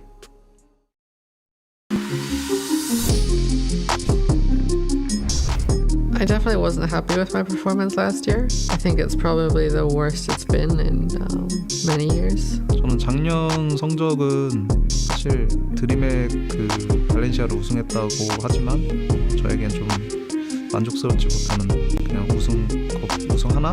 그냥 그렇게 생각하고 있고 저는 사실 2번이고 3번이고 더 하고 싶었는데 작년 시즌은 너무 아쉬웠던 게 저그전을 조금만 더 잘했더라면 이런 생각이 진짜 많이 들었던 시즌이거든요. 제가 시즌 내내 그걸 극복 못했던 게 너무 아쉬웠던 것 같아요. 올해 시즌에서는 그걸 좀 반드시 좀 넘는 모습을 보여드리고 싶어요. I would rate my last EPT season relatively weak. I don't think I had the best year last year, but it wasn't the worst. I did win 2 events. I always think I can do better, but especially like the past year, I don't feel like I'm doing too hot.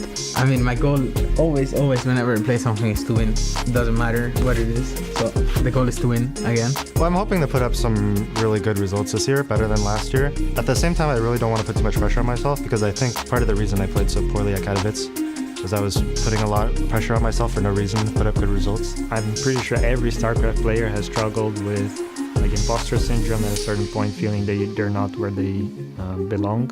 I know Clem said you should get exercise like a couple times a week. I really think I feel better when I do it every day.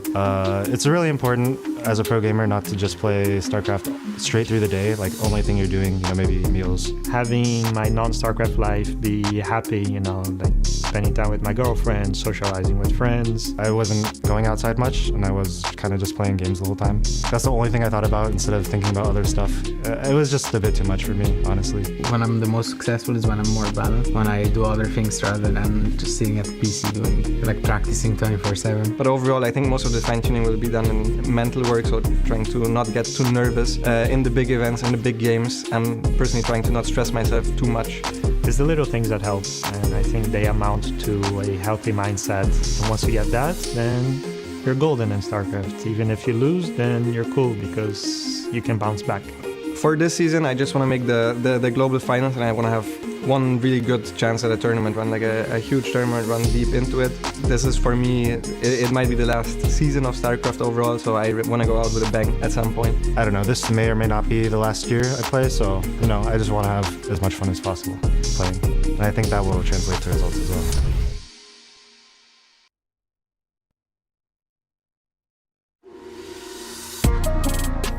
Terran is really overpowered right now because they are very favored against Zerg, also against Frost. Yeah. 그래도 좀 할만한 구석이 한두 가지는 있었거든요. 근데 지금은 좀 애초에 원래 종족 설계 자체가 그 초중반에 끝낼 수 있는 힘이 있는 것도 아니었고 사실 후반으로 끌고 와서 좀 이렇게 비빈다고 말하죠, 소위. 그렇게 해서 어떻게 해보는 거였는데 국후반을 가더라도 이렇게 확실하게 이길 수 있다라는 자신이 없다 보니까 개인적으로 좀 많이 힘든 것 같습니다. 솔직히 다른 선수, 그러니까 저그나 프로토스 선수들이 테란이 세다 하는데 저는 솔직히 동의는 못하겠고 한국 씬에서 잘하는 선수 프로토스 저그들이 군대를 갔다고 생각하기 때문에 군대를 가서 약해졌다고 생각하기 때문에 그렇게 약하진 않은 것 같아요. 다른 종족도 그냥 어느 정도 밸런스가 맞는 것 같아요. 일단 세 종족 중에서 이제 종족 평가를 하자면 제일 안 좋은 거가 맞는 것 같고 저는 근데 연습하면 테란전이 굉장히 좀 힘든 상태인 것 같습니다. Okay, so I think Terran is definitely doing well. It's for sure not too strong. Actually, I tried to not whining about balances, but when I'm grinding, like I keep playing, I feel, why Terran is so strong, why Protoss is so strong. So I think to not whining, I should not play any games. 5.5 대 4.5 정도로 좋은 것 같고 토스전은 저그전은 그냥 제 기준에서 말하면은 저그전은 저는 5대 5라고 생각을 하고 보여질 것 같아요. 이번에 드림핵에서 뭐 다른 저그 선수들이나 토스 선수들이나 좀 해법을 가지고 올 수도 있고 해가지고 이번 대회를 보고 판단하는 게 좋을 것 같습니다. 저는.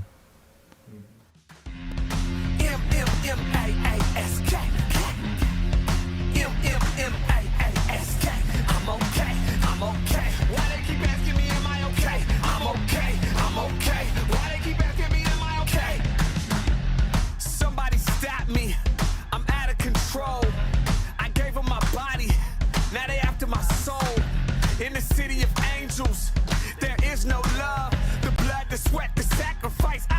never enough, but no, I'm not afraid. So tell me why I keep running away. I hear the rumors, I know what they say. That I am angry and something with rage. That I am crazy, should be in a cage. But trust me, nothing can handle my rage. I am the only one who's really sane. That's why I wear the mask, to cover the pain. I hide my scars beneath my clothes. I wear my smile to cover my soul. Beneath the makeup, beneath the pain, peel back the mask, you'll see the real me. I'm sipping that potion with so much emotion. My hitters is toasting. It's easy, we coasting. This is the lifestyle you are entering right now. I don't even wanna be able to hear myself think. Turn me up till I'm so loud. Feel my energy. It's like I'm slowly slipping away. I am a coward. I am afraid. I am so tired of trying to be brave. I am a liar. I am a fake. So now you think that you're better than me because I choose to speak honestly. But you wear a mask because you don't want them to see. M-M-M-A-A-S-K. M-M-M-A-A-S-K. I'm okay. I'm okay. Why they keep asking me, am I okay? I'm okay. I'm okay. Why they keep asking me, am I okay? I hide my scars beneath my clothes. I wear my smile to cover my soul. Beneath the makeup, beneath the pain, peel back the mask, you'll see the real me. Who needs love? They tell me that everyone does. Please don't leave, the codependency feels like I'm never enough. Pray for my soul, I'm spiraling out of control. I just need a space where I can look in the mirror and recognize my own face. M-M-M-A-A-S-K. M-M-M-A-A-S-K. I'm okay, I'm okay. Why they keep asking me, am I okay? I'm okay, I'm okay. Why they keep asking me, am I okay? I hide my scars beneath my clothes. I wear my smile to cover my soul. Beneath the makeup, beneath the pain, peel back the mask, you'll see the real me.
ice. Nowadays dudes never had that fight. When the pressure cooking, about to add that spice. And make them back up, back up.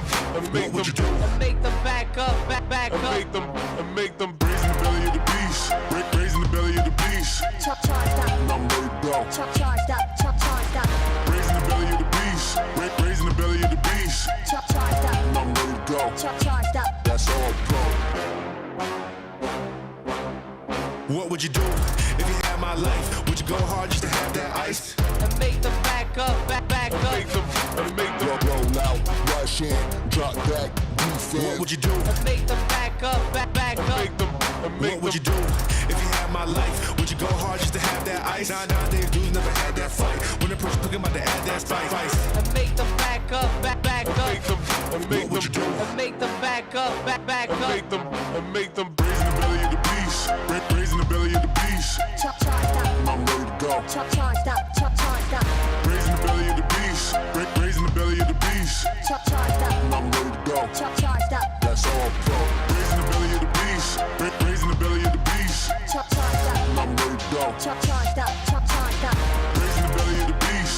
Braise in the belly of the beast. Charged up. I'm ready to go. Charged up. That's all pro. What would you do if you had my life? Would you go hard just to have that ice? Nowadays dudes never had that fight. When the person cooking, about to add that spice. And make them back up, back up.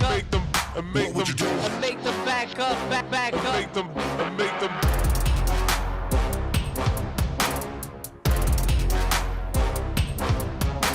Roll out, rush in, drop back, defense. What would you do? And make them back up, back up.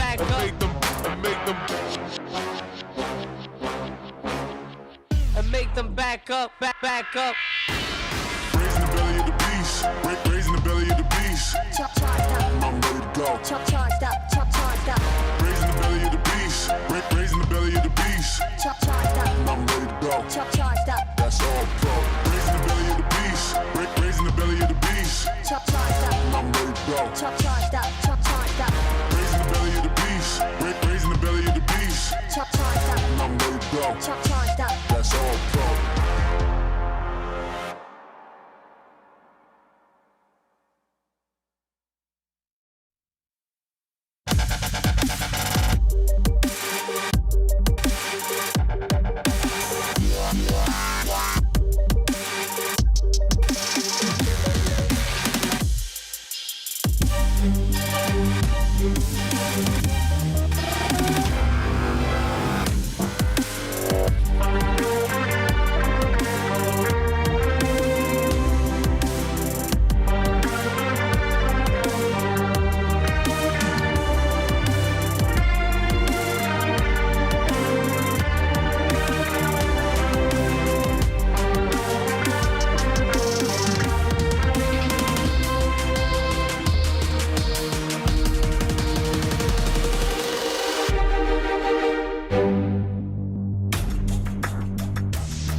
thinking they're taking a bait. Looks like they're top of the chain, but guess who is coming to play? Winner, winner, saint or sinner, future brighter, watch it glimmer, let it simmer, deceiving. Hearing them gas belly breathing, easing up, faking a sweat, wheezing and catching their breath. haven't seen anything yet. Looking for more, never settle for less. Calling off out, don't look for the ref. Falling behind you, get left. Every mistake it will cost you. Dizzy, you're lost. Back to the line that you cross. Levels about to be crossed. No doubt it's about to go up. This ain't no test. Gotta be better than best. With love we still I possess. Like a rocket, it's strapped to my chest and attack and attack. Call up the people and tell them I'm back. Hey, do it for the love of the game. Never for the fortune or fame. You better believe it. It's never gonna be the same. Now I got them calling my name.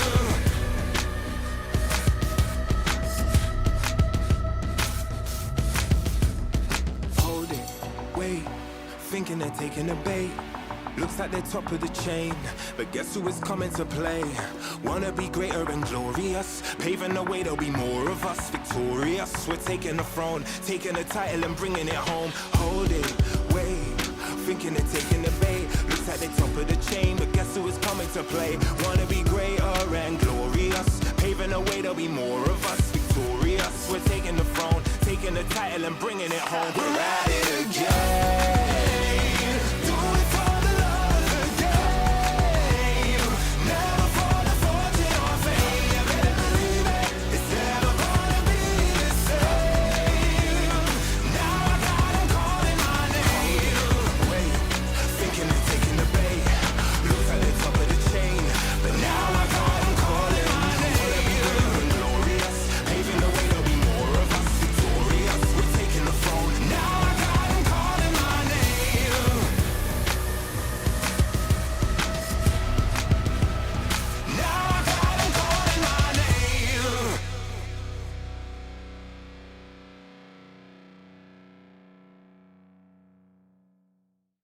It's my time, it's my time, it's my time, it's my time, it's my time, it's my time, it's my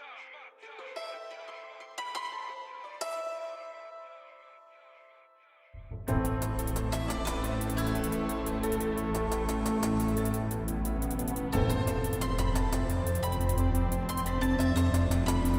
I think about everything that I've done, challenges overcome, sacrifices I made in pursuit of being the one to take us out of the slums, ready to scrap for crumbs. A million laps on the track until I clasp my lungs, but I ain't done. Let's take it to the maximum. I was fast before a champ in the class of bums. ESL StarCraft 2 Masters is brought to you in part by Monster Energy and U.S. Air Force.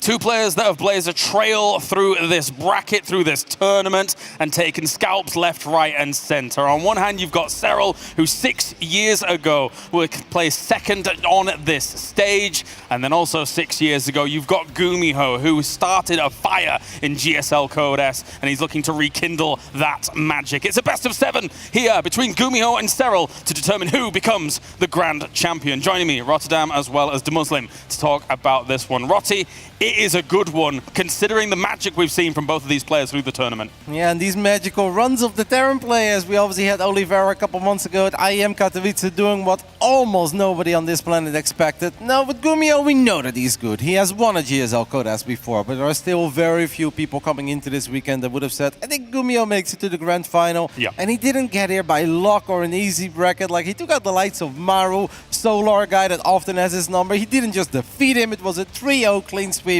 I think the final has a lot of potential, especially because Gumi has found some success, even against Serral in the past. Yes, definitely so. Here are the numbers. Here's the tail of the tape. And quite honestly, Ben, to a degree, looking at how these paths have been, I feel the numbers lie slightly. Gumiho has looked a lot better than that. I mean, everybody going into this event, like, I think Kevin nailed it. Nobody predicted Gumiho to be in the finals here. Yeah. Like, nobody whatsoever. That when he met Maru in the final of that knockout bracket, I was like, goodbye Gumiho, you going home kind of thing. But no, he beat him. And then the players that he's beat afterwards, Cure, Solar, and he's been looking amazing doing it as well. Like, it's so lovely to see players bounce back, because he's been at the top, he absolutely has. And he was always kind of overshadowed by the likes of the other Terrans, like the Innovations of the world, TYs, Marus. But it's lovely to see him here. And he's scaring. He's done it his way, hasn't he? Yes, no, absolutely. If you look at for both of these players, Roddy, Serral, he's only dropped one map so far during this entire tournament. However, Gumiho on the other side, he has dropped many maps, but it's just as magical with the opponents he's taken out along the way. Yeah, I think if we're dropping maps against the likes of Maru and Cure, like it's okay to drop a couple maps as long as you get the W. That's obviously the only thing that matters. Sero, of course, has had an absolutely flawless, clean run. One mistake against Dark, where his queen was slightly out of position. That is what costed him a map, and it is impressive. Even if Sero's been here, done that, he's a two-time world champion. The fact that he can still roll into this weekend as the big favorite, labeled by many of his peers, has been so impressive over the last few months online. But that's online, to then still bring that same level of dominance to the first big offline event after Katowice. It is really impressive, even if your name is Sero. I'll give both of you final thoughts before we get into this one. Ben? I'm just hoping for some good games, you know. Like Gumiho, I want him to just keep on impressing. He's just been solid. I've loved the battle cruiser stuff from him. He really pushed Solar as well, these proxy racks and stuff, and he just handled every situation properly. I'm liking what I'm seeing. I think Cyril is the big favorite, though. Roddy? Cyril obviously is the favorite, but if Gumi can bring that same level of intensity that he brought against Solar in the semifinals, where he kind of says, this is how we're going to play, I'm going to get a couple points on the board early, then he can really get that creativity going. And the scary thing about going up against Gumiho is that he's an excellent mech player, but that doesn't mean he only plays mech. You can't just blind counter Gumi playing mech every game, because his marine tank play is awesome as well. Gumi, he knows that he's got a very tall mountain to climb, but that Terran magic is in the air. I hope for a banger. All right, well, the cards are potentially stacked against him here as Cyril, the king, the Finnish phenom himself, is looking for yet another championship. Or will Gumigod ascend to Olympus? Let's do it.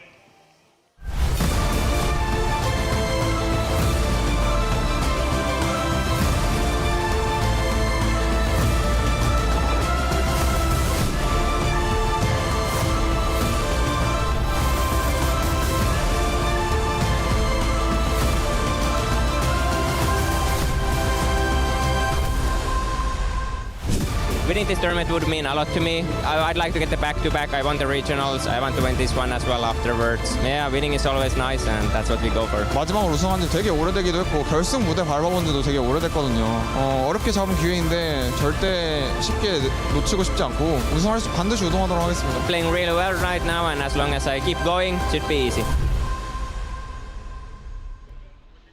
It has been a long weekend of StarCraft here in Jönköping, Sweden, and we have reached the finals. The competitors? First, Gumiho, our lone Terran, teamless, fighting his way through the bracket. When I spoke to him on stage before, he said he did his preparation alone, and alone he might stand hefting the trophy. His competitor? A familiar face in final matches. It's Cyril, the unshakable Cyril. No matter what opponents throw at him, he is unfazed. Will Gumiho throw him for a loop here in the finals, or will Cyril heist another trophy? We're about to find out, so let's get into the match.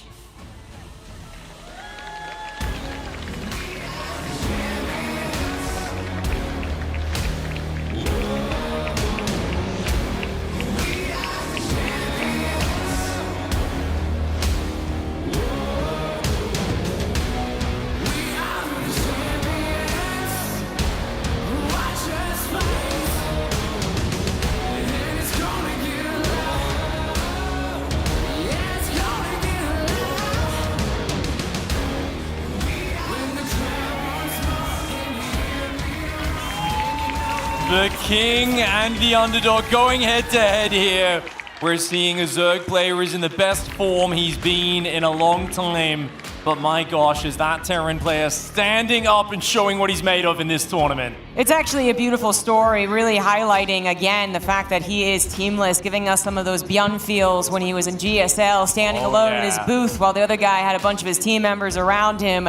If Gumiho pulls this off, it would absolutely be a surprise, but a wonderful surprise indeed. Not just a player who has not won as frequently as Cyril, of course, but also one of our older players in StarCraft, actually starting his career back in 2010 as a random player in GSL. Did manage to pick up one of those victories a while ago, went to the military, came back. Questions abound about how he would do, and here he now stands at the finals against Cyril with momentum on his side, and his practice has really paid off. All of the studying that he says he has done wonders. Some beautiful strategies coming out of Gumiho. Once known as the god of mech and a real forerunner in that area, he didn't find success with it, and recently it's almost exclusively bio against Zerg. He's bringing out fierce strategies. He's mixing in the 3-racks proxy multiple times in the last few days, and he is looking focused as ever. But it's scary, because Cyril has seen your games up to this point. He's studied them, and we've seen what he can do to his opponents when he sees what their strategies are beforehand. Yeah, that's actually pretty terrifying. Does Gumiho have more tricks up his sleeve after all of the TVZs that he has played? Or is he going to surprise us even further by winning out on pure mechanics? Let's find out, guys. We move on to Royal Blood for the grand final, best of 7. In the bottom left, teamless, all on his lonesome. He is Gumiho!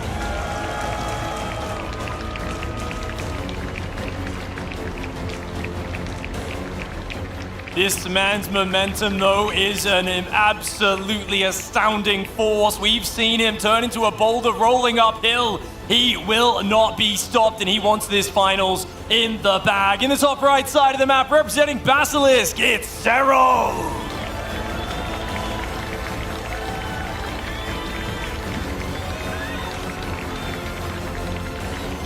Loving the signs, guys. I absolutely love the crowd here. It's been fantastic. You guys have been so energetic and cheering for anyone. You've been following along with this story here that is now wonderful. TVZ Finals. Thank you, Gumi God. Many people were saying that now he faces the GOAT possibly of StarCraft. It's definitely an uphill battle. And we do have something at least a little interesting to start us off with. Cyril did do an extractor trick. Yep, 15 hatch, 15 pool. He's been loving mixing this opening in early in a series. This is going to allow him to be very safe. If it was that proxy 3-racks build, guess what? Your queens and zerglings are out 10 seconds early. You're going to slap that down. So it's not only safe, it also gives him the ability to sneak zerglings across the map before the Reaper arrives. So just another little curveball for Gumiho. However, not the most effective usually versus him, because Gumiho is a big fan of building like 3 Marines before he builds a reactor off that barrack. So he's usually well prepared for any Zerglings. Yeah. I wonder if Cyril is sizing up this match as if I don't die to something surprising, then I am the better player, which many would say is not a bad idea here. Many would argue that is absolutely the case. And that's why I think, alluding to my earlier comment, it would actually be really cool, but also kind of makes sense if Gumiho just surprised us by winning out mechanically, because Cyril keeps thinking, well, I just have to, not die, so I'll take some economic hits here and there, and I'll play extra cautious, and then he might have to actually reevaluate how he plays against Gumiho as the series develops. Look at how early those injects go down on the hatcheries with this build order. Also completely skips the Zerglings, other than these two going for the counterattack. But Gumiho, he's ready for it. 1 Marine out. The second one actually looks like cancelled, and he built a reactor. So Gumiho, going away from what he normally does, will lose that Marine. That means the SCV there is going to have to be on its own. Looks like it will finish the command center, though. But the Reaper forced back to defend. And Cyril already a lovely disruption, allowing him now the freedom to get his 3rd base up at home and to start 2 extra queens. I'm not sure he actually saw it was developing up there, but it's usually, right, going into the Hellions, going to the reactor. Yeah, I did see that. Didn't see what was behind that. Of course, not just the 3rd CC. We didn't see if that was perhaps, like a 2nd barracks behind that, right? We know what it is. The factory is done. The starport's on the way. But once again, Gumiho opens up with the Marines rather than going directly into the Hellions.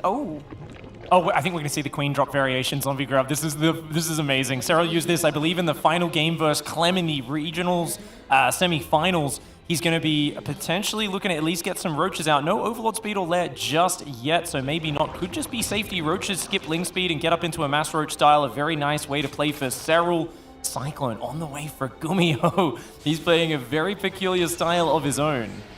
Yeah, he's been mixing it up on the build orders, no doubt about that. Earlier today, we saw the Marines with a bunker at the 3rd base, and then into more of a normal follow-up into those Hellions. But this time around, getting the Cyclone, getting the Medivac, and getting his Reaper into the main base. It's the natural that he really wants to see. Is Cyril going to deny the Scout? Well, he saw a gas at the very least.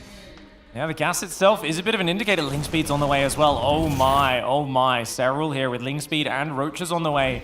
Makes me think maybe there's a chance of him going for a big Ling Ravager attack, but I believe having the second gas scouted scares him out of it. Serral instead now starts droning up, begins his lair, and it looks like it's just going to be a couple of roaches for safety before he moves to the next step. Yeah, Serral possibly having to just pivot very, very quickly, but he's pretty good at it. It's not like he was already so invested into an attack. He did get a scout on what Gumiho was doing. He saw the starports and the factory yet move to the reactor, so he might have been predicting this. He certainly has enough army to deal with it. It's not really a drop that's meant to do a ton of damage, but if he finds an overlord there, a queen trying to spread creep here, then it can be very effective. Gumiho is so weird with these openings. He puts Zerg in a position they're not as practiced at. Getting a couple of overlords is a fantastic start. Without link speed, it's annoying dealing with this. Roaches and a handful of queens not as mobile. Behind it, Cloaked Banshee and Bio transition on the way, and no doubt the third command center will float down shortly. Gumiho setting up for a very big game here. Yeah, he is. We get another check on Serral's scouting after we see what this does. Okay, still not finding a whole lot. Wanted the queen, but was feared of the follow-up, right? I didn't actually see the third CC. I mean, the timing of the other technology is a bit odd, but so is the opener, right? It's very different than the usual Hellions. I'm not sure if Serral has already picked up on that, rescouted perhaps the front, but eventually he will get a link down there and, of course, see the third CC. Well, I say that, and it just was denied, but eventually. It's very hard to know exactly what Serral, recognizes here. Good idea, he senses there's probably a third, but Gumiho's doing a good job of keeping question marks out there, making it difficult for Serral to nail down exactly what he's up to. Serral is getting a fourth base, and he's restarted Zergling speed, which he earlier cancelled, so a bit of indecisiveness. Starting link speed, cancelling it, now restarting it. Going into lots of roaches, he finally spots the third base, and an infestation pit goes down. Serral would love to head up towards Hive. Ooh, the Hellions get into the third base, and that is going to be a decent number of drones going down. You don't see transfuses on drones too often, but that one gets lucky, gets saved. 8 drones in total. Now the Hellions at this point, they've basically done their job. They don't need to protect the third base so much anymore from, for instance, Lings, especially because speed is not done, and the drop will continue. Beautiful play by Gumiho, who's already going into a second factory, seeing the roaches. He wants to double up that tank production as quickly as possible. Great way to counter it is to make sure you keep your siege tank count high. And after that game versus Solar's 1-1 roach timing before, I think Gumiho is feeling pretty practiced against roach attacks. He's not going to have that anti-armor missile, but he does have a lot of other tools that are very effective against a roach player. So as you were saying, the tanks, but of course the Banshees as well can help in the skies. Infestors are on the way already. Maybe Serral starting to, see what Dark's on about with the Infestors coming out lickety-split, but he also does have the Hive as well as the Hydralisk, and the Banshee kind of off timing, perhaps catching Serral off guard. They're going to actually collect a lot of drones, no Spore Crawlers to help out, and the Overseer is too slow. Sometimes it's a weird, kind of off timing that it catches you off guard, especially at this level. Serral was not expecting these delayed Banshees to come in, especially not when you've already invested in a medevac with a Cyclone and Marines, cleaning up the Overlord vision, gets 13 drones, gets on out. Gumiho playing some fantastic StarCraft. He's got a 4th command center, 8 racks coming up, and his 2-2 can start whenever he does remember to do that. I mean, this is just beautiful play for him so far. But of course, Serral, a Hive Tech monster. Is Gumiho actually comfortable letting him get there? I imagine Gumiho wants to keep his foot on the aggression and don't let Serral get out of control. I do love 2 things here for Gumiho. It just feels like he's fearless, right? Like he's not changing his peculiar play style. He still opens with something a little off, but finds it effective. And then he's actually very much purposefully heading into that late game versus Serral. The Infestors sharpen around for the fungal. They do find a pretty darn good one. The Marines will survive. Medevacs will get back to healing, and Gumiho will stay on the location here around that third. Beautiful positioning because you can't really buy those tanks from the high ground there. So they kind of protected around that angle. Unless Serral moves around the left to flank Banshees, intercept a Roach run by on the left of the map. Gumiho's got to be quick though. It looks like he wasn't paying attention. He's a little slow to react to those Banshees. The Roaches will have a chance to dive in on the third base, causing a bit of trouble. Combat shields only now starting. These Marines very fragile right now. I think that's when he noticed. I saw him kind of make, a movement, a mutter of some type, and I thought it was because the Banshees perhaps were supposed to find the Roaches faster, but it was the combat shield that he noticed was very, very late. Oh, that did take a very long time. It's going to take a little bit of the power away, not necessarily of the push, which I think Serral might be dealing with anyways, but basically the intimidation factor, right? Serral's still looking at those Marines and like, where are the shields, buddy? Where are the shields? You're not going to push without shields. Without shields, Marines are incredibly fragile. Oh, that is a nice move, but Gumiho is nearby. Serral gets the cancel though. Lovely snag there, staying active despite being on a less mobile Roach Lurker style. Cyril is trying to establish that 5-base economy. Gumiho is not giving up this position though. He's got a big line of Marine tank on the right, mass command center behind it. The 2-2 upgrades and the shields will be kicking in soon, but Cyril goes back in for another cancel. Yeah, he actually get the kill. No, Gumiho does look like he responded. There we go. It is a cancel. A drop on the left side dealt with by Just Queens. Excellent position over here on that third base though. The barracks helping out with the Sim City, so a single tank. Hard to actually get past. Cyril is not necessarily going for the break yet, but he's also not really, I think, sweating it too much either. He knows he has some time, especially his combat shields only just recently finished, and the lurkers will continue to buy time as well, drawing the line in the sand until Gumiho actually has ghosts. Nothing like the forward missile turret there, just to show your opponent you mean business. Gumiho is always a very unique player. He's going to drop right on top of the Spores Queens and the Lurker. Great transfuse and pullback by Cyril, keeps the Lurker alive. Those medevacs, though, they're on a one-way trip. These Marines not finding the value they were looking for. No, unfortunately not. And the Spores, well, we're done. They do still actually help the battle. No cancel right there. Mistake from Cyril, but he is maxed out with a lot of money in the bank, so not the worst news here. Lurker going to go down. Gumiho still being aggressive. He is on Marauders at this point. Still no Ghost, of course, but plenty of tanks here. Whoa, Ravagers are not what you need right now. Cyril's trying to go back into Ling Bane. That transition is a mile away, though. He's not there. He's stuck on Ravagers. They can't go toe-to-toe with these Marauders. And look at the moves from Gumiho. Marines in the back of the main base at the same time. Lurker's trying to shift over here. Cyril's in trouble. There's no medevacs. I feel like if there were medevacs, Gumiho actually might have punched it right there, but he is another stim, plus just the kind of consistent damage from the Roach Hydra Lurker meant that he had to retreat. It is very interesting watching Gumiho try to actually still hold on to locations over here on the right side with even some static defense. Is a nice twist on what we usually expect from TVZ. Yeah, the triple drop in the main may have been a big mistake for Gumiho, even though it allowed him to get this lovely tank position. His bio is heavily wounded, as you pointed out. On the other hand, the command centers are blooming. They are exploding on that side of the map. Nice abducts for Cyril, gets 2 tanks, but Gumiho is getting a massive amount of map control. He's covering the map in bases. Yes, he is. He's actually taking over the map as if he is the Zerg player, and he's choosing some really appropriate times to retreat to make sure that he doesn't over-dedicate. So far, his worst over-dedication, absolutely the medevacs, and losing them did impact his follow-up. I was waiting on those ghosts. He had the Academy, finally building those as well. 3-3, about 80% done. Here, finally, Cyril is able to make a move to the other side of the map. The cursed base down here gets cancelled for the 3rd time by those Zerglings. Cyril's been really on top of that. Oh, okay, that's an interesting position on the left. It looks like Gumiho's going to catch the Lurker rally. But the Lurkers did have that burrow really quickly. The blinding clouds come down. This kind of turns around on Gumiho a little bit as he loses all of his tanks. He will grab a couple of Vipers for his trouble and escape with the bio that he can. But you can see it in the supply. Gumiho made a mistake right there. Lurkers also on top of his production. Lings in the natural. Cyril getting into every nook and cranny. Oh, how quick the game can turn around. The Hunter becoming the hunted here. And Cyril, after absorbing punch after punch, quick to strike back. And that is a brutal turnaround in game 1. In the blink of an eye, almost, Gumiho losing control of his map pressure, could not handle all of the attacks. He could have, perhaps, if he had played a far more defensive game, but his entire idea was that he could keep up the pressure. That's what he did versus Solar as well. And for a long time, it did not turn on him, but when it did, it was drastic. Cyril did not look pleased with that game. Immediate reaction was one of disappointment and maybe a little bit of disgust at where that game went to. And that's very, classic Cyril to say, look, this early game was not good enough. I took a bit too much damage. I felt like I was on the back foot. He had complete map control.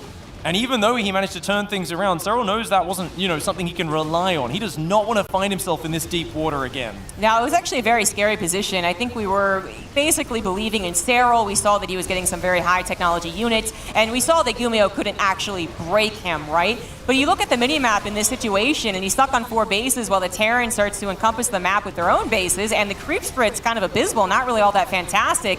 It was Cyril taking a very cost-efficient trade, really choosing the right time to strike a blow, and Gumiho, kind of compiling off that medevac earlier on, unable to keep the aggression up, and when he tried to get aggressive again, he was caught off guard. Still an excellent game from the underdog, but Cyril proves that he has a shot at that GOAT status. Nice way to show that he's got what it takes to dance with the big dogs. Gumiho impressing around the world in the first game, but Cyril, of course, was made of sterner stuff. You need to keep up that momentum and continue. Gumiho, was very close to finding a kill move in that game, but he ran out of juice. Literally, his medevacs were just no longer there, no ability to heal. He's got another shot in map 2 and many more shots behind that. It's a best of 7 grand finals. Let's see what he's got. He may be teamless, but he is destroying the competition so far. Let's see if he can take it out. Up here at the top right side, it's Gumiho.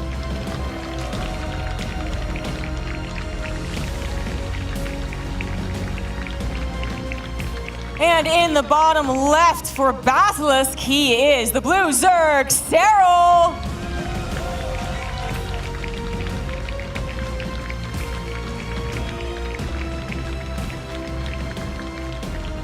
We really can't emphasize enough how impressive Gumiho's performance has been thus far in this tournament. If you run it through Aligulac, the rating website, it gives him a 2.4% chance of winning this grand finals. And yet, it was also similarly pessimistic when it came to his former opponents, which he absolutely wiped the floor with. Gumiho has been impressing us, but of course, Cyril showing up to this tournament, barely dropping a map. And he is looking like he's definitely kind of in form. Wasn't too confident with how that last game went. Does look like he's returning to a more standard opening build order, so I think we're going to see some Zergling Baneling here on Cistern. Yep, seems that way. Gumiho so far with a normal build, but he does change it up basically around the time he would usually get a factory. You definitely have to draw some parallels to Oliveira's run in Katowice earlier today, with Gumiho taking down so many incredible championship-winning players, and then doing so in style too. But I guess the biggest difference that we're seeing now is that Oliveira basically continued with that momentum. He went into the finals versus Maru and then immediately surprised everyone by taking that game. Where unfortunately for Gumiho, he was playing a really strong macro game, but as you said, ran out of juice, and quite literally thanks to those medevacs. Command Center first opening coming in here for Gumiho this time around. Going to give him a big economic boost. Does still open up with the Reaper behind it. Cyril did build 4 Zerglings. It's going to be unfortunate when he realizes that there's no Reaper arriving at the normal time, as you can skip those and get more drones, but Cyril was not expecting a command center first. No, I mean, it has really come back into most, I would say, TVZ best of longer than a best of 3, so 5s and 7s, I suppose, but you know, you just can't really guess when that is going to happen. Gumiho now starting to really develop that build, follow up from the command center first, as a factory came down, but also now a second barracks. I like that this modern TVZ meta involves these pushes that are kind of recessed back from the edge of creep. You know, I feel like in the Korean scene, in Protoss players have been doing it for a while, but now Terrans as well, sieging their tanks 1 full screen, sometimes 2, all the way back from the Zerg territory, looking for the optimal position and simply to deny map control, territory, and creep spread. Gumiho did that fantastically in that last game, and I want to see a lot more of it as the series progresses. We saw Raynor, of course, earlier struggling with Beyond in a very hard-fought match where that was the case. And Cyril, it's hard for him to pick when does he break out of those positions. In that last game, he never really dealt with the tanks on the right side. He basically just waited until Gumiho moved elsewhere. Yeah. And that was a big creep denial and a big advantage for Gumiho, even though things didn't work out. You got to really think about what would have happened if Gumiho didn't have 2 big mistakes. 1, the combat shields. He might have been able to push that issue on the right side even further. And then 2, the medevacs not being available on the left side when he did have that potential strike at Cyril's natural. If you consider those 2 things actually happening, I think we're talking about a very beautiful, very well thought out game that Gumiho won, as opposed to having to give up after a very quick turnaround. We're seeing the build continue to flesh out. It's been like a little questionable, kind of looked like a 2-1-1, but then that second barracks was later, right? So the sim isn't going to be done. It's only 1 medevac. A couple of Hellions made an appearance. It's a bit of a grab all of units right now. Yeah, this is most of Gumiho's bio openings in TVZ. If you scout, you're just as confused as if you don't scout. It's very hard to read because he's got a little bit of everything. It makes it difficult for the Zerg to know exactly what they need to defend with. You've got to adapt on the fly. It's an uncomfortable situation, especially when you're in a grand finals and you've got a lot of your own expectations, as well as those of your fans, your family, your friends, and your team on your shoulders.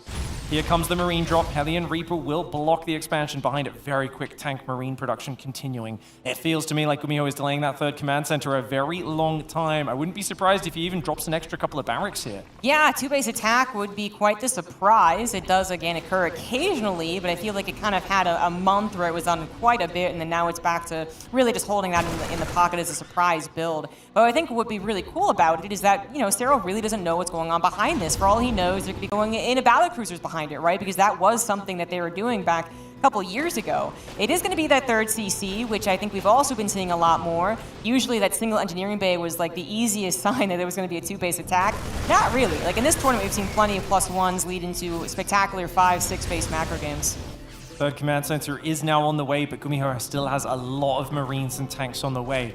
Even though he's going to be macroing up, there's an opportunity to set up for a big push. The question is where? What angle would he go to? Serral's being forced to focus on the bottom of the map, and that would probably be the optimal position to try and deny. If he can get some siege tanks in a medevac and boost down there. He hasn't shown a sign of moving out just yet, though.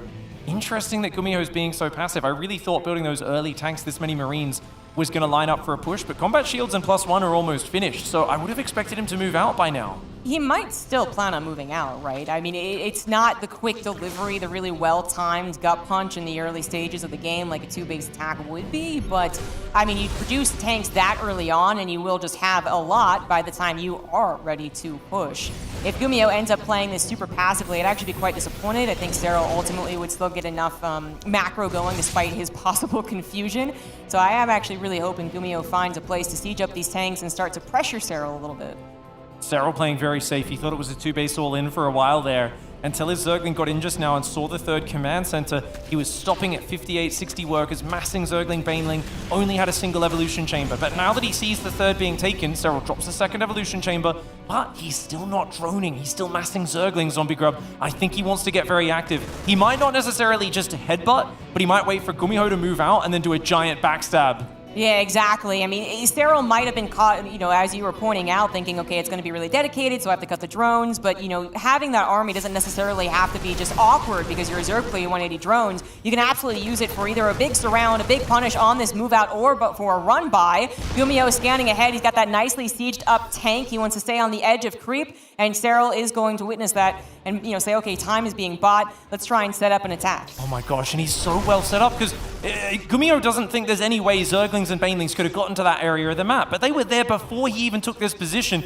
Gumiho could be completely surprised if those units come in from behind and encircle his Marines and tanks. This is very dangerous because Serral knows everything right now. Gumiho does not. There is a big pack of Lingbane that could ruin his day. Yeah, exactly. He thinks he's safe hovering on the edge of creep like this because he's looking at that left army. There is another army somewhere around here. Or did it join up, actually? It might have joined up, gone for the run by, actually, with a lot of those Lings. So that's the choice that Serral has made. They will bust open the supply depots. Not a whole lot of reinforcements for Gumiho as he does get supply blocked, but a very nice tank on the high ground will help to mitigate the damage done by this run by. 2 tanks on the high ground. Beautiful defense by Gumiho. And he pushes in and takes the 4th base at the same time. Look at that tank positioning. That tank on the low ground is delicious.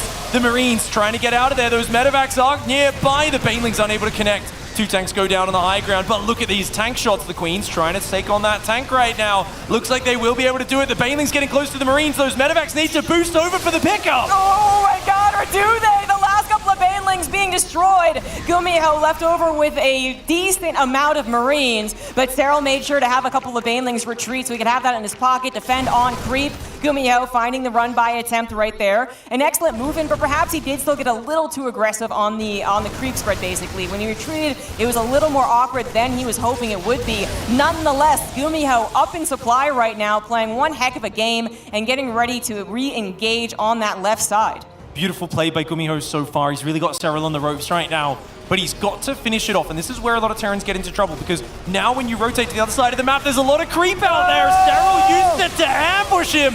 Great move by Serral. Gets right on top. Massive Baneling hits. Yeah, more Banelings are available. They managed to avoid any of the tank shot because it died just in the right time. And the Banelings will now have that creep spread. Yes, absolutely. Serral took advantage of the element of surprise. Gumiho probably could have been a little more careful moving out like that, but he still finds enough units here to actually continue the push. He's got tanks sieging up, Liberators as well, something he did in his previous series and ended up really being an annoyance, even being more aggressive with those Liberators than he was. He's going to jump on top of this hatchery. Serral actually prepared to give that up as he also does a run by. Quick reaction from Gumiho, however. Does Gumiho have enough Marines at home? Looks like he does. Serral has to back off, doesn't lose any workers, just a bit of mining time, and yet another 4th base goes down. Serral is in big trouble.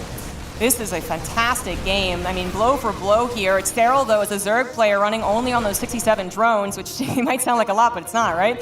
And the 4 base is not really set up as he tries to take the bottom right yet again. There's no medevacs here with these Marines. Gumiho's Marines are out in the open. Cyril joining up a lot of units. They're trapped. Yeah, if he splits, then the Lings are very effective against them, so it's not something you can really handle. Fortunately, the units manage an escape to the right side. SCVs are like, nope, nope, nope, go back into the natural. And Gumiho will now properly defend his 3rd base while still clearing up creep spread on Cyril's side of the map. Cyril's got +2 carapace, so he's up an upgrade right now. It's a very important one. His +2 melee will be in soon, but so will the 2-2 of Gumiho. Gumiho's still got that forward army on the map, but he's also trying to make sure he blocks any follow-up attacks. Here we go, he never re-walled.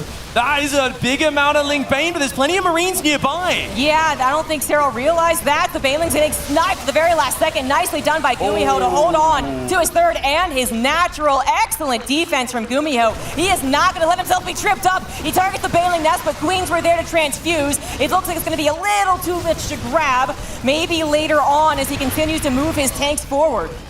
Not a single reaction on Cyril's face. He's looking intensely focused. He's still looking for the catch. Does get a bunch of those Marines. 2 medevacs, save 16 of them. Gumiho still up in supply. Now with 2-2 versus 2-2, his 3-3 starts. And 3-3 can never start for Cyril, but it doesn't matter if you find an ambush.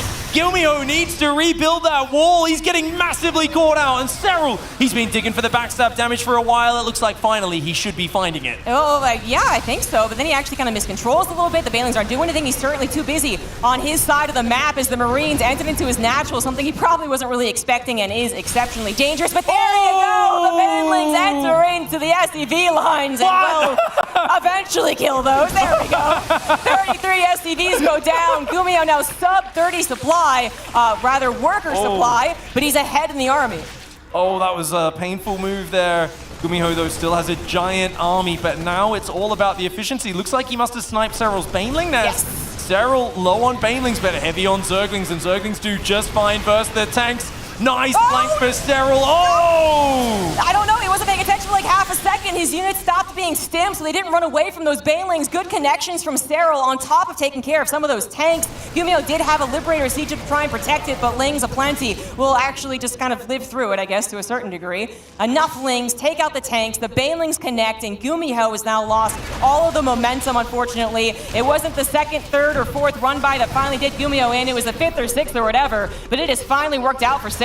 I mean, Cyril just everywhere he gets knocked down, he pops up elsewhere. He's playing the way a Zerg is meant to, constantly re-expanding away from their opponent's pushes, transferring his drones to wherever he can mine from safely. Gumiho has one last push left in him. It's desperate, it's committed. He needs to find the damage right here, right now.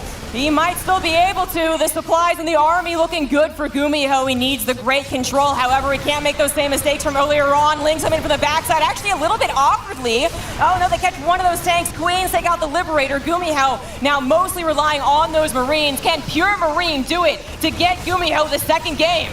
Oh, this on creep is so scary. Those Queens are such a big sack of meat. They've got so much transfuse energy on him, and he's forced to pick up. One of the medevacs almost goes down, but barely survives. Marines do find the right side. Only space for 8 of those Marines in that medevac. Gumiho is rallying across the map. He redrops on the left, does overwhelm. On the right side, a lot of Marines going down. He takes out a lot of Zerglings in the top left, but realize, even though he's got 3-3 kicking in, he's got almost no army left to do with it. Oh, he's got to find a way in, but Cyril's Banelings are holding the line. Yeah, the real problem here for Gumiho is he doesn't have Splash. I mean, Pure Marine can be magical, but Cyril had made that Baneling nest, and Baneling's on creep with the Queens helping out and time-wise as well. I believe that was the last Splash unit for Gumiho. He has to hope that Cyril takes a bad fight, loses all of his Banelings, and cannot remake in time. This is beautiful micro by Gumiho, but he's just outnumbered. Cyril has kept these bases alive and mining for long enough. 63 workers versus just 24 SCVs. And Gumiho, he's got a drop in the bottom right. Marines rallying in the front, the drop in the main. Keeping this attention up, trying to push Cyril to his limits. He finds the Queens down on the low ground and takes him out. Yeah, he's actually really controlling this quite well. Triple-pronged attack can go awry for the Terran, of course, as they might not be paying attention at the right moment. Another run by is going to actually take care of the rest of the SCVs. Not that there's too many, but Gumiho is fully paying attention to his drops, trying to get every last resource trade from these Marines. The army supplies remain actually completely even, but what does Gumiho do when there's 20 Banelings on creep going at him? You know, can he just drop and pounce and go wherever he wants forever? I'm not sure that he can. He's definitely succeeding in raising Cyril's heartbeat. I mean, this is frantic. He's constantly got drops in every single base at once, but Cyril stays focused throughout. He doesn't pull into his turtle shell. He doesn't go defensive. He stays offensive, and that is where Gumiho is wide open every single time. In the last few minutes that Cyril's gone for a backstab, he's found value. He does get the spawning pool, but I don't know. It looks like Cyril might have too many units. And then again, all of the SCVs, all of the mules going to be destroyed. Only 2 left over. Gumiho does have now a drastically higher army supply, however. The spawning pool kill actually might be exactly what Gumiho needed in this game, as Cyril now banking 900 minerals. He can't afford any more army. You're kidding me. Cyril did not realize that spawning pool went down till a few seconds later. He was looking elsewhere, and then he was like, wait, why can't I build units? 1,400 minerals in the bank for Cyril. Gumiho with a pack of Marines in there trying to get the damage done. A single Marine behind that expansion. And another wave comes in the front. Gumiho absolutely relentless in this grand final. Oh, he does it! Cyril taps out! Gumiho with the army, the invincible army, the last stand, takes down Cyril in game number 2. Oh my gosh. What did we just witness? Gumiho gets about 6 attacks stopped, his economy torn out from under him, but he just does not relent. Non-stop aggression.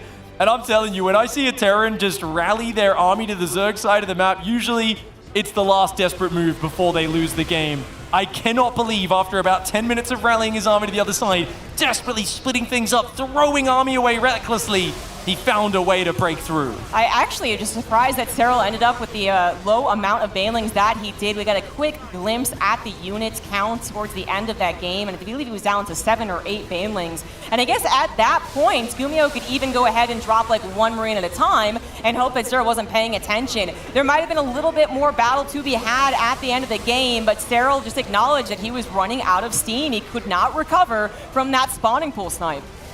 The backstabs just kept finding value. A few of the early ones got stuffed. Like at this point, it looked quite good for Gumiho. But 1 or 2 attacks later, this was the big one. And suddenly, Gumiho did not have a lot of longevity in this game. It felt like Cyril was out of the woods. And I mean, to be fair, if it wasn't for the spawning pool snipe, he was. Yes. He had 1,400 minerals in the bank. He was holding out. Gumiho was on his last legs. But he managed to chop off the head of the beast there by removing not only the production, but then also getting Marines in all of the mining mineral lines. And with no more mining coming in, Cyril does tap.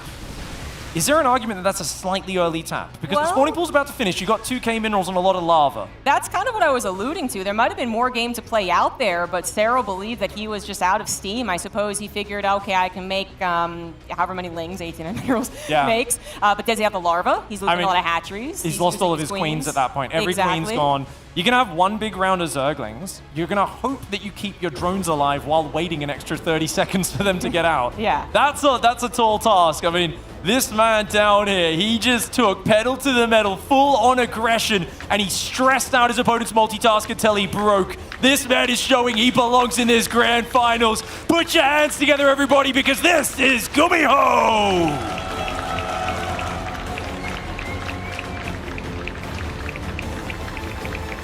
In the top left, he thought his relentless run-bys finally did the trick, but the power of the microed Marine overwhelmed him. In the top left for Basilisk, he is Cyril!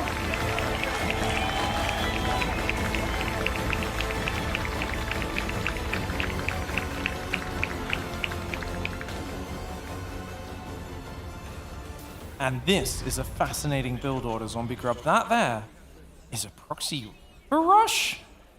Oh, yeah?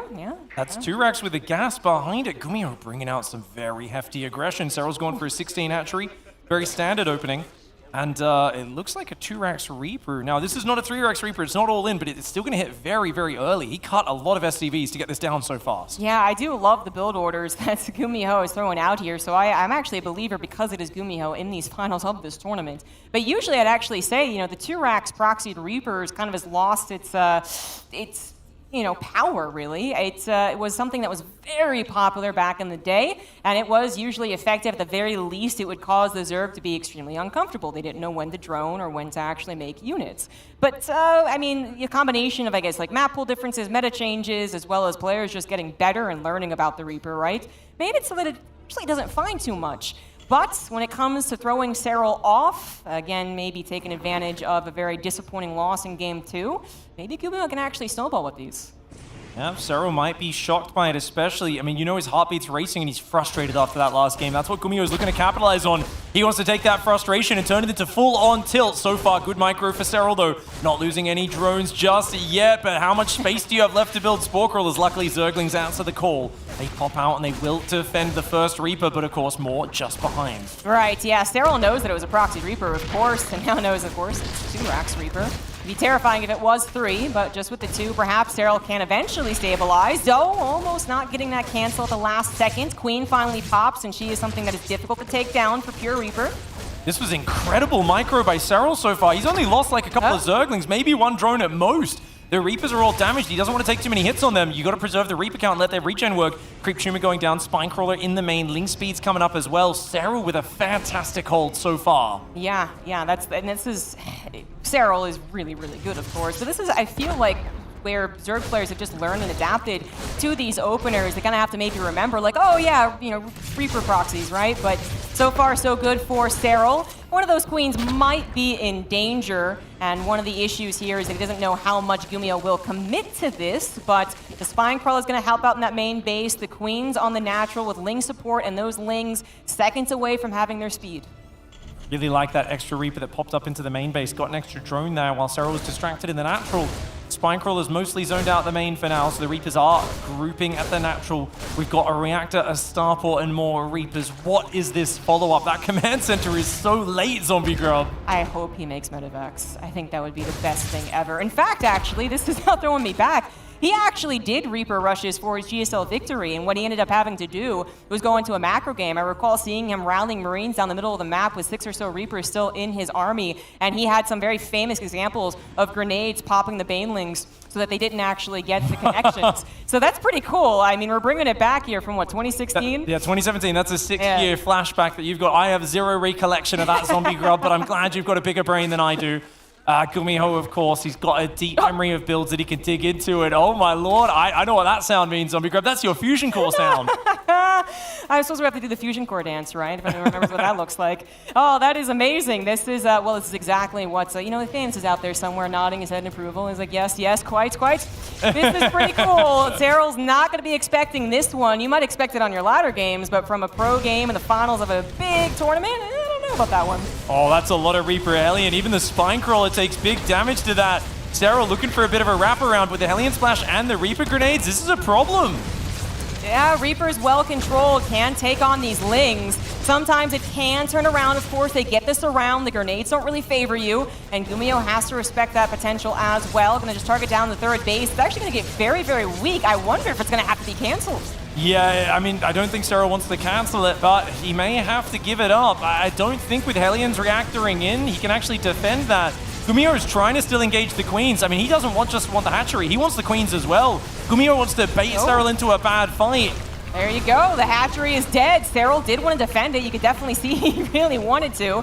I guess the fortunate news, he didn't over-defend, I suppose, right? He didn't lose his queens, Lings, and his hatchery, but losing your third base is a big problem for Zerg, even though Gumiho's own natural was so much later. Now, the biggest problem for Serral is that he does not know what the follow-up is. As far as I know, with that Viking patrolling around, Serral has not seen the fusion core. And he's using a lot of transfuses on Spinecrawlers and queens right now. He doesn't have that many queens. I believe it's 5 or 6 in total. I'm not sure of the exact number. And he's being kept so busy. 5 queens is not what you want. You want to have 7, 8, 9 queens against a battle cruiser. Yes, 5 can defend it and you can survive. But if there's no Spore Crawler, that's going to be a problem. A second Starport on the way, Zombie Grub. He's going absolutely mad. Gumiho got here not by going off his standard style. He still plays weird. He has played bizarre build orders. He took out Maru with Battlecruiser, Mech, and Sky Terran builds, and he is trying to do the same sort of madness to Serral. Yeah, the Battlecruiser has appeared in the main base, taking on that single Spore Crawler. Serral, what is his reaction? Does he actually have the queens necessary to, take care of the first Battlecruiser? Probably, but then what about the rest of them? What about when they have Yamato? Oh, he actually pulled his Hellions a little far back from the choke. Zerglings are going to get in there. Battlecruiser evades, though, after taking out a bunch of drones and a Queen. Good defense by Gumiho. Serral is in a very dirty position, and the Reaper Hellion comes in, isolating a few of those units. Roaches are popping. They're good against them, but not when they're outnumbered this badly. Oh, I love when they flay around. Woo, woo, woo, woo. Yeah, the Roaches not going to be enough right now, but they should eventually consolidate. But you can see the Queens also happen to be pulled to help out there, and a second Battlecruiser is about to appear. Again, Yamato on the way. Drones still going down as the Reaper is now content on kind of sacrificing themselves. Yeah, they're not going to bother escaping. 15 drones go down. Beautiful play by Gumiho. He is putting Serral in a dark place. Serral's going to have to dig deep. You can see it there. He's moving from side to side in his chair in frustration, because there is losing in a game of StarCraft to someone who's just outplayed you with a bit better micro and mechanics. And then there's someone who's 3 steps ahead playing 5D chess while you're stuck here trying to figure out what the heck is going on. And that's Serral right now. He's no doubt got a feeling like he's being toyed with. This is a frustrating situation. It's hard to calculate. What do you do here? I don't know if he can do very much, honestly. His queen count still really hasn't gotten much higher. Yamato is done. Insta-kills on 2 of them, and there you have it. Oh, it was a bit of a slower death, but it absolutely was Gumiho in charge of when he was going to die. Serral has to tap out as the second BC pops on in, knowing more to come as well. Gumiho's build orders continue to do wonders for him. I imagine Serral was saying something like, well, that was a bit of a frisky build to himself there. Of course, shaking his head a little bit in appreciation of the weird that just happened. 2 racks Proxy Reaper into Mass Reaper Hellion into Battlecruiser Surprise. Gumiho brings out the gift that keeps on giving here. Beautiful, creative, and interesting Terran strategies. And he is now in the lead in this grand finals. The man was meant to have a 2% chance to win this, Zombie Grub. What's happening? What's happening is a little bit of the Oliveira magic. I'm even thinking perhaps, Haas really making us second guess ourselves when he took on Serral during his 2018 victory parade. Gumiho is just playing so darn well. Anytime he opens up with more, kind of typical openers, but actually still atypical, like that Medivac opener, it just, I'm reminded of a lot of games where I witness the Terran kind of do this, kind of do that, and then it's not really a whole lot. It's kind of like, oh, well, great, you kind of confuse the Zerg. But Gumiho keeps up the pressure and the momentum with it, right? It really is just the beginning for him. He doesn't just say, okay, I'm going to do this and then 3CC. He has the next step in mind. It's always mapped out ahead. The plans have layers to them, and every single one of those layers has a spicy surprise in it. This man down here has always been at the forefront of creating his own style of StarCraft. It's been 6 years since he got himself a big championship, and he's looking ready to get it again. Put your hands together for Gumiho!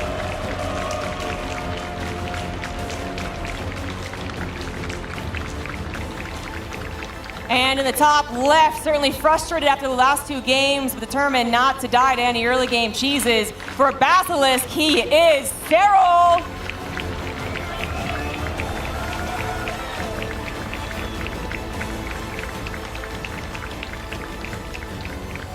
$15 hatchery, 15 pool coming out again. As you said, Zombie Grub, a lot of safety baked into that opening.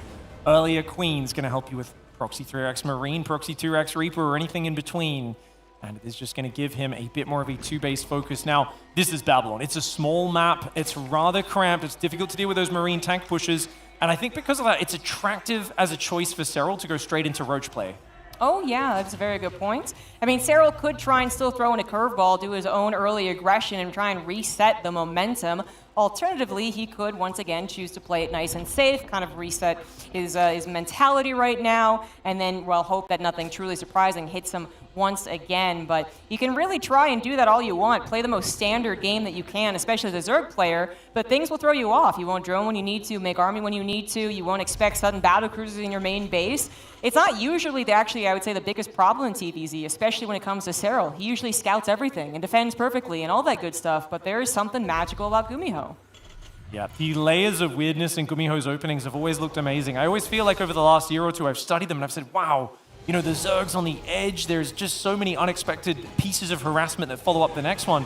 But it always felt like there was a bit too much sloppiness in the midst of it. Maybe like a bit of miss micro, a few units get thrown away, his opponent's able to survive and weather the storm, and then, he'd look a little helpless later on. But this tournament, it feels like everything is stitched together perfectly. The detail in the builds, I'm just very impressed by the form that he's in right now. the script writers are really working overtime on this one, man. It's like, you know, Gumiho to win this one. It's once again just that unexpected result. Gumiho up 2-1 against the man who was certainly a good bet to win this entire tournament, even before he actually showed up. No one would have put their money on Gumiho, but now I think he's actually convinced a lot of people. The first game not going his way made me wonder at the very least, oh, was it a bit of just a flash in the pan, whatever it is, but no, now he is up 2-1, working his way to his preferred build, which is actually once again going to be the Marine Reactor Cyclone opener. And that gas coming down very late for Cyril. He's doing a hyper-economic opening right now. And if Gumiho lets him get away with this, Cyril is going to have a massive economy advantage. I don't mind it. This is actually a kind of funky little gamble.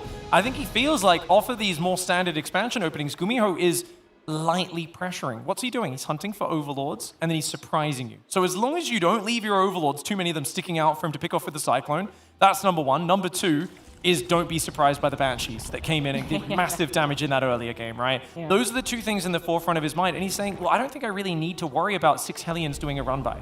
I don't need Ling speed that early. I can actually maybe cut some corners. So I feel like Cyril is starting to adapt and kind of mold his build around Gumiho's style. Yeah, I mean, Gumiho did just get a sight Scout on that Ling, still not having speed. He's looking for the Overlord, but you just pointed it out, you know, stop your Overlords from dying. Now, there is a problem with that, if only it was so easy not to send your Overlords out on the map as a Zerg player, that if Gumiho does do something that's more of a lethal attack, you know, a bunch of Marines, or the Hellions move across for Hellbat or something like that, he might be scared, but that's also why the Roaches are excellent protection. 6 of them on the way. We have Gumiho now adding on a Raven. Ooh, the Raven definitely served him well in his earlier series versus Solar. Cyclone Marine Drop gets inside the main, hasn't found any Overlord pickoffs yet, but nice drop actually in the shadows. Reaper does go down at the third, Sportrix saves a worker, but in the main base, that's a bit more firepower, and already 4 drones falling. Yeah, that Queen should fall as well, and then the pickup will be easy peasy. I think a single Marine was killed there, 4 drones and a Queen. That is pretty nice. The Banshees following up here, as you were saying, maybe Cyril should prepare for this and not take damage, but once again, they are also nice protection against the Roach-based play that Cyril is showing.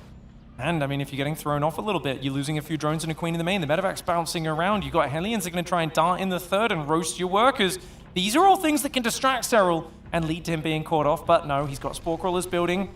Gumiho runs in and gets a single drone, gets in, gets out. Cyril's reaction's pretty quick, he's got to be careful. Yeah, I love that from Gumiho. You basically presume that the Zerg are going to send their drones back, say, oh, you respected me. But actually, even though Cyril tried to pull away again, the Hellions still get major damage done. 12 drones going down. Now, I would normally say devastating damage after something like that, but I'm not going to say it this time, and that's because Cyril was so disgustingly greedy. That's adequate damage? Look at the worker count. Cyril's still up 16 workers. Gumiho needed to do that damage to punish just how obscenely greedy Cyril's opening was. And even with that, I think Cyril's completely fine. Yep. Because skipping Ling speed, only building a handful of Roaches, check this out. Double Evo down pre-6 minutes. Laz finished, Overseers are on the way, Roach speed's coming down. Cyril is still in a solid position in this game. Yeah, no, that's a very good point. I mean, that's part of the reason he didn't have anything responding to it. That and Roaches are fairly slow, and they were distracted by the main base. Gumiho still working his way up to Bio. I mean, I do wonder in an entire best of 7, could we see some Battle Mech? I kind of hope so. But since Gumiho is doing such good work with Bio, I mean, if he wants to, you know, be the Maru in the finals here, I'm all for it. I think losing 18 series in a row trying Mech against Solar ruined Gumiho's perspective on Mech's ability to work versus Zerg. Honestly, I think we can blame Solar for that one. It's honestly something where he started to just say pure Bio's the way to go, and I really agree with it. The results speak for themselves. He's looking fantastic lately. The Hellion Raven clears up some creep. Overseer Scout does come in and confirm the Bio follow-up, and behind it there's already an Infestation Pit almost finished. Cyril droning up his 4th base at the same time. I love this corner base that he's taken, trying to, of course, realize that if he goes and takes any front bases, he can't really cover the air. So drops are going to be able to bounce around.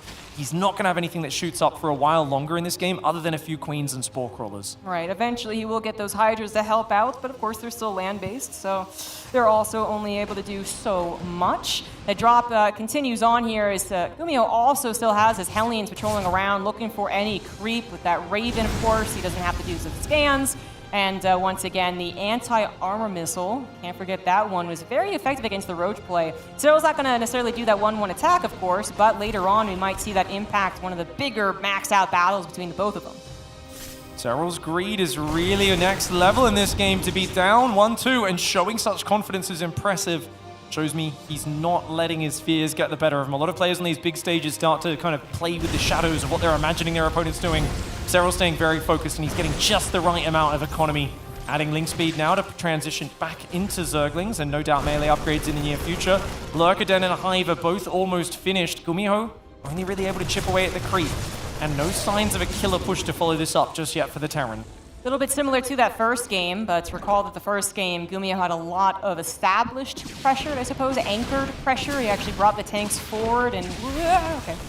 brought the tanks forward and actually kind of cut up the map a little bit. Serral did eventually win that game, but that was a big part of why it was a little more awkward in the early game. This time, Gumiho not being able to cut that up, actually just kind of doing a very normal push to the bottom left. If he does get across to the actual base, there's a nasty tank spot that he can abuse, but will Serral have the units to actually defend against that, both in the army supply, but also, for instance, a Viper, to get rid of that tank? Serral is going for a very quick set of Lurkers there. He's going to be going straight for Lurker range as well. He delayed starting his upgrades a little bit. Still hasn't started the +2 carapace. We'll be getting that in the near future, no doubt. A lot of Zerglings getting mixed in as well to kind of tank on the front line, I suppose. And that's a scary thing, because if you can hit with like 10 Lurkers with range very quickly, and Gumiho's tanks aren't well set up, it can go very sideways very quickly for the Terran. I don't know if that Marine actually saw the Lurkers scouting the bottom left. It might eventually.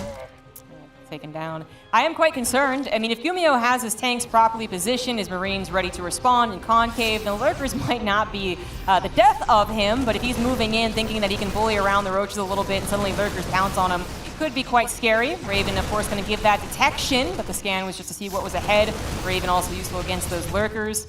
We do have the Speed Burrow now on the way, as Serral does kind of just, let Gumiho to a degree take around that middle, but he's got these run-bys set up, and of course that technology on the way. Single tank enough to dissuade Serral there. You don't know what else is behind it. You know there's a rally point near there. And Gumiho's going to move south, looking to maybe cut those roaches off on the way home. It's a small, cramped map, and Lurkers are devastating, but so are siege tanks. Whoever gets the best position in these battles can really just destroy. It's kind of like a TVT, because you both got long-range siege units, but they're not very mobile. Here we go. Gumiho catches a few units out. Serral quick to unburrow and pull back. Nice maneuver by Serral. Avoids disaster. If he loses those Lurkers, he's in big trouble. Absolutely. Gumiho, though, now encouraged by that pullback, is going to continue establishing his presence on Serral's side of the map, clear up more of that creep spread, even bringing the Banshee and the support. The Vipers are here. They're looking for whatever they can get free initially until they really want to pull the trigger. There you go, Abducts. But now they don't have any parasitic bombs. Well, actually, one of them does. It's Gumiho who's actually going to pull the trigger. He scans ahead and he says that he can actually take on the army to the bottom left. Perhaps now he can actually maneuver onto that base. In fact, he might just get it right now. A lot of the Queen Roach was out of position a bit far north. He wasn't expecting Gumiho to push so low. Now gathering up is Serral, but with no Abducts or Blinding Clouds to deal with those siege tanks, he needs a moment. He's got a bit of energy on the Vipers. Here we go. Goes forward. One siege tank gets abducted, but he's low on energy. Serral's taking massive tank shots. That being said, Serral's supply is very high. He's just got to be careful because it's a lot of that is in Roach, Ravager, and Queen. None of these are very high damage units, and Gumiho has a great position. The tanks spread on the high ground. Oh, here we go. Another Abduct comes in. A couple more siege tanks getting harpooned to the low ground. Yeah, I mean, they're going to go down, but the Lurkers are also going to go down. The Marines try and jump on top of them, but it doesn't really work out. And in fact, Serral now encouraged, runs on top of the tanks despite being anti-armored missile. He knew that he could take the fight. Gumiho's supply in the trash. Gumiho over-committed to that push, and Serral with those Vipers able to wear it down over time and get rid of those siege tanks, which of course are the special sauce that makes it work. But Gumiho's got a fourth base behind us. He's on 77 workers, and his 3-3 upgrades are almost complete. If Gumiho can just slow things down for a moment here, get that tank count back up, begin the Ghost transition, he's still got a very solid economy. And Serral's creep, it's diminished. He's kind of pushed into his corner of the map. He's building a lot of Queens, Zerglings, and drones right now, which tells me that Serral's kind of just trying to fix up the basics. He's going to try and do some Lurker harassment, but definitely economic advantage for Gumiho, current army advantage for Serral, but he isn't finding a way to leverage it. Yeah, exactly. Unfortunately, despite being able to pounce on that army and push Gumiho back, it wasn't really a time which he felt incredibly confident to actually engage on Gumiho's bases. So Gumiho had that time to replenish the supply. Anything really could have taken out this hatchery, but it is going to be this particular drop. So that is one less hatchery to work with for Serral. He does have a sometimes very efficient trade with this composition, so that's not the biggest of deals as of yet. But of course, if he loses more hatcheries and more creep spread, Gumiho will eventually encroach with everything. Gumiho's got to be careful. Serral's going to counter push here, and he's got lurkers down on the south at the same time. Serral doing a two-prong push. Gumiho getting a little sloppy with his positioning on the map, much like in the first map of this series. Oh my lord, you've got to be careful when Serral gets to that hive tech. You cannot get caught out of position. He does defend on the south, but up here at the north, his 8th barracks are getting overrun, as is his 5th command center that was 95% complete. Losing that is a big bummer for Gumiho. Yeah, that does get killed. Now, Serral also had a hatchery killed, but, I mean, it's a little more expensive for Gumiho, and he just was not prepared for the attack. He was trying to get to Ghost, but he couldn't afford it on the gas in particular, so maybe he could have had 6 or something like that already out. Now it's a bit of a trickle as he continues to take some production damage. Once again, Gumiho will stabilize, but no doubt about it, Serral has taken the map. He's really now quite intimidating with all of these lurkers hitting that 3rd base. Oh, trying to just stim on top of it. Gumiho, oh no! Stepping into the spikes of death and Spiral. Massive, massive hits from those lurkers pushes Gumiho out of the game to tie up the series. Actually, a very Serral-like game. It felt like there was far less question as to whether or not he was going to be able to deal with things. Like in the first game, he did wait for that perfect time to pounce. That was excellent. There was also some big mistakes from Gumiho that kind of led to that. This game, I wouldn't say that Gumiho necessarily made, well, such big mistakes, like for instance, the missing combat shields and the lack of medevacs. We definitely did overstay his welcome in a few of these battles, and perhaps some of the game happening with the gas as well. I'm not sure about his refinery timings, but yeah, Serral just playing out a nice defensive game after the couple initial drone kills anyways, and waiting again to take that perfect engagement. Yeah, I feel like Gumiho needs to be just a little more patient as this game goes on. He's got to make sure when he's at this hive tech versus the lurkers and vipers, he has a little more respect for the ability for Serral to jump forwards and punish him with those abducts. And as you said, getting out the ghosts earlier is always better, right? I mean, if you can EMP the vipers, it takes away Serral's best tool, and suddenly tanks can defend just about everything. Yeah, unfortunately, Gumiho really was stuck on this side of the map, not just with an inferior army, kind of an awkward position, but also without really any additional technology. He was still on Marine tank, so no Marauders were involved, which also meant that the ghosts were very far away, and yeah, that really helped Serral's counter-offensive really start the ball rolling here. Also, possibly Gumiho maybe could have gotten it for a couple of interference matrix on those Vipers, which is commonly forgotten about, but I think he was just thinking about the ground army. That would have been some very fancy maneuvers, but pulling off those interference matrices can be game-changing, shutting down the spell casting of the Vipers in the heat of the moment. Interestingly, Serral struggling both against the early crazy rush of Gumiho as well as in the Ling Bane game where the aggression just got ramped up. But 2 games where he's gone for that 15-15 opening, gone straight to Roaches, skipped the Zerglings, he's found success. This is something that makes you think Serral's probably going to keep trying that as the series goes on, and Gumiho is going to need to find a way to adapt. I would actually really love for Gumiho to perhaps open up, again, something that Beyond really likes to do with the 2 barracks, but I'll get into that in 1 second. We do have an SCV being sent out by this guy in the top left, going toe-to-toe with Serral so far. He is the Red Terran, Gumiho.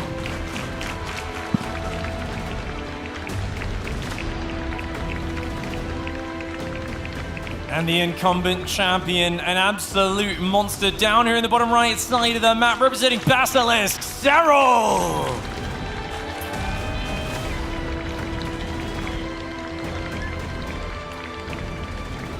Well, this is exactly what I wanted him to do, actually, if he does indeed go for the 2 barracks version. Gumiho, as we've seen, can go for 1 barracks, and he can go for Marines instead of Reapers. But what I was going to say is that I kind of wish that he would do that because it still adds to the confusion of the follow-up, but more importantly, there's a very lethal follow-up. There's a 4 racks there as well. If there's something that he can find that might punish the greed of Serral yet again, then of course that would be perfect. Easier said than done. He doesn't know what Serral is doing. Serral in this game also playing quite safe again. I love what you're saying there, and I really do think the double axe Reaper opening can be difficult to deal with. The downside, I guess, against the 15 hatch opening is that Serral will have his queens out incredibly early, and that means he can defend the initial wave, but Serral's going to really struggle to get a 3rd base. He's going to struggle to get out of that sort of contain you put him in, and it's not like it's that big of a commitment. Now, of course, that's besides the point. It's only a single barracks opening for Gumiho, but yeah, definitely going to be likely to see the Roach style again. This map, Neo Humanity, is known for turtling and late game and kind of the game getting to that later stage. Do you think Gumiho just plays into that and tries to get the ghosts out earlier? That's a very good question, actually. He did seem very, okay with playing out a big macro game against Serral, but maybe that wasn't necessarily because he wanted to play the Turtle Camp Ghost style, right? Game 1, he was still very active on that mid-game bio. So it's possible. I think Gumiho is definitely good at that style. Is he the absolute best? Maybe not. But it is something that absolutely Zergs, I think, fear on Neo-Humanity. Of course, you have to let every map through the map pool in a best of 7, but typically when you ask a Zerg, like, Neo-Humanity, they're like, oh, so many late games, so many Terrals. You know, it's funny, because even Serral often says that. You wouldn't think it from watching his games, but he's often just as frustrated by Turtle late games as the other Zergs. He just happens to do better in those games despite that frustration. I often feel like frustration might actually be the secret sauce in what makes Serral so good at the game. Anything that annoys him, he instantly works at just non-stop until he becomes a master of it. Yeah, that's very true. Some people shy away from it, definitely, but he's like, no, I'm going to fix it and I'm going to show them. And he does, very commonly. So we once again have the Marines coming out from the reactor barracks, a Widowmine actually coming out this time from the factory. Yeah, I don't mind a single Widowmine mixed in the drop. We've always seen the games where it does get a big hit on the Zerglings in the mineral line or the drones. Any more than one Widowmine though, and I'm not a big fan. Once in a while, it works out, but it really is relying on the Zerg getting distracted and making a big mistake, and I don't think that's very reliable. No, probably not. The Hellion just dipped in there and saw the Roachborn building once again. However, the Lair coming down here. Ooh. Oh, and a hatchery on the front lines. All things, well, he hasn't seen the Lair, but he did just see that hatchery too. With only a couple of units, probably won't force the cancel. If he had anything further coming along, it'd be a little more questionable. Well, there is a medevac and a pack of Marines, so they could try to boost down here and see if he can finish that one off. Serral once again skipping link speed, going Roaches. He's showing this style. He's had success with it. 2 wins with it, 2 losses when he didn't play this style. Serral has clearly made up his mind. He says, well, let's use what's working, and this map is perfect for it, because if I get that purple gas, it's really going to boost up this gas-heavy style. Gumiho does not want to let him do it, though. Yeah, he's actually going to continue the pressure, and because Serral has gone for Roaches, they're coming out a little bit later, and they're just frankly slow to respond. Handful of Marines helping to actually get the cancel on the third base. Nicely done for Gumiho, who of course is going to find other successes, perhaps a drop in the main base, an Overlord or a Queen even here. Here we go. Overlord does get picked off. Nice moves here for Serral. Widowmine will fire. A Roach goes down, and the Widowmine will pay the price for that. Drop is going to pick up and move into the main base. Gumiho staying active. He's got a tank out behind it and a Liberator. Does not have his third command center on the way just yet. Serral going to restart the purple gas base. That's a very, very brave decision. I really thought Serral would give up on it, but he said, no, you denied it once. Now I wanted even more. Yeah, I mean, there's a bit of a gap as to what Gumiho could be bringing further. If he was already bringing tanks and stimmed bio, that's a very different story. But most likely, now that it's creeped a little farther, his Roaches are actually out. The third base will be protected from the, I suppose, non-stim attacks if Gumiho actually does go into bio. I might be eating my words, but I really think that, that should not have to be canceled. If Serral has to cancel that, he has made some big mistakes. He's got a big pack of Roaches out now. Roach speed is almost here. Gumiho's got to be really careful, because when you deny a Zerg's third like that, you give them a very good reason to attack into you. Serral is morphing a few Ravages. Roach speed's almost done. He's going to go for a probing attack and see if he finds something. A lot of extra barracks are coming down, but Stim has yet to start. The Roaches appear on this side of the map. Now, unsieged tanks are actually quite effective when it comes to DPS. That's not an overwhelming number of Roaches, and Gumiho kind of turns us around, says, nope, you are scared of me, good sir. And the tanks will siege up on that location. Oh, it can be dangerous. Yeah, he can break the rocks and he can crush those tanks. Yes, that might actually be the way to do it. We'll see how he goes. He's just going to push forward for now. Serral takes out one tank with Bile. The Roaches jump on top of the other tank. Gumiho did not expect Roach speed and that many Roaches this early in the game. Oh, a bit of a disaster right now. The Liberator on the main base trying to help out. 2 drones and some lost mining time, but now Serral is unleashed. He knows he just took down so many very important tanks. 2 are about to be on the field yet again, and thanks to a good old-fashioned wall, I don't think Serral can actually bust through, but... Oh, he's going to be able to pile the tank! Oh, no, that tank in position to be biled. Absolute catastrophe at this point. Oh, no, he sieges too close. The bile does land, but there isn't a second and third one to pair with it. Liberator is getting big damage done, but the Queens will eventually deal with that. Serral picking off the add-ons in the wall off here. A lot of Queens just went down. Oh, my lord, is he going to lose every Queen? Yeah, almost. Thankfully, a 4th showed up to take care of it, and Gumiho figures that he is just too far behind. Certainly right about that. A single Liberator not going to change the course of that game, as Serral takes, again, the lead in this best of 7. Gumiho perhaps just leaning a little too deep into that aggression. thinking about being the attacker. How do I break Serral? How do I crack this defensive Zerg? But it was actually Serral who was looking to be aggressive himself. He had roach speed and a large pack of roaches building. Gumiho, after getting this snipe on the hatchery, I would have loved to see him change game plans into a quicker third command center, be a bit more defensive, a little more harassment oriented. This push was just a little bit too focused on going for that purple gas base, and Serral let him siege up. He hit his numbers until he was overcommitted, and then he pounced. Yeah, perhaps the praise we were giving him earlier is a double-edged sword. Having the idea, the steps already written out here, steps 1 through 10. First I do the drop, then I hit with the tanks, and then I go for 3 CC, 5 barracks. It sounds all well and good when things are going right from step 1, but what if things are going a little bit wrong? In that game, it was step 3 that went just very, very wrong. Did not expect Serral to be so willing to engage in the middle of the map. But again, you could see the thought process that in different scenarios, Gumiho would have still been pressuring right now. Serral finding great success with an incredibly safe opening. Getting out his queens early, delaying his third base, going for roaches. Zerglings have betrayed him, and he says, no more Zerglings, we're playing roach, roach, roach. That's how we're going to win this. It's all about the slow boys, but this is a gigantic map where that might not be the best strategy. Up in the top right side of the map, he's not going to give up yet. He needs your energy now more than ever, everybody. In the top right, the Terran player, it is Gumiho!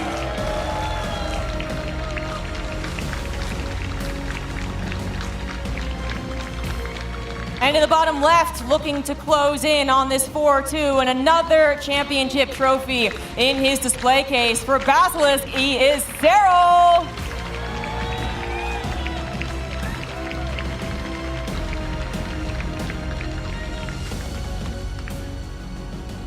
When Serral first came of age and was able to compete in the big leagues and start playing full-time, his first finals was here in Sweden, in Jönköping in 2017.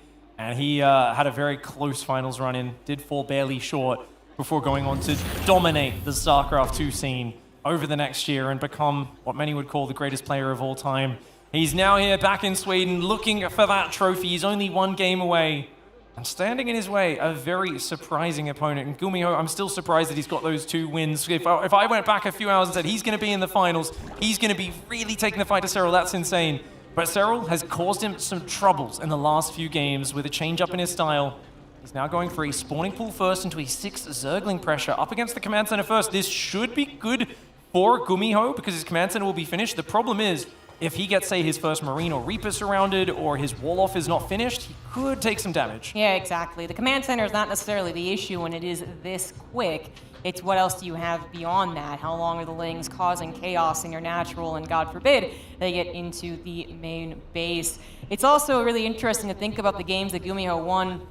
Well, one of them was definitely just him being a trickster, but one of them was him just playing very, very good bio, and another one where he almost won, again, very good bio. So even though, again, we come into this tournament, we come into this finals thinking Gumiho really has to be the trickster, the jokester, like he's got to do some weird stuff. He's proven that as a mechanical 3CC build, it would also work out well for him. His factory is a little vulnerable, right? It's building, and it's just building faster than the Lynx. Surprise, Serral isn't actually attacking the SCV. Yes. I guess he's just trying to actually get through the building itself and prioritizing that. And it looks like good micro by Gumiho. Repairs with a single worker. Reaper's out. A few more of those Zerglings should be going down. I like how Serral tries to split one in the natural. He says, if you want to hunt these guys down, there will still be a Zergling causing trouble. But overall, a fantastic opening for Gumiho, who gets an early worker lead. He's done the greediest build possible. Serral, on the other hand, playing quite aggressive and finding nothing. I do like that Serral mix it up, just throw it out there for a hot second, especially now that he's up a game. But yeah, that wasn't exactly the ideal scenario. He is actually getting speed here in this game. Oh, number 6, here we go. And looks like Gumiho is once again sticking with the reactor barracks. Single-handling on the way. Gonna swap it off. This map is known for crazy strategies from Terran because Lingbane is so strong here. It's a big map. Oh, Serral, nice attention to detail, comes back in and manages to get that. What is he doing with the add-ons in the main base? He actually built a tech lab first. Oh, yeah, okay. So he built a tech lab and now he swapped it off to build the starport right on that tech lab. That's interesting. So I guess it's just a very quick Banshee opening. 3rd command center already on the way as well. Interesting build here. Gumiho does like to mix things up, and I believe he just wants to go very early into that. Actually, a Viking on the Tech Lab starport. Zombie Grub. That's a That's an interesting one. That's a bit of a brain teaser. I'm not sure. He could still be going into Banshees. It's actually a very classic build that I think nowadays people would just think it's bad, but Viking first into Banshees. I was actually thinking for sure Battlecruisers, as Altitude being a bigger map as well. But let's see if he cancels the cloak. The Overlord dips in, actually dips out. Great scout for Serral, Yeah. The Viking will have to chase down that Overlord. Extra queens are on the way for Serral right now. He's got pretty good information about what's going on. And a lair does start up. Cloak gets cancelled and a Raven. Okay. All right. So it's not in the spectacular Battlecruiser play, but I do like the trickery here. A Viking coming out is going to blind Serral on the map, not just for the scouting of what Gumiho's build order is, but also for future drops, right? Taking care of the Overlords. Reaper gets back in, sees the timing of the lair, does a little bit of damage, and well, unless Daryl is going to cheese with that lair, which he's not going to. Gumiho knows that he's actually probably even a little bit in his head. The cloak probably worked out and might even over-defend with some Spore Crawlers. Super early Spore Crawlers as well as a very quick lair, but Zombie Grub, whoa, what have you seen? Factories, man. We are getting our mech game. Ooh, okay. This is something that I said Solar destroys it. Serral is known as a master of defeating mech. But it's a big map. It's one which plays very differently to other maps. It's great for those mobile battle mech styles. Already double armory on the way and an engineering bay. Double armory, not really a battle mech classic. That makes me think Gumiho might be playing traditional mech, trad mech, tanks, Hellbats, Thors, all of those sorts of units. And Serral playing Ling Bane. Hell, this is going to be a really interesting matchup. Serral needs to scout this first and foremost. Right, yeah. Gumiho has been setting himself up as more of a bio player in the last few series, last few days, actually, this tournament. But finally throwing out the mech, and we're about to see battle mech, okay? Then, this could really surprise Serral. I am really happy that Gumiho is at least trying this on Altitude. It is his last life, and people have their opinions about the mech chances of living and actually winning, but he has played some spectacular battle mech on this map. Indeed, he has. And Gumiho, he really is. It's his variety that lends him such strength as a player. It's why he's quite hard to play against. And catching Serral off early in this series, he's hoping to do it again here. 6-minute mark, massive Hellion run by with a Raven. He's looking for big kills. Yeah, those Lings are actually going to be a little lined up. Now a bit more of a surround as reinforcing Lings come in, but Auto Turret also coming down. That actually, the biggest problem with Auto Turrets is the threat. As the Lings get distracted by it, the Hellions go after the drones. The Queen actually blocked the ramp. They wanted to go in the main base, but that single Queen was perfectly positioned. The Hellions kind of bugged out for a little bit, trying to get past it, but they just couldn't quite squeeze through. And all things considered, Serral does hold. Wow, really nicely done there. I actually thought that was going to really trip him up with the auto turret adding in. 7 drones go down, but for all of those Hellions, and while yes, Gumiho will be able to replace the Hellions, playing mech as he is, and now Serral knows that, it still was not a very good trade. Takes away some of that map presence as well while he rebuilds the numbers, but the Cyclones are now out, add in a couple more Hellions, and we will once again have Gumiho out in the map. Nice early 4th command center. I love that. That's a big detail that you need. With this style, long run, Zerg is actually more cost efficient than Terran a lot of the time. Unless you get over into the tanks, which he is now starting, Cyclone Hellion is always eventually going to get flanked by Zergling, Baneling, caught by a Fungal, and it's going to all go down at a very terrible cost. But you can actually expand at the same rate, if not faster than the Zerg, if you just keep taking these command centers. Oh, I love that. So that's actually his scouting supply depot for the Vikings or the Banelings. But you're absolutely right about that. But what's really nice about Gumiho is that he's not just stuck in his 2017 ways or whenever he last was playing, traditional mech, right? Like, he's not going to stick with just battle mech and kind of refuse to adapt. He's not going to stick with traditional mech and refuse to adapt. The way that he plays this out, as you're saying, a lot of expansions, really taking over the map, but then he does a really good job reading into when he should be adding on the tanks, when he can push or take zones on the map that really make the Zerg player double guess how they ought to be playing against him. Here we go. Hellion dropping the main base, slides its way in. Nice moves. Oh, Blue Flame kicks in just now as well. Roasty, toasty time. And 7-8 drones will fall immediately. Zerglings don't even want to run into that. The Hellbats will morph. Looks like Gumiho's happy to throw these Hellbats away for now. Just says, no worries, I've got better things to do. You're going to lose a lot of mining time having to pull back your whole force to deal with this. And he does actually come in and saves one of the Hellbats to get out for later. Yeah, I guess he might have been judging where the attention should be, and then at some point he's like, I can actually pay attention and bring up this Hellbat. The Battle Mech was trying to move on the right side, hasn't really found anything quite yet as Serral continues to establish creep spread to the middle of the map. He is adding on the Infestors, waiting for that upgrade to get about halfway done before actually adding them on. Overseas Scout continuing through. Sarah wants to make sure there's no sneaky battle cruiser transition. He knows who he's playing against. Gumiho is always a player who's got surprises up his sleeve. But for us, we can see it's just Thors and 2-2. He's rounding out his Tank Cyclone Hellion army with that. He's also building Medivacs 2 at a time, so the Bernie drops are one of my favorite maneuvers. Definitely huge if you can drop those on top of like Hydras. But in this case, where it is mostly Roaches and now Infested Tech coming in, it's going to be interesting to see where those Medivacs come into play. Gumiho, when mech was more common in the meta, he was one of the best at actually doing those quick Hellion Thor drop pushes, kind of all of the above. But it's not so popular anymore. It's like what he's doing here. I do love the mobility that the Medivacs add. They could absolutely go for Hellion drops, but they also help those Thors survive when often they get target fired. You pick them up, and then the Roaches are like, oh no, I can't target fire them anymore. I just think it's a great addition where, Vikings, maybe not too helpful right now. Liberators, of course, could do some damage, but the Medivacs, I love that Gumiho still likes adding them in. Going up to 8 factories now is Gumiho. He's got like 6-7 command centers. He's got a barracks floating out front just to monitor the Zerg's movements, give early warning of attacks. Neural Parasites on the way. The Infestor count is growing. Hive and Spire on the way as well. Serral is waiting for Gumiho to make a mistake. So far, Gumiho has not made it. Gumiho is building towards the late game mech army, and I think it might be time to begin that Ghost transition because Serral's got the spellcasters. Actually, no, he's going to go for a push. Maybe he'll go for Ghost behind it, but for now, he is shoving with a gigantic mech army. Exactly. He has adapted it away from, battle mech, really not even really being all that active with it. Added on those tanks, added on those Thors. With all those upgrades that the Thors have, they are actually tanky and they pack a punch, and again, can be micro thanks to the Medivac addition. Absolutely lovely from Gumiho. Serral not quite prepared to tackle this push. Lets it onto his side of the map, lets it on top of the base, which absolutely goes down. I don't know what he's planning on doing now. He actually runs into the tanks that are definitely going to win that fight, positioned as they are. He is forced to retreat away, but if he retreats any further, then the Natural is in trouble. Now the way Serral's going to try to do this, look at this. Roach run by, cuts off the reinforced, deals with the Hellbats, backs away from the Thor. He wants Banelings to clear the Hellbats. He wants Zerglings up front to tank the siege tank shots. He wants his Ravagers to drop the corrosive piles and then very quickly fade away before they get shot down. Ravagers are incredibly expensive. You don't want to be standing and trading shots with siege tanks and Thors. You want to just hit them, get in, get out. Yeah.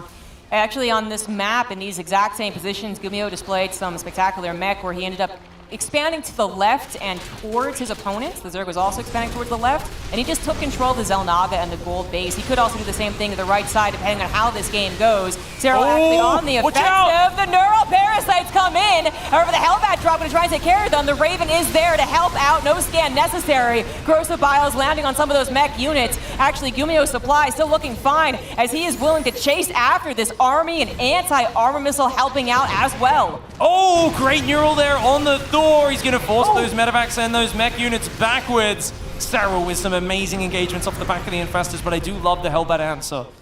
What you don't realize until you've tried is you cannot Neural Parasite a transport that has units inside it. So those Medivacs with Hellbats, you can't stop those with anything but a fungal growth. The Infestors are usually burrowed. They can't fungal while they're underground. So you can just drop those on top. As long as you have a Scanner or a Raven, they'll get shot down, and you'll break those Neurals before they have a big impact. That's excellent information for sure. Don't try that, guys. It's not going to go too well. And perhaps Serral does know that, even though you're not often up against this particular composition. I don't know if he target fired, by the way, or it was just the AI, but the Thor that was Neurals made sure to kill that one Raven that was available. Gumiho, I don't believe, remaking that Raven. He also still has not added on Ghosts. So he is still sticking with the masked Thor army, and again, with the amazing upgrades that he has, it might work out. Ling's trying to get some run-bys in, capture a tank, gonna go after this Thor, and find the damage. There you have it. 3-3's almost finishing for Gumiho. That's going to be big. Zerglings coming in. Oh, Serral being so tricky with these little Ling backstabs, trying to find units. But keep in mind, most of his army still Ravager Ling Bane. These units are fragile. He needs the correct engagement. And he's got to take the right fight. Your Parasites come in. The Hellbat drops answering all over the Zerg. Wow. Gumiho coming in with napalm drops like an absolute madman. Oh, wow. Bringing back kind of a classic style. The Hellbat drops on top of the Zerg to help deal with the current problem Terrans are facing. The Neural Parasites against their army can be very tricky to deal with. You add on Ghost, you get the EMP, do you siege up your Liberators in time and actually have that scan? Well, this is a very fast reaction to those Infestors. Really cool stuff here from Gumiho, perhaps advancing the cause of Terran mech. Now even including some of those Thor drops to help chase down the Roach Ravager as it tries to retreat. Careful, this is very hard to get out of here. Thors aren't very mobile. Sterile catching him out. Thors are getting dropped backwards to dodge the Biles, though. Nice micro. I didn't realize Terran had Warp Prism Zombie Grub. Gumiho does, apparently. And gosh, seeing them just ferry around the Thor, good feelings here, very good feelings. He could even try and go for drops, but that is exceptionally dangerous to do. You better off even just trying to go for the Hellion run buys, but Gumiho's like dangerous? That's my middle name. I mean, he's actually going for the drop. It's the fungal that could catch him. I don't think there's much other anti-air, right? Unit count would be something I've really... Is there Viper? There's nothing at Queens. So if you get fungled, I think you're okay, as long as there's no Queens or Spores nearby. Yeah. This is really, really hard for me to figure out exactly who's winning in this situation because they've both got big banks building. They've both got high base counts. I like that Gumiho doesn't commit and throw those units away. If they get fungled, they cannot get back in the transports. Ooh, we had more starports added on at some point. Didn't even see that one. 3 battlecruisers are on the way as Gumiho continues to develop his ground mech, I suppose, into that air mech. Will Serral be prepared for this? So far, he's just been matching the push-outs. He's been trying to deny the bases. I don't think he'll be able to tackle Gumiho's actual army as long as it's defensively set up, which means that Gumiho can start to add in these battlecruisers. He might even be able to hide them until they're at a higher count as well. Okay, oh, nice move for Sterile. Unsupported Planetary Fortress gets biled down. A moment of inattention for Gumiho gets punished. Sterile looking for those freebies. This is what Sterile's so good at. When other players are trying to force things to happen, Sterile is simply casually looking for them and finding them, stumbling into them as he wanders around the map, finding those free pickups. Really nicely done, but the battlecruisers are definitely a surprise. The Roach Ravager, though, now rotates to the left. Gumiho a bit sloppy on his positioning. Where are those Thors? Yeah, they're very out of position. Perhaps another Sensor Tower would be necessary. He thinks about dropping on top of this, but decides that it's unnecessary as Sterile is going to retreat. He still has yet to have to show his battlecruisers. They haven't had to respond in an emergency quite yet. Maybe they could have and tried to save, for instance, that right side base, but I don't even believe they're out yet. So he is continuing to add them on, add on upgrades and Yamato as well. And I'm fairly sure that Serral has not gotten sight of this. No anti-air on the way. I think Gumiho's going to teleport in. I think he wants Serral to engage and he's going to teleport in on top of it and try to boost the Thors. He's basically saying, if Serral goes in here for the Neurals, for the engage, I am going to jump on top as a surprise. And he is looking for one crushing victory. Gets a hatchery on the right side. He's taking the Watchtower. Sterile still trickling Zerglings in, keeping himself frustrating, making it hard for Gumiho to get on top of this. There we go. First sign of the battlecruisers finally had. Is Gumiho going to react to that? Maybe teleport them in? No, still waiting for perhaps Sterile to make that big mistake. That is the second Spire, by the way. The first one's already a greater Spire. Some Corruptors are coming in. Banelings make some connections, but Gumiho now threatening this base. Those tanks starting to inch forward. Tanks are a big problem for the Infestors, but the Ravagers, nice corrosive Biles for Sterile, takes out the front 2 tanks, pulls back. Thor's boosting on top of the Infestors. Whoa! Crazy move there for Gumiho. He gets 2-3 and the Infestors go down. One of the Thors gets caught by a Neural Parasite. Corrosive Bile tries to punish. Battlecruisers are going to go for it. There it is. The teleport in. 3 Yamatos available. Corrosive Bile's actually kind of supporting their Neural Parasite as well. Not going to take care of the Neural Parasite. The Yamatos are used on his own Thors. He tries to dodge out of the way, but Gumiho's tactic is not working out so far. The battlecruisers do end up living throughout the Neural Parasite. Not enough Corruptors to help out, and now the Corruptors are actually going after the battlecruisers underneath the Thors. They're adding a ton of damage. It's a bit of a bloody mess, but Serral is starting to lack some units. The mech push continues on. Incredibly technical hold by Serral.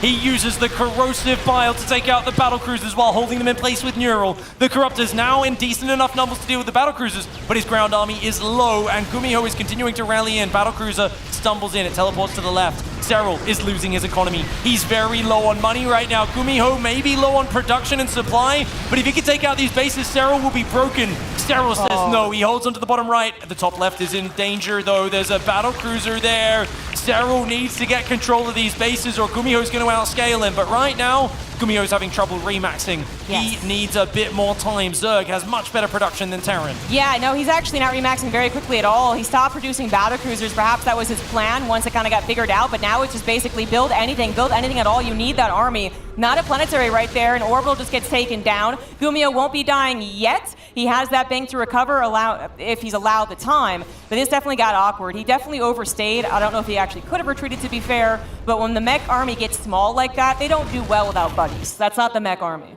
Hindsight's 2020, but Gumiho, if he teleported on the left with all 3 BCs, cleaned up 2 of these hatcheries and flew home, that would have been a much bigger success. He's not done yet though. Hellbat drop comes in, Hellion Cyclone behind it, going back into a slightly more flexible mech composition and finding some big value. Yes, he is. I mean, he's going to have to retreat here, but thanks to the medevacs, he absolutely can. He is still pushing with the actual army, but nothing to respond to the neural parasites. Gumiho actually kind of starting to get really clumsy, to be honest. He really needs to consolidate and think through these pushes and how he's going to play out the rest of this game. Right now, Cyril is bigger brothering him a little bit with those infestors. The why are you hitting yourself? Why are you hitting yourself? Every time he steals one of those big 6 supply units, a battlecruiser or a Thor, it's a massive swing in the battle. And these SCVs aren't able to find anywhere to mine. Gumiho's back on 4 bases now. Cyril, it's just his activity level is too high. The Lings keep on backstabbing. Gumiho's trying to put the fight back on him. Gumiho does not want to be defensive. He feels that their way to victory is aggression. Cyril's on 93 workers with not that many bases to mine from right now. Taking out a few of these drones does not really hurt Cyril's economy so badly. There are some Cyclones available, but the Corruptors might be able to take down the factories before they die. Gumiho is still continuing to be aggressive. This is very, very dangerous for a mech player. I just said that they need buddies. They're not like Bio. They don't separate and engage, especially because they're often found without an exit strategy. The medevacs help out a little bit, but I still think that Gumiho is bleeding off too many expensive units. He no longer has that settled economy where he can kind of make those moves and be okay with it. He has to consolidate and think about establishing his economy again before he starts tackling Cyril's. Think about that ancient cistern game. Gumiho was in such a desperate spot. And then he just basically said, full-on aggression and harassment. I'm going to stress you out and ruin your economy and overwhelm you. That's what he's tried to go for here, but this time Cyril was ready for it. He's blocking those, and I've got to agree with you, Zombie Grub. He's taking amazing trades. Gumiho, he cannot afford to lose this orbital command center. We'll quickly save it for now, but look at that. There's a borrowed Zergling there. Gumiho's in so much trouble, still building incredibly expensive battle cruisers, 700 resources a pop. And Cyril's expansions continue to pop up across this map. Yeah, resource trade actually bad for Gumiho. Not a particularly good sign here. I do want to get a unit check after we see this upcoming battle. Battlecruisers versus Infestors 5 to 7. So Neuroparasites, if all of them are available, that is, will be effective, but they might not be if they're being used or if they actually start getting destroyed. Battlecruisers waiting to teleport in if they possibly can. Another Thor gets knurled, somehow survives, but that's a big Zerg army and there's not much on the ground for Gumiho. Oh, massive, massive fights for Cyril, showing his class in this game. I gotta say, when those Hellbats were dropping on his Infestors, the Battlecruisers teleporting in as a surprise, the Thors moving across the map, a lot of Zergs would have crumbled, but Cyril is made of sterner stuff. And as much as he's being tested in this grand finals, look at this. The Battlecruisers coming in now on the left, getting a lot of damage.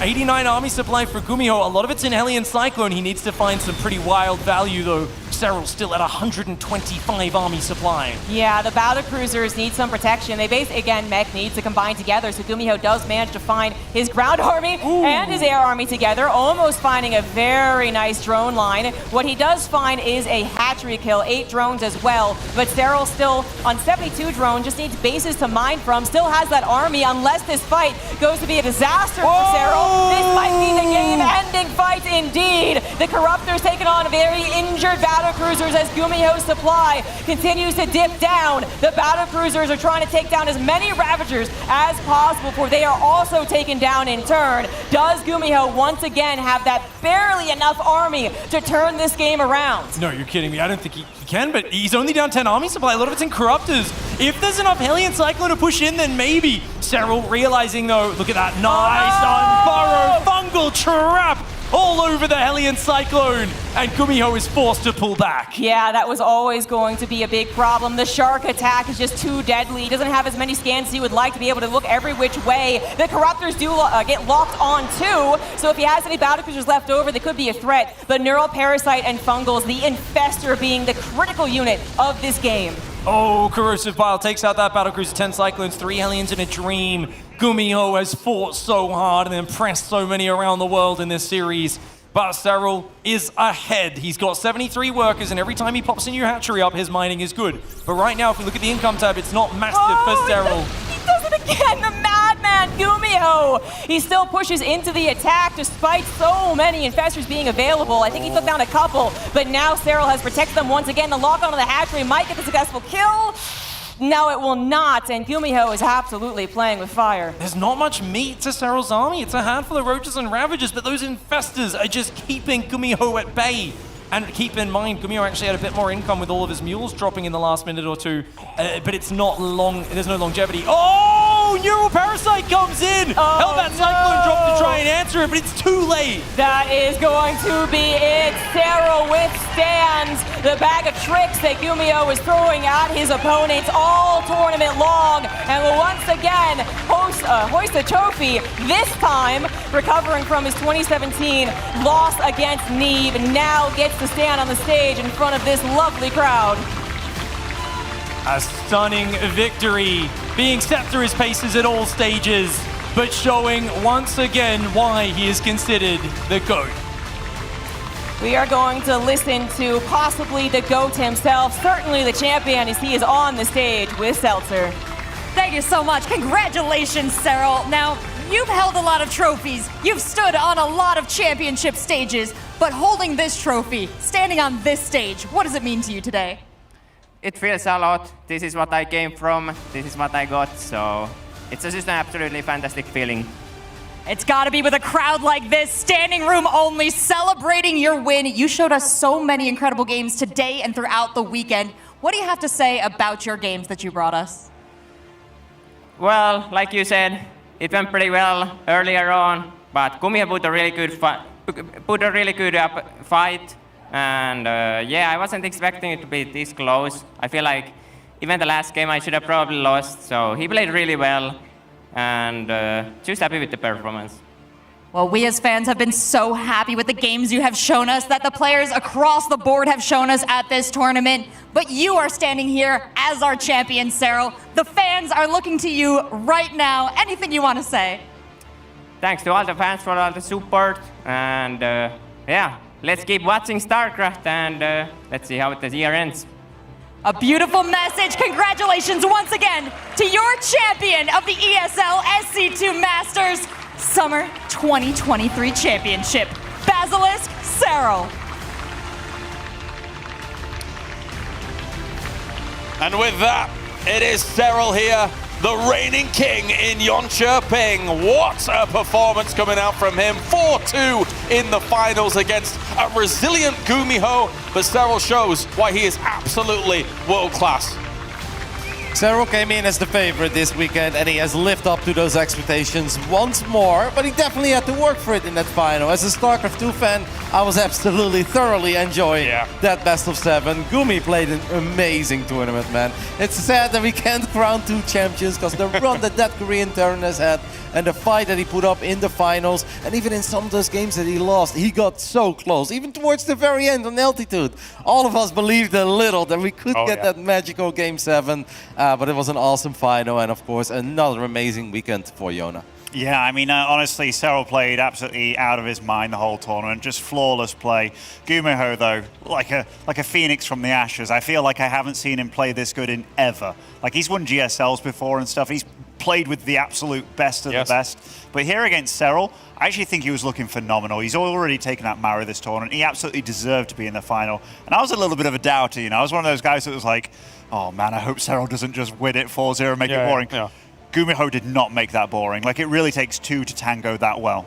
Game 2, I cannot believe how we saw Gumiho be able to kind of bring that back. I mean, of course, Serral was always down in terms, he's doing all right in terms of supply, but the army was never increasing. Gumiho made those Marines so efficient in that second game. I couldn't believe what I was watching. 3-3 upgrades and a guy with a gun. A little bit of magic. Now, that was an amazing game. This final had a couple of amazing games, and I definitely think that Gumi, sure, he should be very happy with the run that he's had, but he'll be kicking himself a little bit for that Neo-Humanity game, right? I feel like that's a map made for Gumiho style. We know that he loves the late game, we know that he loves the turtle, and to move out like that while Serral's making that many units early on, that's going to be a costly one. And even on Babylon, I feel that that Gumi kind of came out guns blazing, had a good start with a little drop in the main base, excellent follow-up with the Hellions, and maybe, as Ben would like to call it, eager beaver, got a bit carried away, thought he could close it out, but it's so hard to get Yona out of a game. I mean, Yona once more got tested in every single matchup, right? Like, we cannot ignore that. Quarterfinals, he played the best Protoss in the tournament, Classic. Semifinals, he played Raynor,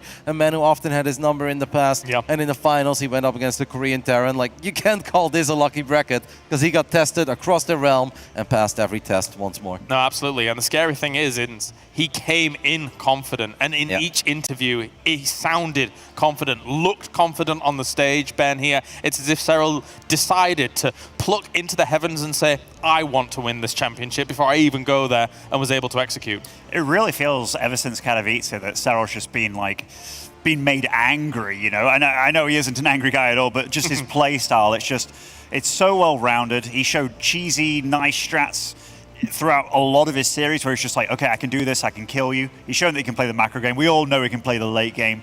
He's got control second to none. And these games against Gumiho as well were just, they're tricky, because Gumiho was pulling out all these weird builds. Like, I mean, that last game on Altitude, the mech into the BCs and stuff, dropping the Hellbats on the Infestors, few of those moments are very, very dicey, but he always managed to muster something and just bring it out of there. Lest we forget the BC game that wins things out as well for Gumiho, of course, which was just a flurry of aggression coming out from Gumiho. And yeah, Cyril bows out to that one, but then is able to come back in the series. Yeah, that's kind of what we predicted before we even kicked off the grand final, where sure, Cyril's the favorite, but it's hard to go up against a guy like Gumiho, because he's not just your mech boy. You can't just prepare for mech builds. You have to keep in mind that he's excellent with Marine Tank as well. He showed it on Ancient, but then obviously he is able to whip out a double Starport BC build like he did on Dragon Skills. Just an awesome final with a lot of very epic moments where Cyril definitely had to dig deep, but I am going to go just with what Ben said as well. It almost feels that Cyril is starting to have that like aura of invincibility around him again.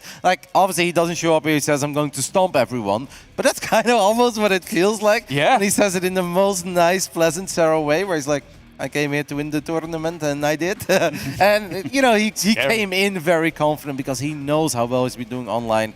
And, yeah, that man never really fails to bring it to the big show. Yeah, congratulations to Cyril, of course. But what a tournament overall. I feel like wall-to-wall, Ben, we've had a great series, great matches. We had some 3-0s here and there, and they were quite quick. But beyond that, it's been awesome. We kind of followed the StarCraft curse in a way, and like you have the good quarterfinals, and then slightly one-sided semifinals, but then a great final. I'm just so happy for Gumiho, man. Like, he's a player that's been on a lot of people's radar. You know, he's a very good Terran, but it's like, is he really the tip top though? And this tournament, he absolutely proved he is, and he's teamless as well. Exactly. Like, what a pickup. And I mean, like, he fell very short of Gamers 8, but he was so close, 2-3 against Stark there. What a way to bounce back for him. Even though he is teamless, I still think that Psystorm deserves a little bit of love, right? For all those years, they have supported Gumi and probably made sure that he never stopped playing, kept on being motivated. So even if he's not representing Psystorm Gaming anymore, I do think they deserve a little shout out for the love they gave him over the years. That basically gave us this Gumiho this weekend, because without all that support, who knows where Gumi would have been. Yeah, he's looked fantastic here, and as has our champion here, Cyril. So congratulations to him. Any final closing words, gentlemen, before we finish things up? The floor is yours, Ben. Honestly, just an amazing tournament. I didn't know what to expect coming into it, but holy crap, did everybody deliver. Like, you know, lots of the underdog stories that we're getting in StarCraft 2 right now. I love it. Yeah, it's amazing. It's amazing. It feels like anybody can win, but then Cyril comes in and wins. It's back to 2018. Yeah. Roddy? I mean, it's hard to just have a couple closing words after 3 long days of StarCraft, because you think of the open bracket and the cool games we've had there. You think of Lambo's amazing run throughout this tournament, even if he didn't make it into that top 8. A skillless run as well in the open bracket. Elise, I think, had a very good showing, so a lot of players definitely deserve some love. Classic, of course, like him being the last standing Protoss. Nobody really expected that from him. And a few community members, you know, picking up a win, so they still walk away with $300. A couple of young kids. I think overall it was great to be back in Sweden. We've been here many times in the past. It's a place that gives us a lot of esports memories. Warcraft 3 and StarCraft 2 for me. So I think it was an awesome weekend, and I think we can only quote Yona there towards the end.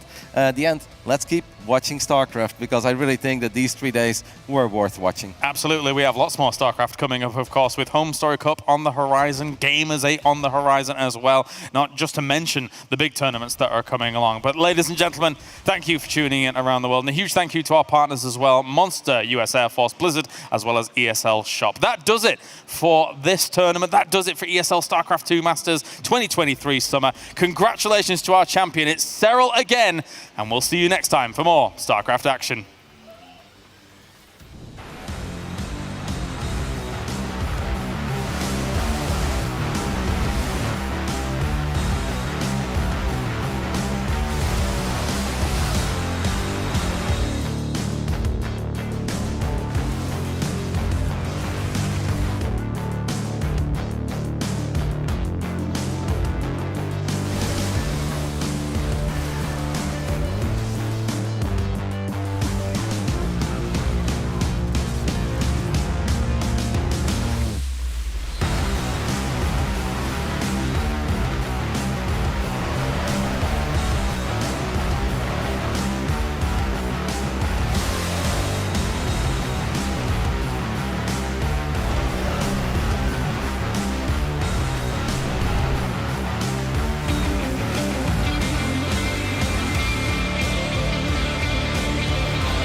I think about everything that I've done, challenges overcome, sacrifices I made in pursuit of being the one to take us out of the slums, ready to scrap for crumbs. A million laps on the track until I clasp my lungs, but I ain't done. Let's take it to the max some more. I spaz before a champion.